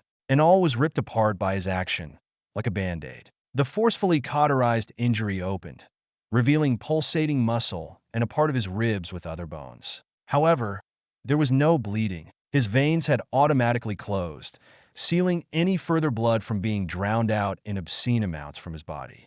"That's a pretty nasty wound. They didn't miss me," he mumbled with a drawn-out hiss of pain, observing the would-be debilitating injury. Morbid fascination aside, he needed it closed and switched the mod of his pistol to healing, the light turning from ruby red to forest green. Then he shot himself in the shoulder, and a beam of this color bathed his grievous wound, mending and knitting flesh back together at a rapid pace. However, the arm did not grow back. Not that it was out of the tech phase pistol capabilities, but it demanded minutes he didn't have. So, he essentially made a healed-up stump to negate a significant percentage of the pain and problem with having such an injury. Next was the rest of the tech armor, and in a brief second, it was all switched for a new set, his lost limb replaced by the armor and usable like a prosthetic. He turned on his tech helmet and saw a disturbing sight that before he hadn't seen due to the damage received on the helmet. But now it was all too clear. The farm above was not for the harvester. It was for the thousands, no million upon million of people below. What he entered was a hangar filled with green pods connected to organic tubes themselves connected to containers. In each pod was one person or creature, always alien in origin. They were all naked and asleep, forming neat lines per size, species, and sex. There were varying expressions that he could discern on the most human-like, and none were serene, even if he didn't know these alien species' facial mimics. All he could see was two extremes of positive and negative, all displaying intense emotions. "By mother and father," he swore, his silver iris with the faintest pink dilating at the horrifying sight. However, it wasn't people whom the harvester kidnapped. They were visibly all grown artificially here. A lack of use atrophied the muscles on their limbs, but also genetic alteration with how the limbs themselves were. Some were even akin to chimeras between several species present. If that made it worse, he didn't know and didn't want to ponder this philosophical question. That is what the record meant by theoretically sci-fi. Miles said with mild disgust, psychic vampire. But is it so much different than any kind of farming or even hunting? He wasn't feeling sympathy, however, only using rationality, avoiding hypocrisy, and gaining understanding. In many ways, the harvester from just this alone didn't make them evil. That would be a foolish point of view. To begin with, the concepts of good and evil were easily changeable depending on the circumstance, making use of them non-essential. Asterisk. The world shook, and the roar of machines and fire blasts echoed through the chamber, snapping Miles back to the present. His gaze shifted away from the countless pods, and he said matter-of-factly, his tone cold, "I'm not here on a rescue mission." There was no need for justification for such an act or the act of an action. First, he couldn't realistically save them. Second, he didn't know if saving them would be worthwhile. And third, the spaceship he was in had a larger diameter than Pandora. If there were hundreds of thousands here with the lowest estimate, he couldn't fathom even with his brain how much more there was. Was this moral? Maybe yes, maybe no. But it didn't matter. And this was a choice based on empirical data. He didn't like it, but he didn't have to, for that didn't change anything about the situation. They would all perish today, and in a way, it might be the better end for whatever might be within them. The presence of an advanced mind and emotion didn't mean sapience if nothing was here to cultivate it. For all he knew, they were only lumps of flesh with potent psionic and nothing else. And that seemed to be the case from further he was getting from his father. But that didn't mean they didn't have their uses. Liam had requested genetic material of the harvester, so why not take more? And so from both his gauntlets, tech claws solidified into two iridescent light blades. Storing the hovering turrets, he began to hover, the jetpack of his chest plate flaring up, then his position shifted forward, and shockwaves followed. With them also came hundreds of claws marked upon organic and inorganic alike, blood, glass, and flesh, followed by a delay soon after. If I didn't have reason to hate them before, Miles thought as he shifted his right gauntlet, cutting through a pod and the misshapen head of the blue creature within that looked like an Asari teenager with transverse intercalary limb deficiency. As much as he tried to remain calm, it wasn't a task without difficulty. He hated the harvester for their goal. What they did and what he saw only added oil to the fire. There was a fine line between unfeeling logic and free cruelty in the latter part. But cruelty was the point here. It generated more emotion as such. It was born of this logic, but it was not unfeeling. And there laid the problem for Miles, and he hated it all. And what he hated was to be destroyed, spinning on himself at more than 100 turns per second, taking enough G-force to turn an average man into a meaty yet crunchy paste of gore. He widened his arms, the tech claws shifting upward to form an arrow of light along special paths in his tech armor. He drilled through all the pods, walls, and drones and burst out on the other side from a deep waterway, where trees half the size of home trees were growing by the thousands. That felt good, he exclaimed with a bloodthirsty smile. All blood, pieces of flesh, and debris on his shield washing away as he flew through the water. But I want it to end, he added, the bloodthirsty smile shifting to one of extreme displeasure as he looked up to the sky hundreds upon hundreds of kilometers above, where an indentation similar in size to Texas, France, or Germany. This indentation was the belly of the mothership, where the Queen lodged. The entire Harvester mothership was an extension of the former, like petals of a flower grown from a portion of the resource recollected after each harvest. The shield of his tech armor, turning to its maximum, became visible in the shape of a form-fitting veil of bright and ethereal blue hexagons. Similarly, the propulsor of his tech chestplate was clocked up by his will to go faster. The shape of his tech claws shifted, and he brought more of them ready to switch to a new pair as the last will break. Then he disappeared a second later. A shockwave exploded, blasting the closest tree to shred, and the blast traveled far and beyond, killing all in a 300-meter, 984, radius and heavily injuring all up to 1.5 kilometer, 4921 FT, after it was varying degree of injury that progressively diminished. I can only do that once. Good, it wouldn't have been possible to do it another time. This fucker do like to go kamikaze, Miles mentally said, rising faster and faster, continually creating shockwaves as he cut through the air. He was reaching a speed that he should only safely reach in the vacuum of space. At such velocity, a substantial percentage of the periodic table will ionize into plasma with the heat by the friction with the air currently generated. Tech was powerful, but it was not omnipotent and would were under extreme duress. This very same kind of duress presently endured, and Miles was only increasing it. His speed was well over 5 times that of atmospheric reentries and pushing above and beyond that generous speed. And yet he felt slow. 7 long seconds went on until he was even close to the mothership, whose energy shield was turned on by the Queen to stop him during that time. A futile action, he reckoned with no small amount of glee, but it was magnificent that it created a neon green sun. The outside shield was nigh impenetrable for not only its sheer durability from a pure quality point of view in structure and energy, but also in quantity. And it wasn't meters thick. It was hundreds of kilometers plus 100 miles. From an outside perspective, it didn't look like it, but similarly, Earth was smooth from a certain angle when the oceans and mountains begged to differ. But here, the shield was only a dozen kilometers, 8 mi, in thickness, and it was weaker by nature compared to its larger cousin as it had a lower energy modulation capacity. And so the tech claws, with his momentum, were enough for him to rip through the shield. Following up, he proceeded with the same zeal in the mothership, digging through the hull that was far thinner than the one from before, and he entered. Through the vision of his tech helmet, his eyes set themselves on a large spherical object protruding from the ceiling, a sphere that was in his flight trajectory. But that was what was within that interested him, the Harvester Queen, and she seemed far larger than what was in the record. Like the lower caste, she seemed to have fitted on herself a bio-armor, multiplying her already impressive size by a bit more than 2.5. Around her was a shield, in her claws several weapons, such as a bus-sized autocannon, and her many-back tentacles had energy blades Miles didn't doubt would hurt a lot. Alas, none of that mattered. Miles didn't come to fight to have an epic battle with a titan, an alien monster rivaling skyscrapers in size. He came to kill and collect samples with surgical precision. The only acceptable fights that lasted more than seconds were spars, and one in the name of sports. Anything other than that should be avoided at all costs. His father and mother taught him this, and never to play with and underestimate a foe. He was taught to kill without giving any chance of retaliation.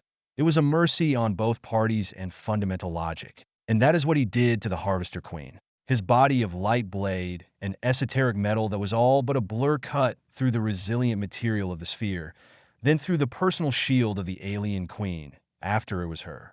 From bottom to head, she exploded outward by the shockwaves in a shower of cremated flesh, half-burned organs, and grayish-green blood as he flew through her. And B continued, this time hard-hammering, for he knew what was to come. Gravity increased 100-fold as the self-destruct sequence unclenched itself. But when it did, Miles was already outside.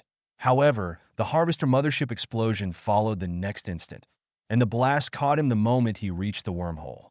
Burning agony followed as he reappeared on the other side, and he fell on the metallic ground with a loud thud, indicating there was an artificial atmosphere. His head spun. The pain, not the cause, but the realization his lower half from up to his kidneys was utterly gone. The sensation was disorienting to the highest degree and pretty disturbing. It wasn't just his leg he lost. The fact it was temporary did little to change the fact that he had now been forced to be a eunuch for the next few days. Congratulations, Miles. That was an impressive display of grit and skill. I'm proud of you, and I hope this has been a learning experience. The voice of Liam graced his mind as he weakly looked up with a grin forming behind his helmet as it opened. What it revealed was not pretty to any extent, an injury per se.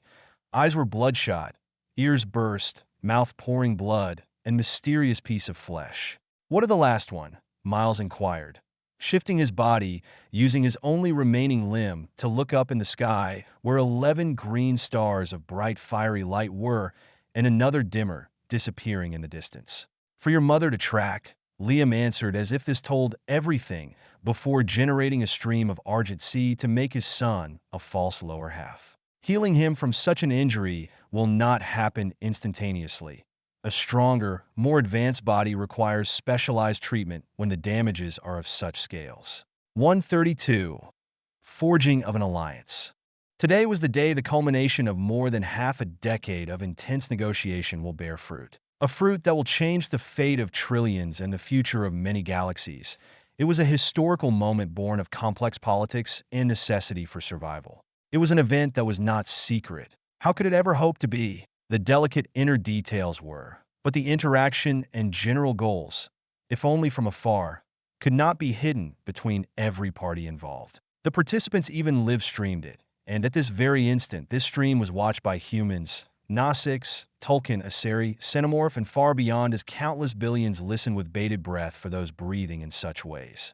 This alliance would be the key to victory against the Harvester threat. And the last few weeks had passed, ironing out the details between each participant after years of careful steps. Orbiting around Pandora was a massive spherical spaceship close to 70 kilometers, 43.5 mi, in diameter, and within one of its most profound, most secured chambers was where this event that would dictate the future of entire civilizations was happening.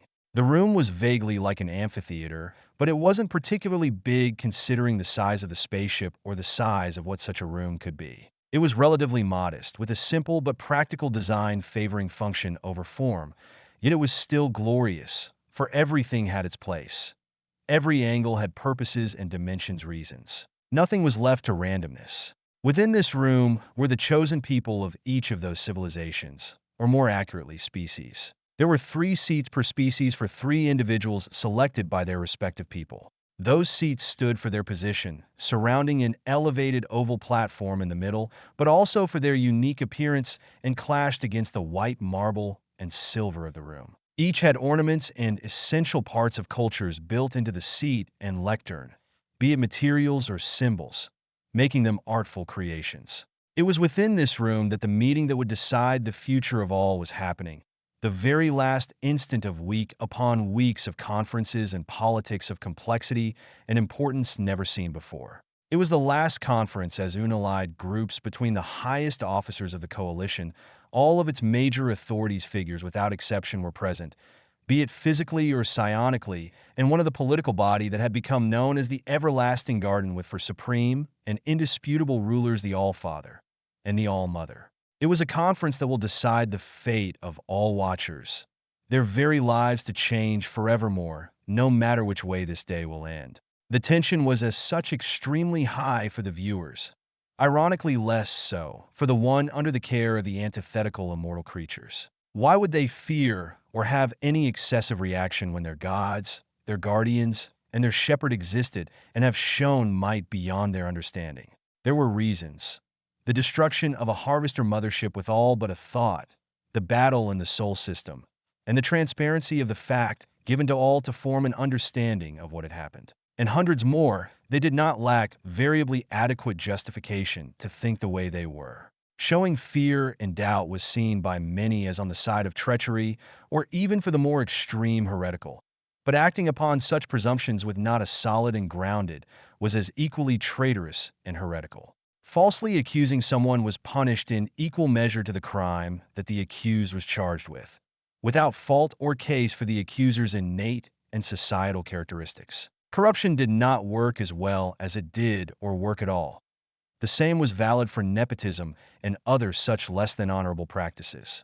The main cameras focused on the stage, and on it were two tall, bluish humanoid creatures that took that focus of all. One was an odd female Nausix hovering almost lazily above the ground, and the other was a human male of blue light that did much the same, but far more rigid, strict even. Both contrasted with one another's severity, calmness, active, and passive. Yet they did not clash and deeply complemented each other's presence. As the All-Father Dash, the one of light spoke in his distinctively deep, rumbling, and echoey voice as his body glowed brighter and his silvery eyes bored in his audience. His form, as if multiplied, gazed into their souls in a way that was far from symbolic. His gaze lasted longer on three creatures that were clearly artificial, resembling chimeric hybrids of other life forms present, and taking the best characteristics for a creature to be resilient and powerful, but not to function as a standalone species. Those were the avatar of the Leviathan. Their actual bodies were bigger than the room itself, making it an obligation for them to attend it this indirect way, but they physically were on board. An event that was almost as historical as what was ongoing regarding rarity. But pride could only take them so far before the cold reality came, slapping them back with force, and the show of power 2 years ago in the Sol system was just that. It was enough to make more than a few of them realize it was not an option, and that by the human expression, they needed to swallow it. In any case, the light purple-skinned Nausix to his left followed suit, hovering slightly more as bioluminescent markings became bright constellations of unfathomable meanings on her body, as she said in her softer voice, "And we, as the All-Mother Dash."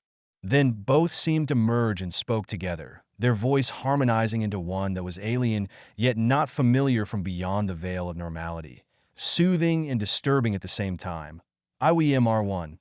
IWMR the diarchy, the guardian, the father, the mother, and the primogenitor of the everlasting garden, and by my will. We accept with a full understanding of their every implication, spoke in the terms belonging to the coalition, and will honor them as long as our own is subject to it. Equal treatment. After this, a pregnant silence settled in, and it was broken by the most important members of the coalition advancing. There were 9 in total, 3 from each of the central self-governing authorities from weakest to strongest within the upper layer of the pyramid. The Aseri Republic acquiesces and accepts those terms and shall endeavor to its utmost capabilities to meet them. All Mother and All Father. May our relationship be long-lasting and prosperous. For that is all we wish. The oldest Aseri, a matriarch who had stepped forward, said calmly, the two to her left and right representing the 2 anterior life stages of her kind, maiden and matron. We of the collective saw purpose and reason in accepting the terms of the everlasting garden, and will seek to honor them within their strict definition. One of the 3 Leviathan avatars spoke almost mechanically, voice chittering and distinctively feminine, as she made her seat move forward and let her gaze shift from the 2 deities. It had been a convoluted choice, one that the Leviathans would have never done under normal circumstances, but it was not normal circumstances. And the main reason for this uneasiness was this planetary hive mind under the name of Iowa. A being older than their species and far above psionically, 2 things that should never have been dethroned. Not even by the Harvester, for they were younger and their hive mind was not an individual yet. Here, before their puppet bodies, laid an extension of this alien goddess, a fragment of her body with a psionic presence far above what should ever be possible. Then there was Liam to put into words they knew what choice they had taken was to submit to these two monsters. It was a binary choice. The other option was extinction, for they could not keep up with the Harvester, escape them, or wait out for their demise, as simple as that. They had no choices, quite like with the Centimoppers, but there were distinct differences that made the situation dramatically opposite. Speaking of the Centimorph, the most influential, powerful member and founder of the Coalition came into the scene. The three of them could be mistaken for identical copies, if not for the light of their body difference. The one with a royal blue hovered higher and advanced forward while his body exploded with light. His name in English was Ritnolab, and he was the founder of the Coalition, the one who had had the idea, planned it, organized it, built it, and worked toward its current state. With the power bestowed upon my humble self, I spoke for every Centimorph. Our words, needs, and wishes are in consonance with the injunctions of the All-Father and All-Mother. He exclaimed with a sense of delight. Yet conflict ion could not be hidden from the more aware, and what followed was every other species agreeing in quick succession. They did not have a choice. Everyone had an equal voice no matter what they brought, for this was a variant of democracy. But in the end, what truly mattered was not laws, but who was strong or weak, who was important and unimportant, and beyond. The everlasting garden was not an entity for such concepts as equity. It was perceived as a shaky belief too arbitrary to be of any use and antithetical to its society in its entirety. Equality and merits were all that mattered at the very least within the domains of the All-Father, and he made it so to be absolute and fair as for the All-Mother. She cared not for either of them. It meant that there was a divergence of ideology, but survival mattered more than the displeasure of a few or many for that matter. To follow the everlasting garden's demands for its entry led to core values being modified or abandoned. It created rifts, outrage, and much more outcry. But what of it? None stopped weaker civilizations from striving, and the Coalition still had a base that favored growth beyond everything else and protection with more. Now, however, many things were changing to be based on what was brought to the table. Parasites were unwanted, and purges were incoming if they did not change their status. This was a mutualistic relationship, but that was true that not all could meet the quota of far older civilizations. Nevertheless, that was only a valid excuse to a certain point, a point that a substantial amount of the Coalition had long since passed. But this change was not seen as unfavorable by all. It was the opposite of many ways for this type of event to happen, some for periods, many times the lifespan of regular humans. It was typical, and no matter the species, inadequacy was unpleasant and led to immeasurably more unpleasant results. It was only fitting to rectify it. That was how Liam saw it. He was not going to put his people, and the ones he held dear, under the needs of others, no matter how much those others suffered. It would be insanity, madness to do so, to force the one he was to lead into such things. Kindness was a virtue to employ with great care, and for a being of his power, this couldn't be truer. Good intention mustn't be given without sense or reason. Actions have consequences, and this was why a smile formed upon his lips as he spoke with his mate, their voices synchronized, for they were one in all but name. Then so be it. Our alliance is sealed. The everlasting garden shall do as was vowed. Military support will be provided, and knowledge of technology in exchange for entities deemed of equal value bestowed.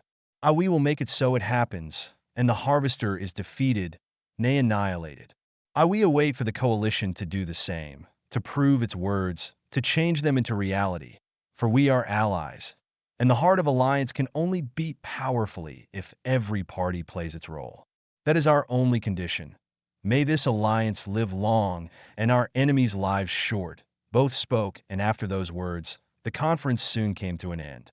On Pandora, within the balloon of a spacious mansion, Miles could be seen on a chair adapted for his bulk. He sighed with a smile.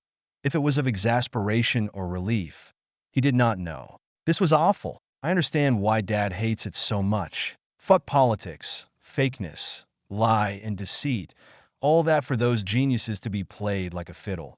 He mumbled, but a smile couldn't be hidden from appearing on his face. He was aware that the entire Coalition was soon to be in their control. Tech was a poisonous gift, after all, but there was no malice in Miles' mind, though. It was self-evident that once the Harvester threat was taken care of, there was no doubt the alliance between aliens wouldn't end well. They won't go and dance Kumbaya and chant Hakuna Matata until the heat death of the universe, were his father's words. He didn't doubt them, even if he thought it was a bit of an overreaction to something that wouldn't happen for centuries. But it was better than having an intergalactic Cold War without plans and measures for them to come out on top in the most efficient ways. Kiri, with her chin on his head, said with a faint smile, "Language, Miles. But wasn't it fascinating? The interaction and how the minds of different species function, their personal and impersonal motivation, beliefs, and goals. The absence of honesty is deplorable, but this is something you won't ever see again." "Yeah, and I'm happy it's the case," he answered with an eye roll as he felt a metallic point of her specimen implant pushed against his neck and sighed again, deciding to appreciate the moment. Humans were not exclusive to this piece of technology. Gnostics and Tolkien had also been granted its uses for those who wished and had the merit to earn it. It was still in its infancy, and as of now, less than a dozen full-blooded or not, Gnostics had it. And it wasn't the same in most circumstances as his or that of humans, and was prone to changes depending on the lifestyle. It was between freedom at the price of danger and safety at the cost of responsibilities. In its true essence, it was to make a bridge between species, a connection amidst difference. 133. First of the Homo Invictum.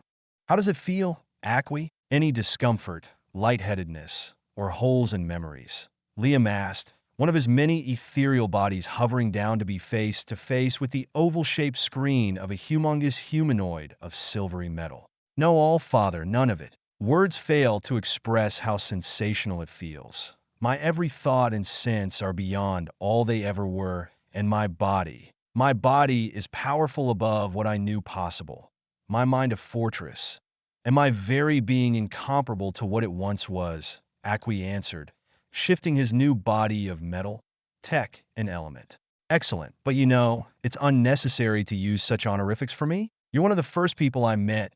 You helped me when I needed the most. We are friends, blood brothers. There is no reason for you to need to grovel in my presence," Liam said with a smile, floating around the Homo Invictum while forming tendrils of the Argent Sea to scan the creature of immense power and work in the finer details. Acqui was now a creature that was under the appellation of Homo Invictum, a new species, or more accurately, a class of citizens outside of the regular Alpha, Beta, and Gamma for humans and the other classification for Gnostics and Tolkien. He was part of a nascent elite group of warriors in all forms of wars, eternal bodyguards, expert combatants, masters of all martial arts, and undying gladiators, for they would always come back stronger and serve beyond the realm of death forevermore. Each was carved and grown with intent, purpose, and meaning from being that once were human, Gnostics, and even Tolkien, the latter most rare but possible. Anyone starting from adulthood can volunteer to become one.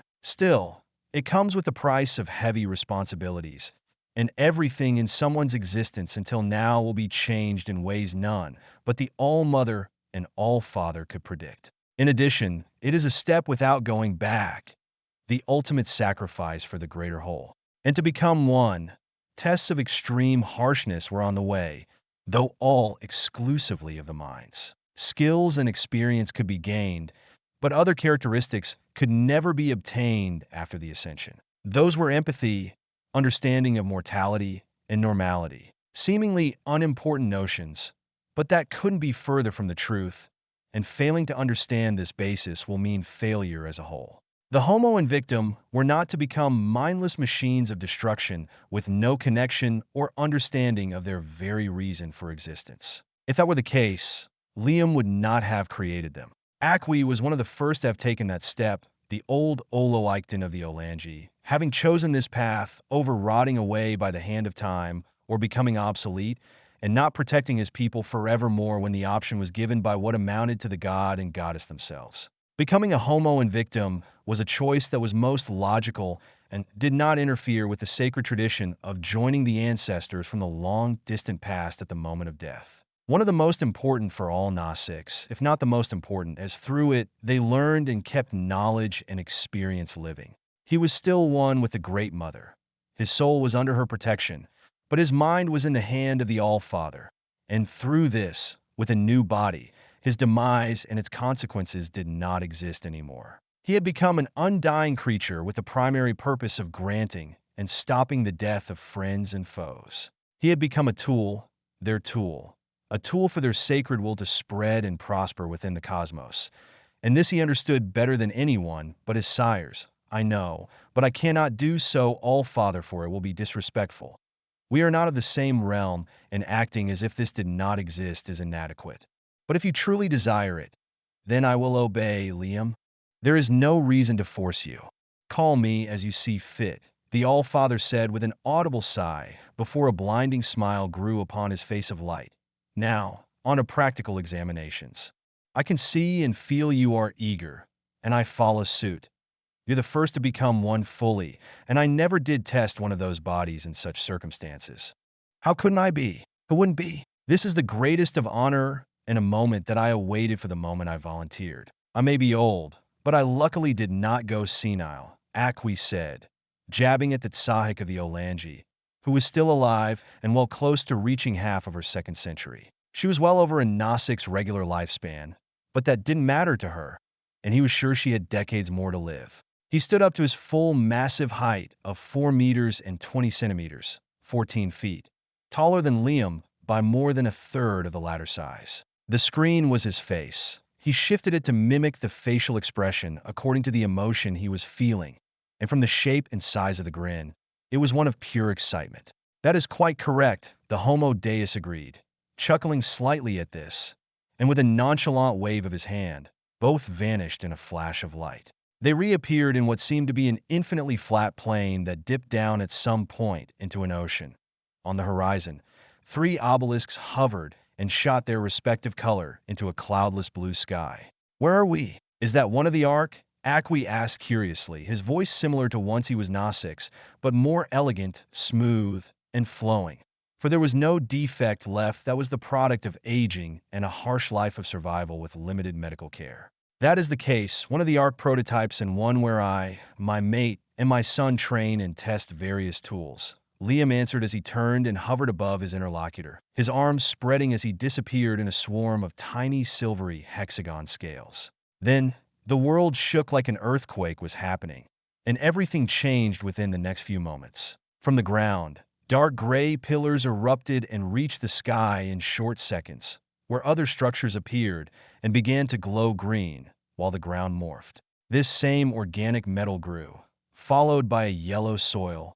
Then waters appeared, and from it, a massive blade of grass followed, and most soon came as the temperature and humidity increased while the luminosity did the opposite. Soon, it became the ground floor of a mothership, a life-size replica, if smaller in range. Akwi did the equivalent of a confused blink before tens of thousands of blue light pinged in his omnidirectional sights and various radars far more precise and sensible than any in humanity's existence. They were harvester drones, their fragile body protected under a shell of biological armor that was their suits and further protected by high-tech armor connected to various ranged weapons, but also attackers' spaceship flying at high speed between the organic-like pillars forming swarms that reminded him of stingbats, if only far worse. In the next instant, those drones rained green hell upon Akwi from every direction, and each hit its mark on the hologram he had left behind and exploded as he disappeared in a blur of light.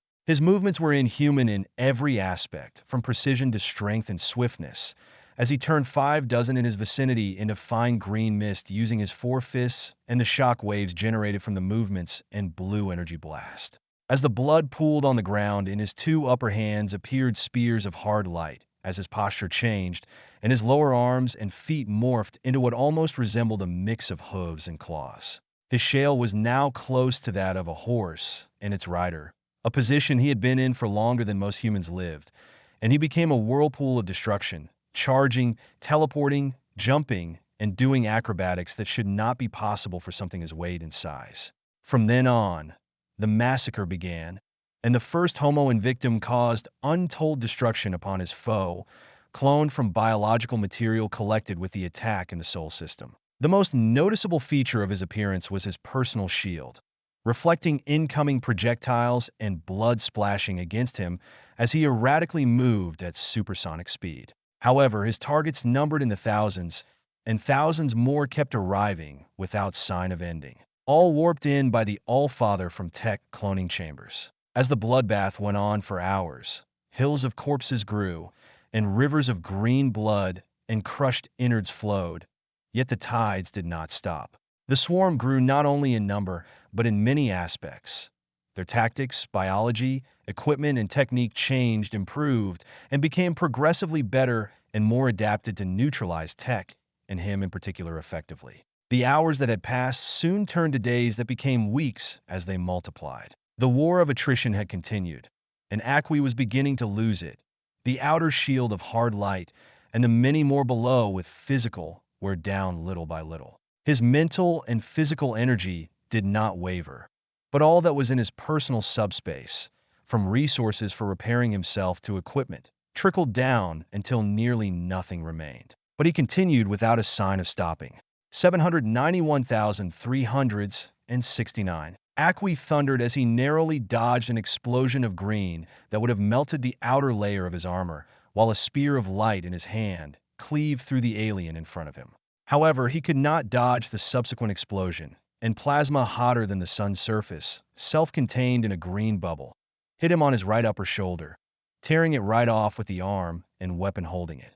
It will only get worse, Akwi noted, impassively uncaring to the lost limbs. For even if there was pain, it did not perturb him or affect his focus. But it affected everything else, and so it became more evident losing was the only option. Then, the alien clones reached a prediction far above any and all, and his movement that, for many, would be all but divine became as predictable as a child facing a seasoned veteran. Mistakes began to be made, and they rapidly accumulated for the Homo Invictum. There was no possibility of healing for a lack of resources, and his energy was allocated elsewhere, which seriously wore him down, leading to further damage. The number of drones kept on increasing, and the weapons they bore reached a point where each hit was a significant threat to his bodily integrity. But he did not yield. He pressed on without fatigue until his body was no more but a shattered visage. Then it all vanished in a drizzle of blue flakes, and the verdant plain spreading as far the eyes could see with the three obelisks came back as if it all had become an illusion. That was an impressive display, old friend. You have succeeded in all tests but one. The swarm of silvery hexagons came and formed a lozenge from which Liam's body came into existence, a warm smile on his face. The broken face of the Homo Invictum blinked weakly in acknowledgement, and Liam chuckled before recreating the body of Akwi like a building block toy. It was done with the flick of a finger and one word that the X-6 wasn't sure of the purpose. Arise. A pregnant silence occurred after this word of connection. Only Liam and the people passionate about a certain centuries-old branch of fiction from the beginning of the 21st would understand. It was, words fail to express my recent experiences, I fear. But I can see my mistakes, my focus. It was too polarized, Akwi said, standing up and stretching, organic yet not muscles flexing behind the silvery exoskeleton, revealing a hint of the blue veins below. That would be correct, but the most glaring point is the predictability of your movement. But that is normal and hardly fair with me leading them. The same applies to the lack of imagination and other minor afflictions, Liam explained understandably, but his presence veered to the exact opposite. Be that it may, I expect from you that it will not become a constant. For this, you will be joining my son in his training and shall become the head of the Invictus Legion. Your words are laws, All-Father. Akwi said his body became taut, and his mind reached conclusions that were chilling with the little he knew of Miles' training. But this was pushed down to nothingness. That is what he signed for, and he will not back down. 134 War. War. This word has become all too common for decades within the Nexus, the internet of the tech domain, where the architect was omnipresent. It was not remarkably different from the Sylvestre domain, where his counterpart, the Great Mother, reigned absolute. How could it not be? It was the first war of the Everlasting Garden, one of proportions never imagined before the formation of their unique nation, where opposites existed in harmony and became one. It was not a surprise the Harvester had attacked both, and they did so with extreme malice and the goal of killing them all. The Sylvester domain had been affected most directly by moon-wide earthquakes and catastrophes of never-before-seen proportion that, if not for the All-Mother, would have killed millions. Furthermore, without the All-Father, all would have died by the direct explosion of the vessel or the alteration of Pandora's orbit. As for the tech domain, the advent of peace and destruction of virtually all mortal problems from disease, corruption, and famine had led to a sense of comfort and safety within the Sol system that the surprise attack had shattered in thousands of fragments. Even the actions of the All-Father and his son did not bring back the same sentiments. Videos and images of their acts spread within every corner of the Nexus, showing that they were protected but only with their presence, and that was something that settled wrongly in the hearts of many. It was not due to insecurity that the people felt this way, but out of inadequacy. What was their purpose? Did they deserve such protection from such extraordinary beings so far above the realm of mortals? What could they do to protect what they hold precious in their way of life? Here as well, there had been damage. The arrival of 12 planet-sized structures from wormholes had grievous consequences in the star system that, while dampened, would have led to the death of all by the simple disturbance in gravity that, like a domino effect, will have cataclysmic consequences. Information was factual, and faking or altering it was equal to one of the highest crimes. Some may be left unsaid, but that was a different matter. As such, all understood the true magnitude of what happened and with exactitude who had attacked them, who had attempted to destroy them all, and that in every detail from their fire powers, tactics, and biology, even if in both domains there was little to no injured and even less so dead. The Harvester threat was understood viscerally by all, and ever since then, steps were taken toward their thorough eradication. The arrival of the Coalition had only promoted this further. This war was new in all matters of warfare, from scales and methods of fighting. Creating endless armies of unspecialized troops was not the way to go and was not one that the All-Father or All-Mother approved either. Playing in the strongest field of an enemy was foolish, and this was why they made specialized units with adequate adaptation. First was the Invictus, composed of the Homo Invictum, each of them an army of their own. Their number was small but growing, which would never stop, for they were truly immortal and did not possess revival fatigue, a condition where repeated death and resurrection will damage a person's engramic matrix beyond healing. But their greatest strength was not their physical prowess, incredible speed, or even their resilience to the embrace of death. No, it was their versatility. There was no limitation on what one could do to their bodies as long as it had the primary goal of increasing killing efficiency. Their ability to revive and be deployable through drones and extensive inventory combined made them the ideal suicide bomber and many more. They were the epitome of powers, the rams, the hammers of the everlasting garden. Their role was to bring destruction, and they were excellent at it. The one to lead them was Acqui, but not only as the X-Gnostics was not one to ignore the opinions and guidance of others, and in the end, Iwa and Liam led it all. By their graces, their life was eternal, one of the body and the other of the mind. Second was the Conventus, a group exclusively composed of Gnostics and Tulkun. However, it was not an act of discrimination toward humans. The latter lacked the psionic quality to join, and if one were to be proof of the contrary, joining was on merit, and if merit there was, then so be it. It was not any Gnostics or Tulkun accepted within, and it was only the ones with the most potent psionic potential. This led to the former forming a third of the force, even with their lower population and philosophy of peace. They were uniquely more inclined to this energy than the Gnostics. Specialized tech armors were designed for the whales, creating miniature space fortresses capable of warping through spaces in short bursts, reviving the fallen, detecting Harvester psionic, and many more. Their purposes were vast and multiple, but that wasn't their primary function. Their goal with the Gnostics was to become shining beacons, to channel the grand will of Iwa and make it a reality, and they did this not only by their natural inclination and training. There was a great assistance of various technology, biological and cybernetic augmentation, and most importantly, the Rose of Jericho, a delicate crystalline technology that transformed what would be relatively harmless psionic weapons into psionic rays of death. The one to lead them was the All-Mother herself. It was her that they called, and their hierarchy worked through this. This structure led to Kiri becoming among the highest-ranking members. She was the most potent psionic alive aside from Iowa. Not even an ancient Leviathan could rival her. Third and last was the Laternarius, led by the All-Father and his son, the Princeps, a title Miles chose after many less-than-adequate ones. In comparison to the previous, the focus was not on a scant few tasks, and it was far larger. It encompassed the gears for the war role from research, manufacturing, food, strategy, bureaucracy, and resource management. And to do so in the most efficient way, the most prominent historical figure that had led to the grandest development in humankind.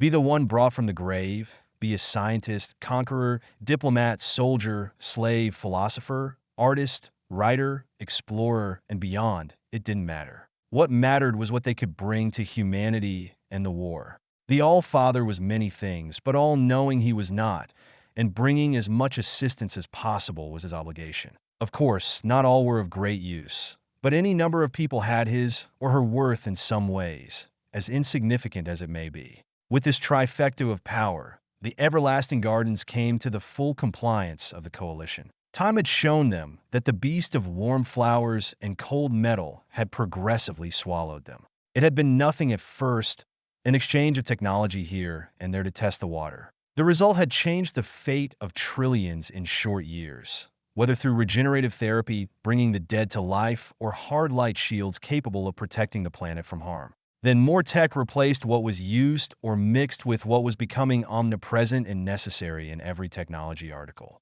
The generosity of the All-Father led to him becoming an integral part of their existence at every layer, from personal to societal. They had no chance of winning.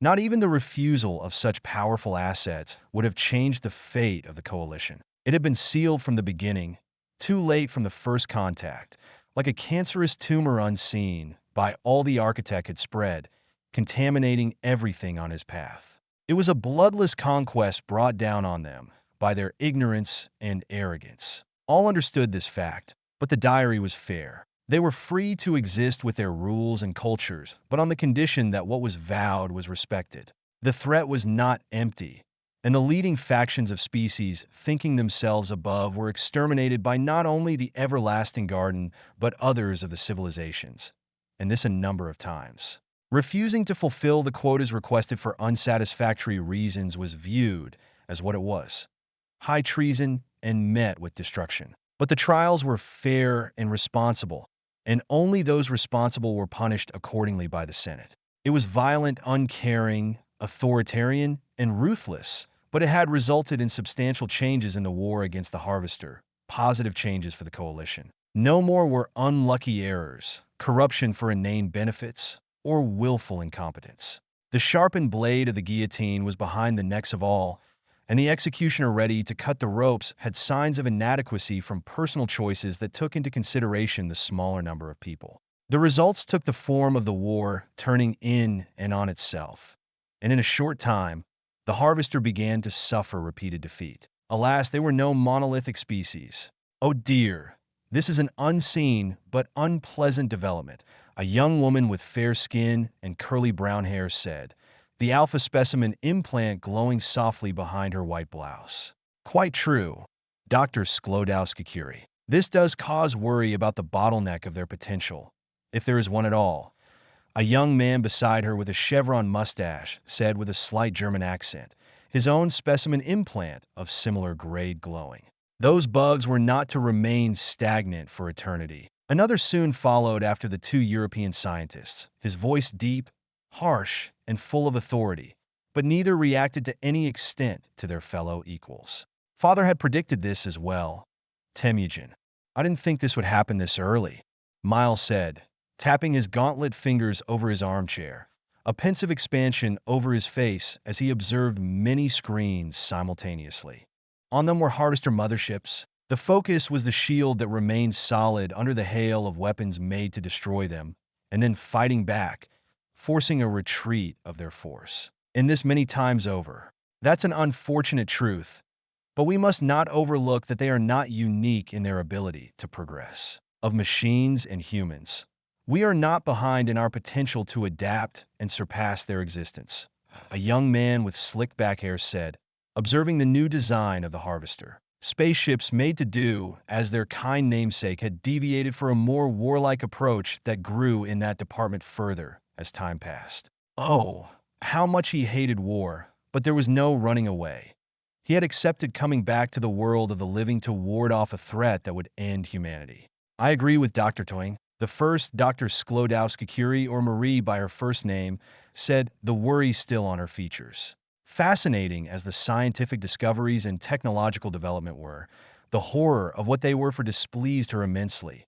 But like all others, she had come back with her husband to fight for humankind and satisfy her endless curiosity. I will go and see this new shield, Liam announced, appearing in the vast room where, in a mere instant, hundreds showed varying signs of respect, from kneeling to bowing and more. No matter who the individual was, except for Miles, who smiled. The next instant, a swirling white wormhole formed close to one of the Harvester motherships, and the vessel in question zoomed in. And what exited was everything but human, yet it bore a similar body type to its male variant. It was a titanic creature with a height of nearly 30 meters, 94 feet.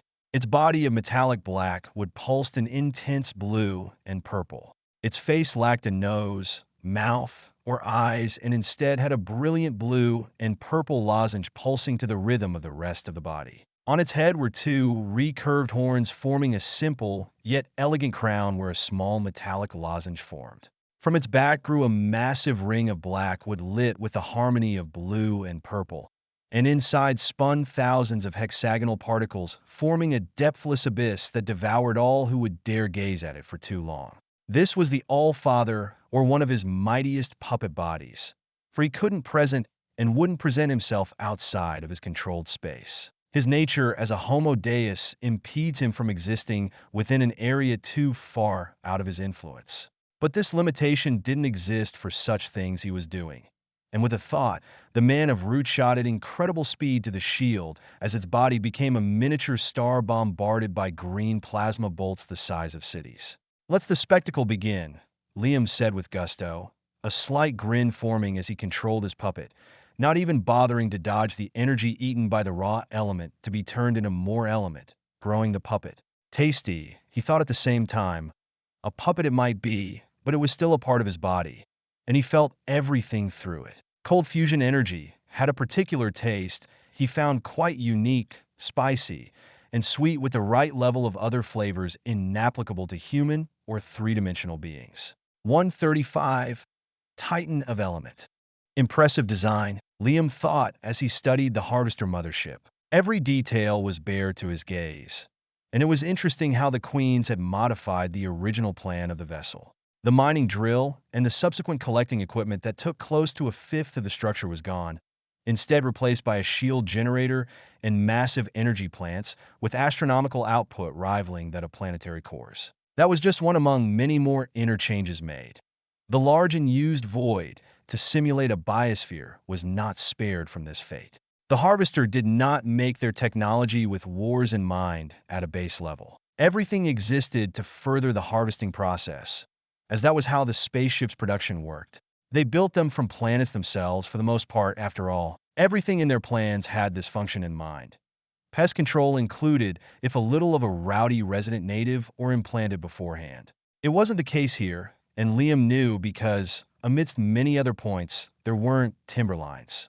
Growth marks signaled the vessels had seen phases of great expansion by consuming matter like a tree. This meant it was produced differently than the norm, and it showed. All were wired to promote speed, resistance, and firepower to unprecedented heights. It demonstrated the Harvester's proficiency in engineering and rapid adaptation to perceived danger. This increased their threat level by several magnitudes, which wasn't surprising.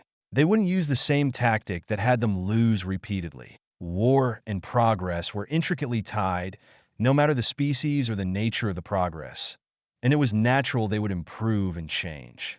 And Liam's feelings about the design were genuine, and it was a high praise from him. Though he had predicted such development, the Harvester's mind was comparable to his and Iwa's in raw computing power if its members synced.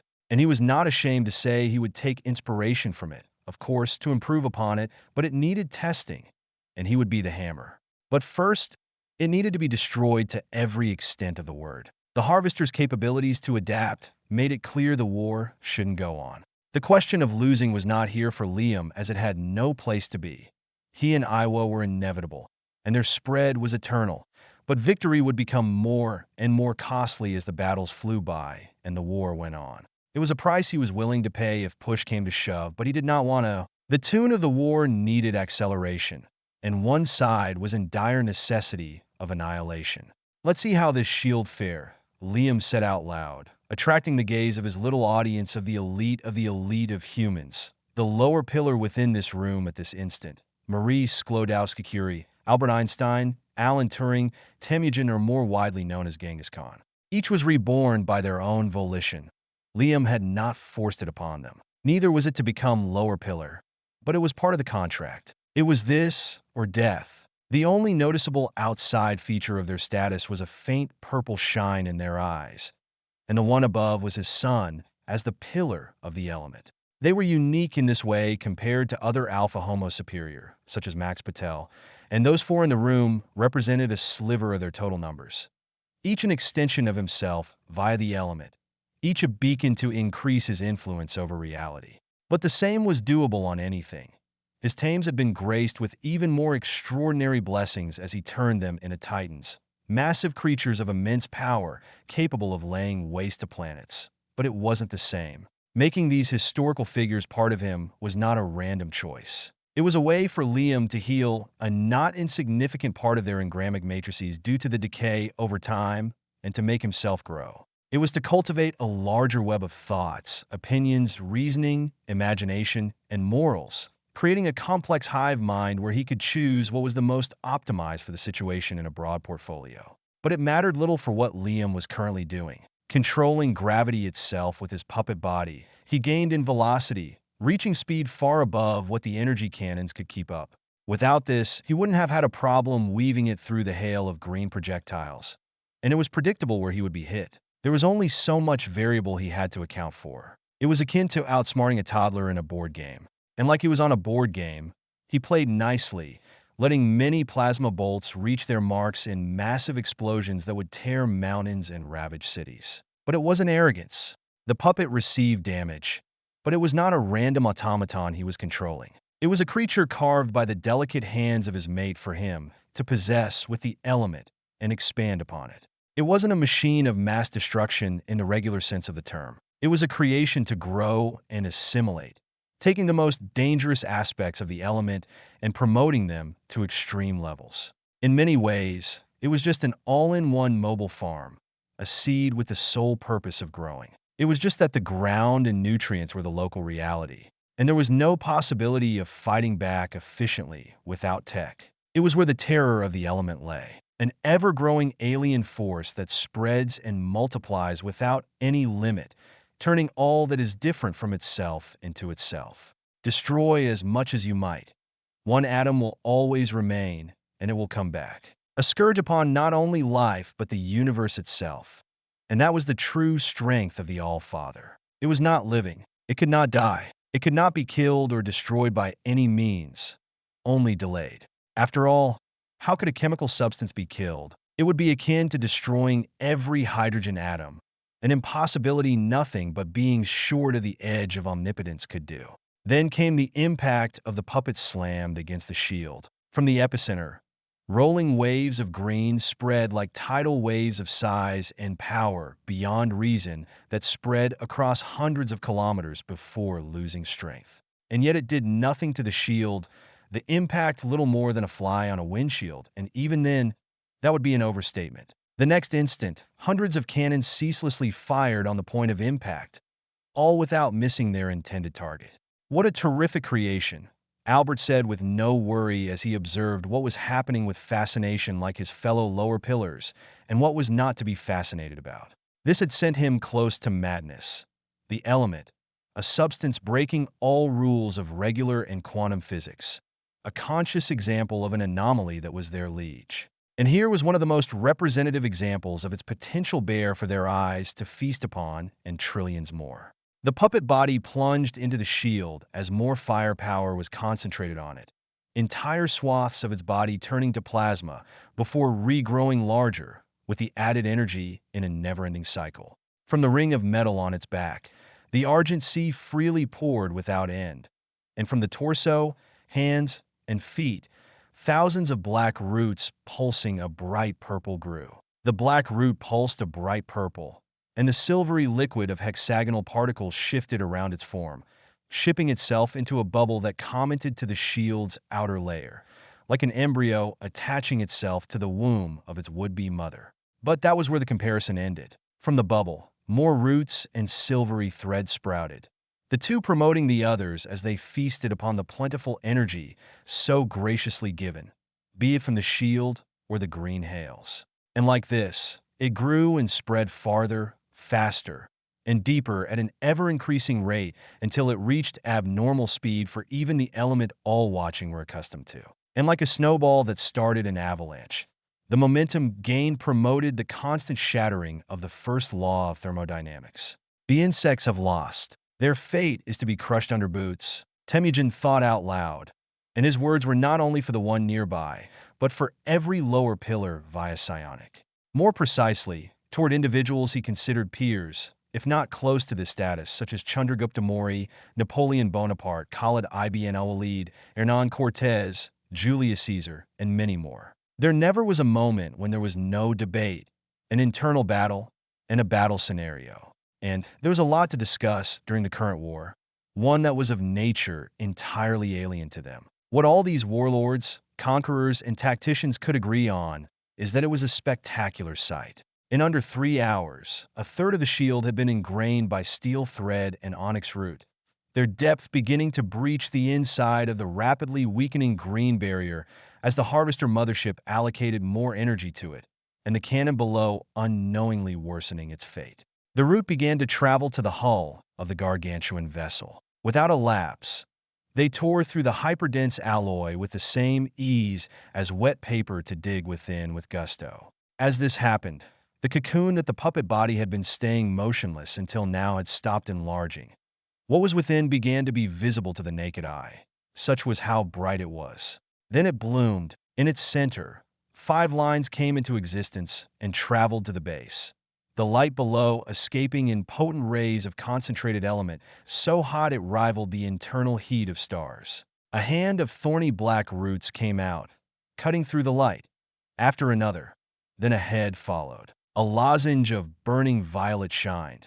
The horns having turned into a crown burned in everlasting flames of the same color the rest of the body followed. The magnificent disk reshaped on the back, and the flow of argent sea morphed itself into a war scythe of illusory light fitted for the size of the creature that arose. A creature that led trillions of psi from all across the Milky Way to enter various states of awe, shock, terror, and beyond. It was a humanoid of burning element comparable in size to the Harvester motherships. It had been growing like a tumor. Then, on its face, an inhumane wide smile grew, just as the ethereal face of the All-Face did the same, and both their gaze locked onto one creature, the Harvester Queen, and the alien royalty's current state of mind was in disarray. She could not comprehend or begin to process the visceral neurosis never experienced in her kind that she was suffering from the spectacle unfolding. It was not the pain of the All-Mother as she ripped mind and soul into flakes, but the realization that any and all hope of a victory was gone from the beginning. Without a word, the giant humanoid moved at a speed it should not have, mere movements spanning the size of continents. The left hand faced the ship and came to shoot dark vines that cut through the thoroughly wearied-out shield and tore through the hull and everything below before exploding into barbed spikes. Its target was immobilized, trapped by the precise strike that caused critical failure all across the Harvester mothership. It grasped the war scythe, and in a graceful, swift, and decisive strike, the weapon, like the blade of a guillotine, swiped down. Light flashed across space as the slightly curved blade and shaft of the bladed polearm cleaved through the massive spaceship, killing all as a blazing inferno of pure element plasma bathed them in its far too warm embrace. An explosion of green and purple followed as the automatic self-destruct sequence was triggered, pushing the two warp drives to overclock with the energy system, turning everything within into a supernova. Then it all went away, and what remained was a mini black hole. The massive creature of element stood unfazed by the gravitational singularity. Its weapon turned back to a silvery river, and everything began to break apart as it shifted into a fetal position. Father, is it turning into a planetoid body? Miles, the first to snap out of the awe-inspiring and jaw-breaking sight, asked with genuine curiosity. Indeed, I cannot keep its shape for more than minutes without it consuming itself to fight the natural consequence of such a massive and heavy body. Iwa and I designed the Titan of Element to be short-lived, Liam answered, robbing the attention of his creation within the rooms, for he knew questions were to follow, and he was all too happy to answer them all. 136. Survival at any cost. A queen and her fleet have been detected within our periphery by a Leviathan scout. What is your order? Teary-eyed, a middle-aged male Nausicaa spoke respectfully to a far younger female avatar, meditating at the base of a strange weeping willow, its bark white and leaves glowing pink tendril. There was a long moment of silence, with only the sound of the natural melody of the soft wind shifting between entrancing plants and the running water from the stream passing through the root of the magnificent tree of souls. That is most peculiar, the one spoken to said, slowly standing up from her cross-legged position, the tip of her queue disconnecting as she left behind the print of her presence on the fuzzy blue moss as she turned to face her interlocutor. Her eyes opened slightly to reveal a faint glow with the psionic energy dwindling away into the atmosphere. The gaze was warm, yet strict and harsh. A pair of eyes that had seen many things, of which far too much was abnormal. This was Kiri, the teary-eyed, spiritual leader of the Coventus, and authority only inferior to the All-Mother. Long gone was the naive little girl enjoying freely the expensive nature of Pandora, the threat upon her existence, and that of everyone too heavy to be ignored. And so she volunteered to fight. She was far too aware of her gift, her connection to the All-Mother above that of any psych alive, to waste it playing around. A decision that caused both discord and pride in her parents' life. Grace being the one far more vocal about it all, but in a way that was critical and constructive. Her place was not to remain as an observer while the war raged on and millions, no billions, died. It was unacceptable, be they of the Coalition or the Everlasting Garden. The threat was real, and death shall not come to Pandora. It couldn't be authorized, and she had to make it an absolute truth. Should I proceed and follow the regular protocol and send squads to dispose of her existence? The male Nausicaa asked, but the answer he got was a calm shake of a head, surprising him greatly. No, Okado, this is an anomaly, and the Harvester has shown how it ends when we react hastily. We shall be patient and observe before acting. We shall prepare. Her survival will not change the fate of this war.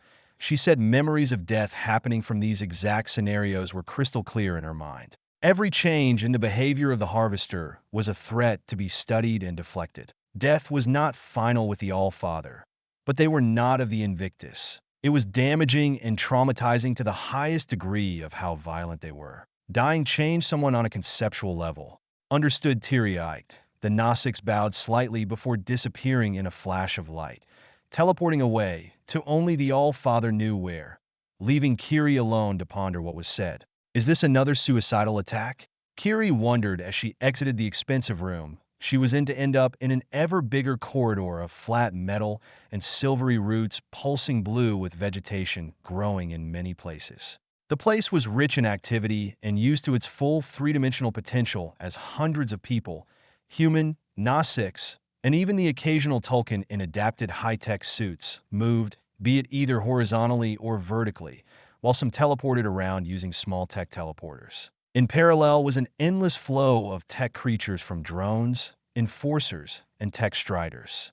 And this hive of activity was a fraction of the space fortress activity, the flagship of the Coventus, the cradle of the Mother. A gargantuan contraption comparable in size to the smaller end of Harvester Mothership, taking the shape of an elongated silvery lozenge adorned in crystals with 3 crystalline rings rich in vegetation orbiting around. Its lack of apparent mobility system, defense, or weapons deceives to the highest degree. It possessed a warp drive that used element and neutronium to bend gravity and dark energy, granting the ability to move in any way necessary and travel by using wormholes to virtually anywhere. It was also connected to the tech gates, letting the spaceship warp nearly instantly to the point where gates large enough existed. Protecting from outside harm was a world barrier that created an atmosphere and habitable space, stopping from entering the void and all the hazardous particles within. As for offense,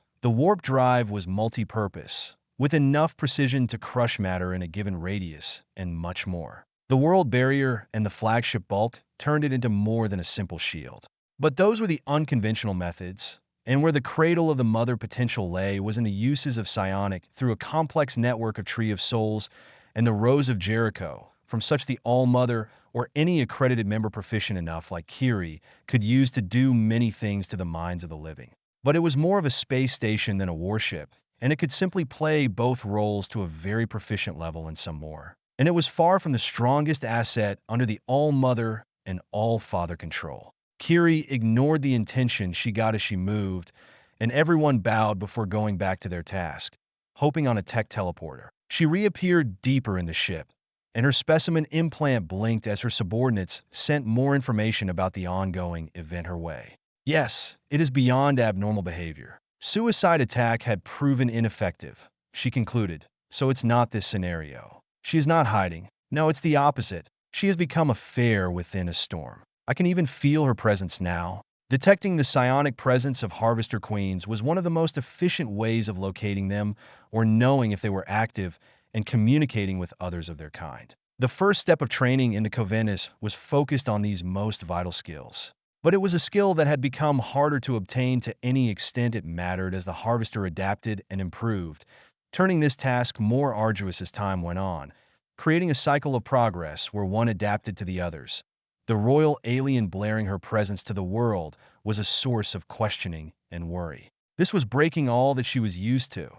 It wasn't normal, and what wasn't normal was, more often than not, a threat to be eliminated with extreme prejudice. That it was a Harvester Queen acting this way pushed this point further. What is she doing? Kiri thought. And in parallel, she studied the waves of psionic energy that created a bright light between the cradle of the mother and the Harvester mothership. It was extremely worrying, in fact. Perhaps it was an overreaction, but against such a foe, this word did not have any value. It always was too little in every parameter. She stopped in front of a wall entirely composed of iridescent hexagons, and with a flick of her tail, it vanished in a rain of illusory particles, revealing a plain of marbles and blood-red grass. An artificial sun, softly shining on everything as the cool air wafted over to her. "Gladius, wake up, you big silly bird," Kiri declared as she began to hover using implants and psionic, for she didn't want to lose large pieces of her flesh by these element-altered plants. And the teaching of the All-Mother was for many things, and convenience entered them. At her words, the ground shook. Large fissures in the ground formed until it broke apart in an explosion of white soils and red plants, revealing the creature that had been sleeping under the ground. It was massive, breaking all conventional rules of biology and, to a degree, physics. From the shoulder, it reached 120 meters, 393 feet, and beyond with a long neck and 2 pairs of white crown-shaped bed horns counted in. It possessed 5 glowing red eyes, 2 on each side of a beak and the last in the middle, almost like a gem, if not for the dark purple pupils locking onto an unimpressed Kiri. Its 6-limbed body, covered in white plates and mycelium-like red outgrowth, stretched as it stood on its 2 legs and spread its atrophied wings and large arms, ending in long claws a third in length as it was tall. A long segmented tail ending in a stinger weaving in the air, creating powerful winds that slammed effectively. "I'm neither stupid, fat, nor a vulgar feathery horror." Kiri, in a deep, monstrous voice, it spoke telepathically to her with an emotion close to the anger of an offended child, and the female avatar snorted in mild amusement. "And you prove my point. But it is not for this that I awakened you, Gladius," she said, looking unflinchingly into the depth of the massive eye that was studying her every movement. "Violence?" Gladius asked, excitement beginning to bubble into the Titatinus Y as its tail wagged, sending an entire swath of land into the air. Its claws clashed together at high speed and force, forming shockwaves that, if not for the shield of hard light, would have deafened her.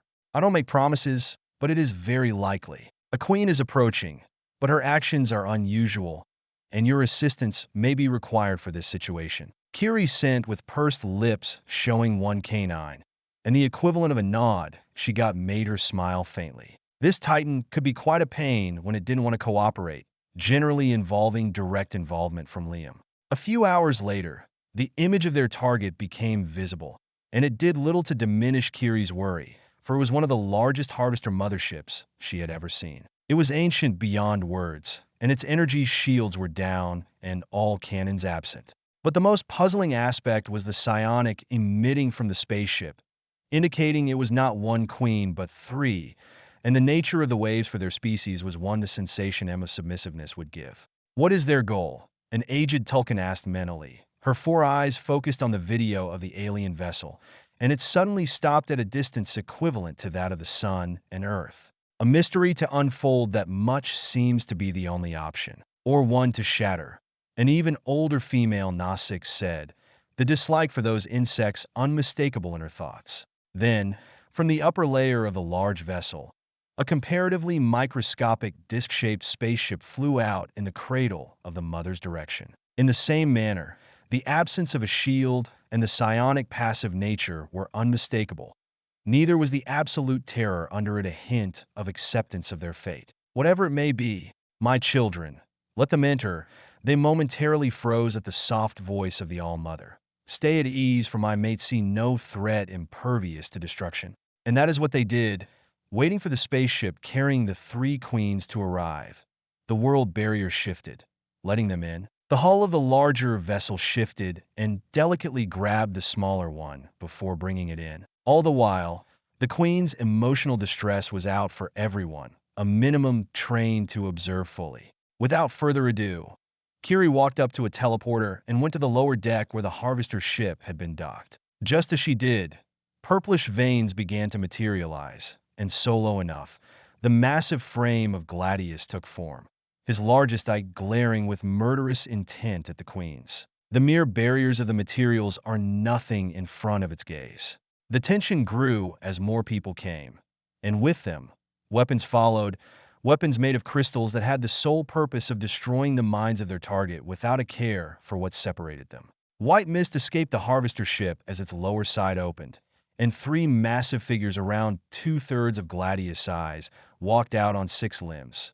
2 spindly pair of legs ending in 1 claw and a bulky pair of arms ending in 3 fingers. The tension kept rising as the largest of the 3 queen walked out slowly, her every step echoing far and wide while her gaze through her biological armor instinctively shifted from the Titan to Kiri, the 2 biggest threats at this very instant. Then she bowed, her mask splitting open, creating the illusion of a large ruff while her bare face became known to all, and more than a few were not discreet in showing their disgust. But the Harvester Queen could care less as she spoke, her voice gravelly, rumbling, and inhuman, yet understandable enough for her audience to know it was English. A news that was not surprising. The Harvester has studied them and has learned a portion of their language to trick them. "We have come to alert of the madness our sisters have succumbed to. This war has not went by our desire. Our defeat has become inevitable, but we did not come to beg. We have come to inform your kinds that many of our sisters wish to flee of your master's grasp. Barriers that close reality from other to be shattered and frangible between realms to be built by their insanity," she declared, and as she finished the air in front of her shook. Walking out was a man of light and white-haired Nausicaa, silver and pink eyes locking on her face as the latter spoke first. "We found this to be highly suspicious, Queen. You do not act this way, and the words spoken are of no value as they are. Your physical presence presents no reasons for those to be believed," I was said coldly, floating closer to the massive alien with no fear. Yet, Her tiny avatar, even for the bare eyes, appeared impossibly more powerful as the larger flinched and shivered. But if the words are to be trusted, madness is the height of euphemism for such an action, Liam said, and, similarly, approached the queen before his body split in three, the two others forming in the face of the two others. But the risk is too high to ignore it. When and where such an event will happen? He asked, and the answer he got led to his usual calm demeanor to shift into one of extreme displeasure and even worry. We have been banished and fled before such knowledge was shared, the queen on the back left said, and at this, a strange sensation began to spread through everyone before it vanished soon after. My excuse, this is grave news. There are no lies, but we will see you interrogated and used, the Allfather said, but before he could speak further, his eyes widened. An ocean of silvery hexagons consumed the queen that spoke before reforming her trembling on the ground. It's too late. Do you feel it? He said through their bond to Iowa. The universe is screaming, she answered, and both focused their senses onto a massive wound created that was both nowhere and everywhere. Fuck. Indeed,